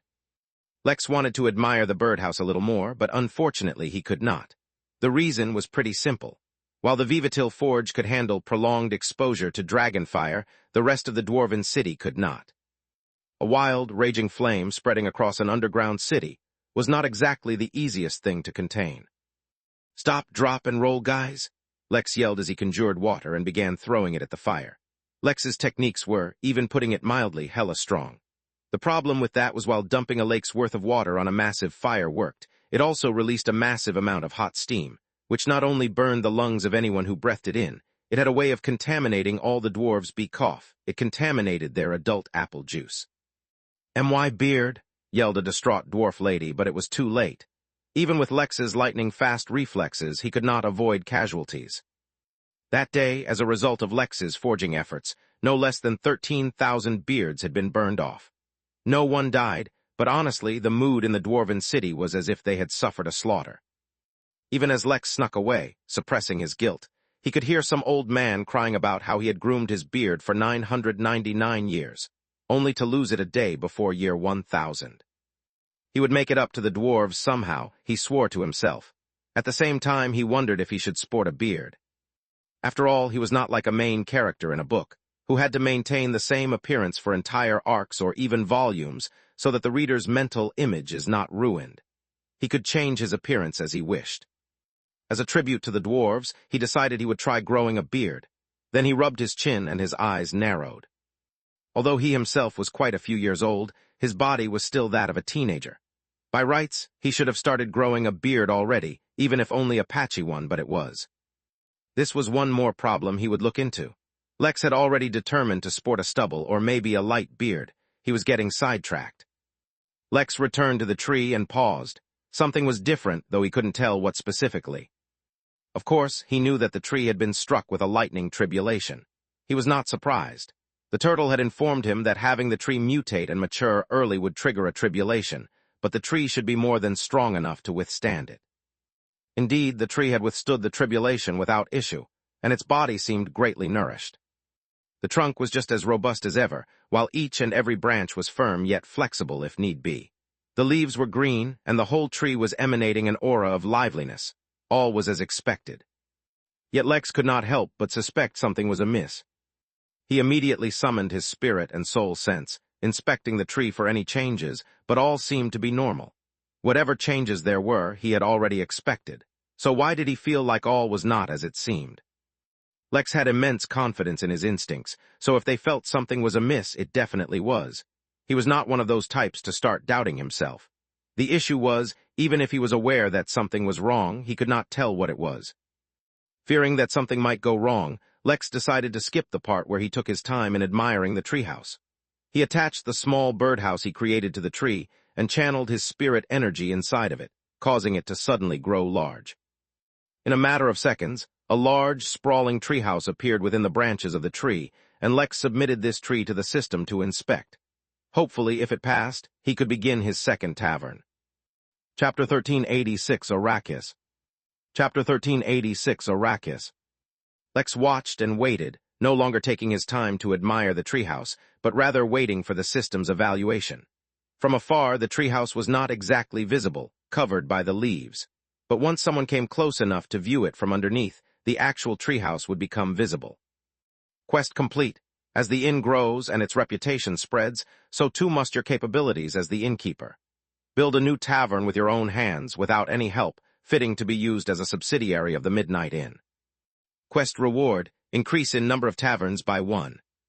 Remarks, look at you not mooching off of others, how fast kids grow. New quest, integrate a tavern into the history of a world. Quest reward, subject to performance. Remarks, do not go down in history for an epic case of food poisoning, or burn the beards of all the residents on a new world. Lex coughed and resisted the urge to facepalm. Instead, he just focused on the fact that the treehouse had just been accepted. Moreover, he was not bummed about the fact that there did not seem to be any additional reward for all the effort he put into making the treehouse. He knew that even if the system didn't specifically state it, the system rewarded additional effort and achievements. While it did not specifically state that the new quest was as a result of the treehouse being awesome, the fact that the next quest had an open-ended reward was definitely a result of his previous efforts. Fortunately, he was already working on having the tavern be a big part of a world's history, just because he liked controlling the flow of a story. Now, he just needed to get some staff for the second tavern, send it to a new world, and kick things off. With that done, he could focus on the Midnight Games, the audit report, shutting off the teleportation in the Origin realm, and... Lex had to pause and rub his eyes. He was forgetting something. What was he forgetting? The problem with remembering everything was that sometimes it was hard to discern which thing he had to be paying attention to, which basically just resulted in the same outcome as not remembering something at all. Although Lex had his suspicions that such things were not normal, and that he was just multitasking too much, he was going to operate on the belief that immortals weren't forgetful, but remembered too much, leading to the same outcome. Dungeons, write that, said Lex as he snapped, and made a mental note to follow up on that soon. Erebos was a mean planet. He hoped he wasn't giving Luthor a tough time. With everything in order, Lex sent out a notice to the inn workers asking if anyone wanted to volunteer to work at the new tavern. Once he had enough workers, he bought a ticket for a new planet, and tore it, sending himself and his new treehouse to an unknown planet. One thing he had learned about the system was that, while many things seemed random, the system never actually did anything randomly.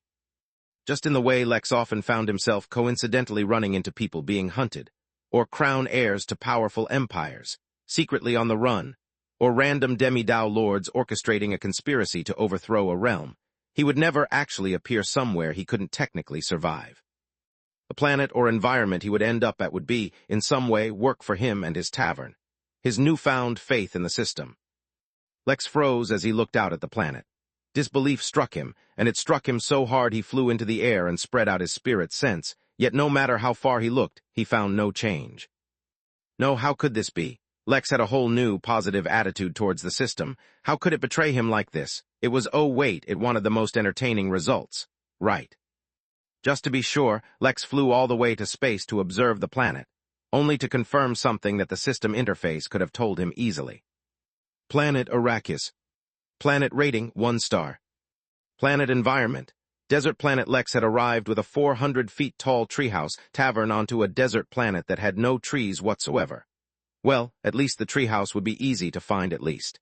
He just needed to position it in a place where it would easily encounter flow of traffic. Originally, he thought it would be nice for the tavern to be in a town, or even a city, but a giant tree appearing suddenly might be a little startling. Lex pulled up a holographic map of the world and studied it for a while.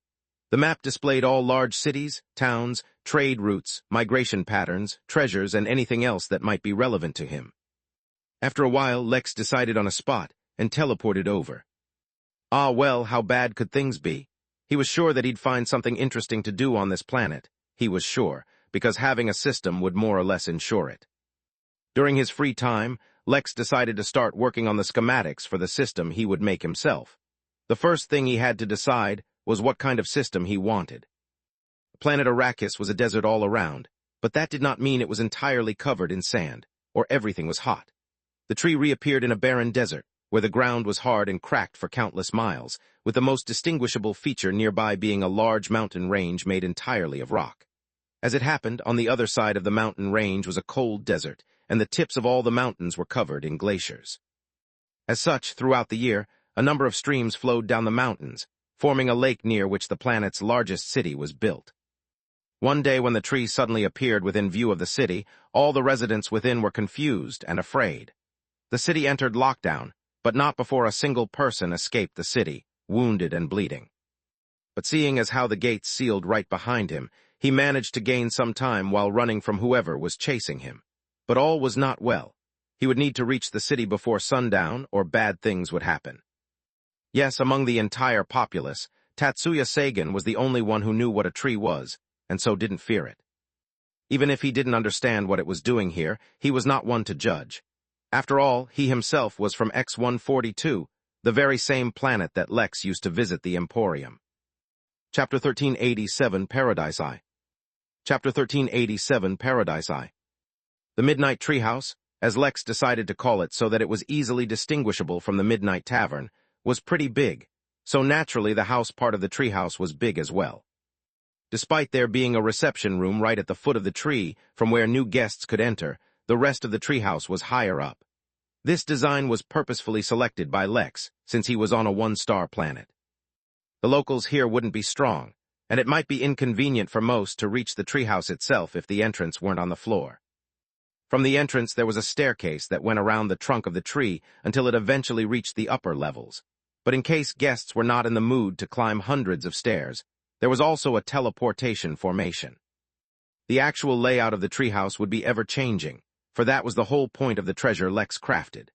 Based on the surroundings, the weather, the solar and lunar cycles, and anything else that could affect the scenery, the layout would keep changing to present the best possible layout to give the guests the best possible view at all times.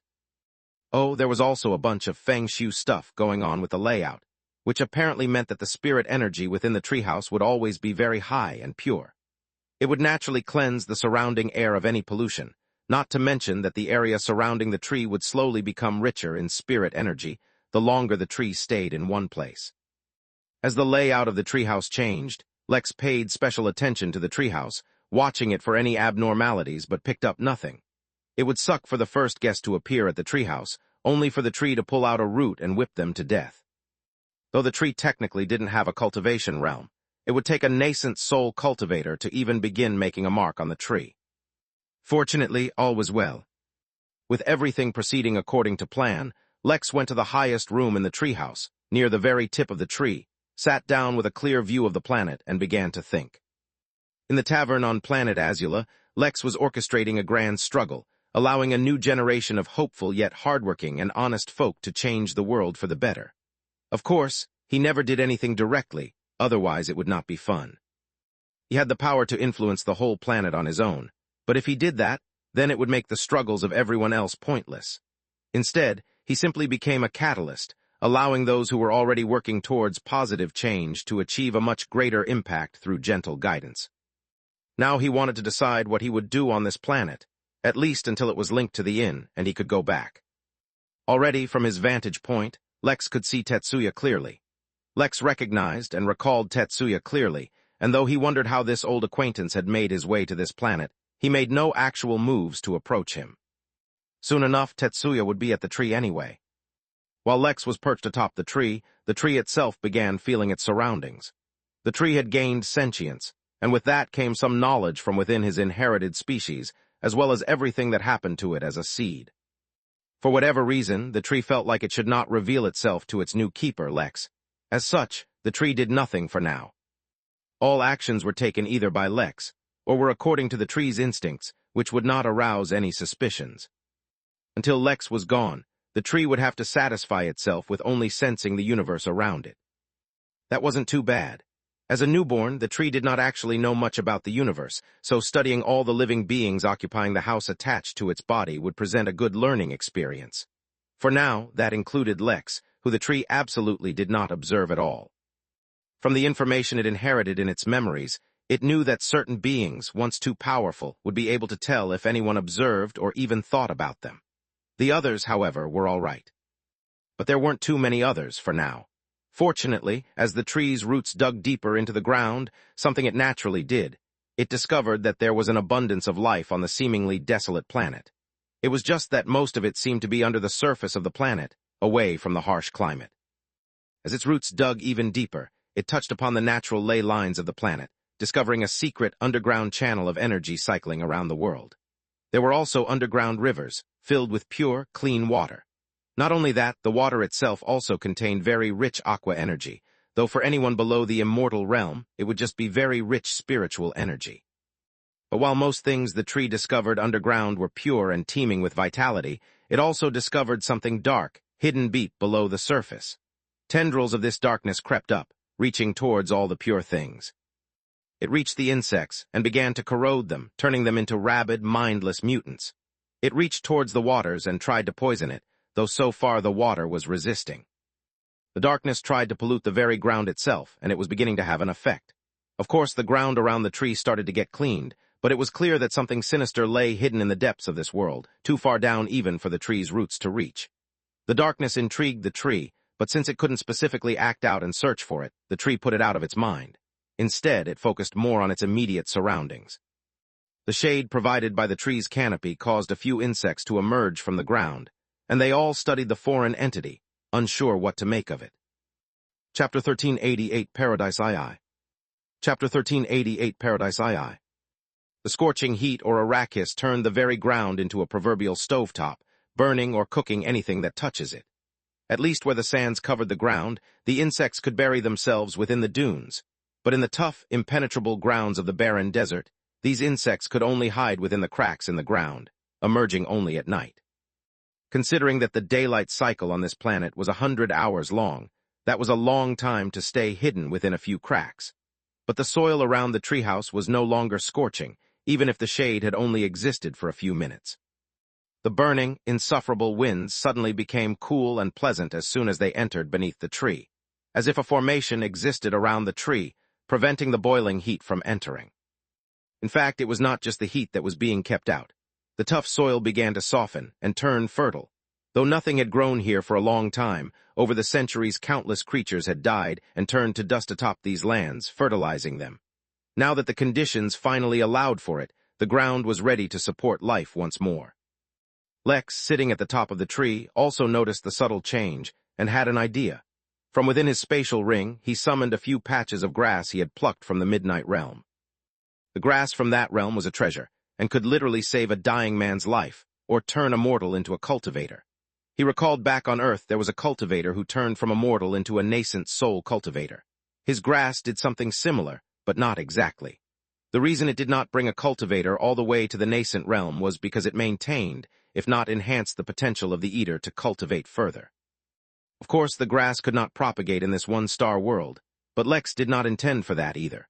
Instead, as he planned those few tufts of grass, right at the base of the tree, touching the trunk, he expected a lesser variant of it to grow and cover the now soft soil beneath the tree.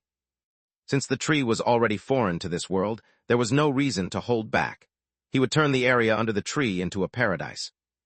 Indeed, right before Lex's eyes, the grass began to break down, for the energy and soil of this place could not support it.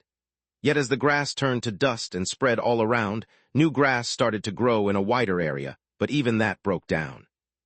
As the process kept replicating itself in wider and wider areas, with simpler versions of the grass, Lex thought of what other things he could plant. After a brief consideration, he decided to plant a few fruit trees. He planted a few fruits from Earth, and one fruit tree native to the Midnight Realm called Bombo, which had the appearance of a kiwi, but texture and taste of jelly. It was highly nutritious and extremely delicious, and Lex loved it. In fact, he decided right there and then to turn Bombo into a universal fruit if it already was. No one should be deprived of the deliciousness of Bombo. He also decided to plant a few flowers here and there. Yet no matter what he planted, all of it began to turn to dust, before growing again as a baser, weaker version of itself. The process was actually a little creepy if one didn't know what was going on, but Lex estimated that it would calm down in a bit. Lex also added the one thing that every single treehouse needed the most: a swing. At first he was going to go with a tire swing, but decided to keep it natural and used a wooden plank instead, hanging from a branch 250 feet in the air. Things were really starting to look up, and that was a good thing because the first batch of guests appeared on the edge of the treehouse to investigate what it really was. Originally, Lex expected that Tetsuya would be his first guest, but a group of people, dressed entirely in white, with even their faces covered, emerged from the ground riding giant mole-like creatures. Yet since they did not actually approach the treehouse yet, Lex did not greet them. He decided that everything underneath the tree canopy would be treehouse territory, but he would not venture outside of that, nor would he address anything outside of it. One of the first rules of running a business such as that of a tavern or an inn was to stay neutral and not get involved with local politics. Of course, should they try to make contact with him first, he would gladly respond. The group in white whispered amongst themselves as they watched Lex tend the garden. At first, they were definitely creeped out by everything constantly dying, but as that slowly stopped and grass began to grow, fruit trees finally started to grow, and so did the flowers. Despite the foreignness of everything, the group of observers could not help but find the scene beautiful. Even though they did not know what they were looking at, they felt an attraction to it that they could not explain. One of the group stepped forward and removed their face mask, and arrived at the very edge of the grass, taking in a deep smell. Lex raised an eyebrow, surprised. He never would have imagined that a desert planet, lacking vegetation at all, would have had elves. No wonder they were so attracted to the trees and the grass. What is this?" the elf murmured as he reached forward with trembling hands, finally touching the freshly grown grass. It was slightly moist and soft to the touch. It was even covered by a thin layer of spiritual energy, and though the elf did not absorb that energy, he felt completely reinvigorated just feeling it. Though natives of Arrakis never let the water in their body go to waste, the elf could not help but shed a tear. Chapter 1389, The Chosen One-Eye. Chapter 1389, The Chosen One-Eye. The elf, ancient as mountains, old as the sky, raised his slightly moist hand, and then used it to wipe the tear off his face. In that sensation from touching the grass, the elf, Fremen, felt something extremely core to his entire existence, something he had been deprived of for a very long time. Overcome by a sudden bout of mania, the elf did something that his partners, and basically anyone of Arrakis, would consider insane. He took off his boot, and without waiting, stepped forward into the lush, green grass. The ground on Arrakis was more than just hot, though it could cook an egg in under a minute. The constant exposure to the star of the star system, which was abnormally active, caused an overabundance of yang energy to be immersed in anything the starlight touched for too long. Now, regardless of temperature, anything containing yang energy could sear off the skin of anyone below the immortal realm. unless they specifically had a cultivation technique attuned to it, or against it. Of course, the natives of the planet did not know that. All they knew was that the ground was radioactive during the daytime. At night, the natural cycle that the environment had formed caused the yang nature of the ground to be suppressed, allowing others to come into contact with the ground. Fortunately, simply wearing protective equipment made from locally harvested materials was enough to resist the searing effect of the ground. That was why the other elves reacted so strongly to Fremen taking off his boot and stepping towards the grass without protection. The burns from yang exposure were not so simple. But Fremen ignored it. Instinct had taken hold of him, and he could not resist stepping onto the grass. Something deep inside of him craved it. The soft crunch of grass as he stepped on it was weirdly audible, and Fremen was forced to close his eyes lest he let more tears fall. His body was reacting to the touch of nature, something it had been mostly deprived of its entire life. Vegetation on Arrakis was scarce, prickly, and was usually more root than anything. In fact, the only things that were green on the planet were some tones and precious gems that were occasionally mined. Step by step, Fremen walked deeper into the garden under the treehouse, and was suddenly hit with the feeling of wanting to take off his pants so that he could fall to his knees and let his legs bask in the glorious embrace of the grass. Fortunately, Lex had been keeping an eye on the elf, and managed to stop him before that happened. "While they're pal, this is a common area. Indecent exposure is not allowed," Lex said, breaking him from his reverie. If he had been acting as the innkeeper, he would have been polite about the reminder, but as himself, he could just get to the matter. Fremen broke free from the grass trance and looked ahead towards Lex, who was walking towards them. Although, as an immortal, Lex was not affected by the temperature of the planet, he felt like he might as well take advantage of the new environment to change things up a bit. With the exact same thought process he had about his beard, which he was still unable to grow at the moment, he felt like it would be nice to wear something other than a suit, but also didn't want to wear informal clothes. Thus, Lex put on the white thobe that Arabs used to wear. It felt very unusual and oddly freeing. But since he was not used to that kind of freedom, he didn't know how to feel about it, especially since he had a random thought about how women who wear sundresses felt the same sense of freedom. Of course, that only proceeded to him imaging himself in a sundress.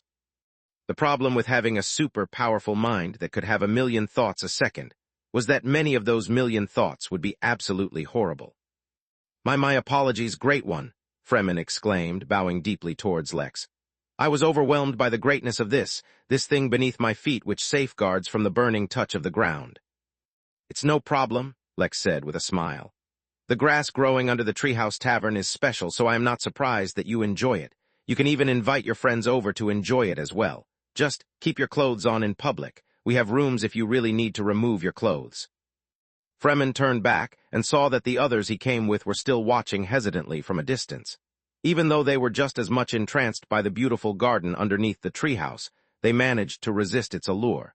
Such caution was to be expected in the face of something so unexpected.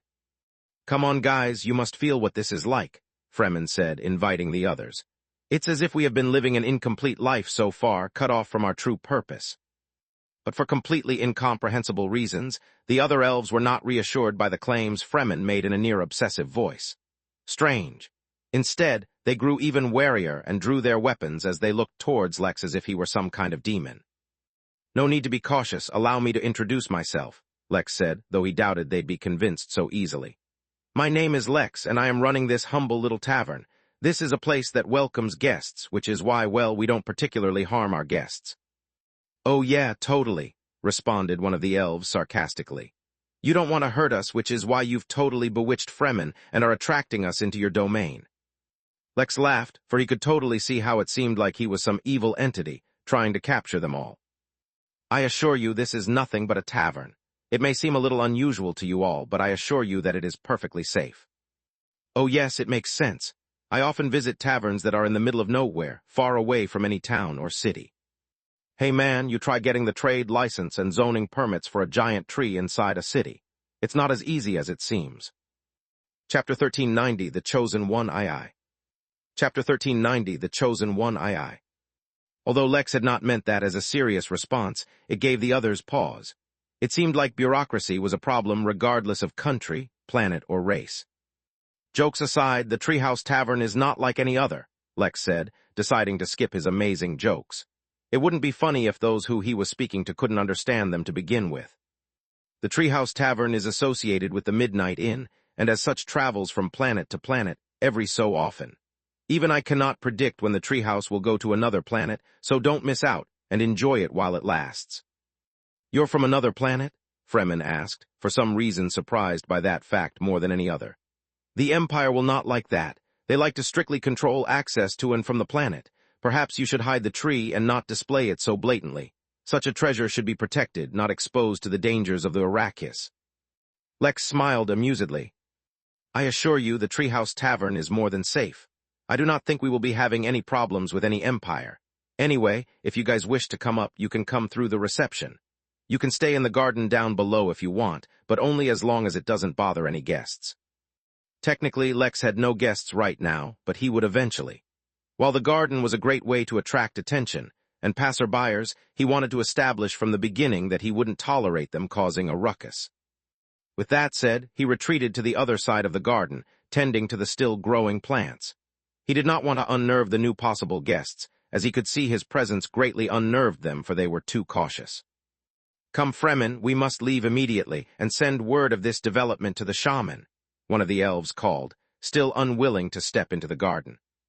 Tell them what, we have barely begun to explore the place? Let alone the treehouse, we have not even explored the garden entirely. Moreover, touching this grass feels way too good. I don't want to go just yet. It's like for my entire life this is what I've been missing. Fremen, you are not a child. We do not understand the dangers of this place. How can you be sure you've not been bewitched? We need to check if you've been influenced by any kind of magic. The shaman will be the one to decide. Fremen looked reluctantly out at the garden and felt the longing his body felt towards all that greenery, but eventually turned back. It was not that he doubted the genuineness of the treehouse of the garden. Instead, he knew the others would not trust the tavern unless the shaman confirmed he was fine. If they did not trust it, they would be deprived of it. It was literally only for his own teammates that he put a heavy stone on the longing in his heart and turned to leave. Since you guys did not come in, you don't understand, he said as he left, having put his boots back on. I think this is the paradise from prophecy. The chosen will fight the oppressors from the shade of paradise and bring forth a change in the ways of the world. The others fidgeted upon having a line from their prophecy read out, and could not help but glance at the tree one more time. They too felt the attraction from it, but resisted out of fear. Instead of approaching the garden, they climbed back onto their moles, which began to dip down into the dirt. Just before they left, they saw a vague figure on the horizon, running towards the tree. Tetsuya also saw the desert elves, but ignored them as he continued to run towards the tree. He was dehydrated, exhausted, and running out of options. He was being hunted. He was always being hunted. He didn't know what it was about his luck that caused him to make enemies wherever he went, but this time, he was truly at the end of his rope. Running towards the tree was actually a really bad idea, as everyone would come to investigate it sooner or later. It was the opposite of where he wanted to be. But he was hoping that near the tree he could discover some treasured fruit that would help him recover to his peak condition.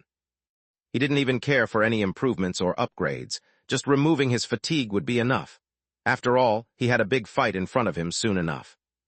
15 minutes later, a severely burned Tetsuya finally reached the garden. As soon as he smelled the fresh grass, the flowers, and the trees, Tetsuya nearly broke down.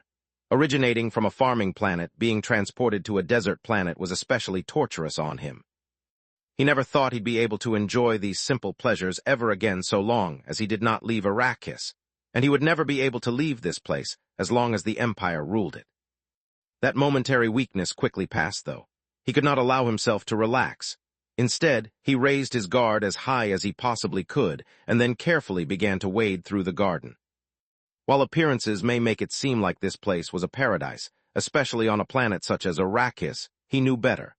For this massive tree to suddenly just appear out of nowhere, it must be hiding an immense secret, greater than any he had ever seen.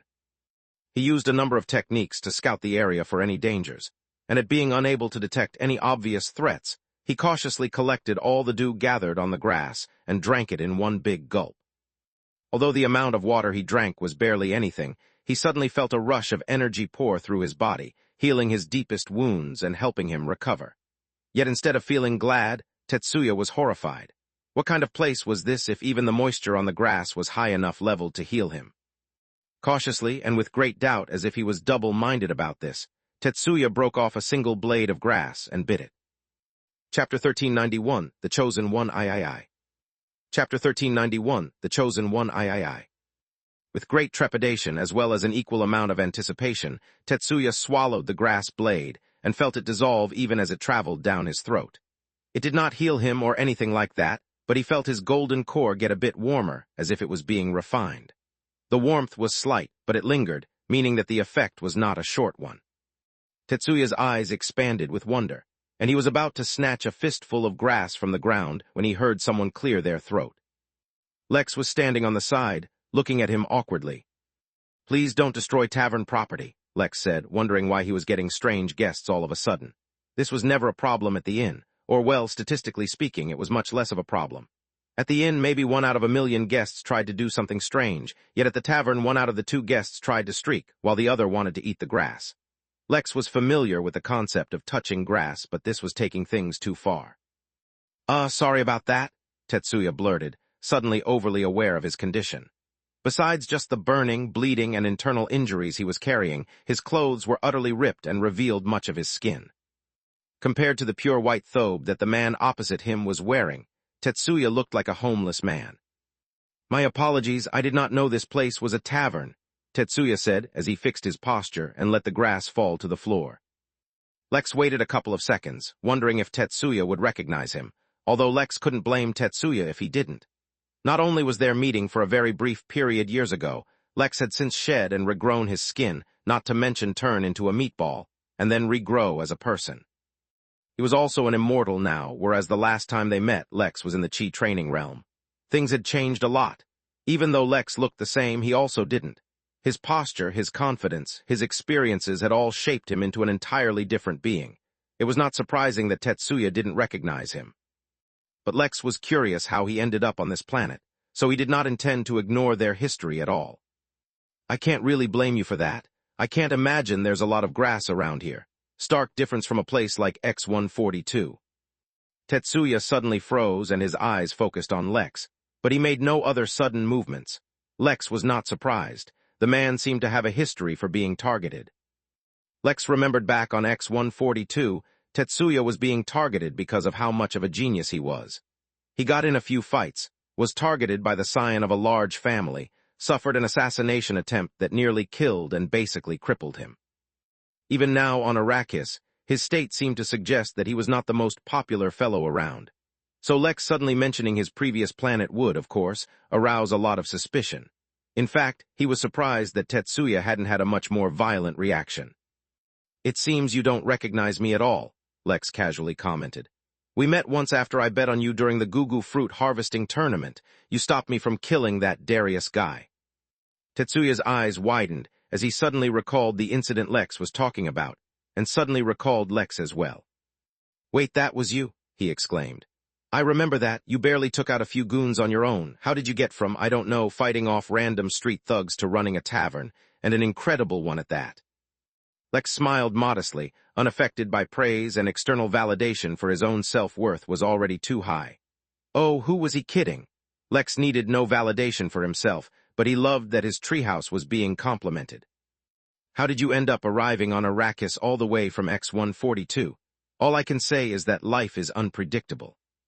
Tetsuya shook his head, then looked at Lex before turning to look at the Treehouse Tavern.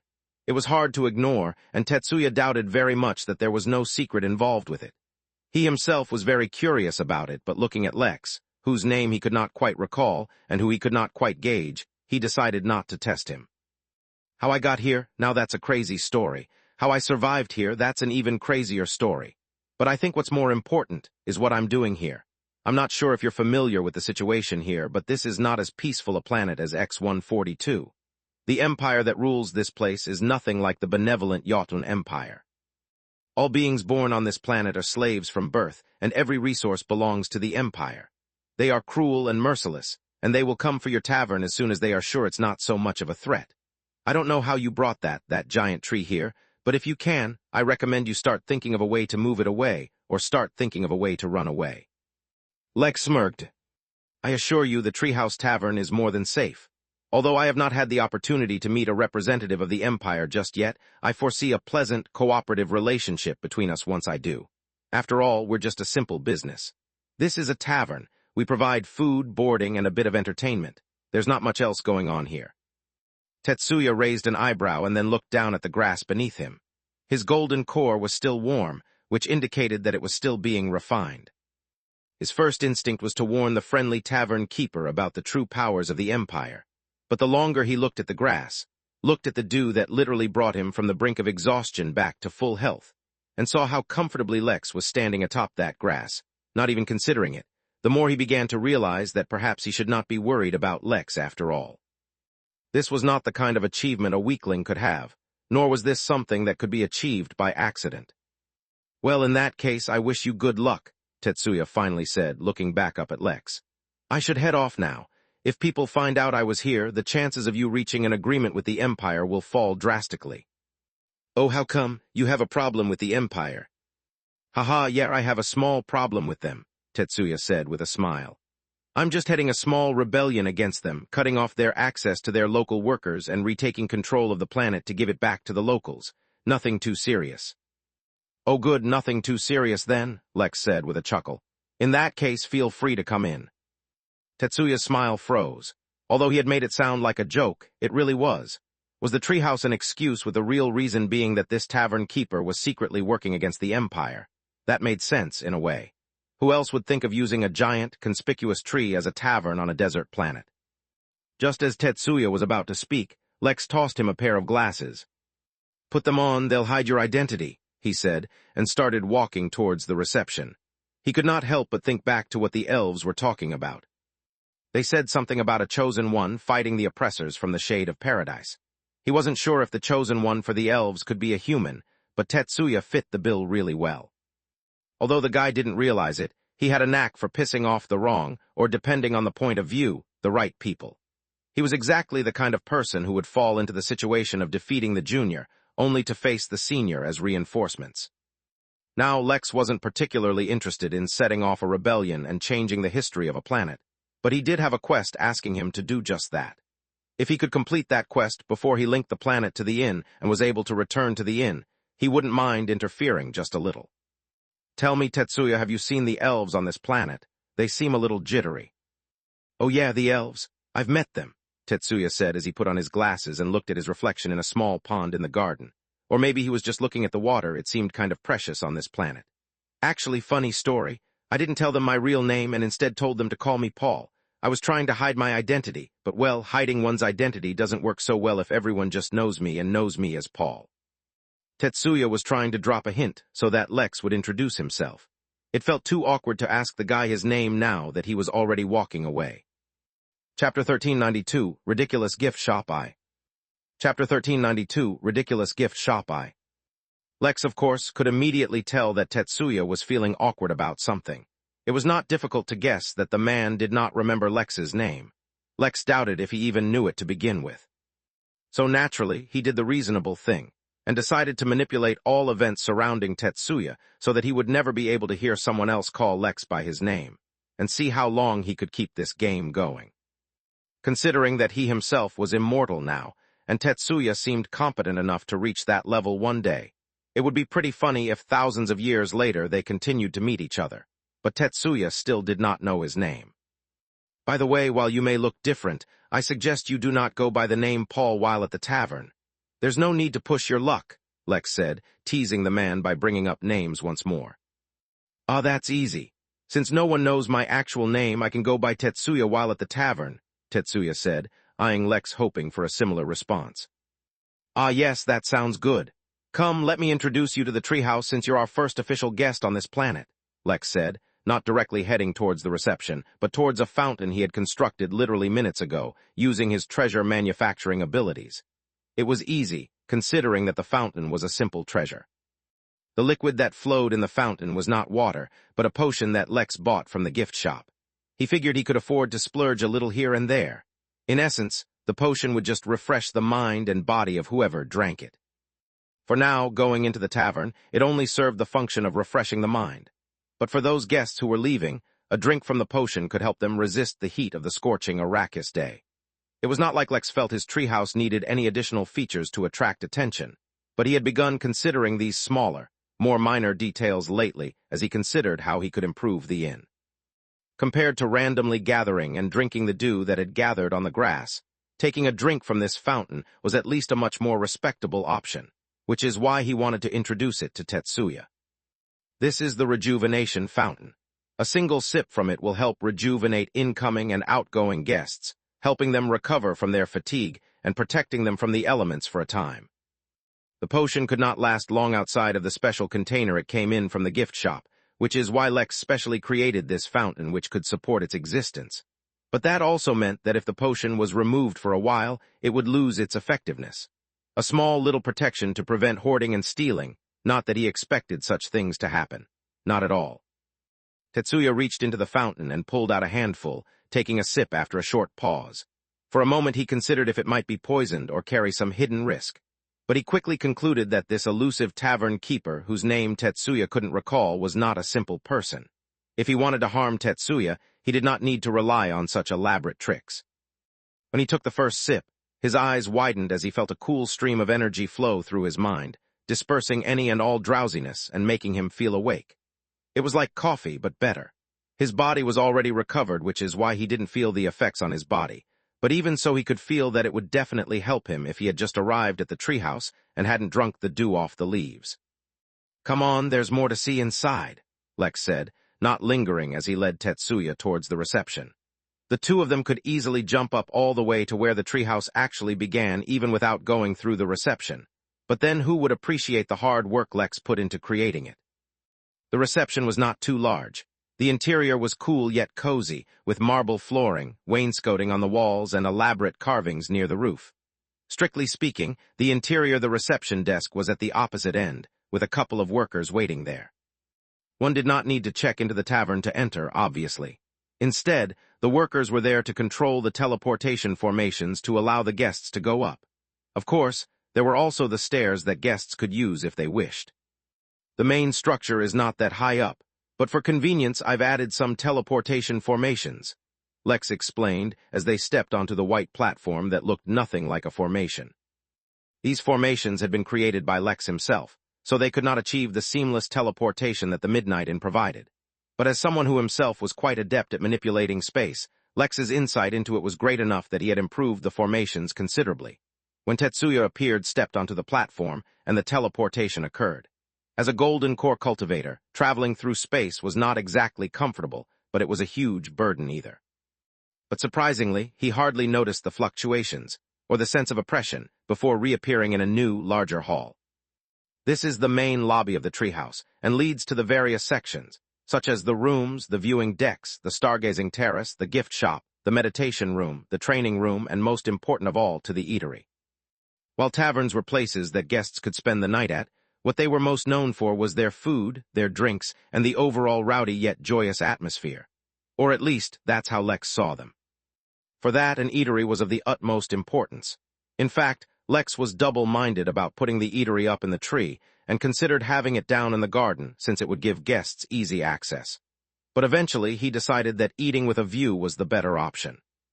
Tetsuya felt incredibly odd following behind Lex as he led him through the walkways, which were open paths with railings that followed the long, sturdy stems as they led to various structures along the tree. The situation on the planet was not pleasant. There was a civil war ready to erupt, and the locals and invaders both were incredibly tense at the situation. But here was this tavern keeper, excitedly showing Tetsuya his treehouse tavern, which was quite remarkable. Although there were countless other aspects to it that were incredible, Tetsuya mainly focused on how pure and concentrated the spiritual energy seemed to be up in the treehouse, compared even to the garden down below. If he could cultivate here for a bit, that would be incredible, but it was unlikely. It wasn't that he didn't trust Lex when he said that the tavern would be safe. It was just that he had to live according to his own judgment, and according to his judgment, this would soon become a place of great conflict. Or, at the very least, a place where the Empire places a great deal of scrutiny. Such a place was not somewhere he could stay too long, but at the same time he just could not make himself go. "Since you're the first guest we've had at the treehouse, there's a special prize for you," Lex said, though technically Tetsuya wasn't a guest yet. One had to spend money to transition from a window shopper to an actual one. The gift shop at the treehouse, much like the meditation and training rooms, were not official in rooms. Instead, they were things Lex recreated himself after drawing inspiration from the system. Of course, now that the treehouse had been recognized by the system, Lex could integrate official in rooms, but he thought it would be a shame if his creations never saw any use at all before being replaced, so he held off on it. Of the three, the gift shop was the simplest. It simply needed the layout for a simple shop, and Lex personally bought the items from the gift shop at the inn and placed them here himself to sell.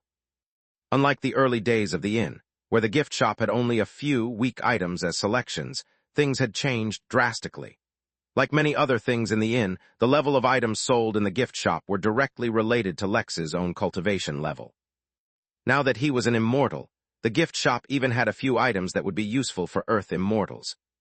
Of course, since this planet was a one-star planet, he would not upend the societal structure by selling overpowered things. Most items were in the foundation level or below, with very few golden core items, and only one nascent soul-level item sold in the gift shop. Even so, when Tetsuya stepped into the gift shop and read the names as well as the descriptions of the items, he froze. Wasn't this too ridiculous? Chapter 1393, Ridiculous Gift Shop II. Chapter 1393, Ridiculous Gift Shop II. You can select one item from the gift shop appropriate for your level for free, Lex said, though he wasn't sure if Tetsuya heard him. The man's eyes, even through the Clark Kent glasses, were bulging out. Naturally, the first thing Tetsuya looked for when he entered the shop was the most expensive item. It was called the Burgundy Lemonade, which was for an entire 300,000 MP. It was the soul nascent level item, and it could help restore depleted soul energy. Unlike yin and yang, which were energies naturally found in the universe, soul energy was only found within the souls of living beings, and nascent soul cultivators could expend their soul energy to use various techniques related to the soul. The problem with that was that soul energy was replenished very slowly, since the body had to naturally create it from other sources of energy. Items and potions which could speed up the recovery of soul energy were exceptionally popular among nascent soul cultivators, which was merely one of the reasons why Tetsuya was so shocked. Nascent soul-level cultivators were rare on the entire planet to begin with, each one of them the head of a major country on Arrakis, or leading very important organizations or positions for the Empire. As such, the ability to sell nascent-level items in itself was incredibly rare and powerful, and spoke of a very deep background. But as if that wasn't enough, the item actually restored soul energy, or at least helped in the recovery of soul energy. That was enough to drive all nascent cultivators insane. To top it all off, it was so cheap.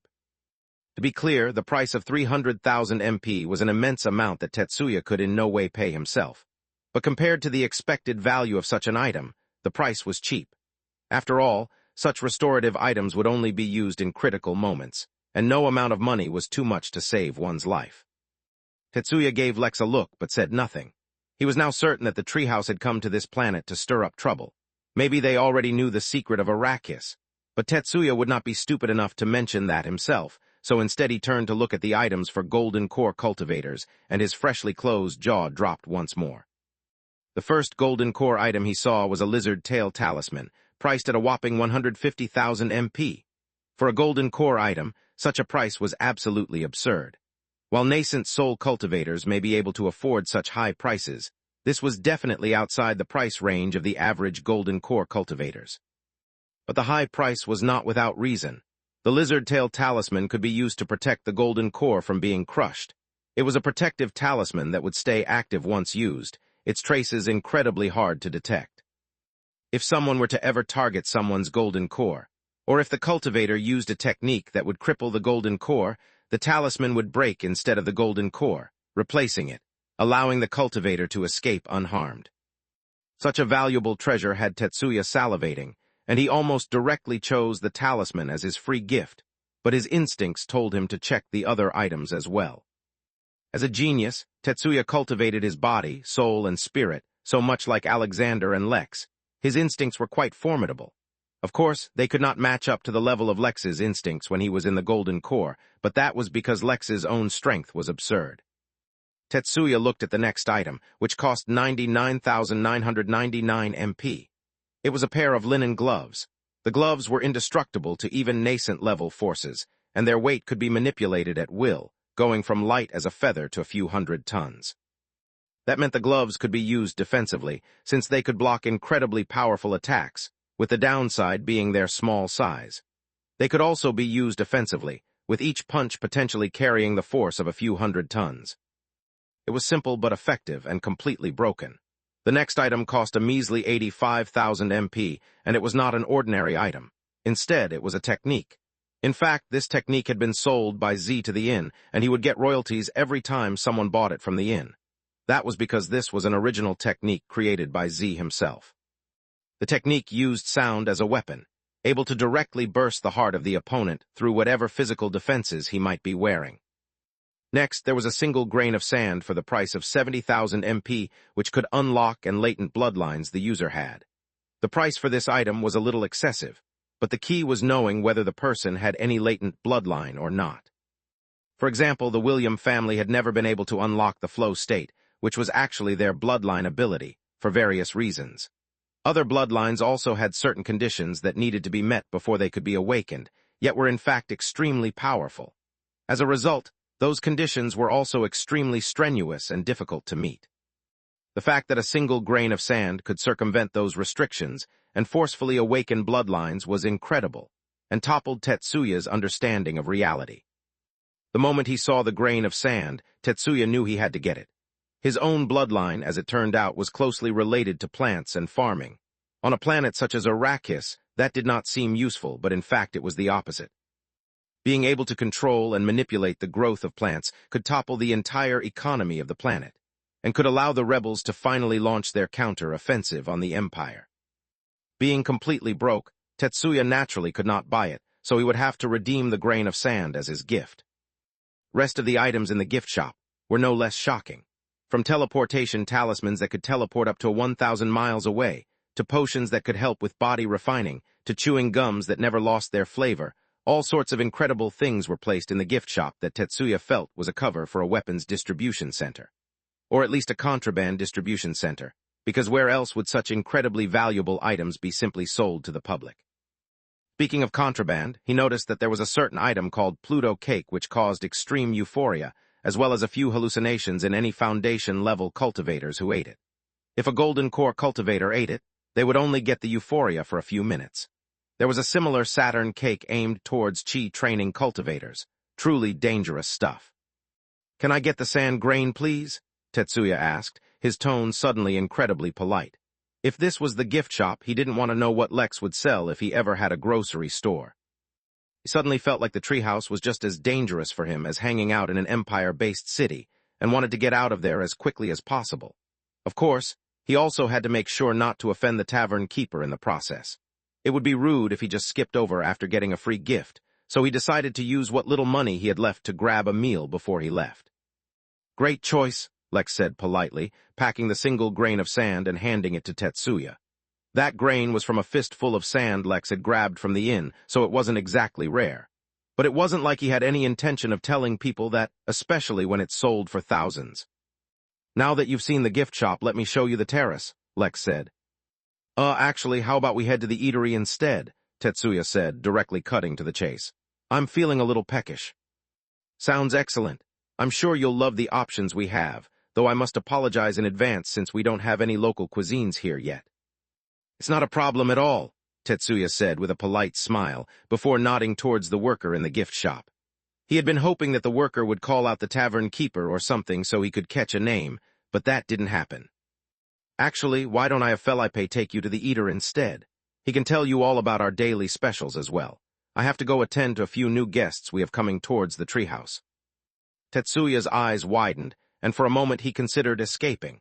Then he remembered that he was wearing Clark Kent glasses, so there was no reason for him to be nervous of any new guests. It would be best to stick to the plan. "In that case, thank you for accompanying me so far." Chapter 1394. If only there was a place you could rest and recover. Chapter 1394. If only there was a place you could rest and recover. Lex could see that Tetsuya was nervous, but was hiding it well. It was good to see that after a few years, he had tempered his personality a little. Based on how arrogant he was back on X-142, he might have already inadvertently offended Lex. Or, well, considering that he had already made an enemy of the empire that ruled this planet, maybe he hadn't improved as much as Lex imagined.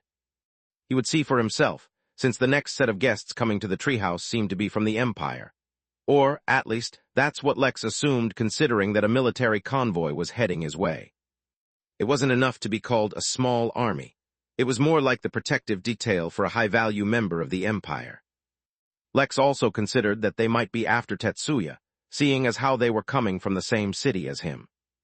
He was imagining how this confrontation would go, trying to think of ways in which he could avoid an all-out war with the empire. For that, he would have to convince them not to try and invade his treehouse.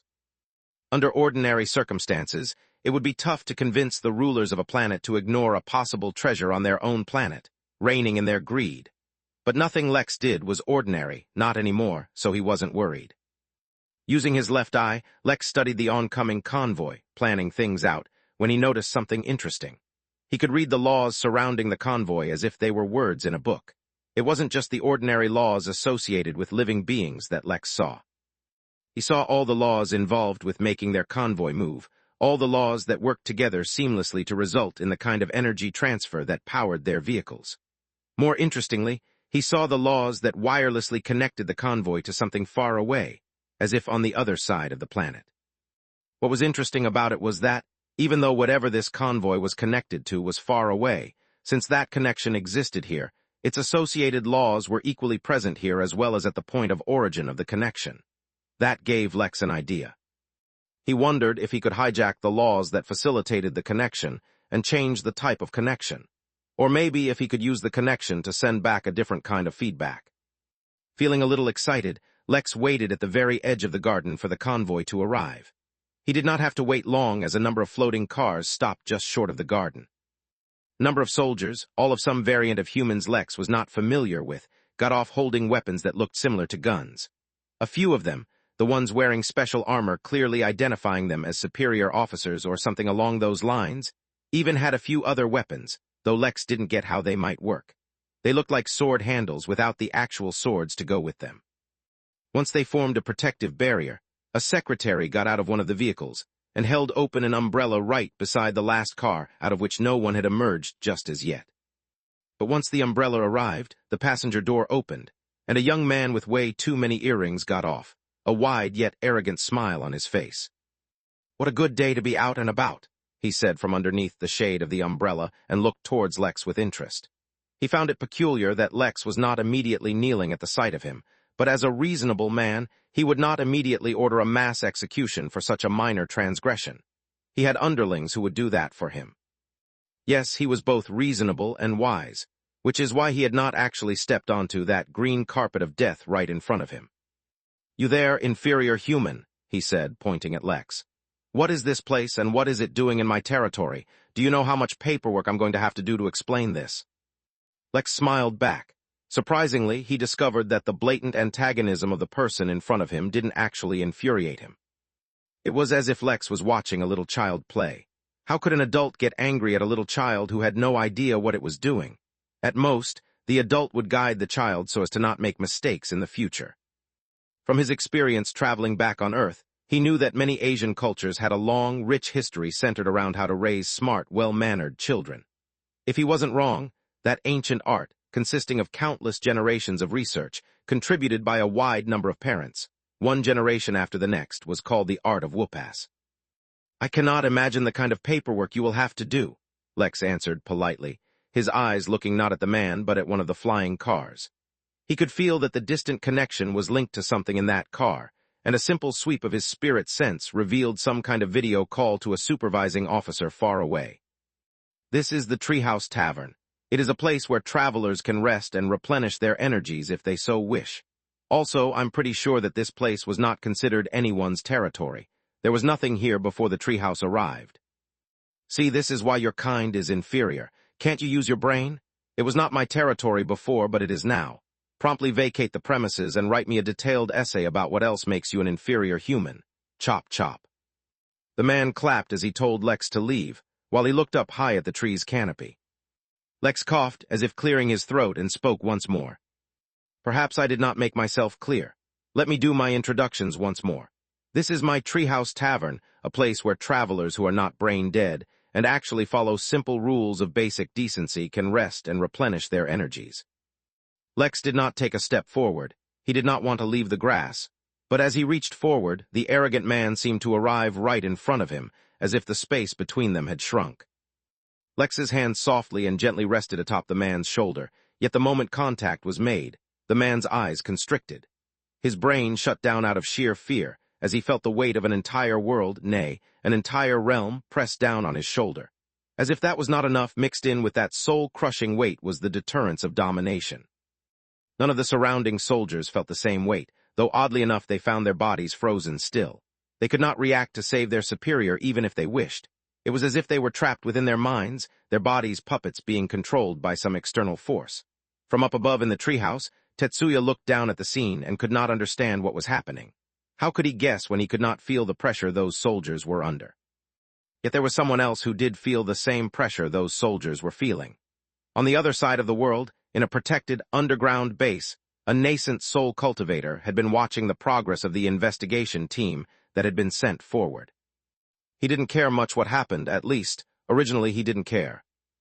He had been watching the scene unfold through a live video, yet when Lex moved his hand to place it on that arrogant man's shoulder, the nascent soul cultivator saw something else. To him, it looked like Lex was looking right into his eyes, and when Lex placed his hand, the cultivator felt a hand pressed down on his shoulder, as well as his soul.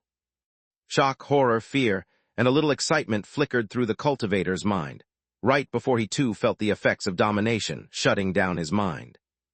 Lex did not do this for too long, lest he break someone's mind. When he lifted his hand once more, the arrogant soldier once again returned to his original position, far away from the garden.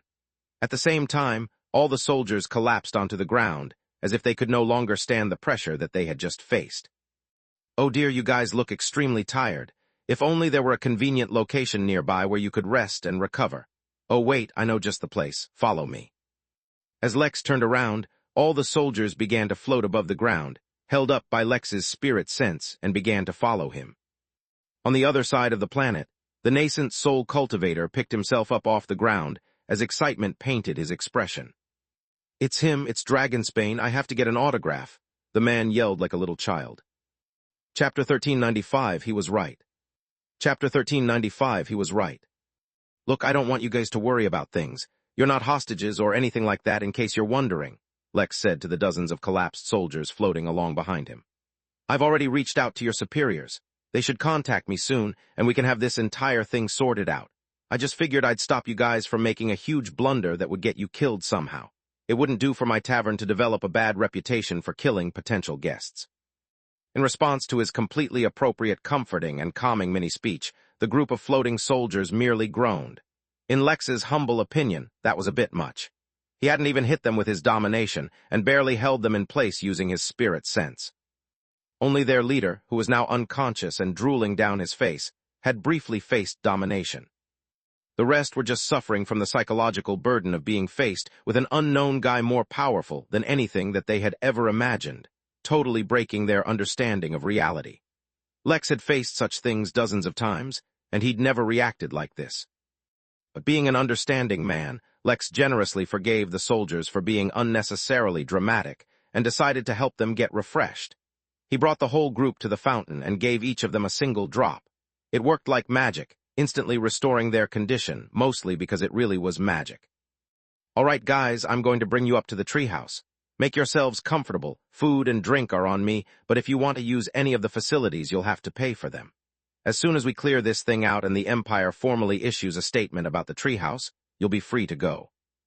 Lex really wasn't worried about these guys acting out at all, for various reasons.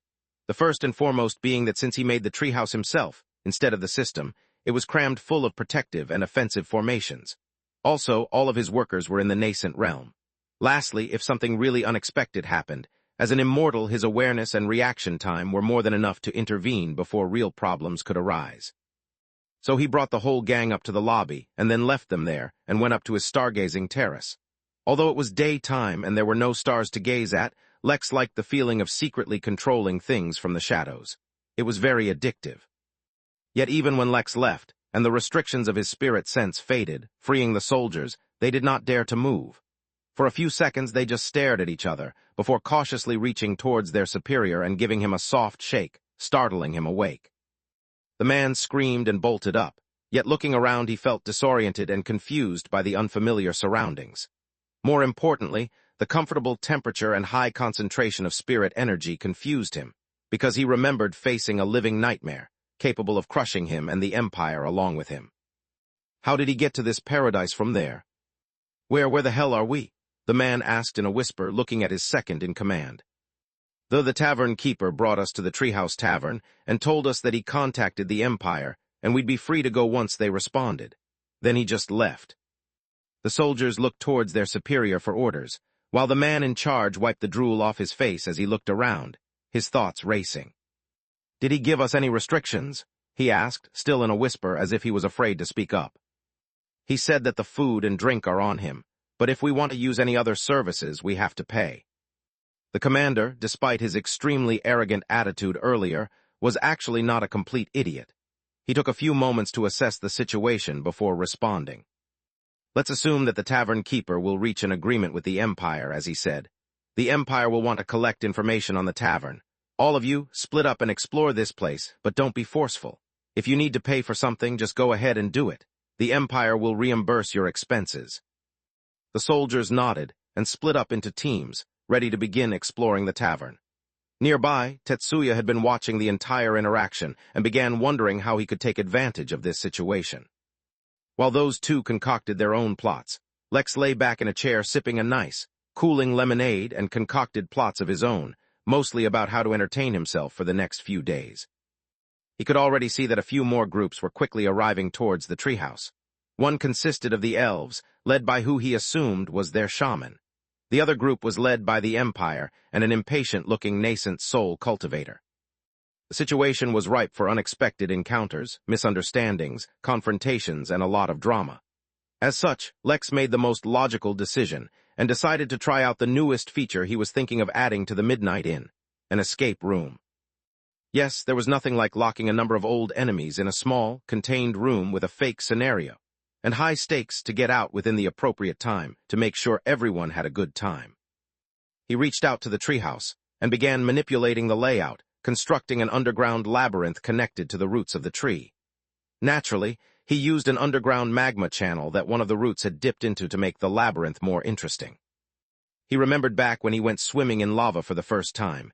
It was not a pleasant experience at all, but it was a nice memory to look back to. As Lex plotted his own entertainment, he kept his spirit sense active, for he fully expected something to happen. It was impossible that the system brought him to a planet where he was the strongest, and there was no potential for a huge mess-up.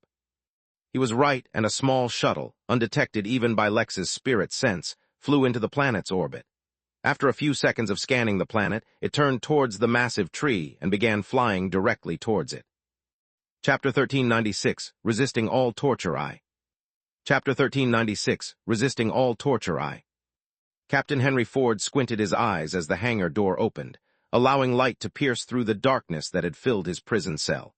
He had been on a mission protecting a space mining operation when the mine was attacked by these unknown assailants, and everyone killed or captured. Henry, being captured, did not know whether he was lucky or unlucky. The mysterious enemies who had captured him left him in his cell for hours, giving him neither water or food, leaving him in the dark. A tall, thin figure dressed from head to toe in a black outfit walked it and then looked at Henry with a turned head. Henry showed no expression or reaction.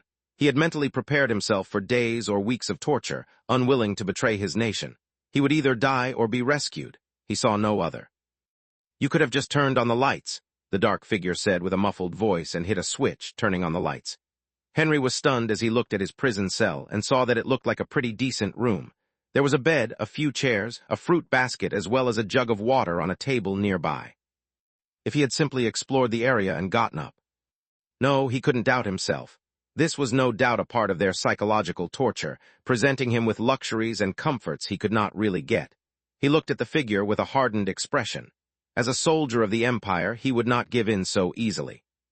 Seeing that Henry gave no reaction, the figure simply shrugged. "Come on, it's time to go," the figure said and helped Henry off the floor. But that's not how Henry saw it. Henry knew that he was being manhandled, a reminder of his station and position in his current situation. But his will could not so easily be broken. He was a badass warrior with a will of iron, and he stepped out of the ship and was stunned at the sight of an absolutely enormous tree right in the middle of a desert, and his mind began to spin. He saw the scene for what it truly was. The whole planet, whatever planet this was, had likely been sucked dry of its energy and nutrients, leaving it as a simple husk of its former glory, all to support the one giant tree in front of him. Just what he'd expect from an evil organization. Weakened and unable to resist, Henry was pulled along as the group of figures dressed all in black approached the luscious garden underneath the tree, a truly vile display of greed and vanity. Grass was the most useless of. Henry stepped into the garden and gasped, unable to restrain himself. Not only was the air cool and refreshing, the grass, even through his shoes, felt incredible to step on. It was as if it gave him the perfect foot support, silently healing the flat foot he had hidden across his military career. The garden was absolutely magical, but what was odd was that even the dark figures leading him seemed surprised at the many wonders of the garden. How was that possible? "Welcome, guests, to the Treehouse Tavern," said a mysterious man who suddenly appeared as soon as they entered the garden. But Henry was not fooled by the clearly scripted performance. What kind of tavern could occupy such an obvious treasure tree? Definitely not the kind they could visit, that's for sure. "I am the tavern keeper, and this is my humble establishment. Would you like me to show you around?" asked the handsome human. Henry scoffed internally. Why would someone who looked like that work at a customer-facing position where they were likely to be degraded? This performance was really too fake. One of the dark figures turned and pointedly looked towards Henry, before turning back to the tavern keeper and whispering some things. The tavern keeper, with an incredibly unusual expression, turned to look at Henry once as well, before whispering something back. The figure and the tavern keeper whispered amongst themselves for a few minutes, before finally coming to some kind of understanding. "All right, it seems like you all are weary from your travels. If you'll accompany me, I'll bring you all to your rooms. But first, please take a sip from our local fountain. This runs a potion which is very good at re-energizing yourself."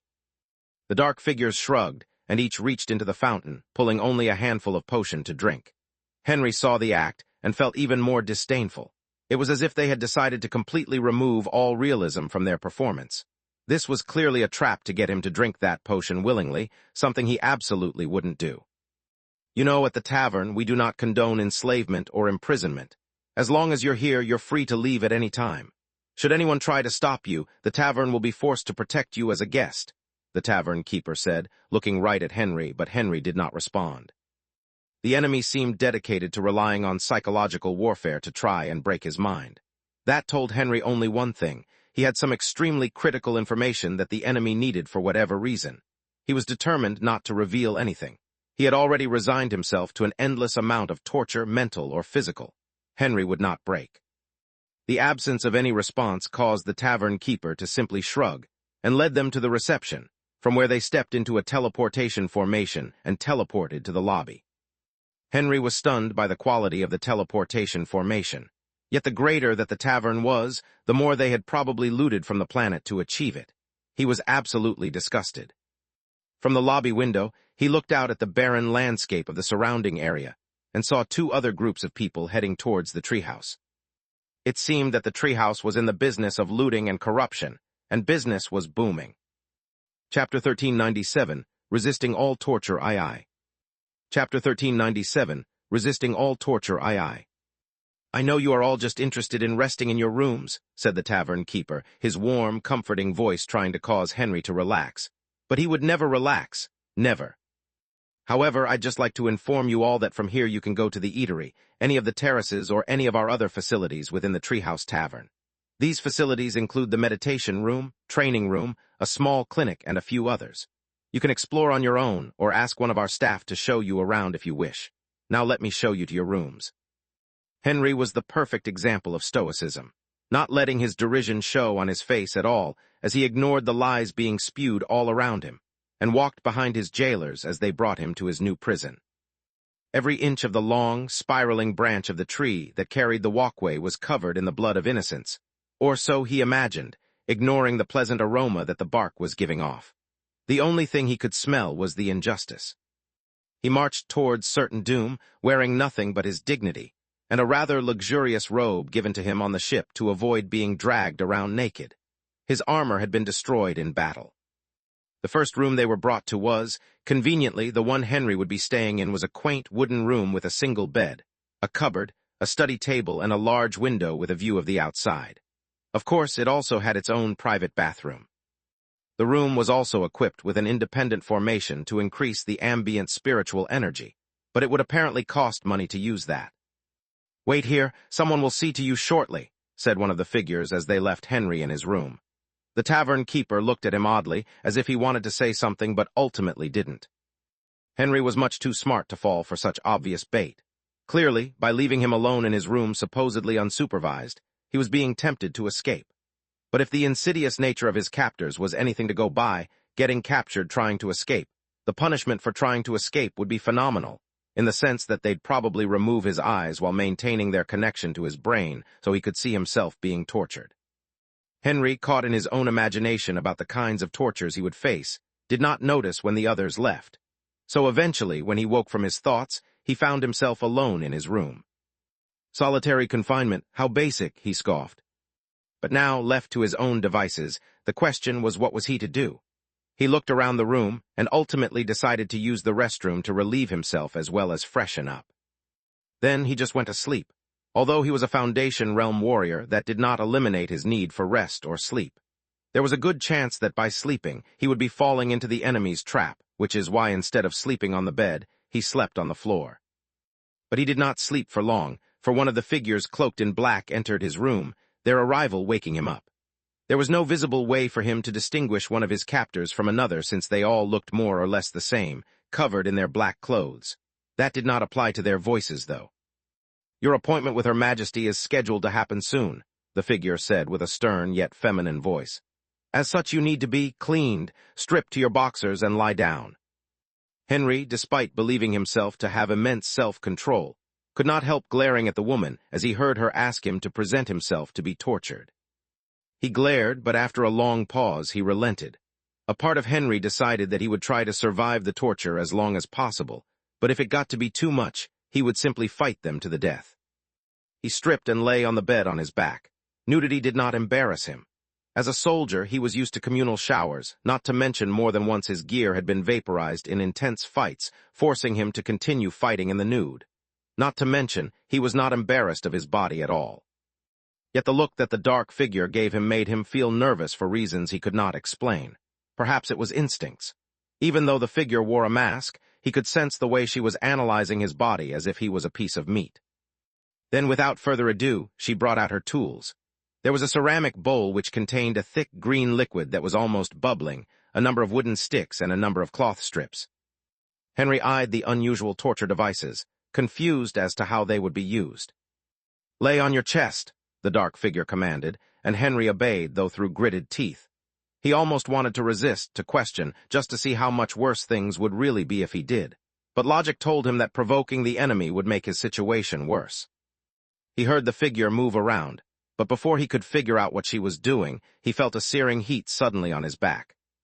Without any restraint or remorse, the dark figure had dipped the wooden stick into the bubbling green liquid and was applying it onto his back. It was like lava on a stick, burning his flesh, cooking the meat underneath, and boiling the spirit energy inside of him. "Don't move, or things will get much worse," the dark figure stated when he twitched at the sudden burning of his skin. In her mind, however, the dark figure continued the sentence. "Ingrown hairs are a pain to deal with for cultivators." Then, in an all-too-practiced motion, she applied the cloth strip onto the green liquid of torment, pressed it firmly, and then ripped it off. Henry clenched his teeth, too proud to let anyone hear him cry. He finally understood now how he was being tortured. His skin was being ripped off his body. It seemed the enemy was even more evil than he had imagined. The dark figure, meanwhile, looked at the one clean, smooth patch of skin surrounded by a sea of thick hair and nodded to herself.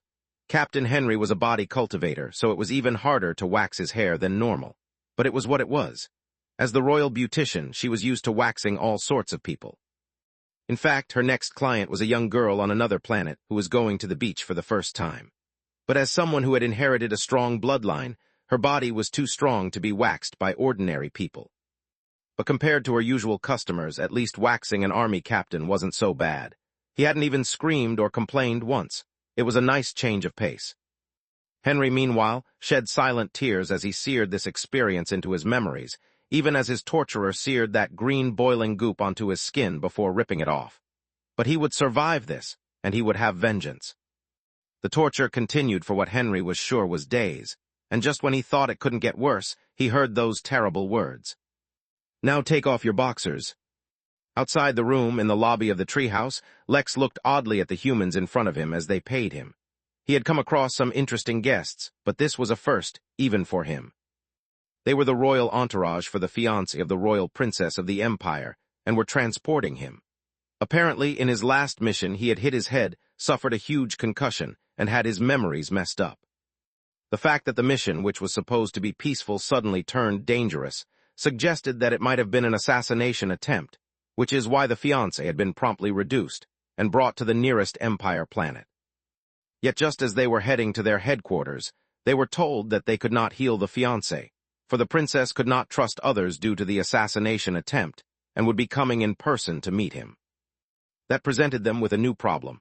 The princess had a severe cleanliness phobia and didn't like to see hairy men, so any time a man was to come in front of her, he had to have a clean wax. As such, mid-journey, they had to land at the tavern, which is where the royal beautician, someone who had the princess trust, would meet them before they could go to meet the princess. Lex was also impressed that the tavern showed up on their local maps as a reliable tavern nearby. It seemed the system was doing a good job. Chapter 1398 Can't Use Force. Chapter 1398 Can't Use Force. Lex did not know what to think about the peculiar group who had arrived in his tavern to get someone waxed. Instead, he was studying their ship, which could somehow completely elude his senses. Considering that he had yet to see anything and anyone formidable at all in the Empire, and everything told him that the Empire was pretty weak compared to the usual empires he dealt with, this was a rare surprise. More importantly, the number of assassins secretly heading towards the Treehouse Tavern, following the ship, were not at all as well hidden as the original ship. It was a little disappointing that the ship's incredible stealth capabilities had been rendered pointless by a traitor within their ranks, but Lex hardly cared about that. With all the assassins being in the Golden Core at most, they were nothing to be afraid of.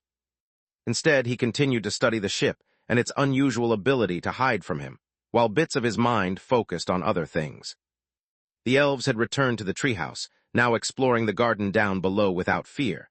They would make their way up eventually, and probably stay for a long time. They seemed to be murmuring something about finding the chosen one, as well as the joys of the garden and such.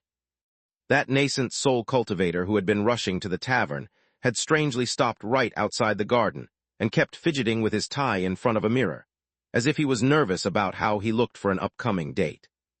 The underground maze, which would soon become the tavern's escape room, was almost ready as well. Eventually, the elves who were having the time of her life rolling in the grass like little children got up when their shaman finally admonished them.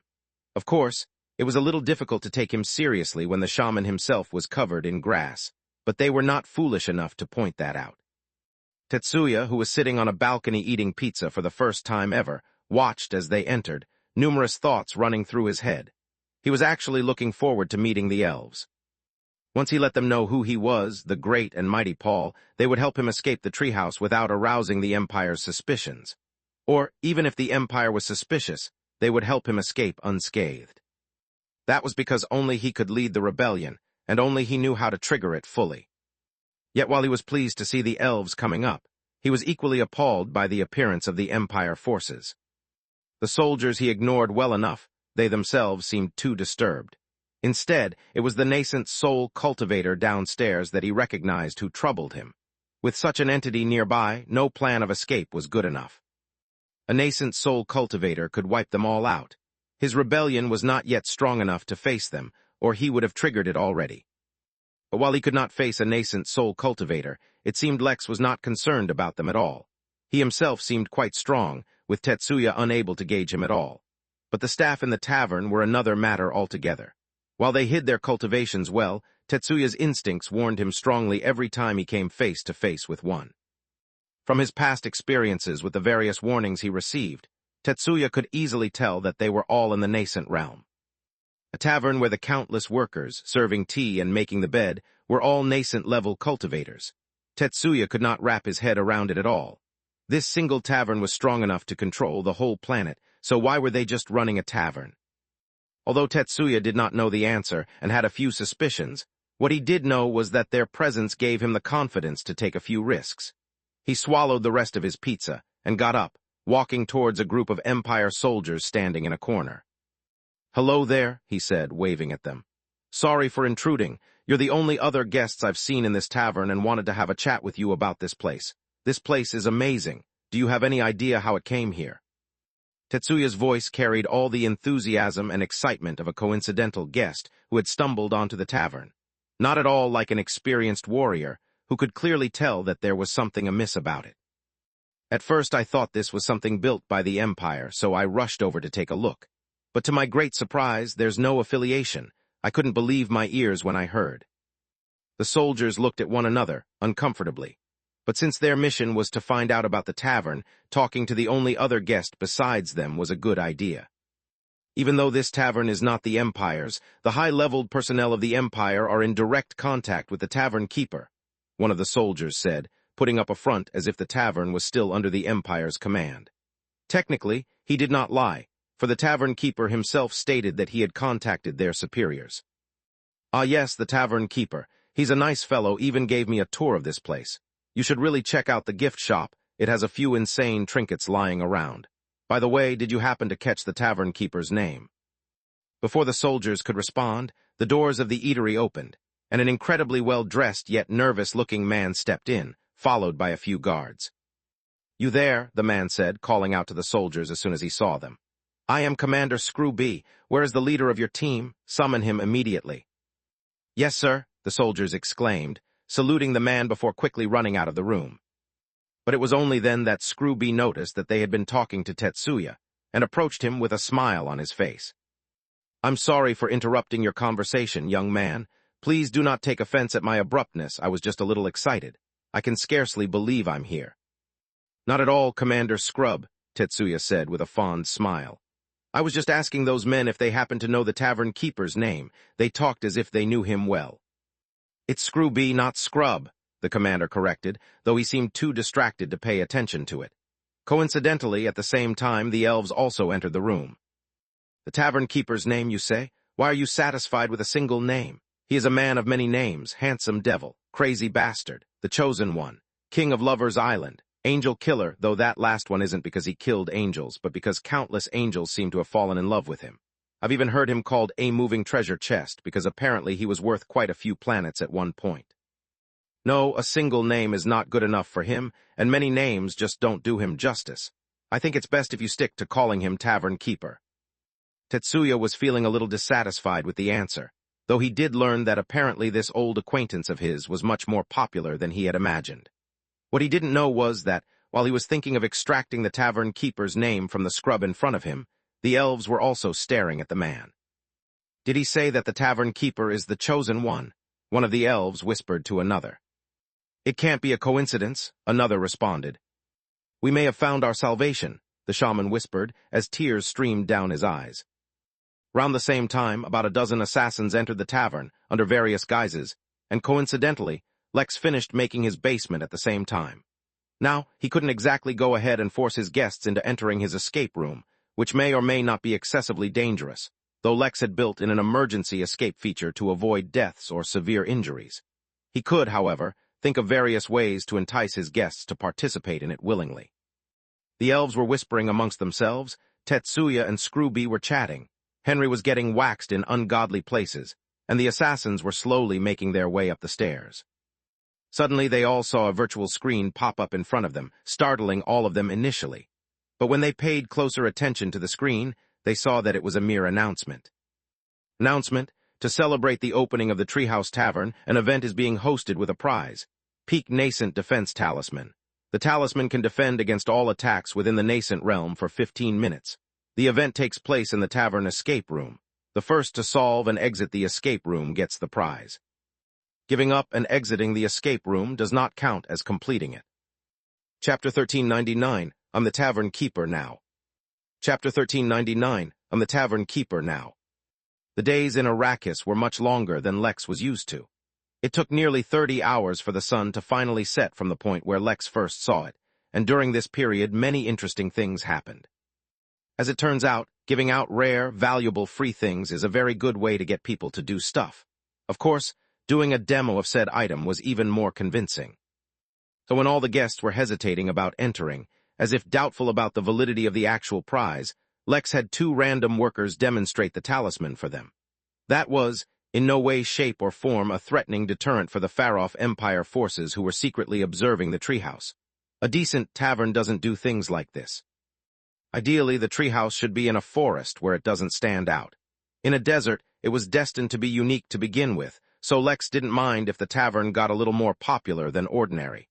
This was just a one-time thing, and totally not something he would get addicted to. Anyway, after a simple display equal to a man surviving a direct hit with a missile, everyone jumped into the escape room. Lex was surprised, because he didn't think that Henry would actually believe it based on his history. Of course, since the target of their assassination went into the escape room, so did all the assassins, though one could question how the assassins knew Henry went into the escape room to begin with since they hadn't actually reached him yet. Either they knew him really well, or there must be some other reason. Oh well. Of course, the team of black-robed figures saw Henry suddenly disappear, teleported to the escape room, so the fact that they all followed was no surprise. Henry hadn't finished his wax yet, so they had to see to that or else they'd be in trouble. One by one, they all entered the escape room, and the shenanigans began. Like all good escape rooms, this one had a theme going on, and the theme was that the basement was going to be flooded by lava within 1 month if they don't find a way to stop it. Now 1 month may seem like a long time, but for cultivators, was it really a long time? Yes it was, because most people who entered were at low levels. But that was only fair, since in exchange they would be getting a valuable treasure that couldn't really be bought with money.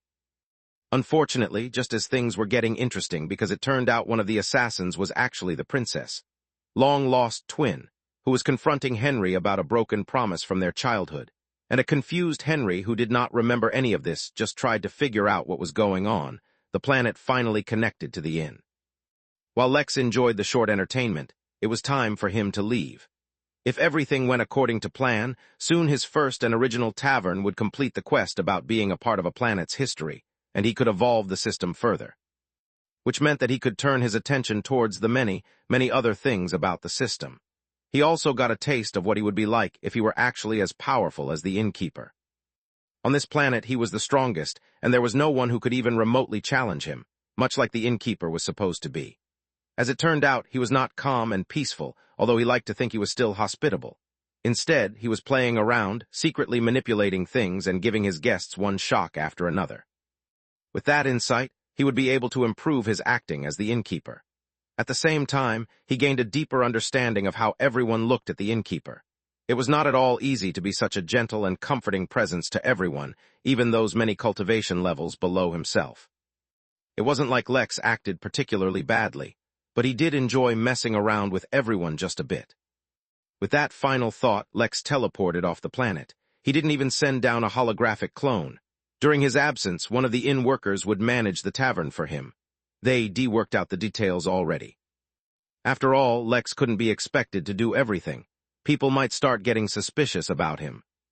What Lex did not know, however, was that as soon as he left, the tree breathed a huge sigh of relief. But it didn't act out just yet.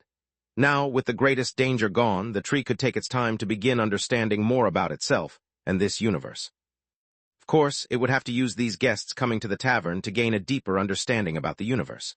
For example, it had learned that it was customary for guests to roll in the grass before entering a building, that among twins one was always evil, and that all guests loved the opportunity to enter dark, underground tunnels that were slowly filled with lava, burning away the oxygen and threatening them with suffocation. It also learned that it was apparently a tavern, and that people really liked it. Knowing that made the treehouse feel especially good, so it decided to do something else good for them in return. Secretly, the treehouse modified the underground tunnels that Lex had carefully created, creating multiple levels to the labyrinth, reaching deep into the planet, even touching upon the mysterious evil energy deep within. Now, the maze that would have taken a month to solve would take at least a year, and probably even more. The treehouse felt immensely proud of itself for its achievements, until it heard one of the guests complain that they regretted not getting the opportunity to join the escape room because they came late. So, the treehouse created a way for new guests to enter as well. The more the merrier. This was easy. The tree felt like it had become the tavern keeper now and was already doing a better job. Chapter 1400, Thank You. Chapter 1400, Thank You.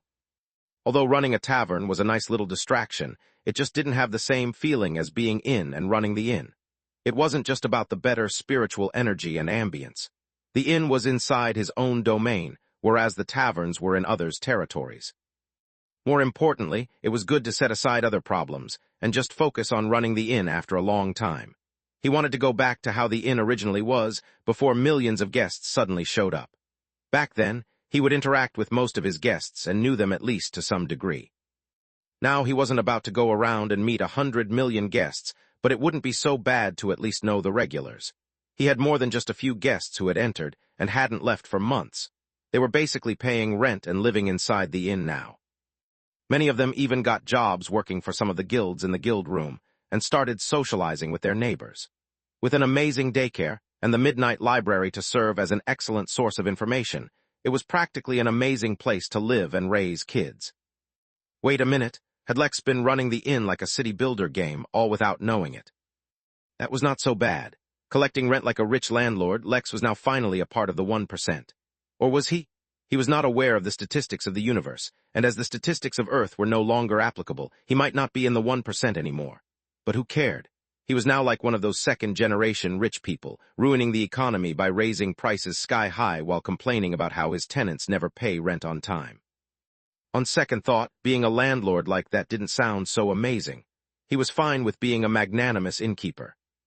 Hey Mary, whatever happened to you gaining a virtual body that guests could see? I still haven't seen an option for that anywhere on the interface, and I doubt your body will be ready anytime soon. Mary appeared, sweating and panting, dressed in chino shorts and a t-shirt that had sweat stains. Lex gave her the most bizarre look, but did not ask questions. He felt like he might be intruding on the life of his virtual assistant. Well, it's not like I can tell you outright how to get that option. Go around, live a little. Do a few quests related to sentient holograms, maybe you'll find out. I'm not saying you're a racist or something, but you haven't hosted a single hologram as a guest yet. You're right, that's my bad, Lex acknowledged without arguing. Lex knew better than to argue with someone who had just worked out and was irritable about it, even if it was just a hologram without a real body. Anyway, summon Luther and Ripley to my office. Let's see how good the dungeons that Ereboth created really are. Lex teleported back to his office and put on his host attire. Although Lex had the intention of not showing up as the innkeeper often in public, at least for now, Ripley had hinted to Lex more than once that he had a gift he wanted to give the innkeeper, so now was an opportune time to get the man to do more work and pay Lex for it as well. Soon the two of them entered one after another. Luther was already familiar with Ripley, having been interviewed. Considering that the man had received a task from the innkeeper, Luther regarded him well. This was especially because lately Luther felt great. For a long time he wanted to help expand the inn and improve it somehow, but how could his meager strength compared to the innkeeper's? There was nothing he could do to contribute meaningfully. Yet now, faced with Ereboth, Luther was able to use his strengths and cunning mind masterfully, and that's when Luther had a realization. His personal, physical strength did not matter. Instead, it was his cunning mind that would allow him to help the inn. He was already on his path to turning Ereboth, that annoying planet, into a servant of the inn. He was not good enough to be a direct worker, and would instead toil for the inn's benefits outside the realm, and this was just the beginning. Now that he knew what he could do for the inn, Luther began to plan who else he could take advantage of. As long as his targets weren't in guests or workers, everything was allowed. Welcome, you two. You both have been working very hard for the inn. I'd like to personally thank you for that, said the innkeeper, as humble as always. Yet his words shook the two men to tears. In fact, while Luther managed to stay standing, Ripley fell to his knees. He could not believe, could not fathom such words being said from the mouth of a being reaching for above the Tao realm, or possibly already there. Please, innkeeper, you do not need to say such words, Ripley said, finally understanding why the drama cats kept crying about the eternal mercy and greatness of the innkeeper. It is my utmost privilege to be of service. Luther instead did not waste any words. He just bowed. Between the workers and the innkeeper there was a bond outsiders just simply could not match. In that case, it is extremely fortunate that I have found a way for you to continue enjoying this privilege for a while longer. Luther here has been overseeing one of the inn's newer projects, an external one, in partnership with another party. But I do not know if the experience the other party has prepared meets the standards of the inn. Would you go ahead and do an audit of the new dungeons as well? Of course, I will inspect every single grain of dust, every single molecule that makes up that entire dungeon, on the reputation of the Versailles Bank.